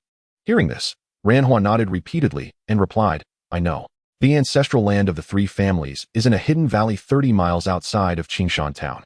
That place is shrouded in mist year-round, making it quite concealed. Chen Changqing nodded and said calmly, let us go. Lead the way. Without delay, Chen Changqing took to the skies on his sword, following Ran Hua. Wang Yang quickly took hold of Ran Mu and followed closely behind. In no time, guided by Ran Hua, the four of them arrived at the valley where the ancestral lands of the Li, Tang, and Ran families were situated. Just as Ran Hua had described, the area was perpetually cloaked in mist, impervious to sunlight and resistant to the winds. Chen Shixiao. Within the misty valley lies the ancestral land of the three families. It is also the treasure formed after the fall of that Zifu cultivator, Ran Hua reminded. Chen Changqing nodded, having previously known that the ancestors of the Ran, Li, and Tang families had once served under a Zifu cultivator. After the demise of that Zifu figure, the ancestors of the three families chose to settle in Qingshan town. It was then clear to him why he had chosen to be in Qingshan town. The site of the Zifu cultivator's fall was not far from there. Thus, it seemed plausible that the Li family's actions against the Ran and Tang families were related to the ancestral land of the three families. Chen Changqing contemplated silently. Earlier, he had been puzzled by the sudden hostility of the Li family against the other two families, who had previously coexisted peacefully in Qingshan town. Now that he understood the proximity of the Zifu cultivator's fall to Qingshan town, it led him to suspect that the matter was indeed closely linked to the ancestral lands of the three families. After a moment of thought, Chen Changqing regained his focus and proceeded without delay, accompanying Ran Hua and the others into the mist. Once inside, Chen Changqing was astonished to discover that the mist possessed hallucinatory properties. Those of weaker cultivation easily became disoriented and lost their way within. Chen Changqing released a hint of his aura, causing the encroaching mist to dissipate. Before long, the four of them had traversed the mist and arrived at a valley beyond. Chapter 75. The three seals must converge to unveil the ancestral land. As they emerged from the mist, a broad valley unfolded before Chen Changqing and his companions. Chen Shixiao. Deep within the valley lies the ancestral land of the three families, Ran Hua reminded. Chen Changqing nodded, about to advance, when a cold voice suddenly rang out from nearby. Who goes there? Following that, the sound of rushing air filled the air as over 10 individuals dressed in Li family attire descended, blocking the path of Chen Changqing and his group. The intruders were not particularly powerful. The strongest among them had just reached the foundation establishment stage, while the rest were merely at the Qi refining level. Observing this, Chen Changqing remained unfazed. At this moment, the leading Li family guard recognized Ran Hua. It's the young clan leader of the Ran family, Ran Hua. As soon as the words left his mouth, the group brandished their weapons, channeling their inner energy. They all understood that Ran Hua's appearance in the ancestral land of the three families signified ill intent. Silence, Chen Changqing coldly uttered, his eyes radiating a chilling murderous intent. In response, the leading Li family guard shot him a disdainful glance and bellowed, You seek death. Kill him. With a single command, dozens of individuals surged forth in a rush. Chen Changqing's gaze was frigid. He had no desire to engage in needless conversation with these people. The Changqing sword was swiftly drawn, emitting a resonant hum. In an instant, the blade flashed like lightning, spilling blood in its wake. The 10 or so disciples of the Li family had yet to react before they found themselves separated from their heads by the onslaught of sword light. Wang Yang and his companions felt a shiver run down their spines. "Isn't our junior brother too bloodthirsty?" Wang Yang murmured, realizing that this outing had truly revealed Chen Changqing's decisive nature in battle. Simultaneously, as the disciples of the Li family fell, a system notification echoed in Chen Changqing's mind. Ding. Host has slain 1 Foundation Establishment Cultivator, earning 15. Ding. Host has slain 1 Qi Refining Cultivator, earning 9. Upon hearing the system prompt, a faint smile graced Chen Changqing's lips as he mused to himself. The points earned from slaying Foundation and Qi Refining Cultivators were indeed somewhat meager. Previously, within the Li family estate, he had dispatched 4 core formation cultivators, including Li Yu, each awarding him hundreds of. After a moment of contemplation, Chen Changqing refocused his attention on Ran Hua and the others, leading the way deeper into the valley. Along the journey, they encountered further resistance from the Li family. Without hesitation, Chen Changqing raised his sword and struck down his foes. With the strength of the Li family members, none could withstand his assault. Thus, Chen Changqing, along with Wang Yang and the others, tread upon a ground littered with blood and corpses, arriving at the ancestral grounds of the 3 families. The interior of this ancestral site was eerie and sinister, revealing a spacious area before their eyes. At that moment, many individuals knelt upon the ground, all members of the Ran and Li families, bound by chains and displaying weary breaths and despondent spirits. Numerous individuals bore visible scars, having clearly endured the Li family's brutal tortures. Father. Ranhua's gaze fixated on a middle-aged man. The man's complexion was pale, his body marred with wounds. He was none other than Ranhua's father, the current clan leader of the Ran family, Ran Jinbang. Upon seeing her father's grievous injuries as he knelt on the ground, Ranhua's eyes instantly reddened, and she felt an urge to rush forward, only to be restrained by Chen Changqing. "Junior sister Ran, do not act impulsively. The time is not yet right," Chen Changqing said gravely, having noticed an elderly man standing at the forefront of the open space, hands clasped behind his back. The elder was emaciated and clad in a long blue robe, emanating a terrifying aura. He was a core formation cultivator. Wang Yang also sensed the elder's presence, his face immediately reflecting concern and gravity. Although Chen Changqing had effortlessly slain 4 core formation cultivators in the Li estate, including the late elder Li Yu, who was at the late stage of core formation, the elder before them was of a higher caliber. Hearing Chen Changqing's remarks, Ran Hua gritted her teeth, her hands involuntarily clenching. She understood that there was no room for haste at this moment and could only suppress her hatred. Thus, the 4 of them remained hidden in the shadows, awaiting their opportunity. Meanwhile, within the ancestral grounds of the 3 families, the elder was fixated on a stone door before him. Ancient runes were inscribed upon the door, swirling with purple light, creating an air of the uncanny. As he gazed, the elder's eyelids twitched slightly, and he could not contain his roar. "Damn it! The old fool has died without leaving behind his legacy. Today, I shall see what treasures lie within this land of return." The elder was none other than Li Ran, the founder of the Li family and its current leader. After his furious outburst, Li Ran turned to scan the kneeling Ran Jinbang and the others. "Hand over the mark. If not, you shall die."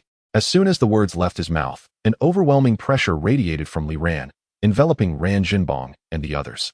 Under the weight of his core formation aura, the members of the Ran and Tang families displayed expressions of agony. "Alas," sighed a middle-aged man among the kneeling individuals, before gazing at Li Ran. "Li family elder, I can surrender the mark of my Tang family. However, you must guarantee not to harm my Tang family members." Li Ran replied with a chilling smile, "Rest assured, Clan Leader Tang, I only desire the mark you possess, not the lives of your kin." The middle-aged man nodded, feeling utterly helpless. He was Tang Yi, the clan leader of the Tang family. He had not anticipated that Li Ran would have broken through to the core formation realm ahead of him and Ran Jinbang. Moreover, as soon as he achieved this breakthrough, the Li family had moved swiftly against the Ran and Tang families. Their objective was clear: to obtain the ancestral marks held by both families. Only by collecting the marks of the 3 families could they unlock the door to the ancestral grounds. Despite his unwillingness, Tang Yi saw no alternative. Li Ran was already a core formation cultivator, far beyond their capability to confront. After a moment's thought, a glimmer of determination flickered in Tang Yi's eyes. The next instant, he reluctantly raised his hand, revealing a blood-red mark that he cast toward Li Ran. Li Ran effortlessly caught the mark. "How perceptive," he remarked coldly, before swiftly inserting the blood-red mark into the nearby stone door. At that moment, 2 marks had illuminated the central position of the stone door, leaving only one mark dim and colorless. After placing the Tang family's mark upon the door, Li Ran withdrew his gaze and turned to Ran Jinbong. Clan leader Ran, it is your turn. Upon hearing Li Ran's words, Ran Jinbong stood tall, his spirit unwavering. Li Ran, I will never surrender the mark of the Ran family. Even if it costs me my life, I shall not yield. As he spoke, Ran Jinbong's demeanor radiated a sense of defiance against death. Seeing Ran Jinbong's resolute stance, Li Ran's eyes turned fierce, his voice cold. Clan leader Ran, you truly are obstinate. You hold the lives of yourself and your kin in my hands. Yet you persist in your stubbornness? With blood trickling from the corner of his mouth, Ran Jinbong scoffed disdainfully. I said, even if I die, I will not yield. At these words, Li Ran's expression darkened, a sinister smile creeping across his face. Die? Very well. Then watch as your kin perish one by one before your eyes. With that, Li Ran casually waved his hand, and a blade of true energy sliced through the air. In an instant, a member of the Ran family kneeling beside Ran Jinbong had their heads severed, blood splattering onto Ran Jinbong's face. Ran Jinbong, I ask you once more, will you surrender the mark of the Ran family? Without a hint of color change, Ran Jinbong resolutely replied, no. Seeing this, Li Ran's murderous intent surged, and he waved his hand again, unleashing more blades of true energy. The sounds of severed heads echoed as several more members of the Ran family fell lifelessly to the ground. Will you yield or not? Li Ran inquired again. No, Ran Jinbong declared with unwavering resolve. In quick succession, Li Ran dispatched several more members of the Ran family. In the blink of an eye, over 10 members of the Ran family had perished at his hands. Hidden in the shadows, Ran Hua and Ran Mu could only watch, their eyes burning with fury and grief. Yet both understood that revealing themselves at this moment would be futile. The key lay with Chen Changqing. For Li Ran was indeed a core formation cultivator. Chen Changqing observed the scene, his eyes narrowing as he pondered. Li Ran truly is ruthless. To unlock the realm of the purple-clad Treaure immortal, he will stop at nothing. Uncertain of his ability to confront a gold core warrior, Chen Changqing felt a sense of apprehension. If the opponent were merely at the Jedon level, he would not remain concealed, waiting for the opportune moment. However, Li Ran's status as a gold core cultivator instilled doubt in him. Wang Yang, standing beside Chen Changqing, was deeply unsettled. Several times, he contemplated urging Chen Changqing to retreat. After all, the adversary was a gold core expert, while Chen Changqing was only at the Jedon stage. The disparity between their cultivation levels posed a grave risk. Failure could result in their demise. With Chen Changqing remaining still, Wang Yang and the others were compelled to wait in silence. Meanwhile, Li Ran, seeing Ran Jinbong's indifference, felt his face flush with anger. If it were not for the intertwined fate between the Ran family's mark and Ran Jinbong, he would have already sent him to the afterlife. Taking a moment to collect himself, Li Ran inhaled deeply, attempting to quell his fury. Very well, I didn't expect you, Ran Jinbong, to be so resilient. Watching your kin perish before your eyes without flinching. How heartless you are. With a sinister smile, Li Ran waved his withered hand, unleashing a strand of true qi that coiled around a woman kneeling on the ground. The woman was lifted into the air by the binding force. Ran Jinbong, I ask you one last time. Will you surrender the Ran family's mark? Li Ran's gaze was frigid, and his voice dripped with menace. The woman, suspended by the true qi, bore a pale visage, blood trickling from her lips. Yet, she refused to struggle, defiantly biting her lip in silence. Resembling Ran Jinbong in her stoic acceptance of death, hidden in the shadows, Ran Hua's countenance changed dramatically upon witnessing this scene. Her body trembled uncontrollably, and she felt an irresistible urge to rush out. Noticing her distress, Chen Changqing placed a reassuring hand on Ran Hua's shoulder, whispering, Do not worry, Ran Shidi. I will handle this. Chen Changqing's words momentarily stunned Ran Hua, calming her tumultuous emotions. With her composure regained, Chen Changqing shifted his gaze towards Li Ran, determination flashing in his eyes. He contemplated that if Ran Jinbong remained obstinate and refused to yield the Ran family's mark, he would have no choice but to intervene. He could not merely stand by and watch Ran Hua's mother perish. At that moment, Ran Jinbong, witnessing Li Ran threatening his wife, felt his resolve waver. Li Ran, noticing the change in expression, smirked coldly. Ran Jinbong, your silence implies your unwillingness to surrender the mark. If that is the case, do not blame me for my ruthlessness. As soon as the words left his lips, Li Ran raised his hand, prepared to strike the woman. Unable to contain himself any longer, Ran Jinbong shouted, Wait, I will comply. His gaze fixed on the woman ensnared by true qi, he found himself incapable of heartlessness. Huh, look at you, Ran family head, Li Ran exclaimed, reveling in the moment. If you had agreed from the start, you wouldn't have lost so many of your kin. As he spoke, he deliberately glanced at the fallen members of the Ran family. Overcome with guilt, Ran Jinbong, who had initially vowed to resist, found his determination faltering when Li Ran threatened his wife. After a moment of hesitation, he took a deep breath and looked directly at Li Ran. Li Ran, I will give you the Ran family's mark. However, you must agree to one condition. Swear by the heavenly Tao that you will spare my clan once you possess the mark. Should you breach this oath, you shall face divine retribution. Understand that the heavenly Tao's vow is no trifling matter. Once made, any violation will result in dire consequences, either the loss of your cultivation or worse. Li Ran narrowed his eyes upon hearing such a request, a cold smile gracing his lips. Very well, I accept your terms. He then declared his oath. I, Li Ran, swear that upon acquiring the Ran family's mark, I will not annihilate the Ran clan. Otherwise, I shall perish. As his words echoed, an unseen force enveloped his spirit. Binding the oath, witnessing Li Ran's solemn vow, Ran Jinbong could only manage a bitter smile, tears mingling with blood in his eyes. Moments later, a surge of bloodline power coursed through Ran Jinbong, and from his outstretched palm, a blood-red mark detached itself. Chapter 77, The Gathering of Three Marks. The opening of the ancestral grounds. With a heavy heart, Ran Jinbong relinquished the Ran family mark to Li Ran. Ha ha ha. With the Ran family mark in hand, I am filled with uncontainable joy. Splendid. The three family marks have been gathered. The great door can now be opened. Without hesitation, Li Ran hurled the Ran family mark towards a nearby stone door. As the mark struck the door, the three family marks fused into one, radiating a dazzling brilliance. Ancient symbols began to materialize on the stone door, their luminescence intertwining. Inexorably, a force loosened the seal. With a thunderous roar, the previously unmoving stone door gradually creaked open, releasing an ancient aura that had long been sealed away. Faintly, ethereal light could be seen shimmering beyond the door. Overwhelmed with excitement, Li Ran felt his breath quicken. At last, the treasures left behind by that ancient being are mine. For years, he had coveted the ancestral grounds of the three families. Recently, upon breaking through to the gold core level, he had swiftly targeted the Ran and Tang families to seize their family marks and unlock the ancestral door. As the great door slowly opened, both Ran Jinbong and Tang Yi, the clan leaders, felt their expressions darken, filled with resentment, yet powerless to intervene. Suddenly, a fierce sword energy sliced through the air, aimed directly at Li Ran's back. Who dares? Li Ran, as a gold core cultivator, immediately sensed the threat. With an explosive force unique to gold core warriors, he unleashed his own spiritual power, colliding with the approaching sword energy. In an instant, a deafening explosion resonated as the sword energy was forcefully torn apart by Li Ran's might. His gaze sharpened. He locked onto the source of the attack. Who dares to ambush me from behind? He roared. Without delay, Chen Changqing emerged alongside Wang Yang, Ran Hua, and Ran Mu. Hooer. Upon seeing Ran Hua, both Ran Jinbong and his wife exclaimed in unison, astonished that their son had returned at such a critical moment. Amidst their elation, the couple, Nzhi Ing and his wife, were soon shrouded in a veil of concern.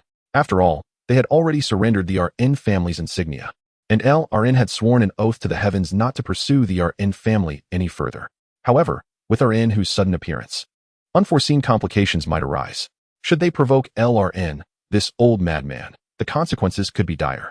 Rn who cast a glance at his parents, initially contemplating rushing forward, yet he restrained himself. Rn was still present, and they must first resolve this significant dilemma. Naturally, with his foundational cultivation, he could not possibly contend with Rn, a formidable golden core cultivator. Everything hinged on Xianxiaaudiobooks. At that moment, Xianxiaaudiobooks' gaze was fixed upon Rn. The earlier sword strike had been his own. He had originally intended to seize the opportunity to launch another strike, while Rn was unprepared, hoping for an unexpected effect. Little did he anticipate that a golden core cultivator was far from ordinary. Merely by exuding his aura, Rn had shattered his previous strike. Ying, standing beside Xianxiaaudiobooks, was deeply unsettled. After all, their opponent was a golden core powerhouse.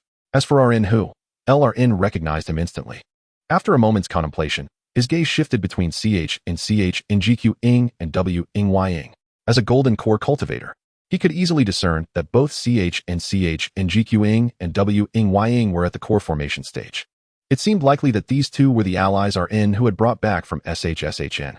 Upon this realization, Rn scoffed derisively, his expression dripping with disdain. Rn who? I expected you to summon some formidable experts. Two mere core formation ants. Do you truly believe they can turn the tide? Upon hearing this, Rn whose expression darkened, glaring fiercely at Rn. Old dog. Do not be so arrogant. Today marks your demise. As these words escaped Rn whose lips, RNZH in being and the others were taken aback, their faces etched with terror. No one had anticipated RN who would dare to insult RN so brazenly. What was wrong with him? How could he provoke RN like this? Although there were disciples from SHN present, they were merely at the core formation level and posed no threat to LRN. RNZH in being's mind raced, his lips moving without uttering a word. What was this boy thinking? How could he dare to insult a golden core cultivator? Ying shot a glance at RN who, his expression one of astonishment, and his apprehension deepened. After all, RN whose provocation of RN could incite the latter's wrath, leading to trouble. Although Chen was powerful, he was still only at the core formation level. Confronting a golden core entity left Ying feeling unsteady. In the midst of Ying's daze, Chen suddenly turned to him, offering a calm smile. Sh11 I leave this to you. Hearing Ying's words, Ying's eyes widened in disbelief. Shitty, you cannot possibly be considering fighting him? He is a golden core cultivator. There is a vast gap in realms. How will you contend with him? Chen merely smiled slightly, offering no response. He was well aware of the might of a golden core cultivator. Yet today, he desired to test the true extent of his current strength. Upon hearing Chen statement, LRN's gaze shifted towards him, scrutinizing the young man. You, boy, were you the one who ambushed me from behind? Chen did not deny it, nodding in affirmation. Indeed, that was I. After stating this, he glanced at Ying again, urging, Sh11 what are you waiting for? Hurry and rescue them. At his words, Ying momentarily hesitated, then steeled himself and rushed to save RNZH in being and the others. The family members guarding the surroundings attempted to intervene, but against Ying, a core formation cultivator, they were no match and were quickly dispatched. Soon after, RNZH in being, his wife, and the RN family members were rescued by Ying. Upon witnessing this, LRN's expression darkened, a cold voice escaping his lips. Boy, do you truly believe you can save them? I had already intended to spare their lives, but because of your interference, they shall perish. In response to LRN's words, Chen merely chuckled coldly. Is it merely a golden core realm? How presumptuous. Whether he could save them would soon be revealed. Chapter 78, Golden Core Technique, Mountain Moving Seal. Upon hearing Chen words, LRN's anger transformed into a mocking laugh. Huh, how arrogant. You mere core formation cultivators dare to provoke a golden core? You are courting death. No sooner had he spoken than he gathered his vital energy, unleashing a palm strike at Chen. Boom. The vast vital energy coalesced into a colossal palm, crashing towards Chen like a tsunami. Seeing this, Chen raised his sword, the Xiang, and executed a swift slash. Terrifying sword energy erupted, cleaving down upon LRN's palm of vital energy. Bang! In the next instant, a deafening roar resounded. That immense palm of vital energy was shattered by Xiang's sword strike. Oh! LRN's eyes widened slightly in surprise, followed by a sneer. You possess some skill. However, that is all there is. To save them, your abilities are insufficient. Chen paid little heed to LRN's words. Boom! In the next moment, a surge of magnificent sword energy erupted from within him, while simultaneously, 40,000 strands of vital energy exploded forth. LRN's expression grew serious as he sensed the sword intent emanating from Chen. Sword intent. It seems this boy is not simple. To comprehend sword intent at the core formation stage was remarkable. Typically, only those who had reached the golden core level could begin to grasp it. Yet here was Chen, merely at the core formation stage, already having realized such sword intent. Furthermore, the sheer volume of vital energy he released shocked LRN profoundly. Flash. As LRN was lost in thought, Chen stepped forward, raising his sword high. Boom. In the next moment, Chen executed a downward strike. Whoosh. The terrifying sword energy enveloped the area, transforming into a radiant streak of light, cascading down upon LRN. The sword's might was as swift as thunder. As if the heavens were collapsing, the ground was cleaved, creating a massive chasm, and rocks shattered all around. However, LRN remained unfazed by Chen descending sword strike. As a golden core cultivator, he faced it with calm composure. Ignorant child, today, I shall show you what a golden core truly is. Having spoken, LRN swiftly formed seals with his hands, his vital energy swirling violently. In the next moment, Under the overwhelming flow of vital energy, an imposing mountain silhouette materialized. This was a technique of the golden core level, the mountain moving seal. LRN bellowed, swinging his hand to suppress it. Rumble. In an instant, the void trembled. The towering mountain of vital energy, imbued with immense force, descended relentlessly. The terrifying mountain bore down, as if the entire realm was entrapped by this force. Moments later, Chen Changqing unleashed his sword, infused with fierce sword intent, aiming it at the mountain of vital energy. Bang! The clash of sword light against the mountain unleashed a violent tempest of vital energy, causing the ground to crack and debris to scatter. To Changqing's astonishment, the sword strike he unleashed merely caused the mountain silhouette to tremble slightly. In the next instant, his sword's power shattered. Before Chen Changqing could react, an unparalleled force of countershock erupted from the towering mountain of true Qi. Caught off guard, Chen Changqing was sent hurtling through the air, crashing heavily to the ground. Once he regained his footing, his expression was grave. At that moment, a tumultuous wave surged within him, as if his very organs were about to shift.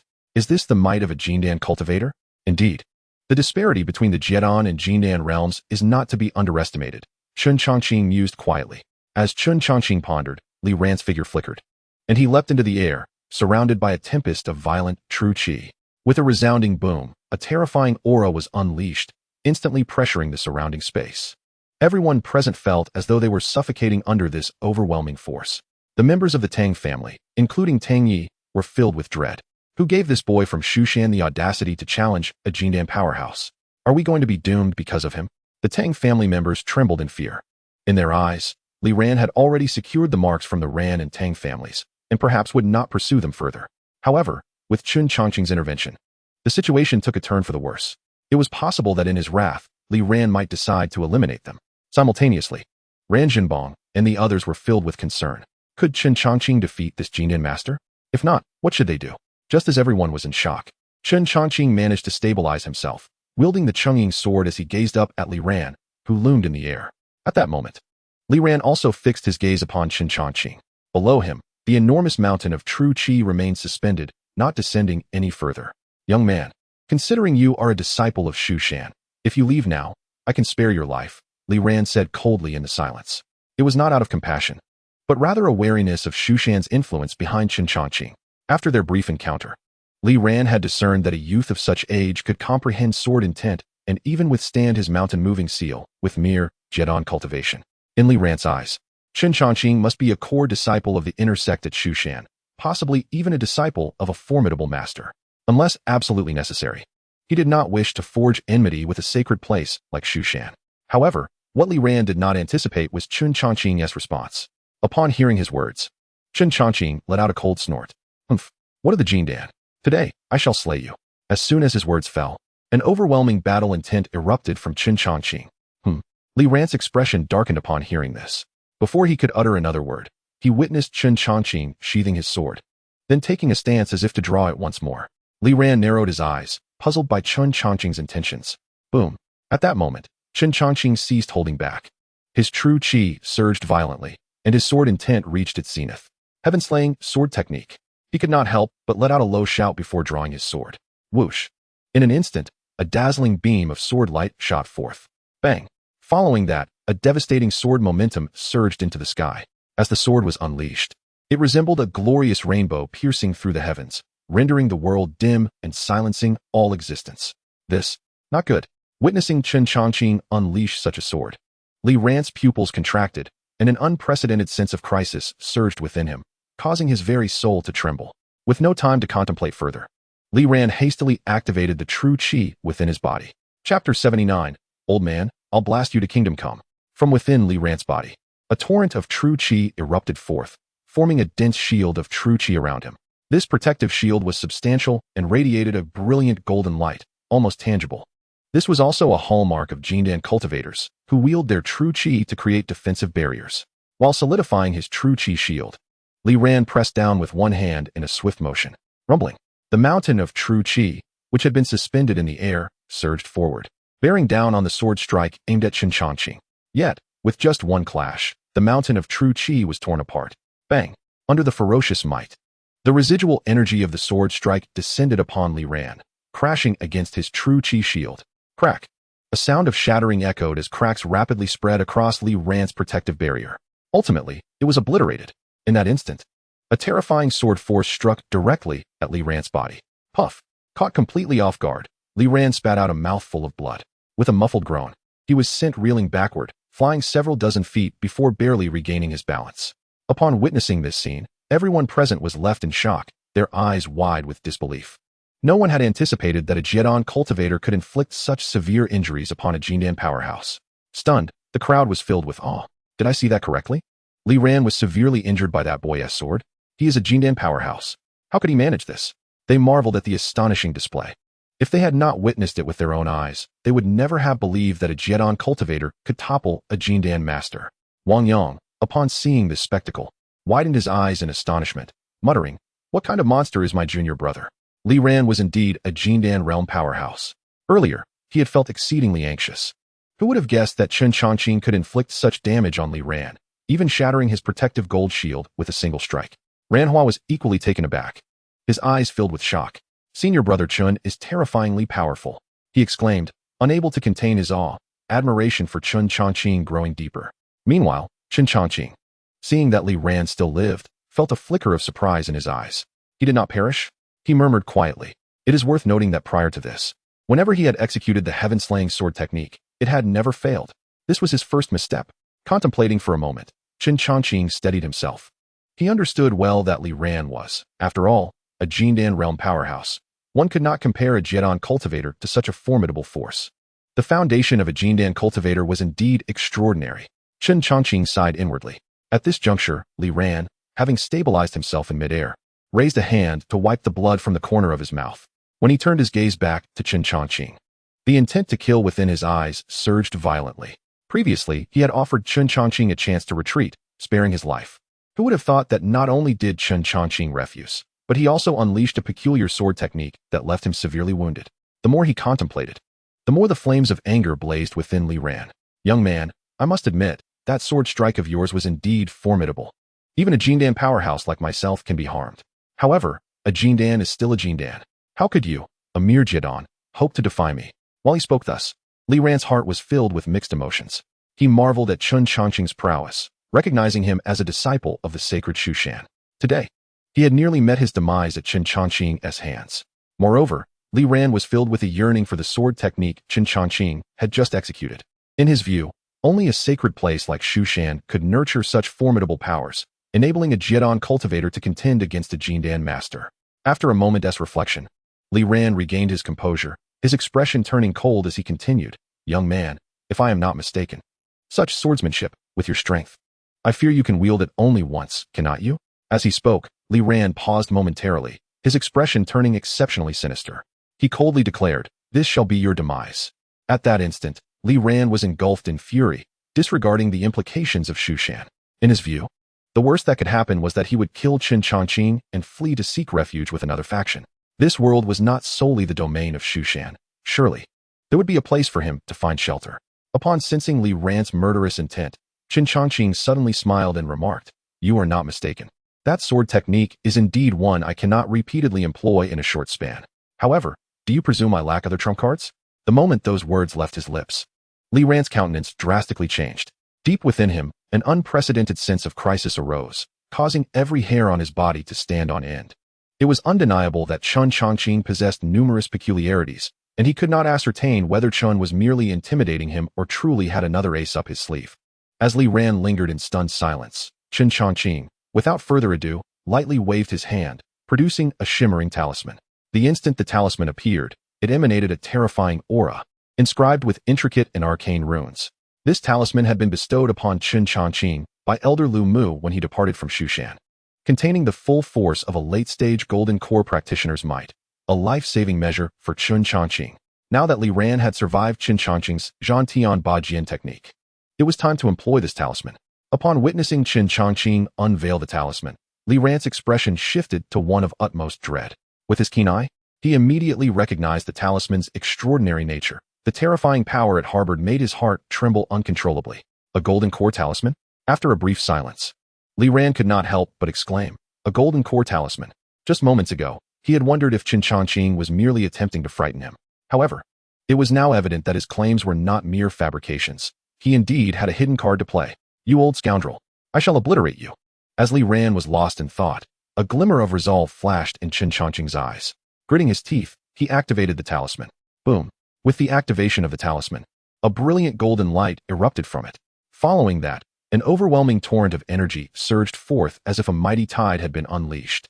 The formidable power surged towards Li Ran with relentless force. Chapter 80. Slaying the Golden Core Practitioner, 5000. Li Ran, upon witnessing this, felt his pupils constrict in shock. Without the luxury of time to ponder further, he hastily summoned his true energy, preparing to resist with all his might. Unfortunately, had he been in peak condition, he might have managed to fend off a portion of the attack. However, after sustaining serious injuries from Chen Changqing's Xianxiaaudiobooks Bajian technique, how could he withstand the full force of a late-stage Golden Core Practitioner strike? Before long, Li Ran was engulfed in that terrifying torrent of energy. His true energy attack was merely brushed aside, reduced to nothingness in an instant. Bang! A thunderous explosion reverberated through the air, echoing with Li Ran's anguished cries. "Ah, I am not willing." In that vast sea of energy, he was utterly obliterated. Simultaneously, a notification echoed in Chen Changqing's mind. Ding! Detected host has slain a Golden Core Practitioner, gaining 5000. What? 5000? Chen Changqing was taken aback, realizing he had not anticipated such a substantial reward for slaying a Golden Core Practitioner. It was worth noting that previously, when he had slain 4 Golden Core Practitioners at the Li residence, he had only received a little over 1000. The higher the cultivation level of the slain practitioner, the greater the reward in. Chen Changqing quietly marveled, feeling quite satisfied. With these, he could commence accelerated training. At this moment, the members of the Ran and Tang families, witnessing Li Ran's demise at the hands of Chen Changqing, were left utterly dumbfounded. They stared in disbelief at the void, their expressions a mixture of shock and incredulity. What? Li Ran is dead. A Golden Core powerhouse has fallen just like that? This person actually transcended his cultivation level to slay a Golden Core Practitioner? How is that possible? They murmured in astonishment, their faces painted with disbelief. Earlier, they had believed Chen Changqing would surely be defeated against Li Ran, yet now Chen had decisively slain him. The stark contrast in outcomes was utterly astonishing. Gulp. Wang Yang could not help but swallow hard, his face a mask of shock. Junior brother is simply a prodigy. To transcend his level and slay a Golden Core Practitioner is nothing short of miraculous. If this news were to reach Shushan, it would undoubtedly create a massive uproar. Wang Yang's mind was in turmoil.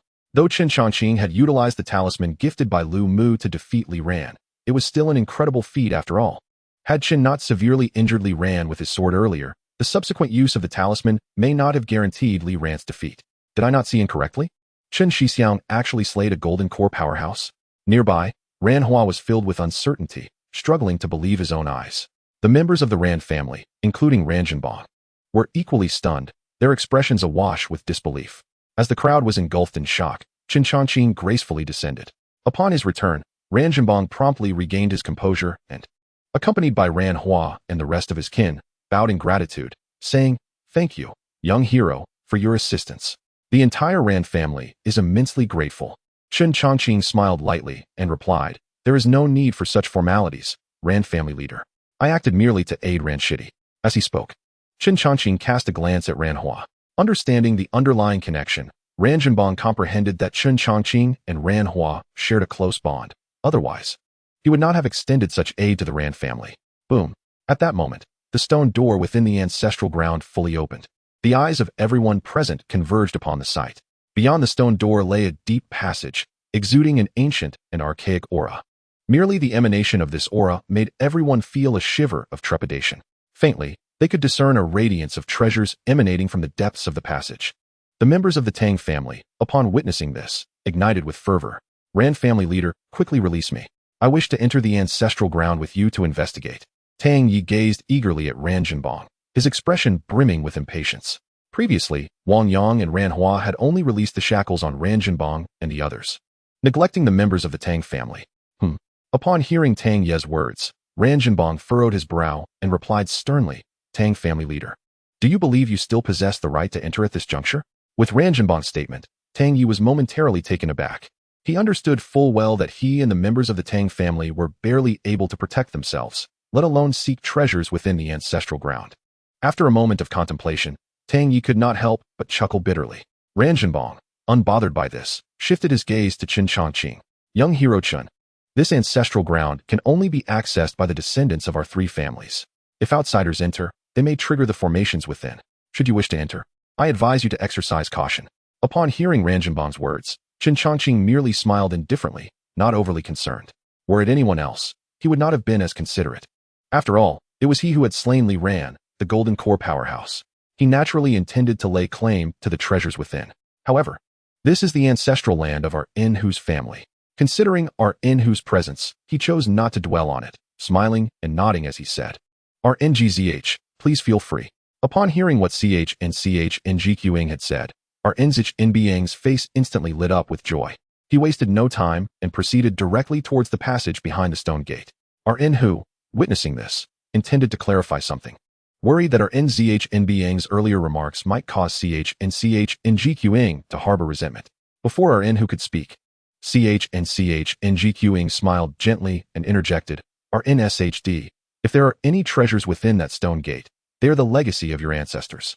I have no desire to covet anything." Upon hearing this, our Inhu felt a twinge of guilt, sensing that they owed a great deal to Xianxiaaudiobooks for preventing their family's demise.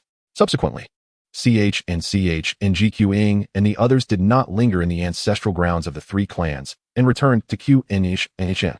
The formidable members of the L family had all been vanquished by Xianxiaaudiobooks. The remaining clansmen posed no threat and were entirely eradicated under our Inhu's leadership. Furthermore, the Tiang family chose to submit to the RN family. The family head, Tiang Y, even swore an oath of loyalty to the RN family. As a result, the RN family ascended to become the most powerful clan in QNGSHNZHN, ruling over this territory. As time passed, 3 days went by unnoticed. At this moment, within the R North family estate, CHNCHNGQing was leisurely chatting with W.Ing in the courtyard. SHDCHNGQing. Your visit to QNGSHNZHN has truly opened my eyes. W.Ing exclaimed with a smile directed at CHNCHNGQing. Before CHNCHNGQing could respond, our Inhu hurriedly approached them. Chapter 81. Bestowing the Ancestral Sword, CHNGHNGN, a low-grade spiritual treasure. Upon reaching them, our Inhu bowed in greeting and said, CHNSH11ing, my father sent me to find you, saying he has important matters to discuss. Oh, CHNCHNGQing replied, slightly surprised, glancing at W.Ing. W.Ing.SH11ing, I will return shortly. W.Ing. nodded, unconcerned. Following our Inhu's lead, CHNCHNGQing entered a grand hall. At this moment, our NZHNB-ing was waiting inside. Upon seeing CHNCHNGQing arrive, he quickly stood up and approached with a beaming smile, saying, young friend CHNGQing has come.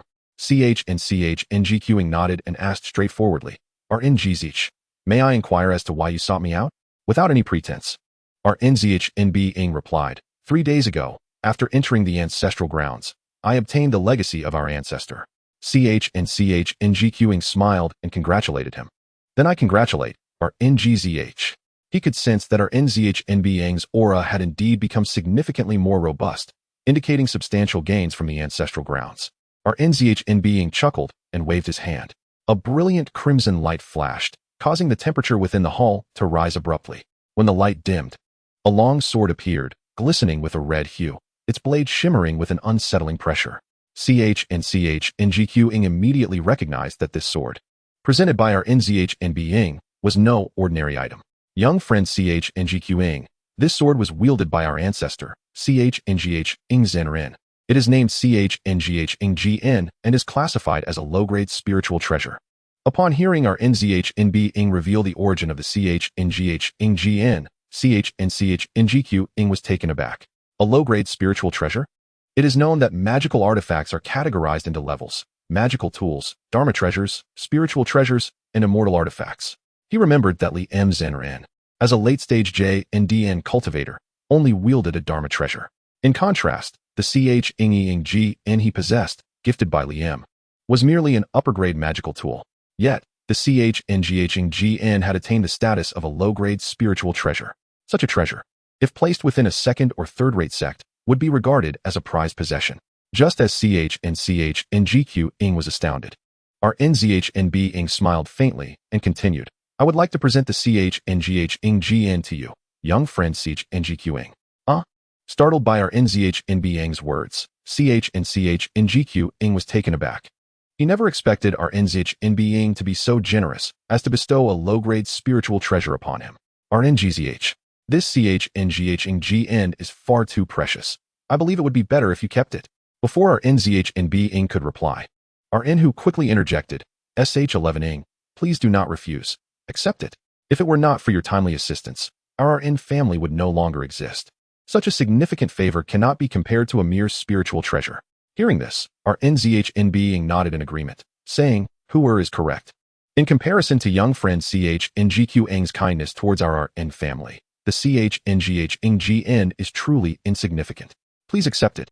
With that, our NZHNB directly presented the CHNGHNGN before CHNGQ. Observing this, CHNGQ narrowed his eyes and appeared contemplative. Deep down, he understood that our NZHNB's willingness to present such a low-grade spiritual treasure was likely motivated by other considerations, as CHNGQ had surmised. Although the RN family had risen to prominence in QNGSHNZHN, without a formidable backing, their position could not be sustained for long. Our NZHNB was well aware of this fact, which is why he had chosen to send his son, our Inhu, to SHSHN, one of the 10 sacred grounds. Unfortunately, our Inhu's talent was lacking, and he had only recently established his foundation. Aided by CHNGQ's importation of insights into the UNYing stage. Earlier, within the ancestral grounds of the three clans, our NZHNB had witnessed CHNGQ slay LG's JNDN ancestor, LRN. Additionally, our Inhu had conveyed to him CHNGQ's experiences in SHSHN, making our NZHNB see an opportunity. With CHNGQ's talent and strength, he was destined to become a remarkable figure. If the RN family could cultivate a friendship with him, it would be akin to securing a powerful ally. Furthermore, if this treasure fell into the hands of outsiders, the consequences could be dire. CHNSH11. Do not overthink it. Now that you have reached the JNDN realm, it is time to upgrade your magical tools, our Inhu continued to persuade. Upon hearing this, CHNGQ regained his focus, a glimmer of determination flashing in his eyes. In that case, I shall graciously accept. With that, CHNGQ took the CHNGHNGN from our NZHNB without hesitation. Upon seeing CHNGQ accept the gift, our NZHNB and our Inhu were filled with delight. Both understood that by accepting such a generous gift, CHNGQ had forged a bond with the RN family. In this cruel world of cultivation, aligning with a talented disciple from SHSHN was undoubtedly a tremendous opportunity for the RN family. In the midst of their joy, our NZHNB suddenly recalled something and promptly said, young friend, there is also this. As he spoke, our NZHNB waved his hand, revealing a tome radiating a crimson glow. This is a technique passed down from my ancestors, known as Huayan, which can condense a fire seal to suppress enemies. It is also a gift for you. Upon hearing our NZHNB's words, CHNGQ's eyes brightened. It is important to note that this technique is not an ordinary cultivation method, but a profound skill that can only be mastered by JNDN cultivators. He had previously experienced the devastating power of the SHNYN technique wielded by LG's ancestor, which had been truly astonishing, even sending him flying.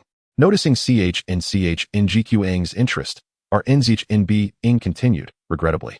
I only possess this one technique, and do not have the other techniques from the two clans. With LG's ancestor, LRN, having been slain by you, the Tiang family is unlikely to easily part with their inherited techniques.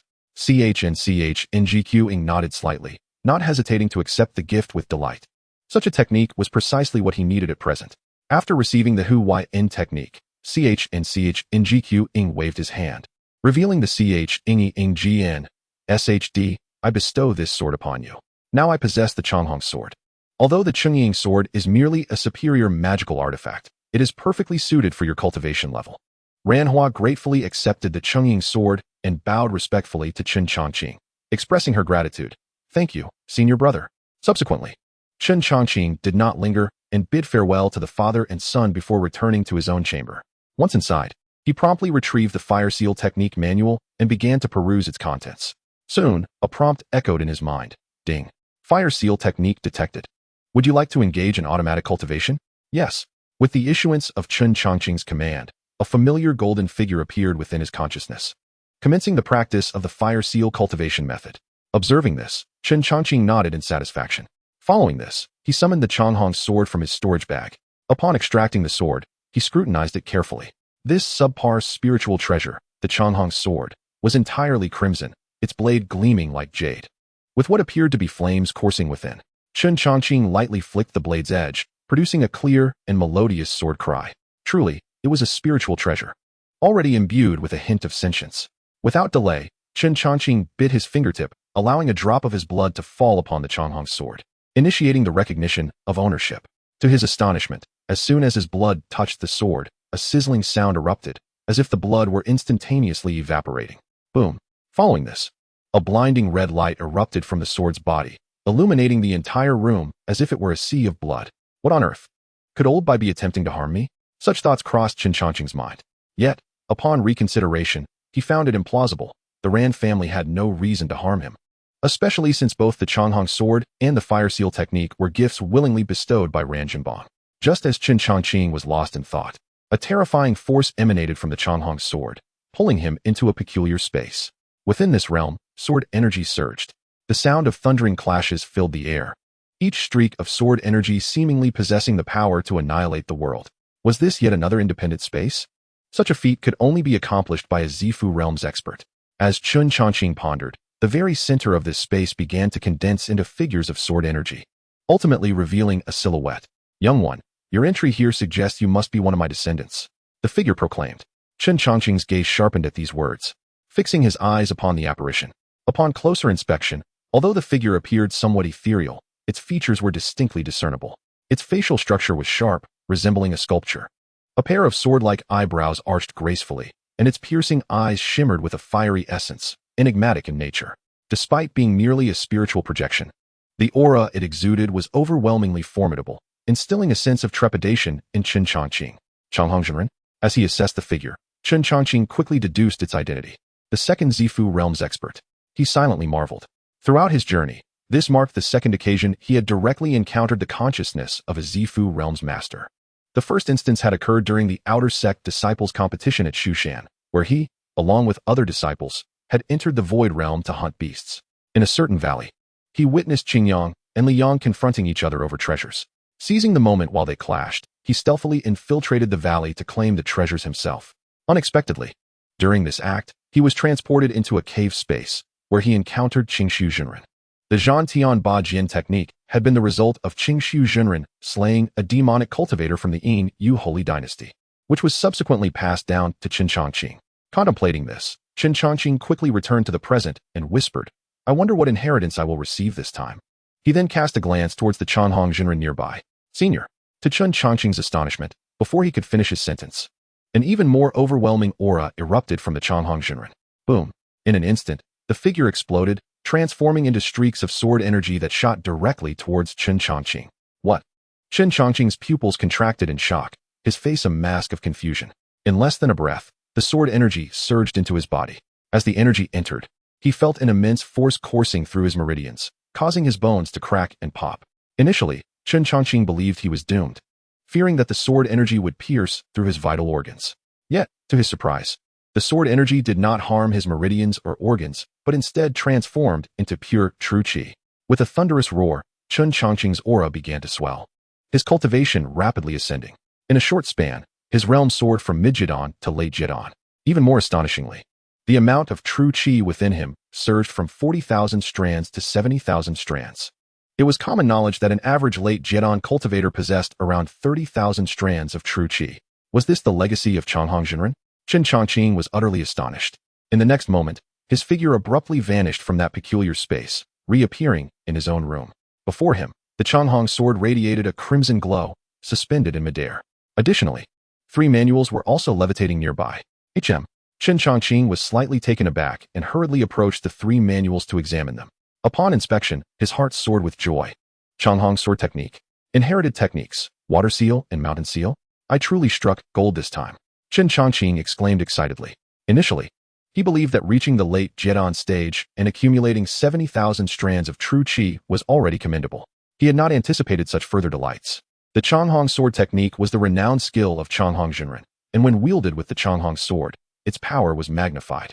Moreover, He had also acquired the water seal and mountain seal techniques. Given that the fire seal technique was previously gifted by Ranjinbong, he now possessed a complete trio of sealing techniques. The mountain seal likely belonged to the Li family's heritage, while the water seal was from the Tang family. He wondered if these three major inherited techniques could be merged as one. Chen Changqing mused. Previously, during the battle with the Li family ancestor in the ancestral lands of the three clans, he had personally experienced the formidable power of the mountain seal. After a brief moment of contemplation, Chen Changqing snapped back to reality. Truly, his gains from this descent were substantial. He could not help but marvel. Now, his strength had significantly increased compared to before. Not only had he advanced to the late Jidan stage, but he also possessed the subpar spiritual treasure, the Changhong sword. Coupled with various techniques, he was indeed in a vastly improved position. Chen Changqing believed that with his current strength, he could face an ordinary Jindan cultivator without needing to rely on the Zhantian Ba Jin technique, and perhaps even have the chance to slay them. He wondered if the sealing techniques could be practiced automatically. Suddenly, a thought emerged in Chen Changqing's mind. With this realization, he wasted no time and quickly seized the three manuals, beginning to study them.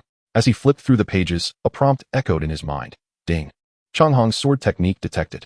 Would you like to engage in automatic cultivation? Water seal and mountain seal techniques detected. Would you like to engage in automatic cultivation? Hearing the system's notification, Chen Changqing's heart leaped with joy. It was indeed possible. System, engage in automatic cultivation. As Chen Changqing's thoughts resonated, three miniature golden figures materialized within his sea of consciousness, each commencing the practice of the Changhong sword technique, water seal, and mountain seal.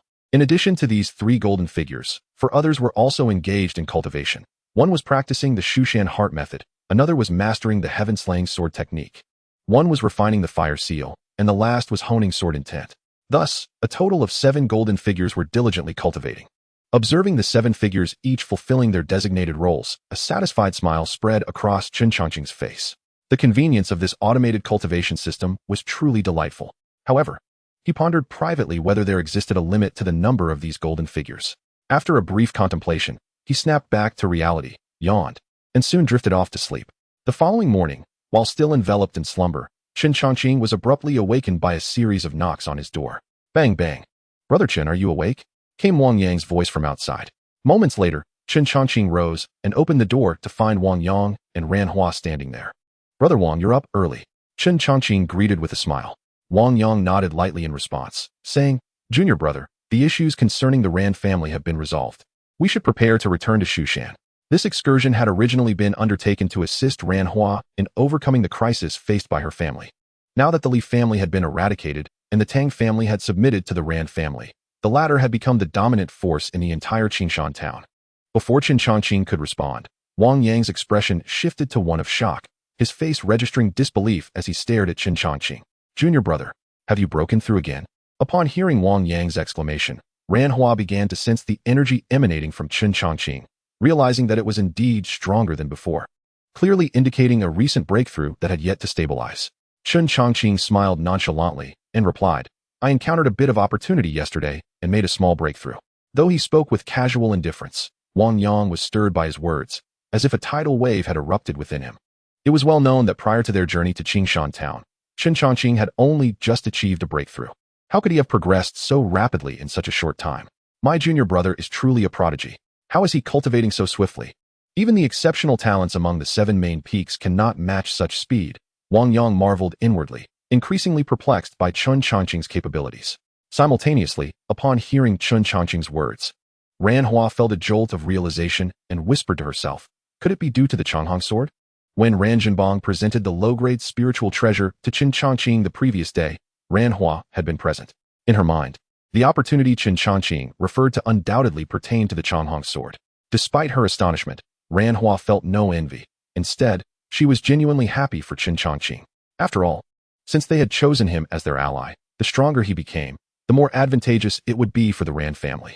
As the two remained in awe, Chen Changqing smiled gently and said, Brother Wang, you and junior brother Ran should return to Shushan first.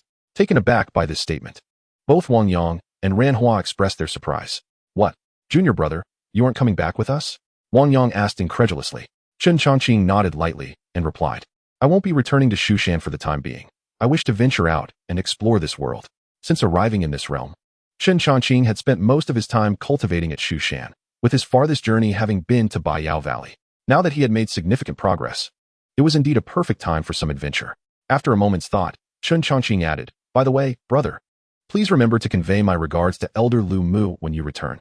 Wang Yang nodded and responded, "Of course. Take care of yourself, and don't forget about your duel with Bai Hao." With that reminder, he wasted no time and summoned his flying sword. Ranhua glanced at Chen Changqing and said, "Take care, brother Chen." Following this, Wang Yang and Ranhua departed without delay, soaring away on their swords. Once the two had left, Chen Changqing made his way to find Ranjunbong. "Young friend, you didn't return to Shushan with them?" Ranjunbong exclaimed in surprise. Earlier, Ranhua had visited him to bid farewell, eager to return to Shushan and continue her cultivation. Ranjunbong had assumed that Chen Changqing had departed with the others. Chen Changqing smiled slightly and said, "Patriarch Ran, Brother Wang, and Junior Brother Ran have already set off for Shushan. I plan to travel for a while longer before returning." Upon hearing this, Ranjunbong understood and nodded, inquiring, "Is there something you wish to discuss at this time?" Without hesitation, Chen Changqing shared the news of his inheritance from Changhongzhenren with Ranjunbong. Listening to Chen Changqing's revelation, Ranjunbong was utterly astonished. He had not anticipated that the Changhong sword contained the legacy of Changhongzhenren. It was beyond his expectations that their ancestor had left such an opportunity within the sword. "This opportunity, since it has found its way to you, signifies that you share a connection with our ancestors," Ranjunbong murmured, a smile gracing his face. While he was shocked by Chen Changqing's acquisition of Changhongzhenren's legacy, he felt no envy. This sentiment mirrored that of Ranhua. After all, Ranjunbong understood that their family's fate was intertwined with Chen Changqing's. The stronger he became, the more secure the Ran family's position would be. Noticing that Ranjunbong appeared genuinely pleased for him, Chen Changqing nodded appreciatively, contemplating the patriarch's admirable demeanor. After a moment's reflection, he waved his hand, causing 3 books of techniques to materialize and hover before Ranjunbong. "Huh." Ranjunbong stared in astonishment, bewildered. "What is this, young friend?" Chen Changqing smiled gently and explained. "Patriarch Ran, these 3 techniques are the Changhong sword technique, the mountain seal, and the water seal. I present them to you now, returning them to their rightful owner." Upon hearing Chen Changqing's words, Ranjunbong shuddered, his hands trembling slightly. Earlier, when he learned of Chen Changqing's inheritance, he had briefly considered asking if Chen Changqing could share a portion of the legacy with him. However, he quickly dismissed the thought, believing it to be too forward and potentially offensive. To his astonishment, Chen Changqing had voluntarily offered the legacy to him. "You are truly magnanimous, young friend. On behalf of my entire clan, I express our heartfelt gratitude." As he spoke, Ranjunbong intended to bow in thanks. Observing this, Chen Changqing stepped forward to support him, smiling as he said, "Patriarch Ran, you overstate matters. This is merely your ancestor's legacy. I am but a beneficiary." Upon hearing Chen Changqing's humble words, Ranjunbong's eyes glistened with emotion, and deep within, he felt a profound respect for Chen Changqing. After a moment of pause, he took a deep breath and carefully stored the 3 technique books. Seeing this, Chen Changqing smiled lightly, saying, "Patriarch Ran, the inheritance of Changhongzhenren has been entrusted to you. I shall take my leave now." Ranjunbong nodded, slightly bowing to Chen Changqing. His face filled with gratitude as he said, "I wish you well on your journey, young friend." With that, Chen Changqing did not linger. With a thought, he summoned the Changhong sword and soared into the skies. After departing from Qingshan town, Chen Changqing flew on his sword, gazing down at the undulating mountains and rivers below, which sped past him in a blur. The question arose in his mind, where should he go next? Although he had resolved not to return to Shushan for the time being and wished to explore the world, he was uncertain of where to venture. As Chen Changqing pondered, an unusual fluctuation emanated from his storage bag. In the next moment, a thought crossed his mind, and he directly retrieved an object from within the bag. Soon, a token materialized in his palm. This token was entirely jet black, adorned with numerous intricate patterns that resembled neither symbols nor formations. Surprised, Chen Changqing realized this was the very item he had acquired during his visit to Qingxi village. At that time, he was still cultivating in the outer sect's 7th courtyard of Shushan. Under the guidance of Elder Lu Mu, he had accompanied fellow disciples, including Lu Rian, on a mission to Qingxi village. During that endeavor, Chen Changqing had vanquished numerous disciples of the demon sect. Ultimately, he broke through a forbidden seal in a blood pool, entering the Purple Mansion's secret realm, where he obtained this token. Upon returning to Shushan, he had contemplated various methods to uncover the mysteries behind the token. However, despite trying numerous approaches, the token remained unresponsive. It was peculiar that it was now exhibiting such activity.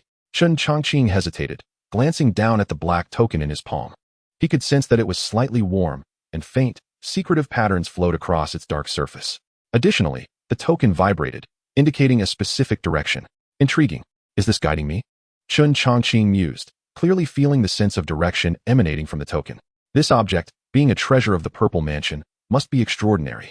Very well. Since I currently lack a definite destination, I shall follow its guidance to explore further. After contemplating this, a glimmer of determination flashed in Chen Changqing's eyes as he resolved to follow the token's direction. He adjusted the trajectory of his Changhong sword and swiftly soared in the indicated direction. As time passed, several days went by in the blink of an eye. At this moment, Wang Yang and Ranhua had returned to Shushan. Ranhua naturally returned to the outer sect's 7th courtyard, intending to cultivate diligently and strive for an excellent performance in the next outer sect disciple competition to enter the inner sect. Wang Yang, on the other hand, returned to the inner sect's Qingxiao Valley. Upon his return, Wang Yang immediately sought out Lu Mu. Disciple pays respects to Elder Lu Mu. Wang Yang bowed deeply. Lu Mu glanced at Wang Yang, noticing he was alone, and inquired, Wang Yang, why have you returned alone? Where's Changqing? Without delay, Wang Yang replied, reporting to Elder. Junior brother Chen stated he wished to travel outside before returning to Shushan, so he let me return first to inform you. Hearing this, Lu Mu furrowed his brow slightly, his expression becoming grave as he said, this lad is truly something. Does he not know he has a duel with Bai Hao in just over 2 months? Earlier, Bai Hao, ranked 10th on the inner sect's top 100 list, had proactively invited Chen Changqing to join his faction. However, Chen Changqing had declined. Additionally, Chen Changqing had challenged Bai Hao, setting a 3-month deadline for a battle on the 100-strong stage. Lu Mu had hoped to offer Chen Changqing guidance upon his return. But to his surprise, Chen Changqing had chosen not to return immediately to Shushan, instead opting to wander outside.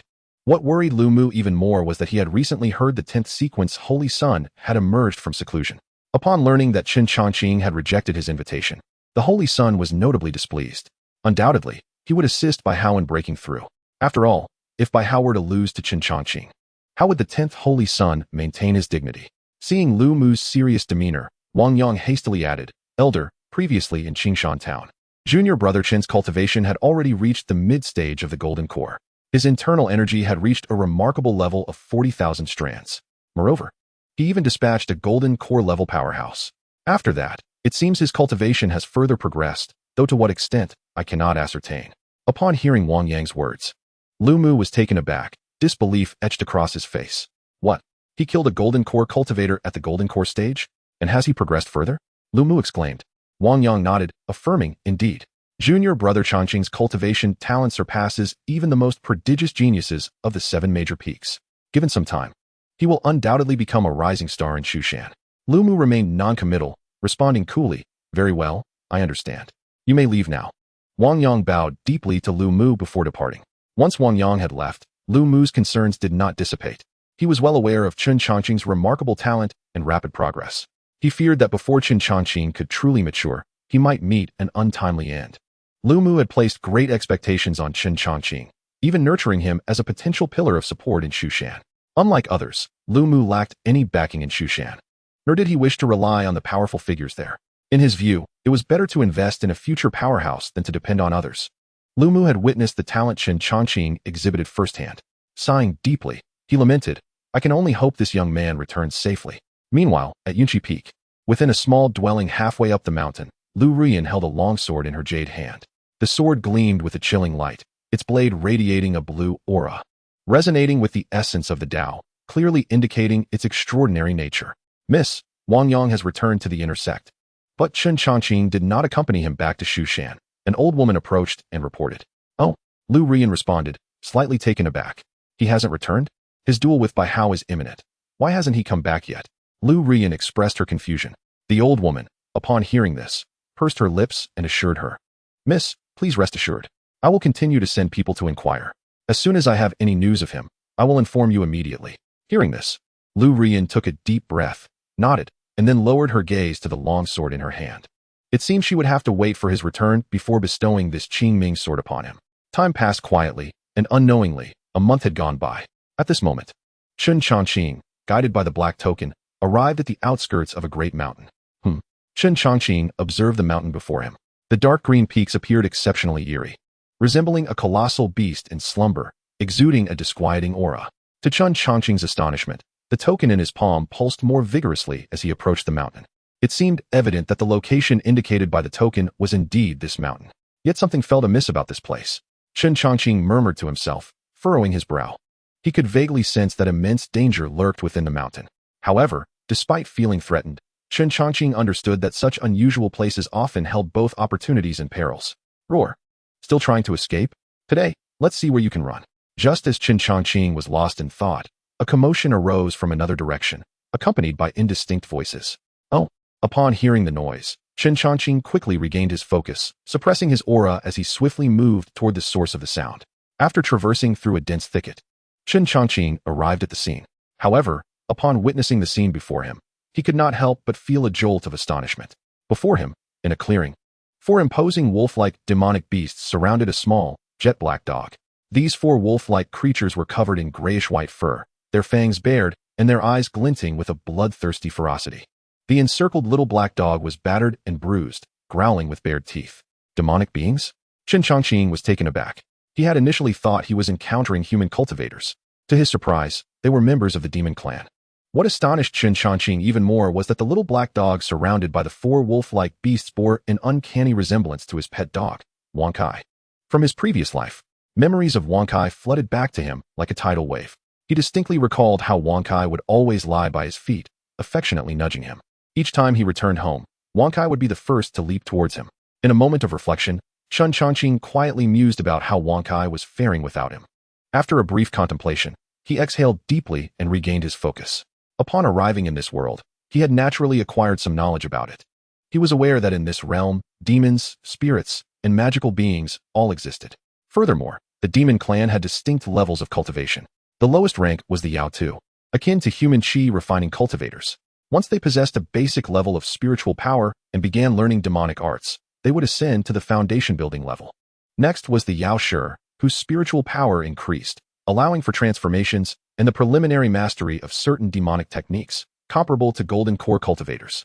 Following that was the Yao Jiang, who exhibited significant strength, capable of controlling complex demonic arts and magical treasures, possessing leadership abilities akin to those of a Zifu expert. The Yao Wang commanded a faction of demons, wielding formidable demonic power and authority, capable of using advanced demonic techniques, equivalent to nascent soul cultivators. Above them were the Yao Huang and Yao Di. The Yao Huang instilled fear across vast distances, possessing immense powers and being nearly invincible, mastering supreme demonic arts and divine abilities. The Yao Di, a legendary existence, transcended the confines of the demon realm, able to contend with the heavens and earth, governing the laws of a particular realm. Just as Chen Changqing was lost in thought, a thunderous roar abruptly erupted. Looking towards the source, he saw the leading wolf-like demon unleash a deafening howl, instantly launching its attack on the little black dog. The sharp fangs glimmered ominously under the sunlight, and with a powerful leap, it swung its massive claws toward the small dog. Meanwhile, the remaining 3 wolf-like demons wasted no time, each advancing from different directions to strike the black dog. The air was filled with piercing howls. Upon seeing the 4 wolf-like demons charge at it, the little black dog emitted a sound of defiance.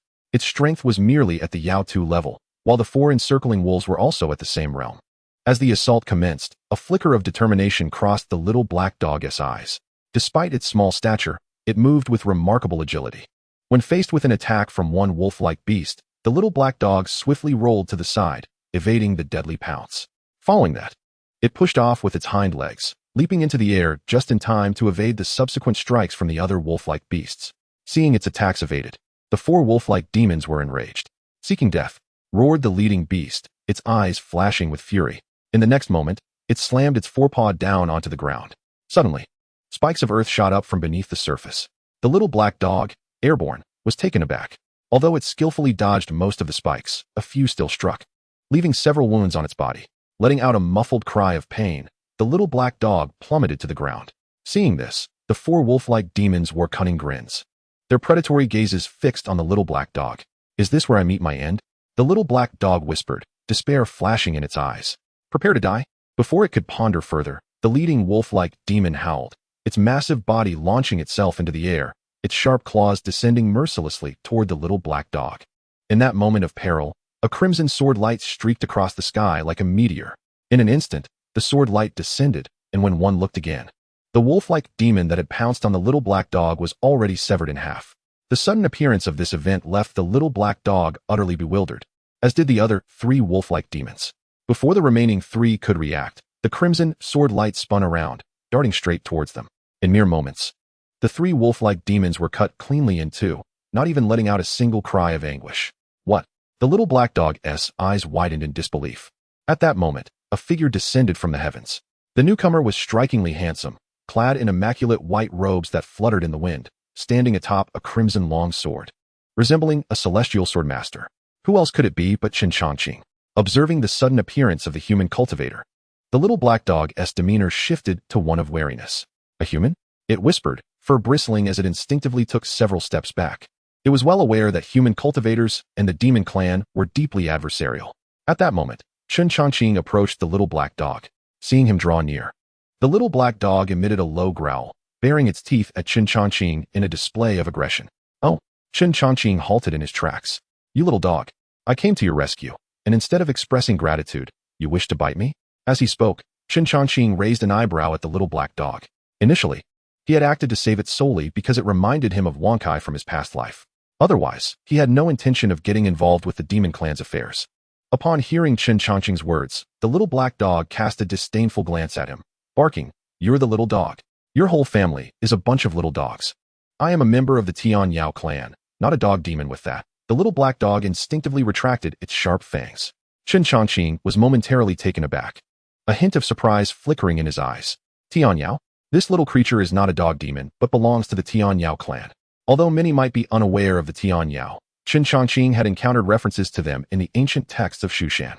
The Xianxiao clan was shrouded in mystery, considered among the elite bloodlines within the demon realm. Moreover, he recalled that in Chinese mythology, the famous hound of the heavenly king Erlang, known as the Xiaodian dog, also belonged to the Xianxiao clan. He wondered if the little black dog before him truly shared a lineage with that legendary divine dog. Lost in thought, Chen Changqing suddenly burst into laughter. Haha, you claim to be of the Xianxiao clan, yet how did you end up being pursued by a few mere little demons? As he spoke, he glanced at the four wolf demons he had just dispatched. You the little black dog trembled with anger, unwilling to elaborate to Chen Changqing. Although it was of the Xianxiao lineage, its current cultivation was weak, and it had yet to awaken its Xianxiao inheritance. Otherwise, those mere wolf demons would not stand a chance against it. Seeing the little black dog's silence, Chen Changqing's smile faded slightly. With a casual wave of his hand, a pill flew directly to the little black dog's feet. The sudden scene startled the little black dog, causing it to retreat several steps in haste. Earlier, Chen Changqing had effortlessly slain the four wolf demons, demonstrating his remarkable prowess. Coupled with Chen Changqing's human identity, this made the little black dog exceedingly wary of his every move. Observing the little black dog's fright, Chen Changqing sighed helplessly and remarked, "Sometimes, the biases in one's heart are like an insurmountable mountain, unmovable despite one's efforts." Chen Changqing understood that humans and demons had always been at odds. In the hearts of both races, they had long regarded each other as mortal enemies, a notion deeply rooted in their minds. "This is a healing elixir for you, not poison," he added after a brief pause. Upon hearing this, the little black dog hesitated momentarily before glancing at the elixir that floated nearby. It sniffed cautiously, detecting the rich herbal fragrance emanating from it. Although it recognized it as a healing potion, the little black dog remained highly vigilant, reluctant to approach. What could this human possibly want? Not only did he help me kill those four wolf demons, but he also offers me a healing elixir? The little black dog pondered silently. Noticing its hesitation, Chen Changqing smiled slightly and teased, "What? Are you afraid I might poison you? With your meager cultivation? If I intended to slay you, you would have been dead long ago." After Chen Changqing's words, the little black dog frowned slightly, lost in thought. After a moment's reflection, it found merit in Chen Changqing's reasoning. After all, Chen Changqing's strength far surpassed its own. If he truly wished to kill it, it would be as simple as a single strike. Contemplating this, the little black dog slowly approached the elixir. Once close enough, it glanced up at Chen Changqing before swallowing the elixir whole. With a resounding thud, as the elixir entered its belly, a surge of pure medicinal energy instantly radiated outward, beginning to spread throughout the little black dog's body. Before long, its injuries healed at a visible pace, and it soon returned to its former state. Elated at the recovery of its wounds, the little black dog felt a surge of joy. Chen Changqing, witnessing this, smiled indifferently and paid little attention to the little black dog, turning instead toward the distant mountains. The little black dog, observing this, was momentarily taken aback. Then, it leaped forward to the corpse of a wolf demon and began to voraciously consume it. In a short while, The entire body of the wolf demon was devoured by the little black dog. This was the innate devouring talent of the little black dog, belonging to the Tianyao clan, which allowed it to enhance its cultivation through the consumption of corpses. After finishing one wolf demon's corpse, the little black dog glanced at Chen Changqing's retreating figure. Seeing that he did not turn back, it hastily devoured the remaining 3 wolf demon corpses. After consuming all 4, the little black dog experienced a significant boost in its cultivation. Afterward, it looked again at Chen Changqing, who had already put some distance between them. This human seems to harbor no ill intentions towards me, and his strength is formidable. Perhaps following him would ensure greater safety, the little black dog contemplated.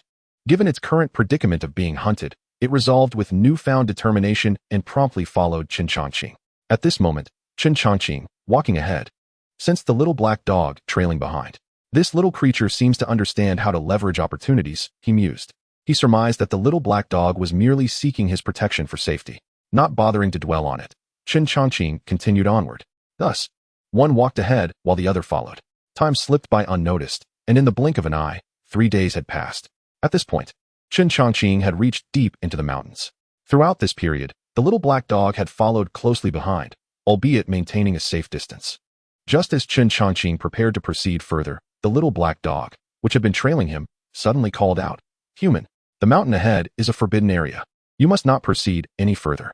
Earlier, the little black dog had felt some surprise, for the direction Chen Changqing had been heading was indeed toward the forbidden area. It was rumored that within the forbidden zone, dangers abounded and peril was inevitable. To trespass recklessly would likely result in certain death. In the little black dog's eyes, Chen Changqing had saved its life. Though humans and demons were fundamentally different, it was not one to forget a favor, which prompted it to offer this warning. A forbidden area, you say? Chen Changqing paused upon hearing the little black dog's words. He had arrived here following the guidance of a particular token. He could distinctly sense the token's vibrations growing stronger, indicating that the destination it pointed to was likely within. After a moment of contemplation, Chen Changqing steeled his resolve and continued onward. He had followed the token's guidance to this point. There was no reason to turn back now. Moreover, this token was a treasure from the Zifu. Since it had led him here, it was possible that immense opportunities awaited him inside. Observing Chen Changqing advancing deeper into the mountain, the little black dog's eyes darkened. This human truly was oblivious to the danger. Despite being warned that the ahead was a forbidden area, he stubbornly pressed on. Did he not fear for his life? The little black dog grumbled in frustration. Initially, it intended to disregard Chen Changqing, but after a moment's reflection, it swiftly dashed forward. In no time, the little black dog caught up to Chen Changqing and positioned itself squarely in front of him. Chen Changqing was slightly taken aback by this. Before he could speak, the little black dog exclaimed angrily, "Human, are you truly intent on courting death? I've told you, the ahead is a forbidden area." In response, Chen Changqing smiled calmly and replied, "Little one, I appreciate your concern. However, I must enter, for there is something I seek within." The little black dog, upon hearing his words, did not yield, its cold gaze fixed intently upon Chen Changqing. What could be more valuable than your own life? Chen Changqing maintained his composure, fully aware that since it was a forbidden area, danger was inevitable. Yet, he did not believe that entering would place his life in jeopardy. After a brief pause, he prepared to move forward once more. Just then, his expression suddenly sharpened as he sensed several powerful auras rapidly approaching his location. Among them were a few particularly formidable presences that even made him feel a twinge of trepidation. Golden core energy? At this thought, Chen Changqing quickly gestured to the little black dog, channeling his qi to lift it. In an instant, Chen Changqing had concealed himself and the little black dog, suppressing their auras. The little black dog understood immediately that someone was drawing near. Sure enough, moments later, 3 groups of demon creatures appeared in a grand procession. Leading them were 3 mighty demons, their energies surging with the power of human golden cores. To the far left was a completely snow-white tiger, adorned with a glowing golden pattern on its forehead, leaving burning paw prints with every step. In the center was a colossal centipede, its 100 legs resembling blades, its shell gleaming with a metallic sheen, and its head bore a human face. To the right stood a small gray-furred rat. Though its size was diminutive, its crimson eyes sparkled with cunning, followed closely by a swarm of rat demons. So many demons? Chen Changqing marveled to himself, astonished by the unexpected encounter with such a large gathering of demon beings. At this moment, the little black dog whispered, suppressing its voice. Unexpectedly, it turns out to be these 3 formidable demon kings. Of course, the term demon kings as mentioned by the little black dog does not refer to the cultivation level of those 3 great demons. but rather to the leaders of the demon clan who occupy various territories within these mountains, whose cultivation is merely equivalent to that of a human's golden core stage. After all, the true demon kings of the demon clan possess the ability to wield advanced demonic arts, rivaling the Yuan in cultivators of the human race. Upon hearing the little black dog's words, Chen Changqing narrowed his eyes slightly, his expression growing somewhat grave. His current strength is only at the late golden core stage. Although he previously managed to slay Li family's golden core ancestor, Li Ran, he did so by employing a talisman gifted to him by Elder Lu, which contained the full force of a late golden core attack. Why have these demon kings appeared here? Could it be that they are also after what I sensed? Suddenly, a thought emerged in Chen Changqing's mind. With this realization, his complexion visibly darkened. Just as Chen Changqing was lost in thought, the three demon kings, accompanied by their respective followers, surged into the forbidden area. Once the demon clan's members entered the forbidden zone, Chen Changqing slowly rose to his feet. Human, what do you intend to do? The little black dog inquired, looking up at Chen Changqing. Chen Changqing did not respond. He waved his hand lightly, and a surge of true energy immediately enveloped the little black dog, lifting it into the air. Subsequently, Chen Changqing embraced the little black dog and without hesitation dashed toward the forbidden area. The little black dog, caught in Chen Changqing's grasp, wore a face of confusion and helplessness. It was unexpected that Chen Changqing would act so boldly. The three waves of demon clan members that had previously entered the forbidden area were led by demon warriors who had already grasped some demonic arts, equivalent to human golden core powerhouses. If Chen Changqing were to follow them and be discovered, would he not face imminent death? Human, if you seek death, don't drag me along. The little black dog exclaimed in alarm. Chen Changqing smiled faintly, glancing down at the little black dog in his arms, and said, "Rest assured, you will not perish." The little black dog was taken aback, casting a disdainful glance at Chen Changqing, unable to comprehend where his confidence stemmed from. However, at that moment, it was powerless to resist, ensnared by Chen Changqing's true energy. Thus, Chen Changqing proceeded to pursue the demon clan members. Before long, the duo halted, concealing themselves in the shadows. Looking around, they observed that the three waves of demon clan members were now stationed before a massive stone wall. The stone wall was as smooth as a mirror, entirely black, and its surface was adorned with strange patterns that shimmered with a ghostly blue light under the sun's rays. "Little Black, do you know what this place is?" Chen Changqing whispered. The little black dog rolled its eyes at Chen Changqing before responding. "I have heard some elder demons mention that deep within this forbidden area lies a treasure trove left behind by a celestial being, which opens once every 1,000 years. Perhaps this is it." At this point, the little black dog paused momentarily before adding, "However, it is said that no one has ever truly entered this treasure trove. Each time it opens, powerful spiritual energy spills forth from within. There was once a demon general who absorbed the leaked energy upon its opening and directly ascended to the rank of demon king." Upon hearing this, Chen Changqing's heart jolted.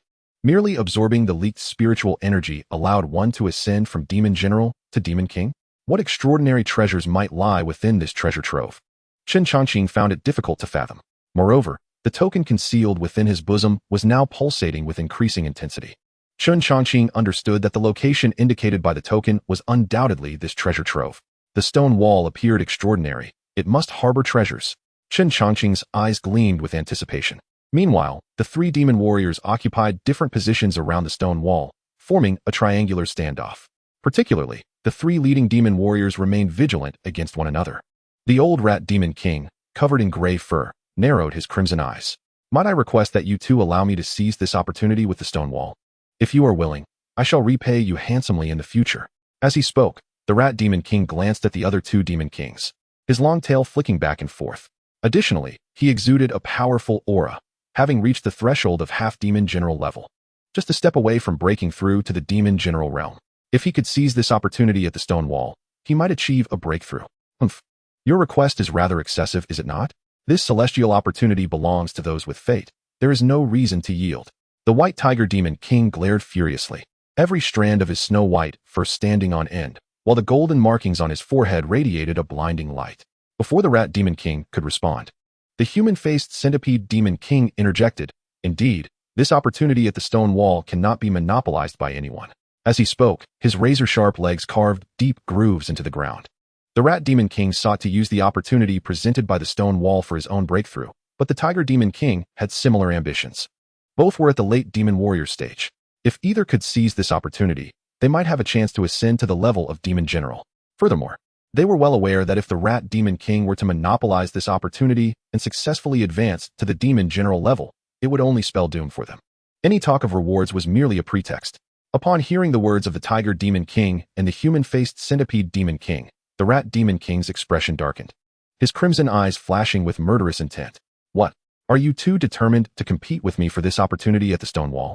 The Rat Demon King coldly remarked. In response, the Tiger Demon King and the human-faced Centipede Demon King exchanged glances, their icy gazes fixed on the Rat Demon King. With the opportunity at hand, it was only natural that they would not concede. After a brief silence, the human-faced Centipede Demon King replied, "It is only right that we claim what is ours." Upon hearing this, the Rat Demon King's expression grew increasingly grim, his aura surging with fury. "You seek death." In that moment, the Rat Demon King erupted in anger. Simultaneously, the rat demons behind him assumed a defensive stance, baring their sharp fangs that glimmered ominously. Seeing the Rat Demon King's willingness to escalate the situation, the Tiger Demon King and the human-faced Centipede Demon King exchanged glances, having previously conspired to ally against the Rat Demon King. After all, the Rat Demon King was stronger than them, and only by joining forces could they hope to defeat him. They planned to share the opportunity at the stone wall afterwards. Meanwhile, hidden in the shadows, Chen Changqing felt a surge of delight upon witnessing this confrontation. He had initially thought that the three waves of Demon Clan members were united, but now it seemed evident that they were not on the same page. The Rat Demon King sought to monopolize the opportunity, while the other two Demon Kings were clearly unwilling to concede. This standoff would undoubtedly lead to a fierce battle. If that were to happen, it would present him with a golden opportunity. Let them fight. In the end, both sides would be severely weakened, and he could step in to reap the rewards. Not only would he secure a prime spot, but he would also likely gain access to the treasures of this place. Chen Changqing mused silently, reveling in the prospect of their conflict. He understood that if there were no discord among the three Demon Kings, confronting three Demon Kings equivalent to Golden Core stage with his current strength would be an exceedingly daunting task. Observing the intriguing smile on Chen Changqing's face, the little black dog muttered under its breath, "This human wouldn't be contemplating competing for the opportunity here, would he?" Just then, the Tiger Demon King's expression darkened as he bellowed at the Rat Demon King. "Humph. Did you truly believe we would fear you?" Upon uttering these words, a terrifying aura emanated from the body of the Tiger Demon King, his eyes filled with martial fervor. Simultaneously, the human-faced Centipede Demon King also exuded an intense energy, fixating his gaze upon the Rat Demon King. "Humph." Observing this, the Rat Demon King narrowed his eyes slightly, naturally discerning the underlying tension. "Do you think that by joining forces, you can become my adversaries? This opportunity presented by the stone wall is mine to seize." With this declaration, the Rat Demon King shot a cold glance and then commanded, "Kill for me." With the Rat Demon King's order, numerous rat demons surged forth from behind him, charging straight into battle. "Kill." Seeing this, the White Tiger Demon King and the Centipede Demon King were equally unwilling to yield. With furious roars, their respective minions poured forth like a tidal wave. In less than a moment, the two sides were locked in fierce combat. Boom. At the same time, the Rat Demon King charged towards the White Tiger Demon King and the human-faced Centipede Demon King. Instantly, the area around the stone wall transformed into a bloody battlefield. Bang! Crack! Upon closer inspection, one could see a tiger demon being torn to shreds under the assault of three rat demons, while the Centipede Demon's myriad legs twisted and crushed the bodies of the rat demons. In midair, the Rat Demon King engaged in battle with the White Tiger Demon King and the human-faced Centipede Demon King. Boom! The Rat Demon King's form expanded, transforming into a colossal rat towering 3 zhang high, exhaling a noxious green mist. In response, the White Tiger Demon King ignited his body in golden flames. Charging through the toxic fog, the Centipede Demon King's 100 legs became sharp blades, cleaving through swathes of poison mist, relentlessly attacking the Rat Demon King from the side. Bang! A deafening explosion resonated, and a terrifying shockwave spread outward, snapping trees within 100 zhang radius. Hidden in the shadows, Chen Changqing felt a surge of excitement. It's begun. Let the battle rage fiercely. Ideally, they will both suffer devastating losses. Chen Changqing murmured to himself, reveling in the unfolding scene. Only through their fierce clash could he find an opportunity to scheme for the chance presented by the stone wall. Meanwhile, the little black dog beside him felt a tremor of unease as it beheld the unfolding chaos. "My strength is still too feeble. I am merely at the level of a demon apprentice and have yet to unlock the legacy of the celestial demon clan. In such a fierce battle, there is simply no chance for me to intervene." The little black dog lamented silently. Presently, its cultivation was only at the demon apprentice level, just beginning its training. akin to a human cultivator at the Qi refining stage. Simultaneously, outside the stone wall, the three factions of demon beasts were fiercely battling. Boom. Crack. The sounds of explosive clashes reverberated continuously. In the heat of combat, numerous demon beasts fell, their corpses strewn across the ground, blood flowing like a river. Meanwhile, in the sky, the Rat Demon King continued to engage with the White Tiger Demon King and the human-faced Centipede Demon King in a deadly struggle. Although the Rat Demon King was stronger than the other two, facing them both at once proved to be quite challenging. The White Tiger Demon King and the human-faced Centipede Demon King, sensing the opportunity, intensified their assault. If they could eliminate the Rat Demon King, the chance here would belong to them. In the midst of this turmoil, Chapter 89, Innate Divine Power, the Spear of Mind. The Demon King's self-detonation? Secretly, Chen Changqing held his breath, intently observing the battle among the demon clans. He realized that the conflict among the demons differed significantly from that of human cultivators. Human cultivators engaged in combat with a plethora of spells and divine techniques.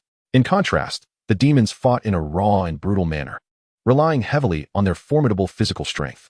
Each clash was imbued with the primal essence of murder, as their sharp claws, tough shells, and overwhelming brute force collided. Though human cultivators possessed an array of spells, they could not compare in physical prowess to the demon race, Chen Changqing mused. Beside him, the little black dog gazed at the multitude of fallen demon corpses, its eyes gleaming with desire, swallowing hard. As a member of the celestial demon clan, it inherited the devouring ability of its lineage. By consuming corpses, it could continuously elevate its cultivation. Previously, after Chen Changqing saved it by slaying 4 wolf demons, the little black dog had experienced a boost in its power. If this human could truly succeed, perhaps there would be a feast awaiting me. The little black dog whispered to itself, glancing furtively at Chen Changqing. It was not foolish. It understood that Chen Changqing was waiting to reap the benefits from the clash between the two parties. Meanwhile, high above, the battle between the 3 demon kings intensified. Roar! The White Tiger Demon King surged forward, its massive golden claws swinging fiercely toward the Rat Demon King. Boom! As the claw descended, it seemed as though space itself would be torn apart, sending ripples through the air. Humph! The Rat Demon King coldly scoffed, extending his own claw to meet the attack. The two forces clashed in an instant. Bang! A thunderous explosion echoed, and the White Tiger Demon King was sent hurtling backward from the impact. Seeing this, a ruthless glint flickered in the Rat Demon King's eyes. He understood that to break the deadlock against the White Tiger and Centipede Demon Kings, he must eliminate one of them first. With the Centipede Demon King yet to make his move and the White Tiger Demon King momentarily incapacitated, the opportunity was ripe. With this thought, the Rat Demon King steeled his resolve. Boom! Suddenly, a third eye appeared at the center of his forehead. As this eye opened, a surge of formidable mental power was unleashed. In an instant, this mental energy coalesced into a spear that seemed to materialize. The Centipede Demon King, charging toward the Rat Demon King, furrowed his brow, a sense of unprecedented danger welling up within him. Attempting to contest this opportunity with me? Then you shall perish. Suddenly, the Rat Demon King's gaze shifted directly toward the Centipede Demon King. Spear of mind, go. In the next moment, the Rat Demon King bellowed with fury. Almost instantaneously, a streak of light cut through the sky, like a rainbow arching through the heavens, and it struck directly at the Centipede Demon King. What? Is this an innate divine power? The Centipede Demon King was taken aback, his face filled with disbelief. Before he could react, the spear conjured by the Rat Demon King pierced through his skull. Once a demon cultivator reaches the rank of Demon General, they unlock their race's innate divine power. Though the Rat Demon King was only at the half-step Demon General level, he could still barely activate it. After being pierced through the head by the Rat Demon King's innate divine power, the Centipede Demon King emitted a heart-wrenching wail. His 100 legs flailed wildly, and his human face twisted in agony. Finally, his expression froze, his body became rigid, surrounded by a shroud of death, and he uncontrollably plummeted toward the ground. On the other side, the White Tiger Demon King, who had been knocked back by the Rat Demon King, trembled upon witnessing this scene. How is this possible? He has not even broken through to the rank of Demon General. How can he wield innate divine powers? The White Tiger Demon King stared incredulously at the Rat Demon King. Just then, the Rat Demon King turned his gaze directly toward the White Tiger Demon King. Now, it is your turn. With that, the Rat Demon King did not wait for any response from the White Tiger Demon King. From the third eye in the center of his forehead, another surge of immense mental energy flowed forth. In the blink of an eye, another blinding spear of mental power materialized. Although the previous attack had consumed much of his mental energy, he had no other choice now. Only by eliminating the White Tiger Demon King could he hope to survive. Once the stone wall's opportunity was unlocked, all his efforts would be justified. As the Rat Demon King prepared to unleash his innate divine power once more, the White Tiger Demon King's pupils constricted, filled with terror. Just moments ago, he had witnessed the devastating might of that spear of mental power. With a single strike, the Renlian Wugong Demon King was vanquished. Moreover, Baihu Yaowang felt an unmistakable sensation. The spirit spear of Laoshu Yaowang had locked onto him, and attempting to flee would likely be futile. After a brief contemplation, Baihu Yaowang let out a furious roar, glaring menacingly at Laoshu Yaowang, exclaiming, "Do you wish to kill me? Old fool, I shall not allow you to escape unscathed." As he spoke, a glimmer of determination flashed in Baihu Yaowang's eyes, and his entire body ignited with golden patterns. In the next instant, Baihu Yaowang transformed into a streak of golden light, hurtling directly towards Laoshu Yaowang. Upon witnessing this, Laoshu Yaowang's brows furrowed deeply. Quickly, he reacted with astonishment, realizing, "This is bad, it intends to self-destruct." In the midst of his alarm, Laoshu Yaowang hastily directed the spirit spear toward Baihu Yaowang. Within a few breaths, the spear pierced through Baihu Yaowang's body. Yet, the momentum of Baihu Yaowang's charge did not wane in the slightest. Boom! In less than a moment, he had reached the vicinity of Laoshu Yaowang. "Old fool, let us perish together," Baihu Yaowang cried out with fervor, his eyes filled with madness. He understood all too well that under Laoshu Yaowang's innate abilities, his demise was inevitable today. However, since death was certain, he would not allow Laoshu Yaowang to have an easy time of it. Thus, he chose self-destruction. Hearing Baihu Yaowang's declaration, Laoshu Yaowang's heart trembled. Boom! At that moment, a brilliant golden light enveloped Baihu Yaowang, transforming his form into a blinding golden sun. Following this, a deafening explosion resounded through the air. The violent force surged forth, distorting the very fabric of space as it collapsed under the power of the self-detonation. A terrifying shockwave descended, sweeping wildly in all directions. Wherever it passed, mountains crumbled, trees turned to ash, and those demon minions engaged in battle were reduced to mere dust before they could even utter a cry.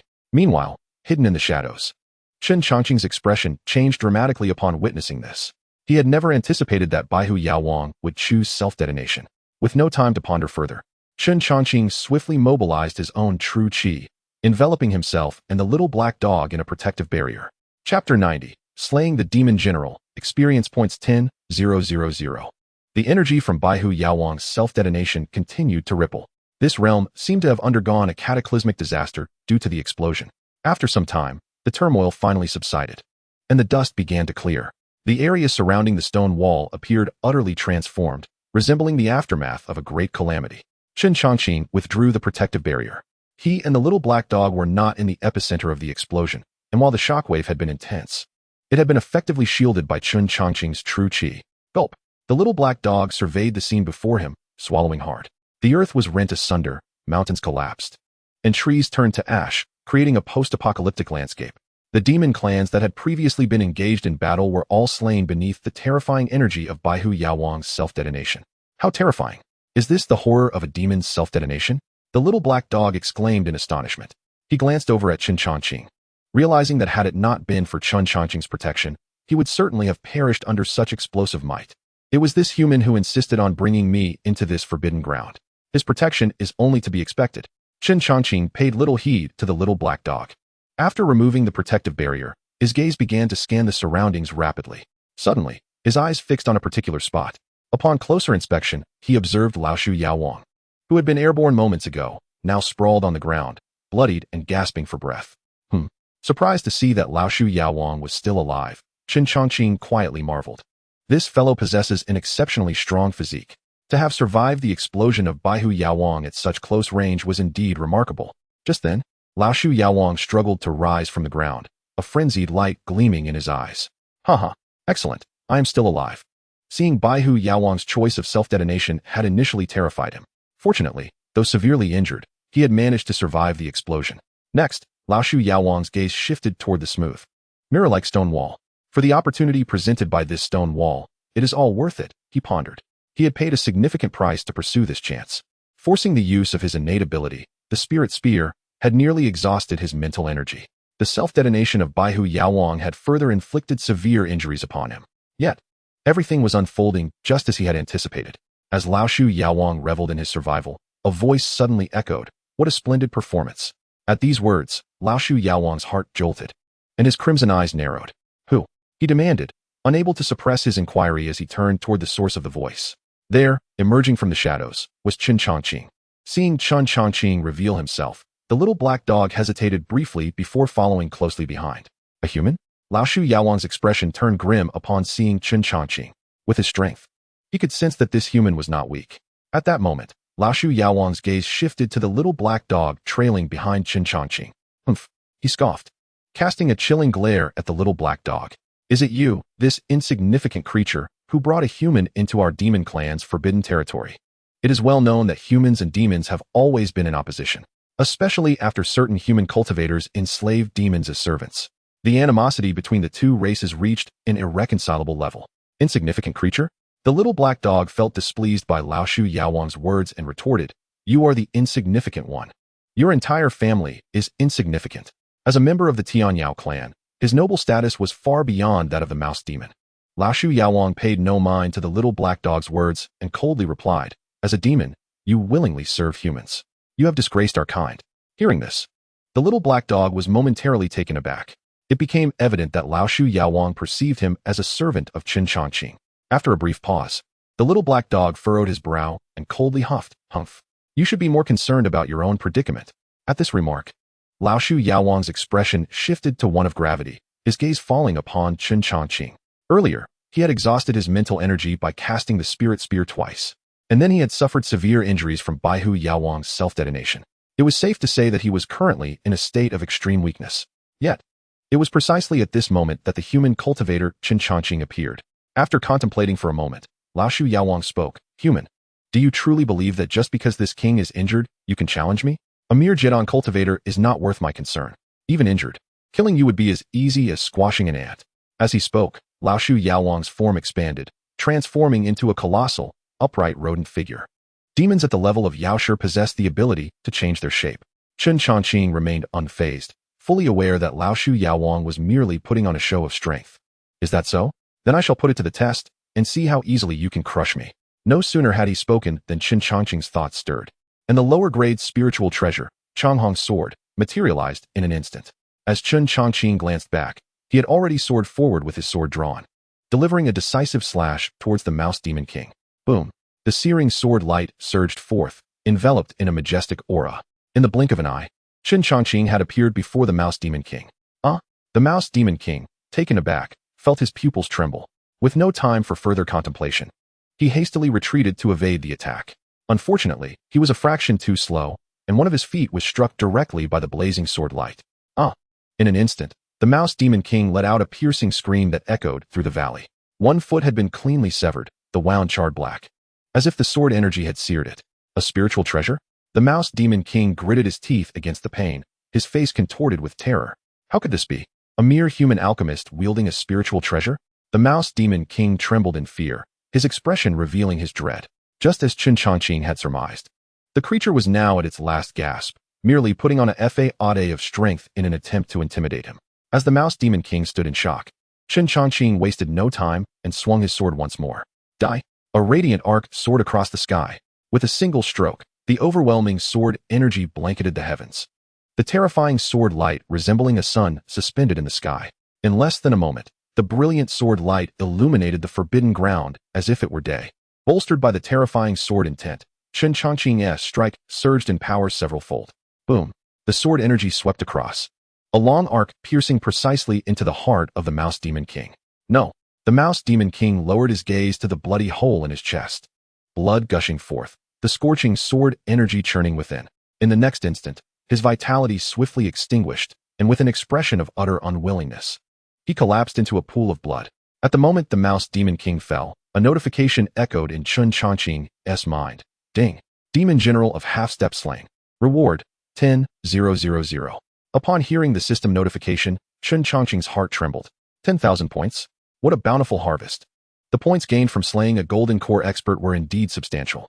After a moment's contemplation, a smile crept upon Chen Changqing's lips. To put it in perspective, when he had slain alchemists of the Qi refining stage, he had only received a few points. The points from defeating Foundation establishment experts were merely dozens. Yet, slaying a golden core could yield hundreds. Now, having vanquished the mouse demon king, a being of half-step demon general status, he had directly gained 10,000 points. This Mouse Demon King was not an ordinary Golden Core expert. It was but a step away from the Demon General realm Chen Changqing mused. For him, these points would be immensely beneficial, enhancing his efficiency in cultivation. Earlier, in Xingshan town, he had also accumulated quite a number of. With this latest acquisition, his total had reached several tens of thousands. However, Chen Changqing was not in a rush to utilize them, deciding to wait until he attained the Golden Core before making any plans. Just as Chen Changqing was lost in thought, the little black dog beside him was utterly astonished. The half-step demon, General Mouse Demon King, had been slain by him? The little black dog marveled inwardly, struggling to comprehend. Although the Mouse Demon King had already expended considerable energy before their confrontation, it was still a being of half-step demon general status. What on earth was this human? His cultivation level was merely that of a Golden Core, yet the power he unleashed far surpassed his realm. As this thought crossed its mind, the little black dog glanced at Chen Changqing. Chen Changqing, returning to his senses, paid no heed to the little black dog's unusual gaze. Suddenly, a change occurred. The smooth, mirror-like stone wall ahead unexpectedly opened, and waves of rich spiritual energy surged forth from within. Startled, both Chen Changqing and the little black dog exchanged glances. At that moment, the token that Chen Changqing had kept close to his chest inexplicably flew towards the stone wall. What the heck? Chen Changqing's expression changed as he moved like lightning, chasing after the flying token. His reflexes were quick, and before the token could enter the stone wall, he grasped it tightly. However, just as he caught the token, a brilliant golden light erupted from within the stone wall, illuminating Chen Changqing. Before he could react, an immense pull gripped him, and he was forcibly drawn into the stone wall. The little black dog watched in shock, its eyes wide with disbelief. Without a second thought, it leaped forward, attempting to follow Chen Changqing into the stone wall. However, the moment it made contact, an invisible force repelled the little black dog, sending it crashing back to the ground. Ouch! After a brief moment, the little black dog landed heavily, clearly shaken. How could this be? Why could that human enter while I could not? The little black dog was baffled. Since the stone wall's opportunity had appeared, no one had ever been able to enter. The greatest fortune had been to absorb the spiritual energy emanating from within. Yet, inexplicably, Chen Changqing had been drawn inside, leaving the little black dog at a loss. Could it be that this human was favored by fate? The treasures within the stone wall must be extraordinary. The little black dog pondered in awe. In the midst of its shock, it gathered its wits and turned its gaze towards the fallen Mouse Demon King. The Mouse Demon King was a half-step demon general. Consuming its remains should significantly enhance my cultivation. With this thought, the little black dog wasted no time and dashed towards the Mouse Demon King's corpse, beginning to feast voraciously. Meanwhile, Chen Changqing found himself within the stone wall. The space inside was not large, resembling a cave dwelling. The furnishings were simple, and at the center, two objects floated, an ancient ring and a token. Chen Changqing furrowed his brow at the sight. Before he could ponder further, the black token in his hand suddenly trembled and slipped from his grasp. What? Chen Changqing exclaimed, only to see his black token soaring towards the center of the cave. In the next moment, it fused with the floating token. What is happening? The two tokens merged into one. Chen Changqing stared in disbelief. Upon closer inspection, he noticed that the newly formed token displayed intricate and profound patterns, exuding an extraordinary aura. After a brief pause, Chen Changqing approached, extending his hand to grasp the newly fused token. After examining it, he found nothing particularly remarkable about it. Shifting his gaze, he focused on the ring still suspended in the air. Anything that appeared in this place must be extraordinary. With that, Chen Changqing casually took the ring into his hand. The moment he grasped it, a warm sensation spread across his skin. It must be an unclaimed object, he murmured softly, not overthinking it, and bit his fingertip, allowing a drop of blood to fall onto the ring. Boom. As soon as the blood touched the ring, it was absorbed. Immediately, the ring erupted in dazzling light and automatically slipped onto Chen Changqing's finger. Simultaneously, information regarding the ring flooded into his mind. The ring was named TTING, categorized as a celestial artifact. It contained an immense storage space, which would expand alongside the owner's cultivation, potentially evolving into a small world in the end. In addition, the TTING possesses a defensive shield that can be activated once a year, fully repelling a singular external harm. The application of this shield requires the consumption of spiritual energy, which the TTING will automatically replenish after use. Upon grasping the information about this ring, Xianxiaaudiobooks was utterly astounded. Could it be? Had he misheard? This ring was, astonishingly, of the celestial artifact grade? Xianxiaaudiobooks exclaimed, his mind in disarray, struggling to regain composure. It must be noted that his most formidable magical tool was merely the xianxiaaudiobooks, which was only a low-grade spiritual treasure. Yet the TTING was indeed a celestial artifact. Such treasures, even within the revered SHSHN, were considered foundational relics. Moreover, it could activate a defensive shield annually to completely block external harm. However, the extent of the harm it could withstand remained uncertain. Nevertheless, as a celestial artifact, the damage it could deflect would surely be extraordinary. Chen pondered deeply, inhaling sharply, and with a thought. He initiated an exploration of the TTING's inner workings. To his amazement, he discovered 3 volumes of techniques nestled within the ring's internal space. Chapter 92. TTINGND. What? There were further rewards? Chen was taken aback, his face a portrait of disbelief. Initially, he believed acquiring a celestial artifact like the TTING was already a significant fortune. Who would have imagined that within its internal space lay 3 volumes of techniques? Moreover, he felt a profound shock emanating from the 3 volumes, each exuding an ancient and powerful aura. Could these be the techniques left behind by the previous master of the TTING? Suddenly, a thought struck Chen mind. Without hesitation, he extracted the 3 volumes from the TTING. Subsequently, he picked up one of the texts to examine. This particular volume was titled Hngm Ingzhu Enli Nt. For a cultivator to ascend to the supreme path, one must forge an indestructible body, achieving sanctity through 9 transformations, capable of plucking stars and extinguishing worlds. The opening lines alone left Chen utterly astounded. Hngm Ingzhu Enli Nt. What kind of technique was this?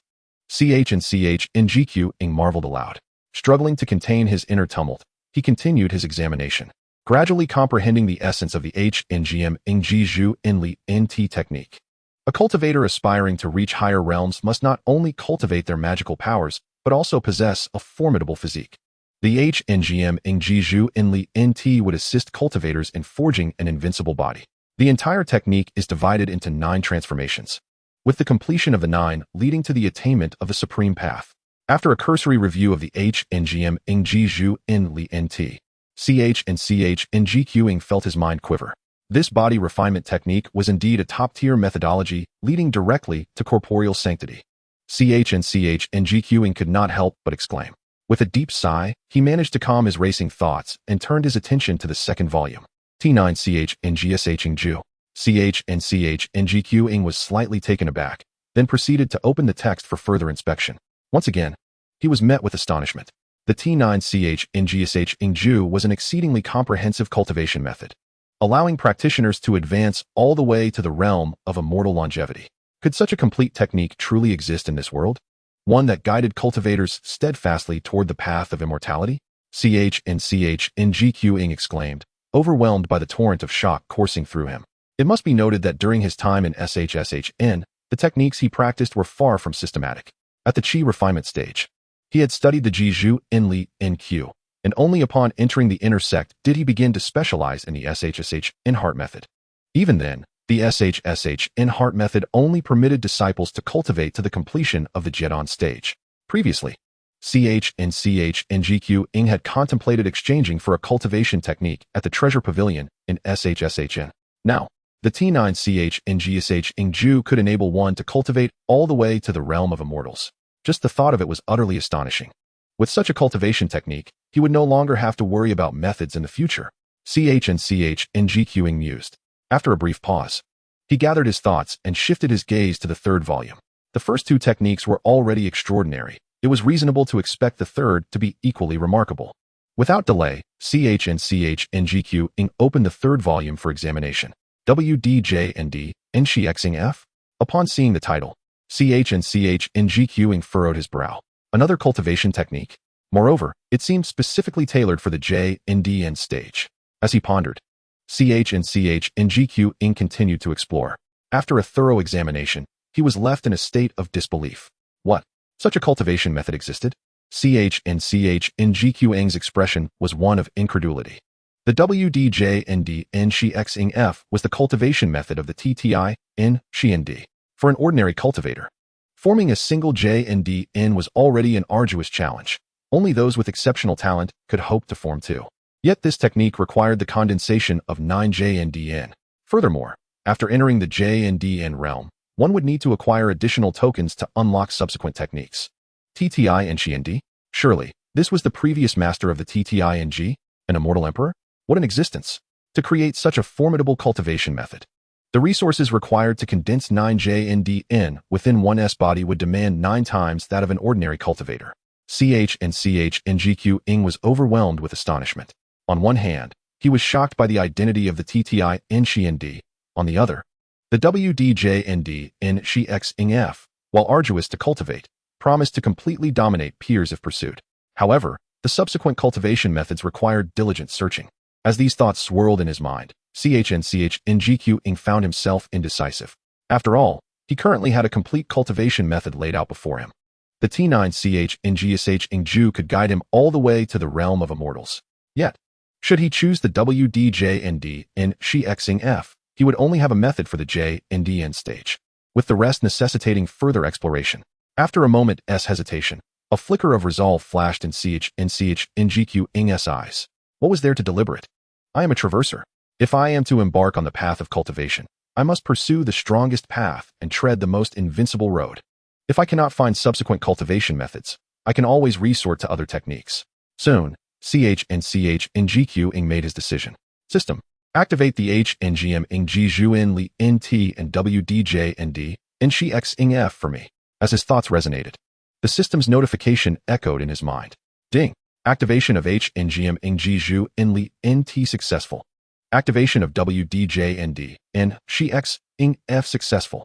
Subsequently, within CHNCHNGQ's consciousness, 2 small golden figures emerged.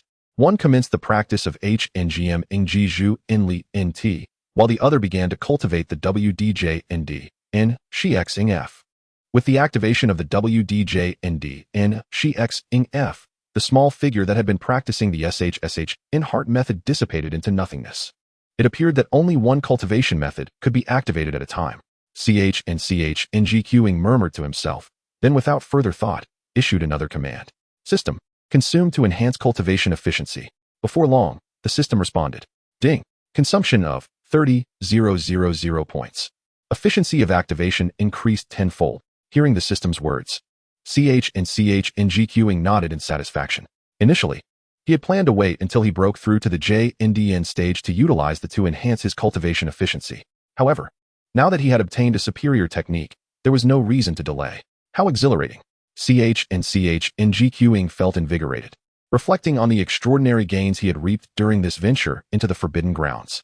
Unexpectedly, he obtained the celestial artifact TTING and, from within the ring's spatial realm, acquired 3 exceedingly formidable cultivation techniques. After calming his mind, CHNCHNGQ did not linger in this space. He swiftly emerged from the stone wall's domain. Just as he stepped out, a colossal shadow darted towards him with lightning speed. Upon seeing it, CHNCHNGQ involuntarily exclaimed, "What the? Who are you?" Chapter 93. A month later, the contract is formed. Before him was a magnificent black beast, towering above CHNCHNGQ. Its fur, as dark as the night, shimmered under the sunlight, and a silver pattern flickered on its forehead. Additionally, this black creature exuded a formidable aura, comparable to that of a human cultivator at the Jedon stage. As CHNCHNGQ stood in astonishment, the beast pounced before him. Instinctively, he took 2 steps back. Huh. The black beast paused, its eyes filled with confusion. Human, do you not recognize me? After a moment of hesitation, it asked. CHNCHNGQ furrowed his brow and scrutinized the beast again. To his surprise, he discerned a resemblance to the little black dog he had encountered earlier. Oh my, you must be the little black dog that followed me before, right? Upon hearing this, the black beast's expression darkened, and it retorted indignantly, "You are the dog. Your entire family is composed of dogs. How many times must I tell you? I am of the T New York O clan, not a canine demon." Realizing the truth, CHNCHNGQ understood that this imposing creature was indeed the little black dog he had previously met. How curious. Have you been consuming growth hormones? How did you grow so large? And your cultivation level rivals that of the Jedon realm. CHNCHNGQ distinctly remembered that before he was absorbed by the stone wall, the little black dog was quite small, with cultivation only at the level of a demon apprentice. How much time had passed? The little creature had transformed into a gargantuan being, with strength equivalent to a human cultivator at the Jedon stage.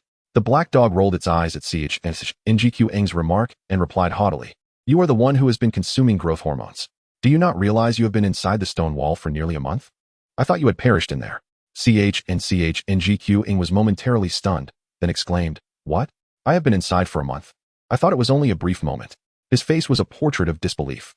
To his knowledge, after being drawn into the stone wall, he had not engaged in much activity. He discovered the TTING and a token, which fused with another token he had previously obtained. Within the storage space of the TTING, he acquired 3 exceptional cultivation techniques. He merely glanced at the techniques, and then fell into a state of idle cultivation. How could nearly a month have passed without his notice? Noticing Xianxiaaudiobooks' astonishment, the black dog whispered, "You haven't lost your wits, have you? I was beginning to think I would have to leave you behind if you did not emerge soon." Realizing the situation, Xianxiaaudiobooks understood that time flowed differently within the stone wall's realm, though it seemed he had only spent a moment inside. Nearly a month had elapsed in the outside world. After a moment of contemplation, he looked at the black dog and said with a smile, "Your transformation must be attributed to consuming the body of the mouse demon king, right?" When he first encountered the little black dog, it had mentioned not being a mere canine demon, but rather a member of the Treaure clan. Furthermore, it possessed the clan's unique devouring ability, enabling it to enhance its cultivation by consuming the remains of other beasts. The mouse demon king was formidable, being a half-step demon general, equivalent to a human cultivator at the peak of the gene dance stage. Naturally, the little black dog would not miss such a sumptuous feast while he was in the stone wall. Having devoured the mouse demon king's body, its size and power had increased significantly. Truly, the Treaure clan's devouring talent is astonishing. Xianxiaaudiobooks mused. A month had passed, and the little black dog had risen from merely an apprentice demon to this remarkable level. The time required for a human cultivator to progress from the Qi refining stage to the Jedon stage is considerable. Even with his idle cultivation system, such rapid advancement was unprecedented. The black dog, acknowledging Xianxiaaudiobooks' deduction, nodded in agreement. "You are quite astute." Xianxiaaudiobooks smiled lightly and did not dwell on it. He considered it fortunate that the little black dog had encountered him, recognizing it as a twist of fate. After a brief pause, he spoke, "Since so much time has passed, I must return. Until we meet again, may our paths converge once more." As he spoke, Xianxiaaudiobooks reached out and gently patted the black dog's head before preparing to depart. After all, he had a duel to prepare for against Biho, who was ranked 10th on the top 100 list. The time had elapsed to nearly 2 months, leaving only a month before their scheduled confrontation. To his surprise, just as he turned to leave, the black dog suddenly bit onto his pant leg. "Huh?" Xianxiaaudiobooks halted and turned back to see the black dog staring intently at him. "What? Do you wish to accompany me?" After a moment of mutual gaze, he inquired. The black dog hesitated briefly before nodding. "Indeed. During my time following you, I have gained significant opportunities. I believe that accompanying you will lead me to greater heights." Seeing the black dog nod, Xianxiaaudiobooks contemplated for a moment. He waved his hand, and a radiant golden contract scroll appeared in his palm. "If you truly wish to follow me, then we must form a spirit pet contract." This spirit pet contract was something Xianxiaaudiobooks had acquired in the in Sacred Land. As the saying goes, one must guard against the unknown. He would not easily allow an unfamiliar demon to accompany him. Presenting the spirit pet contract was a precautionary measure. The black dog hesitated upon seeing the contract, fully aware that signing it would place its life and death in Xianxiaaudiobooks' hands. "I have a bitter vendetta to avenge. Alone, I cannot achieve it. Thus, I shall take this gamble." After a moment's reflection, determination flickered in the black dog's eyes as it gazed back at Xianxiaaudiobooks. "Very well. I agree to form the spirit pet contract with you." Subsequently, under Xianxiaaudiobooks' guidance, the black dog completed the signing of the contract. As the spirit pet contract was finalized, a fragment of Xianxiaaudiobooks' consciousness intertwined with the black dog's soul, a bond that the black dog could not control. However, should Xianxiaaudiobooks desire, he could effortlessly shatter its consciousness. Chapter 94, Sweeping the Demon Manor. Abundant gains. With the contract established, Xianxiaaudiobooks felt a sense of relief and smiled. "From this day forth, you shall accompany me. Yet, is your size not a tad too conspicuous?" After consuming the body of the mouse demon king, the little black dog's size had increased exponentially, towering over Xianxiaaudiobooks and commanding an imposing presence. Upon hearing the words of Chen Changqing, the large black dog instantly comprehended, shaking its body vigorously. When it next met Chen Changqing's gaze, its enormous form began to shrink visibly. In but a moment, it transformed into the petite shape it possessed when first encountered by Chen Changqing. The only distinction from before was that the silver inscription upon the dog's forehead became even more pronounced. Observing this, Chen Changqing nodded in satisfaction and declared, "By the way, I shall bestow upon you a name. Let it be Wang Kai." He was reminded of the little black dog he had raised in his previous life, which bore the same name. Moreover, the reason he had initially intervened to save this small black dog was due to its resemblance to Wang Kai. Wang Kai? The little black dog furrowed its brows upon hearing the name given by Chen Changqing. It was evident that it was not particularly fond of such a moniker. "Master, could we not choose a different name? Wang Kai sounds too pedestrian." Chen Changqing chuckled and reiterated, "It shall be Wang Kai." Hearing this, the little black dog sighed in resignation, accepting its fate with a sense of grievance. Subsequently, Chen Changqing grinned mischievously and switched topics. "Wang Kai, you must surely know the location of the lairs belonging to the 3 demon kings we previously encountered, correct?" Upon hearing Chen Changqing's words, Wang Kai's eyes brightened, instantly grasping the implied intention. The Bai Hu Yao Wang, Ren Lian Wu Gu Yao Wang, and Lao Shu Yao Wang were all deceased now. Chen Changqing intended to raid their lairs. "Indeed, I shall lead you there at once." With that, Wang Kai bared its gleaming white fangs and dashed ahead. Chen Changqing, not one to lag behind, summoned his sword and followed closely. Before long, guided by Wang Kai, they arrived at Hushao Cliff, the site of the Bai Hu Yao Wang's lair. Within the cave, there existed a barrier set by the Bai Hu Yao Wang, which Chen Changqing effortlessly dispelled with a single stroke of his sword. To his astonishment, he discovered an abundance of luminous spiritual stones within the lair, piled high. Wang Kai, observing this sight, exclaimed excitedly, "Master, there must be tens of thousands of spiritual stones here." Chen Changqing merely smiled faintly, waving his hand to collect the multitude of stones into his Tian tread ring. Following this, the duo continued their search within the Bai Hu Yao Wang's lair. Eventually, they stumbled upon a cold jade treasure box deep within, containing 3 blood-red millennium blood ginsengs arranged neatly inside. Chen Changqing, without hesitation, claimed them as his own. After thoroughly plundering the Bai Hu Yao Wang's lair, Wang Kai guided Chen Changqing to the lair of the Run Lian Wu Gu Yao Wang. Located in the 100-feet cave, the atmosphere within was grim and damp, teeming with poisonous insects and toxic herbs. Here, Chen Changqing gathered numerous precious toxic herbs, along with some spiritual stones and magical artifacts. Once they had emptied the Wu Gu Yao Wang's lair of its treasures, Wang Kai then led Chen Changqing to the lair of the Lao Shu Yao Wang. This cunning rat demon had constructed its lair within a massive ancient tree, adeptly concealing itself. Rats are always good at hiding. Chen Changqing mused inwardly, and he entered alongside Wang Kai. After dispelling the barrier within the tree hollow, they commenced their search. Within, they uncovered a considerable amount of spiritual stones. What astonished Chen Changqing most was the discovery of 3 talismans radiating a purple gold glow. The power emanating from these talismans was both captivating and formidable. These talismans appeared to be crafted by a powerful Taoist adept, likely more potent than the talisman bestowed upon him by Elder Lu Mu. Chen Changqing recalled that the talisman he had received contained the full force of Lu Mu's late-stage golden core cultivation. It was this very talisman that had enabled him to vanquish the golden core master Li Ran of the Li family during his time in Qingshan town. The current 3 talismans seemed to eclipse the one gifted by Lu Mu, suggesting they were fashioned by a Yuan Ing true person. He marveled at such a treasure hidden within the Lao Shu Yao Wang's lair, lamenting the fact that, as a non-human cultivator, he could not activate these talismans.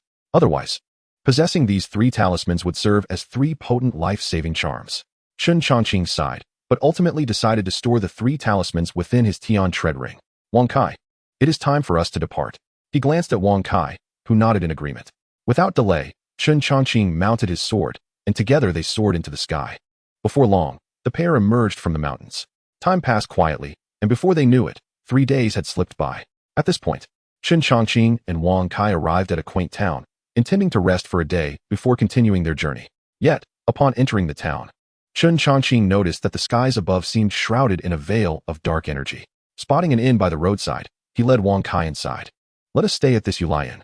As they entered, the innkeeper swiftly approached, greeting them with a beaming smile. "Welcome, esteemed guest. Will you be dining or seeking lodging?" Chen Changqing replied with a mild smile. "First, some food and drink, then prepare a room for me." "Certainly, esteemed guest." The innkeeper guided Chen Changqing to an available table. Chen Changqing ordered a few simple dishes, while Wang Kai leapt onto a chair, gazing at Chen Changqing with a perplexed expression. After all, at Chen Changqing's level of cultivation, he had long since ceased to partake in earthly sustenance. Chen Changqing chose not to elaborate, finding occasional indulgence in human delicacies to be a delightful experience. Just as the innkeeper prepared to fetch the food, a figure hurriedly approached and seated themselves at Chen Changqing's table. Chen Changqing furrowed his brow, scrutinizing the newcomer. Upon closer inspection, he saw that the individual was a monk clad in a robe, adorned with a glistening string of prayer beads around his neck. Amitba, may I share this table with you, benefactor? The monk said, palms together, smiling at Chen Changqing. Chen Changqing hesitated, noting the abundance of empty tables in the inn's hall. Why did the monk choose to share a table with him? After a moment's contemplation, he replied coolly, as you wish. Upon receiving Chen Changqing's consent, the monk wasted no time, turning to the innkeeper and commanding 3 jin of braised beef, 1 roast chicken, and 2 pots of aged wine. The innkeeper and Chen Changqing were left dumbfounded by the monk's audacious order. Observing their reactions, the monk chuckled lightly, saying, the food may pass through the stomach, but the Buddha resides in the heart. Chen Changqing, hearing this, smiled faintly and mused to himself, this monk is rather intriguing. Chapter 95. I am Li Feiyu from Shushan. The innkeeper, taken aback by the monk's request for food and drink, stammered, Noticing the innkeeper's bewilderment, the monk raised an eyebrow, urging, innkeeper, why are you standing there in a daze? Hurry and prepare the food and drink. Snapping back to reality, the innkeeper nodded vigorously. Right away, I shall prepare for the master. While speaking, he discreetly mused, so, he's just a gluttonous monk. Chen Changqing paid little mind to this, as he was more curious about why the monk had chosen to sit with him when there were so many empty tables available. Before long, the dishes ordered by Chen Changqing and the monk arrived at the table. Chen Changqing began to eat at his own pace. The monk, seeing this, smiled warmly and joined in, indulging heartily in his own feast. After a hearty meal, the monk could not suppress a loud belch, his face shining with grease. Resembling a jovial Maitreya Buddha, the monk shifted his gaze, locking eyes with Chen Changqing, and spoke first. Benefactor, I presume you were also drawn here by the malevolent aura of this town? At the sound of the monk's words, Chen Changqing raised an eyebrow, contemplating that after a hearty feast, the monk would finally reveal his intentions. Upon his arrival in this quaint town, he had indeed noticed the ominous black mist that enveloped the skies. However, Chen Changqing had paid it little heed. Was the master suggesting an exorcism? Upon hearing Chen Changqing's inquiry, the monk nodded, having observed the understanding in Chen Changqing's expression. It was evident that Chen Changqing was aware of the sinister presence in the town. After a brief pause, the monk continued, I perceive a righteous aura emanating from you, indicating that you are a person of the righteous path. I am Treaure from Tianxia. May I inquire where you practice your cultivation? Upon hearing this, Chen Changqing's eyes sparkled. Tianxia. He was certainly familiar with it. It was an affiliate of the Grand Lane Sea, a prominent force among the righteous sections. Just like Shushan, it was one of the 10 sacred sites of the righteous path. He had not anticipated that this monk, fond of wine and meat, hailed from Tianxia. Chen Changqing marveled inwardly. Recognizing that the monk had introduced himself, he felt it inappropriate to be discourteous. With a quick thought, he replied, so you are Master Treaure. I am Li Feiyu from Shushan. While traversing the world, one should not easily reveal their true name, and adopting a pseudonym was always prudent. Shushan, Treaure exclaimed, visibly excited, as he slapped his thigh. So you are a fellow practitioner from Shushan. No wonder I felt an immediate connection upon seeing you. It turns out we are kindred spirits. At this, Wang Kai, who had been lounging on the bench, could not help but roll his eyes. With a faint smile, Chen Changqing inquired, Master Treaure, what exactly has transpired in this town? I happened to pass through today. Treaure, not one to withhold information, replied candidly, benefactorly, a few days ago, I passed through here and discovered the presence of a sinister black mist. I suspected that malevolent spirits were at work. Thus, I decided to linger and investigate. To my surprise, I found an eerie location. He paused momentarily before adding, initially, I planned to wait for the elders from the temple to arrive before further exploration. However, upon encountering you, I believe our combined strength should suffice to address the issue. Treaure spoke earnestly. He had indeed communicated the peculiarities of this place back to Tianxia. However, meeting Chen Changqing had sparked a different thought in him. It was evident that Chen Changqing possessed formidable strength, being at the late stage of the Jedon realm, and Treaure was at a similar level. Judging by the sinister energy emanating from this town, the malevolent beings causing havoc here were unlikely to exceed the Jedon level. If the two joined forces, they stood a good chance of eradicating the threat. Should they succeed, it would bring Treaure significant merit, greatly benefiting his cultivation. Chen Changqing, upon hearing Treaure's words, couldn't he help but smirk internally. He realized that this wine-loving monk was quite the strategist, needing no reinforcements while conveniently acquiring a companion. He understood that the Buddhist path placed great emphasis on merit. Jie's invitation to exorcise demons was undoubtedly motivated by the desire for such merit. After all, if they waited for the elders from Tianxia to arrive, he would likely miss out on any glory. Of course, despite recognizing Jie's ulterior motives, Chen Changqing remained unfazed, replying nonchalantly, "What you say is indeed true, Master Jie. Exorcising demons and safeguarding the righteous path is, after all, the duty of us disciples from Shushan." Jie was overjoyed at Chen Changqing's response. He had anticipated some hesitation or demands from Chen Changqing, yet the latter's readiness was a pleasant surprise. Haha, if only there were more righteous individuals like you in the world, what trouble could we possibly fear? He declared, calling for the innkeeper. Before long, 2 jars of fine wine were presented at their table. "Benefactorly, I toast to you." Jie raised his wine jar, his gaze sincere as he looked at Chen Changqing. The latter, with a calm demeanor, lifted his jar and drank heartily alongside Jie. Although he was aware of Jie's ulterior motives in inviting him to exorcise demons, Chen Changqing paid it no mind. He was genuinely curious about the nature of the malevolent beings that had taken residence here. Given that Jie had sought his assistance, they must not be weak adversaries. After all, Chen Changqing had sensed Jie's formidable cultivation upon their first meeting. He was indeed at the late stage of the Jiadan realm. If the malevolent beings were at the Jiadan level, slaying them would yield significant rewards. Chen Changqing contemplated that defeating a Jiadan entity could net him several hundred points. But if they were at the Jindandan level, the rewards would be in the thousands. Previously, he had slain a rat demon king with the strength of a half-step demon general, earning him a staggering 30,000 points. Subsequently, he had discovered the Tatian ring within a stone cavern, from which he obtained 3 extraordinary cultivation techniques. Originally, he had planned to wait until he reached the Jiadan realm to use his points, but having acquired the 3 powerful techniques, he had expedited his progress using those points. After sharing a hearty meal and drink with Jie, Chen Changqing returned to his room with Kai to rest. "Master, that monk clearly has ulterior motives. Why did you agree to join him?" Kai spoke as soon as they entered their room, having been vexed earlier. At the table, Kai had perceived Jie's eagerness to invite Chen Changqing to exorcise demons. To him, the monk undoubtedly had hidden agendas. If not for the fear of revealing his own demonic identity, he would have confronted Jie directly. Hearing Kai's concerns, Chen Changqing smiled gently. "Kai, I am aware that the monk has his own plans. As a practitioner of Buddhism, he places great importance on merit.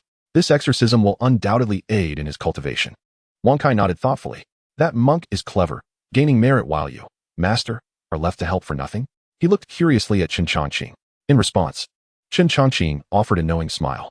"Who says I cannot benefit from this as well?" Kai was taken aback, then curiously asked, "What benefits can you gain?" Chen Changqing merely smiled enigmatically, and Kai, recognizing his master's mysterious nature, refrained from further questioning. The two then settled in for the night in their guest room. As the night deepened, a sudden knocking at the door startled both Chen Changqing and Kai awake. Moments later, Jie's voice called from outside, "Benefactorly, we can set out now." Upon hearing this, Chen Changqing rose and opened the door. He was taken aback to see Jie dressed in a resplendent golden robe, adorned with a shining string of prayer beads around his neck. "Perhaps you shouldn't bring that little dog along," Chen Changqing remarked with a faint smile as he regained his composure. "It is of no consequence. Its name is Kai. Having it with us might prove advantageous." As he spoke, Chen Changqing waved his hand gently, and an invisible surge of qi enveloped Kai. When they looked again, Kai was cradled in Chen Changqing's arms, which he affectionately stroked. Jie observed this with a slight frown, pondering in silence the peculiarity of this master who not only possessed a unique character, but also harbored a fondness for pets. However, he wondered if carrying such a small creature would complicate their journey. Just then, Chen Changqing cheerfully addressed Jie. "Master Jie, shall we set forth?" Nodding in agreement, Jie decided not to voice his reservations about Kai. The trio soon departed from the inn, taking to the skies. Unlike Chen Changqing's sword flight, Jie employed the Buddhist technique of step-by-step lotus blossoms, which, despite his somewhat plump physique, rendered him surprisingly agile. In no time, guided by Jie, they exited the small town. "Masterly, we shall soon arrive at our destination," Jie remarked as he glanced back at Chen Changqing. The latter nodded, not giving it much thought. Shortly after, they traversed a thicket, where Jie landed gracefully, followed closely by Chen Changqing and Kai. At that moment, Jie fixed his gaze ahead, and as he focused, he noticed a thick mist ahead, shrouded in an eerie moonlight that seemed impenetrable. Observing this, Chen Changqing quickly extended his divine sense to investigate, but curiously, it could not penetrate the mist.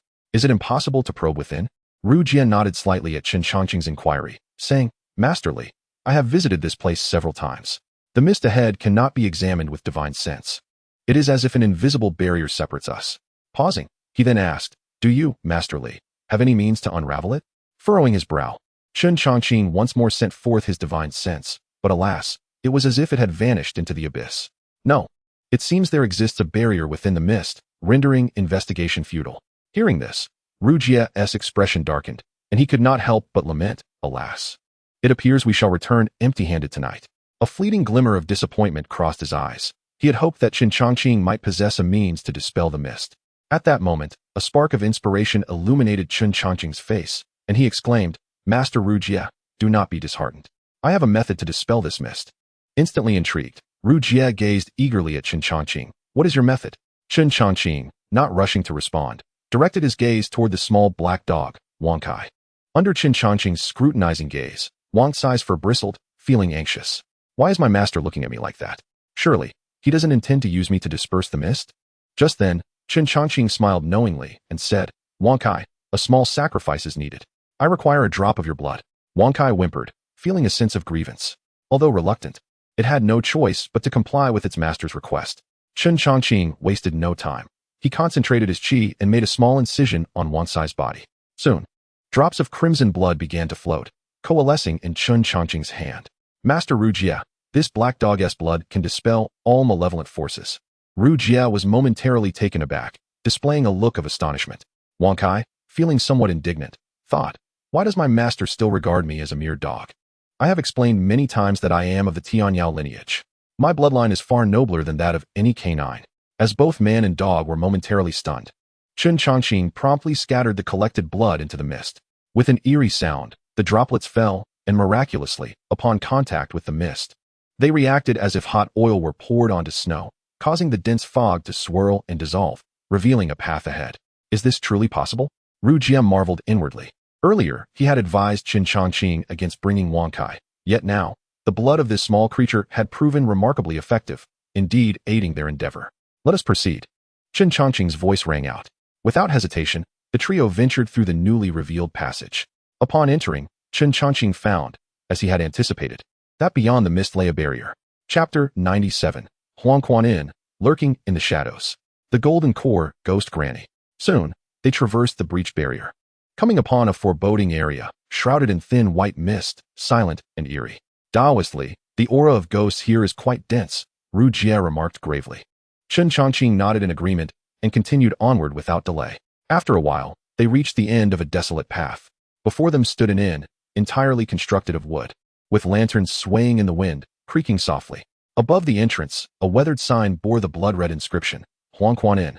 Noticing this, Chen Changqing exchanged a glance with Rujia.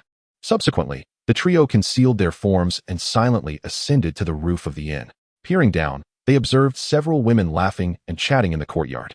Upon closer inspection, it became evident that these women floated above the ground, their pallid faces devoid of any sign of life.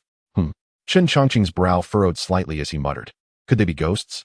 Since arriving in this realm, he had been aware of the existence of such entities, but this was his first encounter.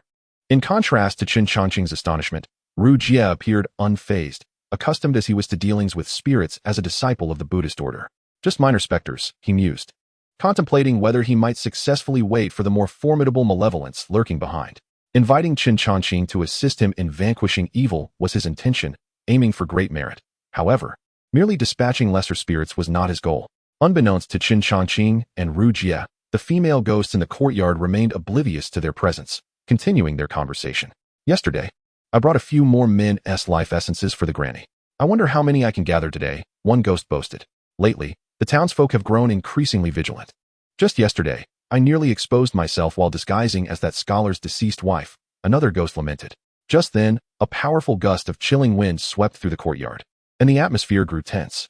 The female ghosts immediately fell silent, prostrating themselves on the ground. Moments later, a figure slowly materialized from outside the courtyard. It was an elderly woman, slightly hunched, clad in a shimmering black robe, surrounded by a palpable aura of ghostly energy. As the aged woman arrived, the temperature within the inn plummeted abruptly. Greetings, Grandma. The specters present reverently called out upon seeing the figure clad in black. Meanwhile, Rujia, who was concealed atop the inn's roof, gasped in surprise and muttered to himself, "To think she is a ghost general." It was evident that Treaure was quite exhilarated. Just moments ago, he had been contemplating whether he could remain in the inn long enough to encounter formidable spirits. Little did he expect that, shortly thereafter, a ghost of general rank would make an appearance. Chen Changqing maintained his composure, fully aware that in this realm, the human race had its own cultivation hierarchy, while the demon and ghost races possessed their own rankings as well. In the ghost race, the cultivation levels, from lowest to highest, were as follows: Xiaogui, Degui, Ligui, Gujiang, Guishun, Guiwang, Guihuang, and Gidi. These corresponded to the human cultivation levels of Lianqi, Zhuji, Jiedan, Jindan, Zifu, Yuanying, Huashan, and Dujia. The black-clad, ghostly grandmother was a ghost general, equivalent to a Jindan cultivator among humans, and her strength was formidable. "Jindan, you say?" Chen Changqing whispered, his eyes igniting with fervor. To him, this ghostly grandmother was akin to a prime target. At that moment, the ghostly grandmother surveyed the kneeling female spirits, her expression darkening as she commanded, "Bring the person forward." Following her command, several Xiaogui appeared, escorting a woman into the courtyard. The visages of these Xiaogui were terrifying. Some resembled waterlogged paper effigies, while others displayed sharp fangs protruding from their gaping mouths. "Grandma." The woman brought forth by the Xiaogui was adorned in white garments and possessed a striking beauty. As soon as the Xiaogui released her, she hastily knelt before the ghostly grandmother, pleading for mercy. "Grandma, I understand my mistake. I shall never dare to escape again." The ghostly grandmother showed no sign of compassion towards the woman's pleas, her hollow eye sockets emanating a chilling glare. "Once you are here, you must abide by my rules. Do you still dare to think of fleeing?" With that, the ghostly grandmother waved her hand, revealing a long whip. In the next instant, without hesitation, she swung the whip. Crack! The whip slashed through the air like a serpent, landing on the woman's body. "Ah!" With the first strike, the woman cried out in agony, a dark whip mark appearing on her pristine garments as black mist began to rise slowly. "Grandma, please spare me. I truly will not dare to run away again." The woman gazed up at the ghostly grandmother with a pleading expression. "Humph." The ghostly grandmother paid no heed, wielding the whip with the grace of a dragon. Crack! Crack! Each strike left a black mark on the white-clad woman, her piercing cries echoing throughout the inn. The other female spirits, prostrate on the ground, trembled in fear, fully aware that the ghostly grandmother's public punishment of the white-clad woman was intended to instill terror in them. Meanwhile, hidden atop the inn's roof, Chen Changqing furrowed his brow upon witnessing this scene. What the hell? This spectacle resembles something out of a ghost story. Just as Chen Changqing was lost in thought, Wang Kai, lurking nearby, curled up its legs, attempting to make itself more comfortable. Unfortunately, in doing so, it inadvertently knocked a tile loose. Crack! In mere moments, the tile plummeted to the ground, shattering into pieces. "Who?" The ghostly grandmother instantly sensed the disturbance, her whip in hand sweeping towards the roof with unrelenting speed. "Damn it!" Chen Changqing exclaimed, feeling somewhat exasperated. With no time to contemplate further, the Changhong sword materialized in his grasp, and he retaliated against the oncoming whip with a decisive strike. Whoosh! Bang! In an instant, the two forces collided, producing a deafening explosion. Realizing they had been exposed, Chen Changqing and Treaure no longer concealed themselves, descending from the roof to stand in the courtyard. Wang Kai trailed closely beside Chen Changqing, its head bowed in embarrassment. Human cultivators? Upon seeing Chen Changqing's emergence, the ghostly entities present became wary. However, the ghostly grandmother remained unfazed, recognizing that Chen Changqing and Treaure were merely Jiedan cultivators. "Human cultivators? Are you unaware that you have crossed a boundary?" The ghostly grandmother spoke in a low, cold tone, her gaze flitting between Chen Changqing and Treaure. Chen Changqing smiled faintly, and before he could respond, Treaure bellowed, "You wretched spirits dare to endanger mortals here? You should leave at once." To Treaure's surprise, before he could finish his sentence, Chen Changqing had already lunged forward with his sword drawn. "What?" Taoistly, Treaure exclaimed, distressed and stamping his foot. Chen Changqing ignored him. What reason was there to reason with ghosts? He had no intention of engaging in idle chatter, and instead chose to act. Whoosh! Bang! In a heartbeat, Chen Changqing had slashed down before a Xiaogui. The Xiaogui, caught off guard, was cleaved in two by the swift sword light, its cries echoing as it dissipated into wisps of black smoke. Simultaneously, a notification echoed in Chen Changqing's mind. Ding! Host has slain a Xiaogui. Obtained 12. Hearing this notification, Chen Changqing felt invigorated, his murderous intent intensifying. This Xiaogui was akin to a Lianqi cultivator among humans. Although the gain was modest, every little bit counted. Humph! The ghostly grandmother's expression darkened upon witnessing Chen Changqing's actions. You seek death. All of you attack him. With her command, numerous xiaoguei surged towards Chen Changqing, accompanied by 2 liguei charging at him as well. Boom. The howling winds and anguished cries transformed the inn into a scene reminiscent of hell. Perfect. Chen Changqing was not alarmed. Rather, he was elated, a smirk gracing his lips. After all, these were all potential sources of for him, especially the 2 liguei, who were equivalent to Jiedan cultivators among humans. Defeating them could yield a substantial number of Changhong's sword technique. Chen Changqing charged forward, ready to engage the multitude of spirits. Boom. The crimson long sword swept through the air, its terrifying fiery aura crashing forth like tumultuous waves. The Changhong sword, being a lower-grade spirit treasure imbued with yang energy, naturally suppressed ghostly beings. Bang, bang. Those xiaoguei, merely brushed by the sword's brilliance, were instantly severed, black mist rising in their wake. Even the 2 liguei, when faced with Chen Changqing's Changhong sword technique, found themselves utterly powerless. After only a brief exchange, they screamed in agony, vanishing into nothingness. Ding. Host has slain a xiaoguei. Obtained 11. Ding. Host has slain a liguei. Obtained 220. Ding. Host has slain a liguei. Obtained 200. Before long, the throng of spirits that had charged at Chen Changqing lay defeated. What? Is Masterly truly this ruthless? Ruijia, witnessing the scene, was left agape, utterly bewildered. To him, Chen Changqing seemed far removed from the image of a disciple of Shushan. His strikes are fierce and decisive, making him resemble a deity of slaughter descending upon the mortal realm. You seek your own demise. The expression of Gui Laolao darkens like turbulent waters. She had not anticipated that Chen Changqing possessed such formidable strength, swiftly dispatching her ghostly minions in mere moments. 10,000 ghosts devour the heart. Enraged, Gui Laolao brandishes the long whip in her grasp, unleashing a flurry of vengeful souls that surge toward Chen Changqing, their claws and fangs bared. Oh, Chen Changqing, witnessing this, remains unperturbed. In an instant, he brandishes the Changhong sword, and a searing beam of sword light erupts forth like a radiant rainbow. With a single sweep, the multitude of vengeful souls is rendered into nothingness. Humph. At this moment, Gui Laolao cannot suppress a cold snort. Her flowing black robes stirring as if animated by an unseen force, her gnarled hand reaching out. With a resounding crash, a wave of dark, ghostly energy surges towards Chen Changqing like a colossal serpent. Chen Changqing blocks with his sword, but is still pushed back several steps by the force of this ghostly aura, blood surging within him.